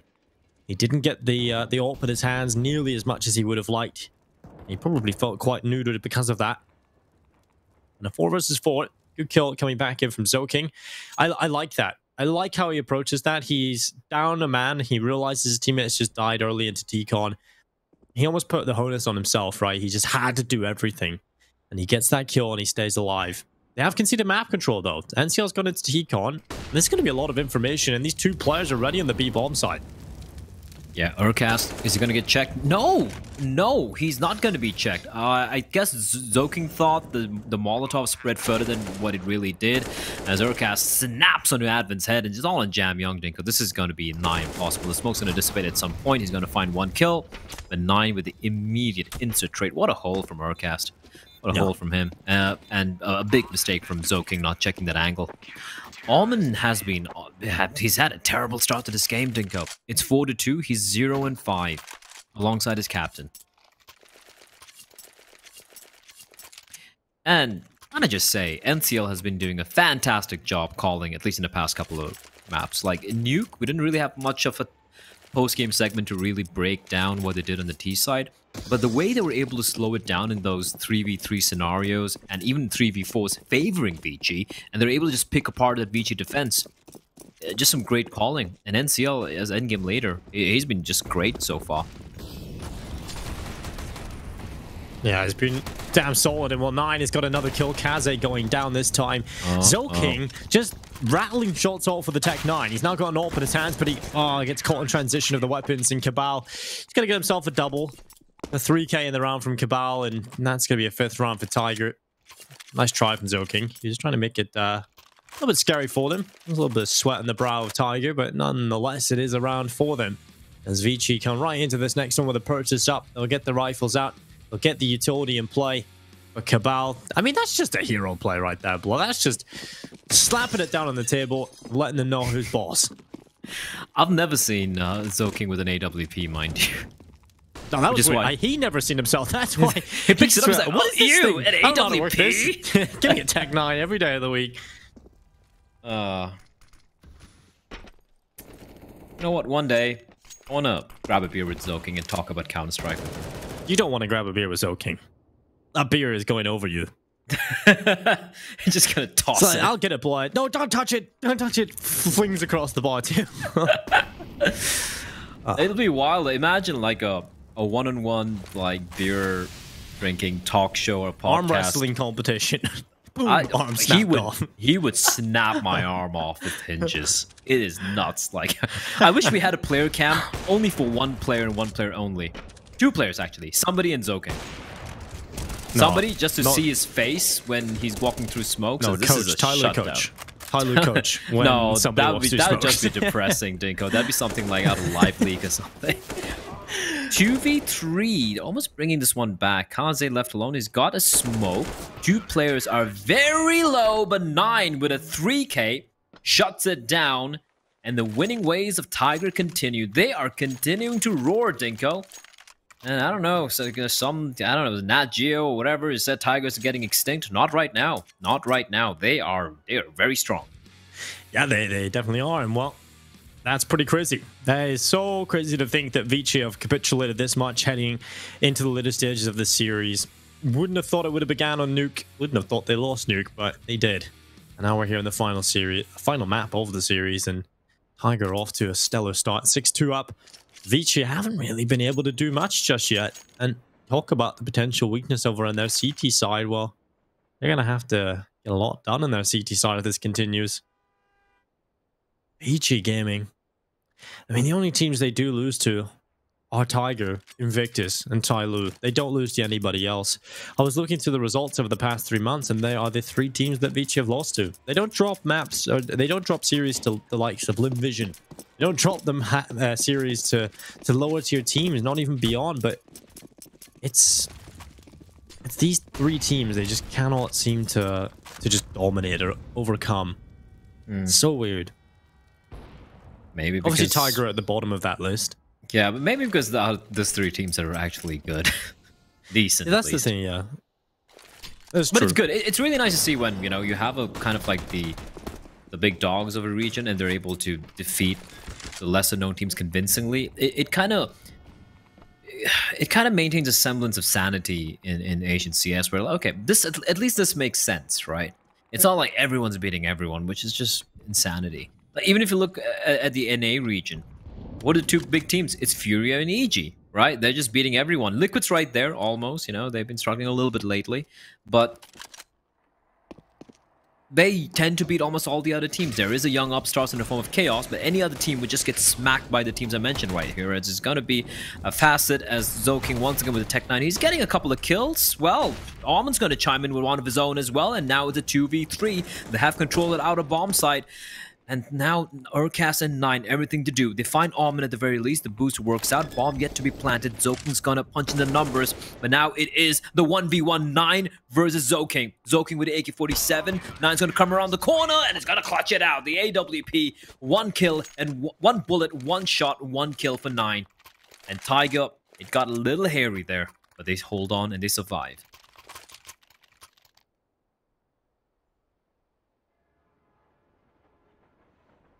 Well, another round added to the collection of Tiger, and that's all that matters to them right now. Vici will have the AWP out for Kaze. A weapon that has not been in his hands all that often across the last 2 maps. Over here for Advent, 0-0 and 8 right now. He's not having the greatest of games. Pretty similar performance over on Nuke as well. It's kind of what you expect, right? This is, well, not maybe this bad, but you don't expect the big performances out of Advent, but it's kind of funny to see like the drop off. He was winning clutches, he was getting some important kills over an overpass, and he used up all his skill in one map, and it's unfortunate, but he could have balanced it out, you know? Get a couple of kills across each map. Could have. Right now, Zoking seems to be the only... Cabal's open though. Here we go. Oh, there we go. Mitch is starting to mold. I can feel it. I can feel him all the way where he is. And Tom, of course. Tom can't mold anymore. He's embraced the madness. Dobu getting a little hungry there to find Jam Young, but Jam Young escapes. Cabal. Ooh, oh, there we go. Mitch, you watching this? He said Cabal can't op. Look at that shot. So I'll let you know it is Tom that says that. Mitch, Oh, yeah. Mitch is the nicer one actually in this scenario, which is Can you a little imagine? strange. Imagine a world where Mitch is a nicer. What? Well, Vici are struggling. How did Soking? I'm sorry. Can we get a replay of that, please? Oh, that's a nice shot. So quick. Yeah. Oh. Okay, let's see this. He turned away, Dinko. He thought he got the kill. Oh my god, that's just brutal. That was a buy round from Vici. Was it? Didn't look like it. They got wrecked. Absolutely wrecked. Not a single kill. Oh. That was right. It was like, okay, Cassie's got an op now, Blair. Cassie's got an op. Doesn't do anything. Not even a single kill on the server. Well, NCL and Cabal getting 2 kills between them. This is a good performance from Tigers. They look to grab it 9-2. And will Advent... It's like a bot. Literally like a bot. And well, Dobu, he'll go down. And Kaze will pick it up. It's a 2 versus 3. And Jam Young just keeps going forward. Kaze with another one, and 9 is the last remaining player for Tigers. Somehow being flipped on its head here is Vici. Stand with a chance. There's 9 into the 1 versus 1. Jam Young climbing atop the train, and 9 nearly pulling off the flick. It would have been a wrist breaker, but Jam Young is going to find the headshot. It is going to be Vici with a round win, no matter how terrible it may have begun.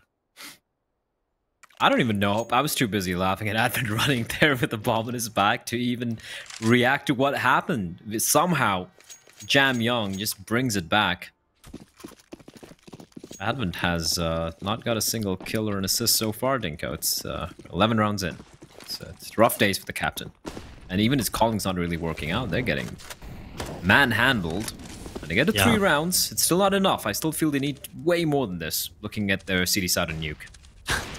Yeah, definitely. I don't think Vici even have the individual performance right now, which is scary, right? Because we were talking about how good Jam Young and Kaze are, and right now just they haven't even done anything, right? That's a scary part for Vici.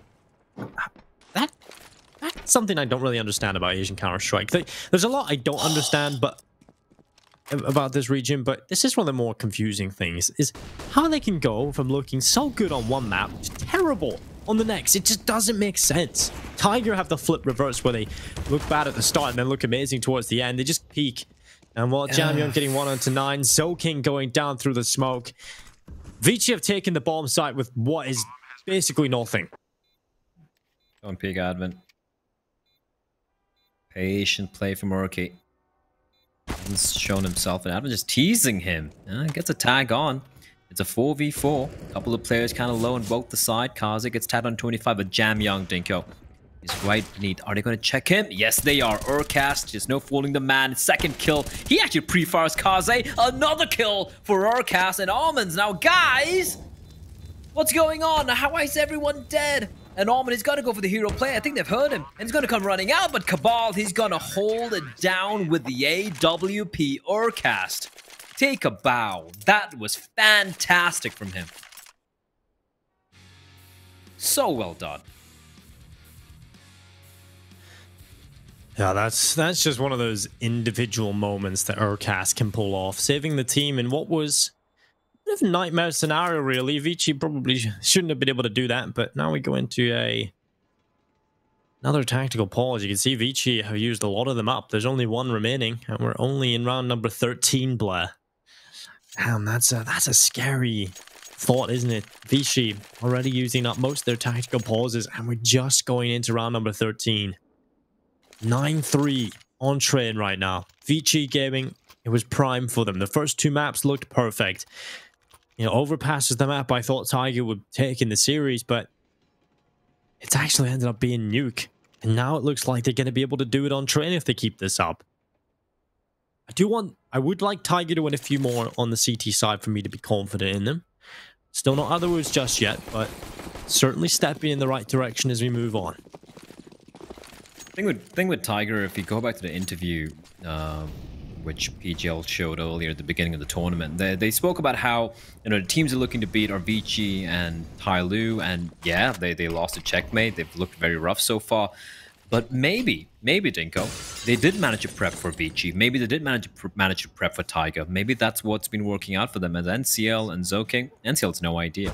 He has no idea. But still finds Advent. Does he know? No, he doesn't. Zoking so patient, but he avenges his captain. Advent dead. To get a kill is 0 and 12. Ugh, it's kind of rough. Zoking has been the opener, Dinko. He's been getting so many kills, even in rounds where it doesn't quite pan out for his side. Bomb getting tapped, and it will finally be planted. It's a 4v4. Weaponry advantage for the CTs, but the dual ops, not ideal on a retake. No, not at all, but Dobu just running around the corner, immediately takes the head off Alman, but it's Kazay! Domino cast, and now he's looking for a little bit more here. Cabal on the op. It's 2 ops left in this, in fact, and Cabal realizes, oh yeah, Tombiz said something about me. I'll pick up the rifle, and he goes for the fight down into Olaf. Realizes that Tombiz is an asshole, and he's going to pick up the AWP again. And he starts to run away, and he gets into the next round. It's going to be another round picked up for Vici.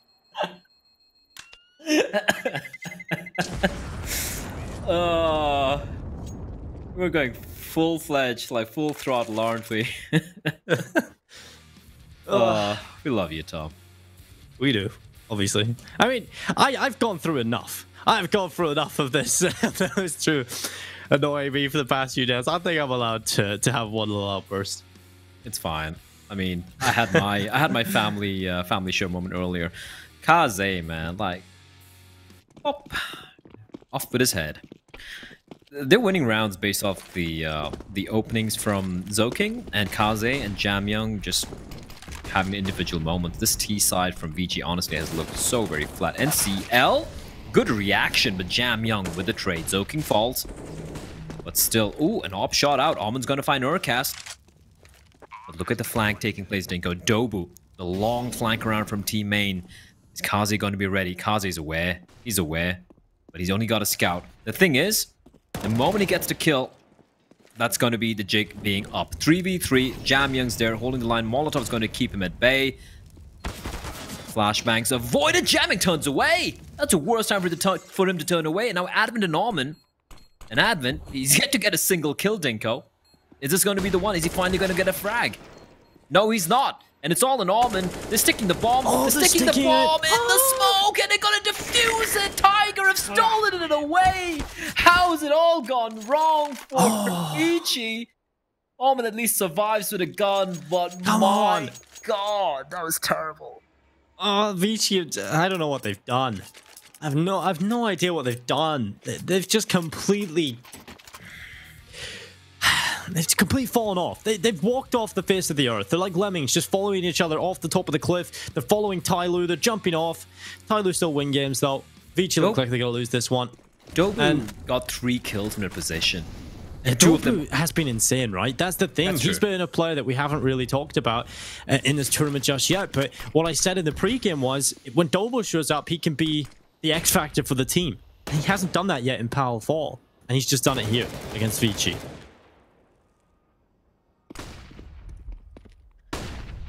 Well.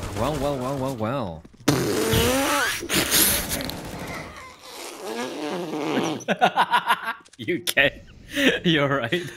Oh, that was rough. It's okay. Go on. Go on, dude. Well, Jamyoung on 1 HP. Kaze with an AWP. And he's about to walk to his death. Goodbye, Kaze. Cabal pushes through Ivy and Jamyoung. He may have got himself in the CT spawn, but this is tilting now for Vici. They've called every pause. They've taken every opportunity to try and relax and chill out and reset and refocus, but there's no getting back into this now mentally. And if they lose the pistol, I'm just starting to see a world in which it's done, because it'd be fine if they put up a fight a little bit on Nuke, but they didn't, right? That's the worst part. They've been in a negative mindset since map 2. And so if nothing's working, you do lose faith in your caller when literally nothing works on the T side. Whether it be consciously or subconsciously, you just start to believe, okay, what you're saying doesn't work. The in-game leader starts to believe that as well, and the whole camp just goes quiet. They need something to hype them up. They need one individual to pop off and get some crazy play. They need something to inject energy into this team. Oh, well, 11-4 for Tiger.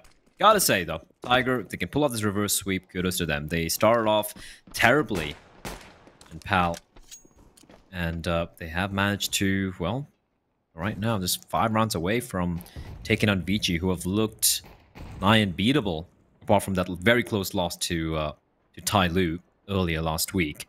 If Vici loses game, Dinko, it's probably going to be the worst loss I've suffered so far in the Perfect World Asia League. The Fall Edition, here we go, though. Vici, pistol round, CD side. It is trained CD side. We know what can happen here, Dinko. We've seen so many 12-3, 11-4 score lines just fall flat once you move over to the T side. Almond's got a flash, he's got a kit. The rest of them is USBs. A little bit of a quick boost coming in for Kaze. He's got the P2K. He was instrumental in them winning the pistol round, the CD pistol round on Overpass, and he's going to be doing more here is the question. He's going to find one. NCL falls. Advent down to 20 points of health. Almond's going to chime in with a frag Dobu with a drive-by, and Almond and Zoking, they're shredding them to pieces. Cabal's left alone. Dinko, the bomb's on the floor.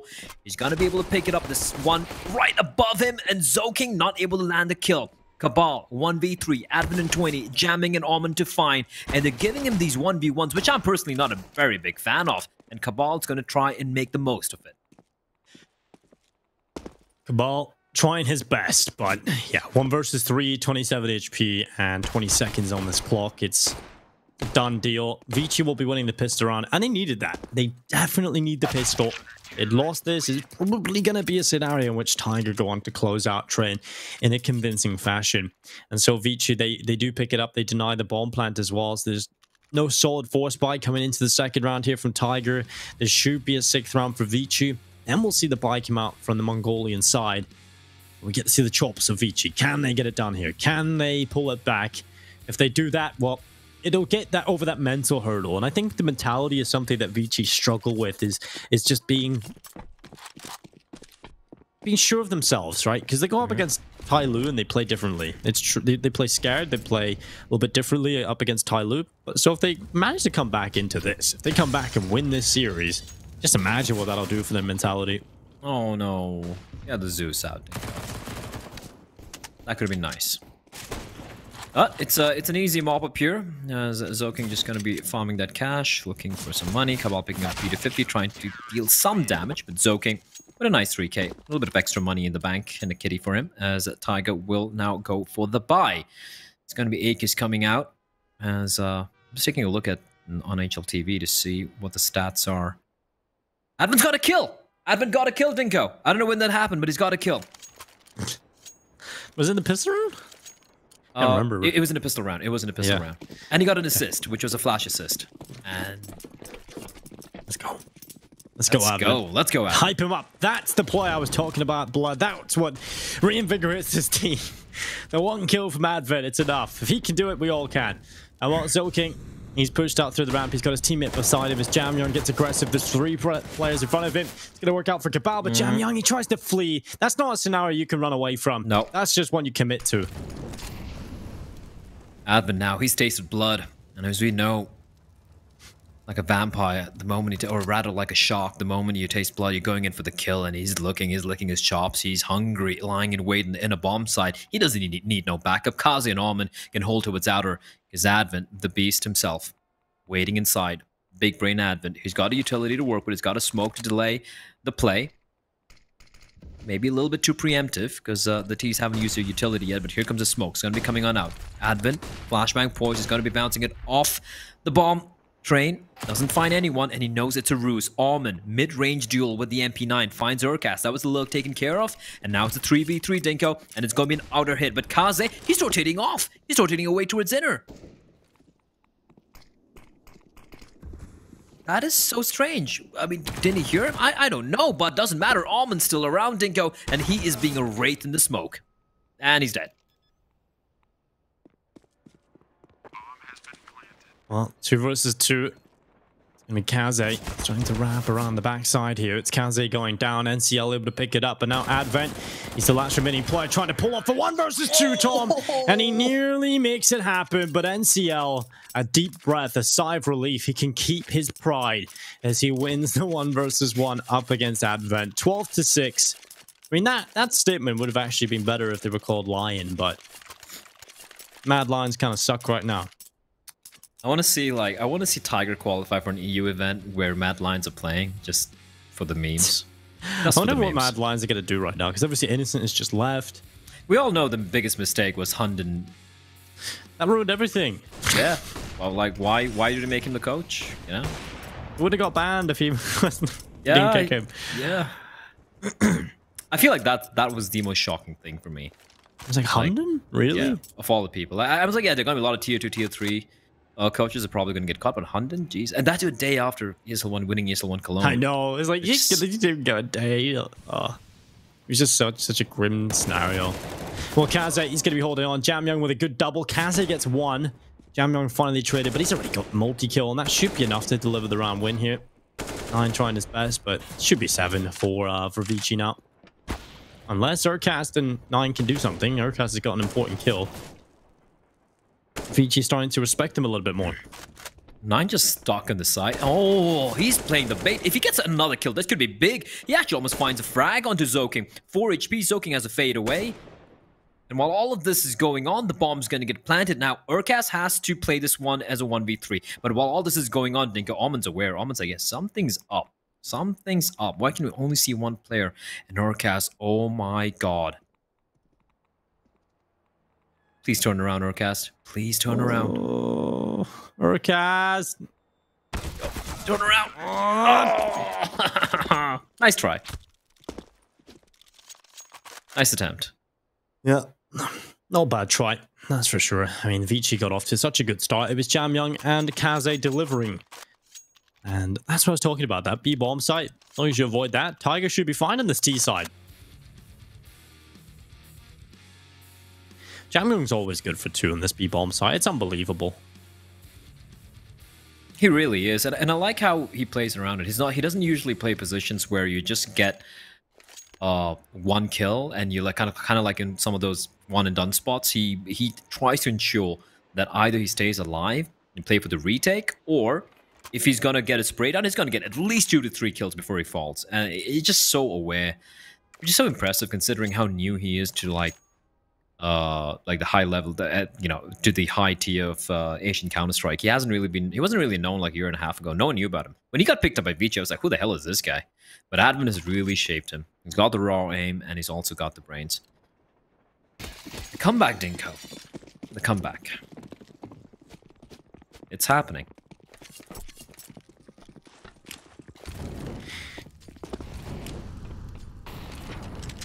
Well, 12-7. It's going to be a peek out towards Ivy here. Almond starting to take a few fights. It goes down. Smoke following up in behind it.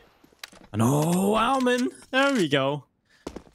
I mean, it is against the Glock, so pretty easy. But nonetheless, it's through the smoke. Still pretty nice.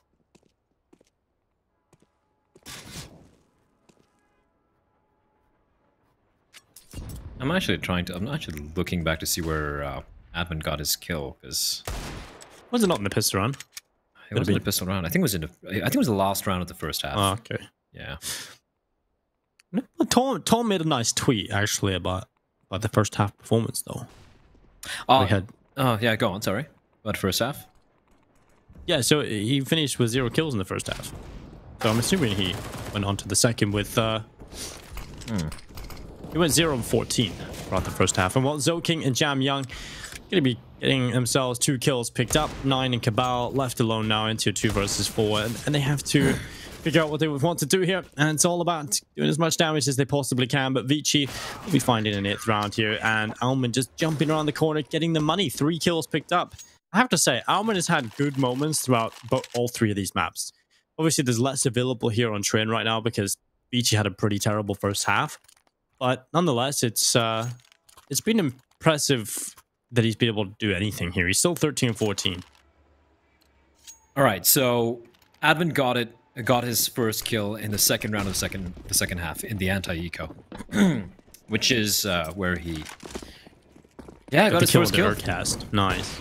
And he got a couple of assists as well. You know, I think 2 flash assists and 2 assists. So his ADR has dramatically improved.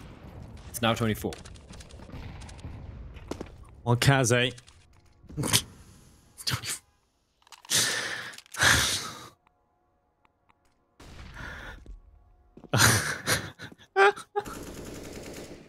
All right, Advent. I don't know why you're laughing, Dinko. I didn't say anything funny.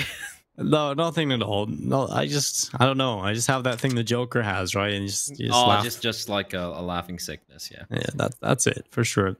Well, Urcast is in T-Con, and he's gonna go around the corner here. Around the corner is Advent. Can he get a kill? No, but Urcast at least traded back by Zoking. He gets the immediate headshot, and Cabal is gonna find the follow-up. It's under a minute in play, and it's a 3 versus 3. The Kaze pushing Look up where the bomb here. is. Yeah, it has to be retrieved, and that has to be the job for 9. So 9's got to fall on back. He's nearly gonna die. Actually, that's the wrong approach. Guys, the bomb. Hello? Doesn't matter. All dead anyway. You don't need the bomb if you kill everyone, Dinko. Or you die. Or you die. That works too. And let's see. NZL's gonna walk forward and Jam Young. Make sure he's made quick work of. 12-9. Vici starting the comeback. When do we start to believe? Blah. When is 12-12? It's 15. When's 16? That's what I'm going to believe. And like, it's a 1v4 favoring Vici and they're on map point. That's when I'm going to, yeah, you know what, Dinko? I think Vici might get the win now. They might possibly be able to do it. They are getting a bit more comfortable. And the CT side, I mean, it isn't anything special, right? What it is quite dynamic. So they have Jam Young kind of all over the place. He starts the round over at B here. He was over the A quite quickly. The other thing is Tiger's T side has been pretty lacking, right? They've definitely been disjointed. They don't seem to be cohesive. And that's a bit of a problem, especially if you're going up against Vici, because fair enough, they have been underperforming across both of these maps now, but they are a team that have a good system in place. And if you're going to keep disrespecting them and running in one by one, they're going to pick you apart. They're going to punish you for that. And they're going to get right back into this. Jam Young over the top, denies the bomb plank, goes for the second as well. Brilliant stuff from Jam Young. He nearly gets the 3K, but it's not going to be able to go his way. 4 versus 3. Cabal with a second shot, lightning fast from the Deagle. Or Advent. And yeah, he's just being cracked open. And while Kaze on top of Heaven into a 1 versus 2 here, Urcast, he knows where the AWPer is. And he's going to walk right below him. They have no idea. He knows where both of them are. This is a genius play and one that might just win the round here for Tiger. The bomb's planted. They have no idea where he is. They can't have been aware. And well, he's going to find Alman, but the defuse is being stuck and he's lost the round. Balls of steel from Kaze to stick that in the smoke. And that's 10 rounds for Vici. Urcast unfortunately didn't know. He unfortunately didn't know how low Kaze was, or else he would have definitely gone for the spray down. 10,000 IQ play, but Kaze, as he's 10,001 IQ, just sticks it in the smoke. He knew exactly what Urcast was, and he knew for Urcast to try and prevent the plant for the diffuse from taking place, Urcast had to run, and that would have been a sound cue. And the fact that Urcast wasn't running, Kaze was very comfortable just sticking it in the smoke there. Nice shots coming out there from Cabal. So sharp. But Vici, Dinko, they get to round number 10. Double digits will be achieved by the Chinese-Malaysian side. Yeah. And maybe, I think it's fair to starting say to believe. Malaysian right now because Kaze. No. I think you said it right. You said Chinese Malaysian, but I think it's fair to say it's just Malaysian because Kaze is an absolute god tier player. That's a big clutch coming in from him. That should have been our Urcast's round. He played it to perfection, and he even like predicted. It's like, yeah, definitely he's going to be going for the fight. 12-10 though. 4 away from victory here for Tiger. You know, if they win this round, it's still doable, but they are starting to plateau now on this T side. We've seen them do a lot of work over on the defensive side of things, but it's not proving to be enough just yet. Smoke goes in and forces Kaze. Toss a Molotov. He's not falling back at all. Eventually he will. But I like this. Kaze is all over the map now. He's not going to be stuck just in that B bomb site alongside Jamyang. He's playing towards Ivy, which is usually the position we'll find Alman in. But Kaze just getting to go where he wants. And over here on this A bomb site might just be the perfect call. And I like this from Vici. It's different. And Advent, we've seen him in this position before, shut multiple players down, but he's just not having a good time. Dobu pushes him forward, a second kill as well. Oh. Okay, that's a lot of damage and a lot of kills coming in here for Tiger. It's Jamyang and Alman left alone, a 2v4 and not a winnable retake. They may have won rounds in a row, Blair, but the money is not in a good spot. They've come down to the 1 versus 1s. They've come down to the lower tier situations. And Tiger grabbing 13. They are 3 away from taking this series win over Vici.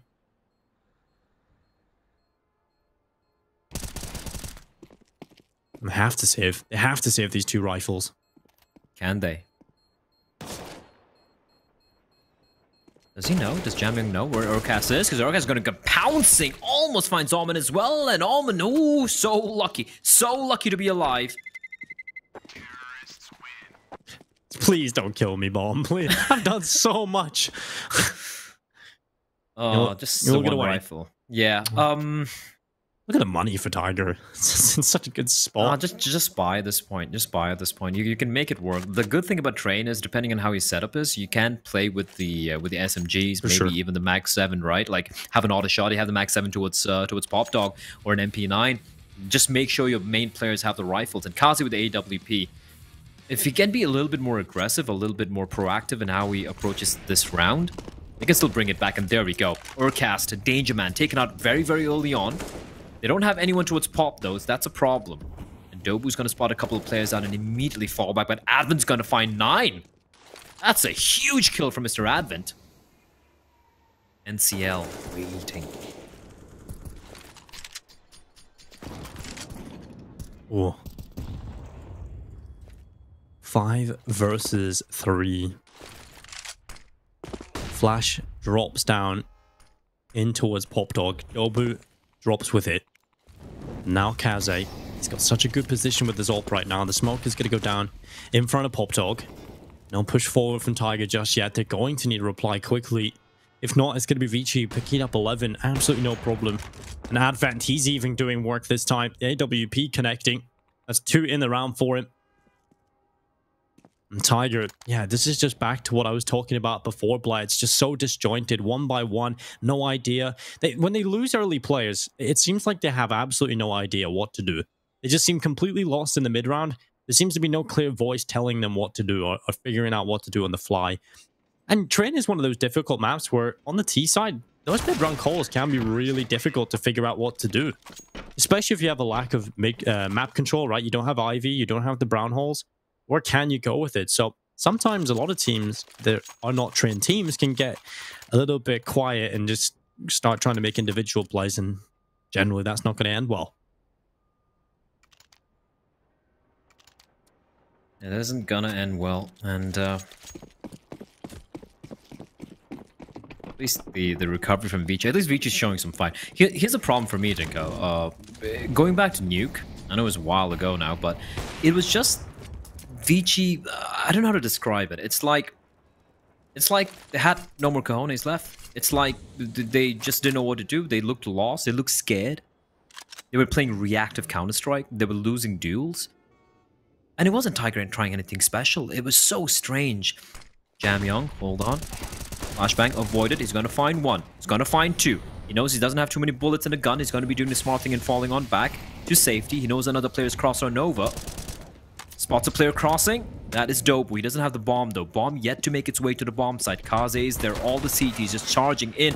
Dobu, well, trying to go for the hero play, but he will be shut down by Advent. And the bomb just might get planted. Oh. Advent, you need to hit those, buddy. You need to hit those. Because now it's a 2v3. Make that a 2v2 as Cabal finds another kill. And Alman shuts down Urcast, but still, this Deagle in the hands of Cabal so very deadly. Oh. Okay. Cabal with 2 now. It's just Kaze. This could be the 14th round for Tiger, and that's exactly what it is. 3 kills for Cabal, 14-11, and a nightmare for Vici. That is just yeah, that you deserve to lose at this point. Yeah, Vici are they've just fallen off. We talk about this team being the best team when they approach Counter-Strike fundamentally. They're the best team. They don't make mistakes. They don't do this. They don't do that. Where are they? Missing team poster, should I say. Vici. Reward all of our sanity. They were the saviors. They were the saviors. But now, it's all madness. Yep. It's all madness, blood. And we're back at the Tyloo hype train. Thought there was a glimmer of hope, Blair. Thought we were going to see Vici be in a position where they go on and look clean throughout the playoffs. Nope. That's why we can't have good things in life.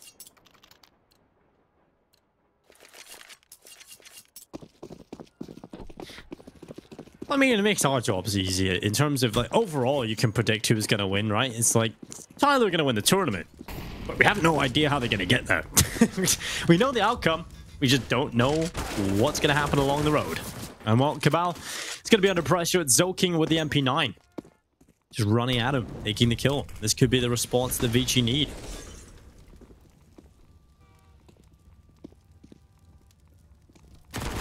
Dobu. He's crept on by. I love the trigger discipline from Dobu. They don't know where he is. Aircast as well. Oh, yeah. Floats lined. This, I feel this is it, Dinko. Yeah, this is it. Yeah, this is probably the final few nails being put into the coffin, but it's Jamyoung and Kaze, the last two remaining players, in a 2 versus 2. This is still winnable. Jamyoung has found an important kill, and he has an AK. Kaze's going to rotate over towards the B-bomb site. Still 53 seconds in play. Ooh. Oh, no. Dobu down to 19 HP. Maybe this is not it. Jamyoung and Kaze, they both have high HP, and it's going to be the play into the B-bomb site. Kaze, he's ready.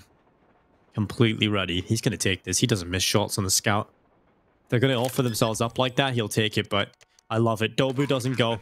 Dobu doesn't go down into the B-bomb site. They've taken it. The smoke comes through as well. Now this is looking better for Tiger. They're really thinking about how to play this. They're giving so much respect to Kaze and Jamyoung. They're not making any mistakes. Every single thing is thought out. They've got the Molotov for the post plant and upper. Oh. They're playing together. Jamyoung and Kaze don't have a smoke, but they do have a molly, and Kaze is going to find the headshot. The Molotov's been used up, and now Dobu is there. The Molotov is going to go onto the bomb, and there's no kit. There's no kit. He cannot win the round, and it's going to be 15-11. A 2 versus 2, played to perfection by Dobu. And while that is exactly the way you want to see it go here, that is fantastic stuff from Tiger. Survives in 2 HP as well. Perfectly calculated by Dobu. Look, we've been some of the biggest critics of Dobu, and deservedly so. I feel like Tiger as a team, when they were formed, we were talking about Urkas and Dobu being the stars of this team, and Dobu has failed time and time again. The previous PAL especially, he was looking rough, but he has been actually very solid in the past few games from Tiger. He's been fantastic, and this was played to perfection. Perfection. Just magnifique, as a French would say. You can just do that French chef kissing his fingers thing. I'm not French, Tom, so it's okay. Well, Mitch will not turn down any opportunity to show that he knows a few French words, so I'm sure he'll be on after this. Oh god, you said it. It's gonna begin. It's like he's a little robot. He just triggered him, and he's like, turns on. It's the only way I can turn on Mitch, I suppose.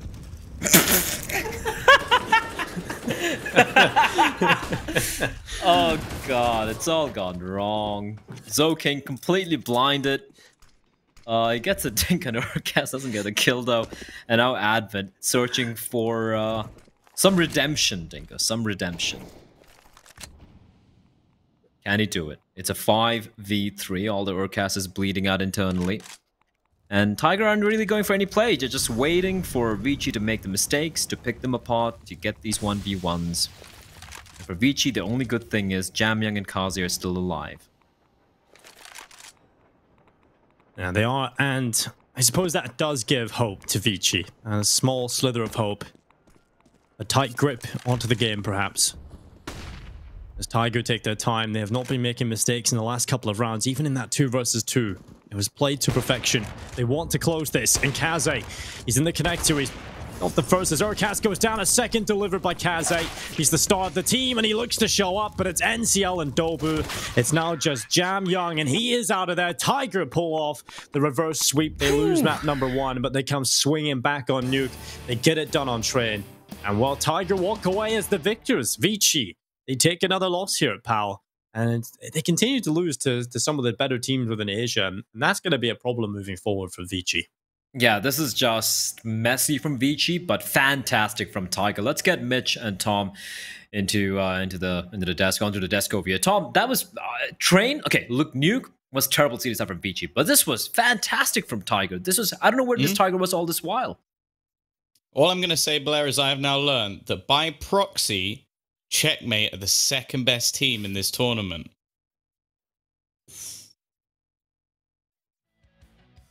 Yeah, I agree. Checkmate are obviously the second best team in this tournament. No, I think coming into this, you take a look at Vici, they're just underperforming, right? They get so close, they hype us up. We're starting to all get on the Vici hype train. They're going to do it. They're going to be the torch carrier for Asian Counter-Strike, and then they just drop it, and everything goes up in flames. Yeah, and look, then Tyloo come in and just smack them down. The thing is, Vici have been great. They have been spectacular until the second half of Nuke. That's when it all went wrong, Mitch. Yeah, absolutely. I mean, I feel like, so we saw obviously Vici just kind of fall asleep when it came to that CT side, and then Tiger went, oh, okay, so we can still win this? They just woke right up coming into Train. You got to remember that Train is a map as well that is really good for Vici. I mean, these last two looked almost untouchable. I didn't think that I would see Tiger have even a close game, even if we got to a third map. I mean, you look at the recent results for Vici. This is the map where they're beating Tyloo, for God's sake. They never beat Tyloo. It's a 100% win rate up until now on Train. And so it goes further past, Blair, what you were saying earlier on after Nuke, which was like the best win rate maps of back-to-back being destroyed. Well, now literally the very best maps for Tyloo, the very best maps for Vici have all been lost back-to-back series. That's crazy. And it's really disappointing for Vici because I do think that we look at them with a bit of rose-tinted glasses. We're looking back at what we know Vici have been for so long. We know that Vici can beat some of these top teams. But a great point you guys were talking about before you got into the game is how Vici didn't make it to the top 2 in either of these RMRs. They didn't make it to the finals. It was Invictus in the previous one and Tiger the one before. Then we look at this performance. They're losing to Tiger again. They can't beat Tyloo. Are they even top 2? Maybe in the region, sure, but in this tournament? I mean, it doesn't matter if you're playing the most structured Counter-Strike. Jam Young showed up here, 5-for-1 in opening duels, 22 kills. Alman was here. Advent joined the server, but the thing is that they couldn't. They had so many things lining up for them, and they need something to change. I don't know if it's a player, I don't know if it's an approach, but yeah, this is not acceptable for Vici. They need a mental coach, I feel like. This is the best tournament to find out who the best team in Asia actually is, because there's just so many games. It's just the format is unforgiving to these top teams. They can coast by on some wins. You're going to see them be tested. You're going to see them play against some of the weakest teams and have to actually put a lot of effort in. And it's embarrassing. For instance, Beyond, right? They're playing against some of the weakest teams and they go out and lose. It's ridiculous. And Vici here, Mitch was saying, okay, second best team in the region. Well, this is, you find out who the best teams are in the region in the RMR events. All the best teams in the region play in this tournament, and Vici have not made the final once. So by default, they're not right now.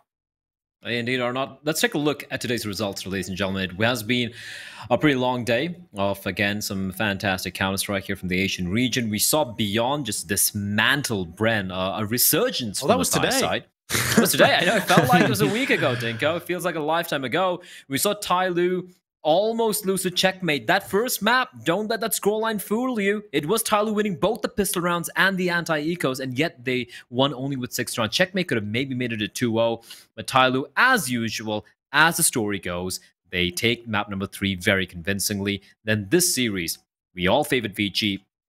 2-0, 2-1. They won Overpass in convincing fashion. They lost shockingly on Nuke. And then you go to Train, 100% win rate no longer will be the case for Vici Tiger. They have come roaring back into the tournament. And let's take a look at the group standings, because I feel it's going to be a little bit of a switch up here. I feel Tyloo are now going to be the Kings once more. 6-0. It has looked ugly, Tom, but they still hold on to the top spot, and Invictus coming in second. Yeah, I think we've got a situation where it's the same with like old VP, if anything, where we used to watch them play against awful teams and then either lose or come close to losing. And then they'd play against some of the best teams in the world and they'd win, and they'd make it almost look like it was easy. And I think that's what we have to look at when we look at the top three that we currently have, is they seem to play down to their opponents. They play silly Counter-Strike, they get aggressive, they try and style on them, whereas Vici get the job done. But then when they play against Vici, that's when they actually pull out their proper strats. That's when they work together as a team. That's when they win these crazy clutches, because they know the pressure's on. And that, I think that's maybe the problem with Vici is, sure, against weaker teams, they can stick to their structure. They can pretty much just win out rounds. But the fact is, Jamyoung and Kaze can't just carry them through games versus the likes of Tiger, versus the likes of Invictus, and versus the likes of Tyloo. So if they're not going to beat any of the top teams, sure, they'll coast their way through to the playoffs, but that'll be it. That indeed could be the case, which is kind of unfortunate, honestly. You want to see some logic in all the games we've seen so far. Let's take a look at for the schedule of day number 11. That's coming up on Wednesday. We have a couple of days off. You can kind of recuperate, you know. Mitch can probably, Tom rather can probably go for a little bit of therapy, maybe go to a spa, get some sleep, that as well. We're going to be opening things up on day 11, Wednesday, with Invictus versus Bren. We have Tyloo versus Sigma. Oh boy, that's going to be something. And then we have Tiger against Beyond. Both the teams who had a very shaky start, and then both teams having kind of a resurgence today. Tiger beating Vici, and Beyond just smashing Bren earlier. Dinko, which game sticks out to you in particular? Tyloo versus Sigma, should I say? I think this is going to be a absolute mess. Is that what I just read? Yeah, that's right. That's right. Game? Okay. You picked that game out of all the other. You want to know why? So. Because Why? Tyloo are probably going to lose a map to Sigma, and I want to see, and I just want to see how they do it. I just want to see. Wait, are we casting that game? We are casting that game. I just want to have the post game, and we discuss yet again, how somebody has just walked through a smoke and threw a round. That's all I want to talk about. But no, realistically, Tyloo, I just want to see if they can fix some of the problems. If they'll ever learn, probably not. But that's what I want to see. That's the reason I picked that game. I mean, there's obviously better games out there. They're going to need Machado Gun to win that game. Sigma won 7 rounds against Vici on 2 maps, just as a reminder. But that's on Wednesday. And that's the end of day 10, the end of week 2. Ladies and gentlemen, once again, thank you for tuning in. This is the Perfect World Asia League 2020, of course, brought to you by PGL. And once more, shout out to my wonderful co-hosts and casters. We have Dinko, Mitch, and of course, Tom for joining me on this wild ride that is Asian Counter-Strike. Gentlemen, I hope you guys have a wonderful Monday. It's a week and the rest start. of Sunday. It's an Asian weekend. It's an Asian weekend. There we go. Yeah, it's fine. Have a great Sunday evening, and all of you watching from home as well, have a great week. I can see Tom already starting to yes, it's over. I can now do something in my life. Not going to push the smoke. It's get okay. the straight jacket ready. All right, that's it from all of us over here. Thank you for tuning in, and we'll see you next week on Wednesday. I'm even forgetting how to English. So, adios, GG, well played. See you next time. Au revoir. Bye-bye. Sayonara. Adios.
ready to win. Making sure I don't say this all again. Outside, you can never box me in. We ready to win. Never follow, I came here to set the trend.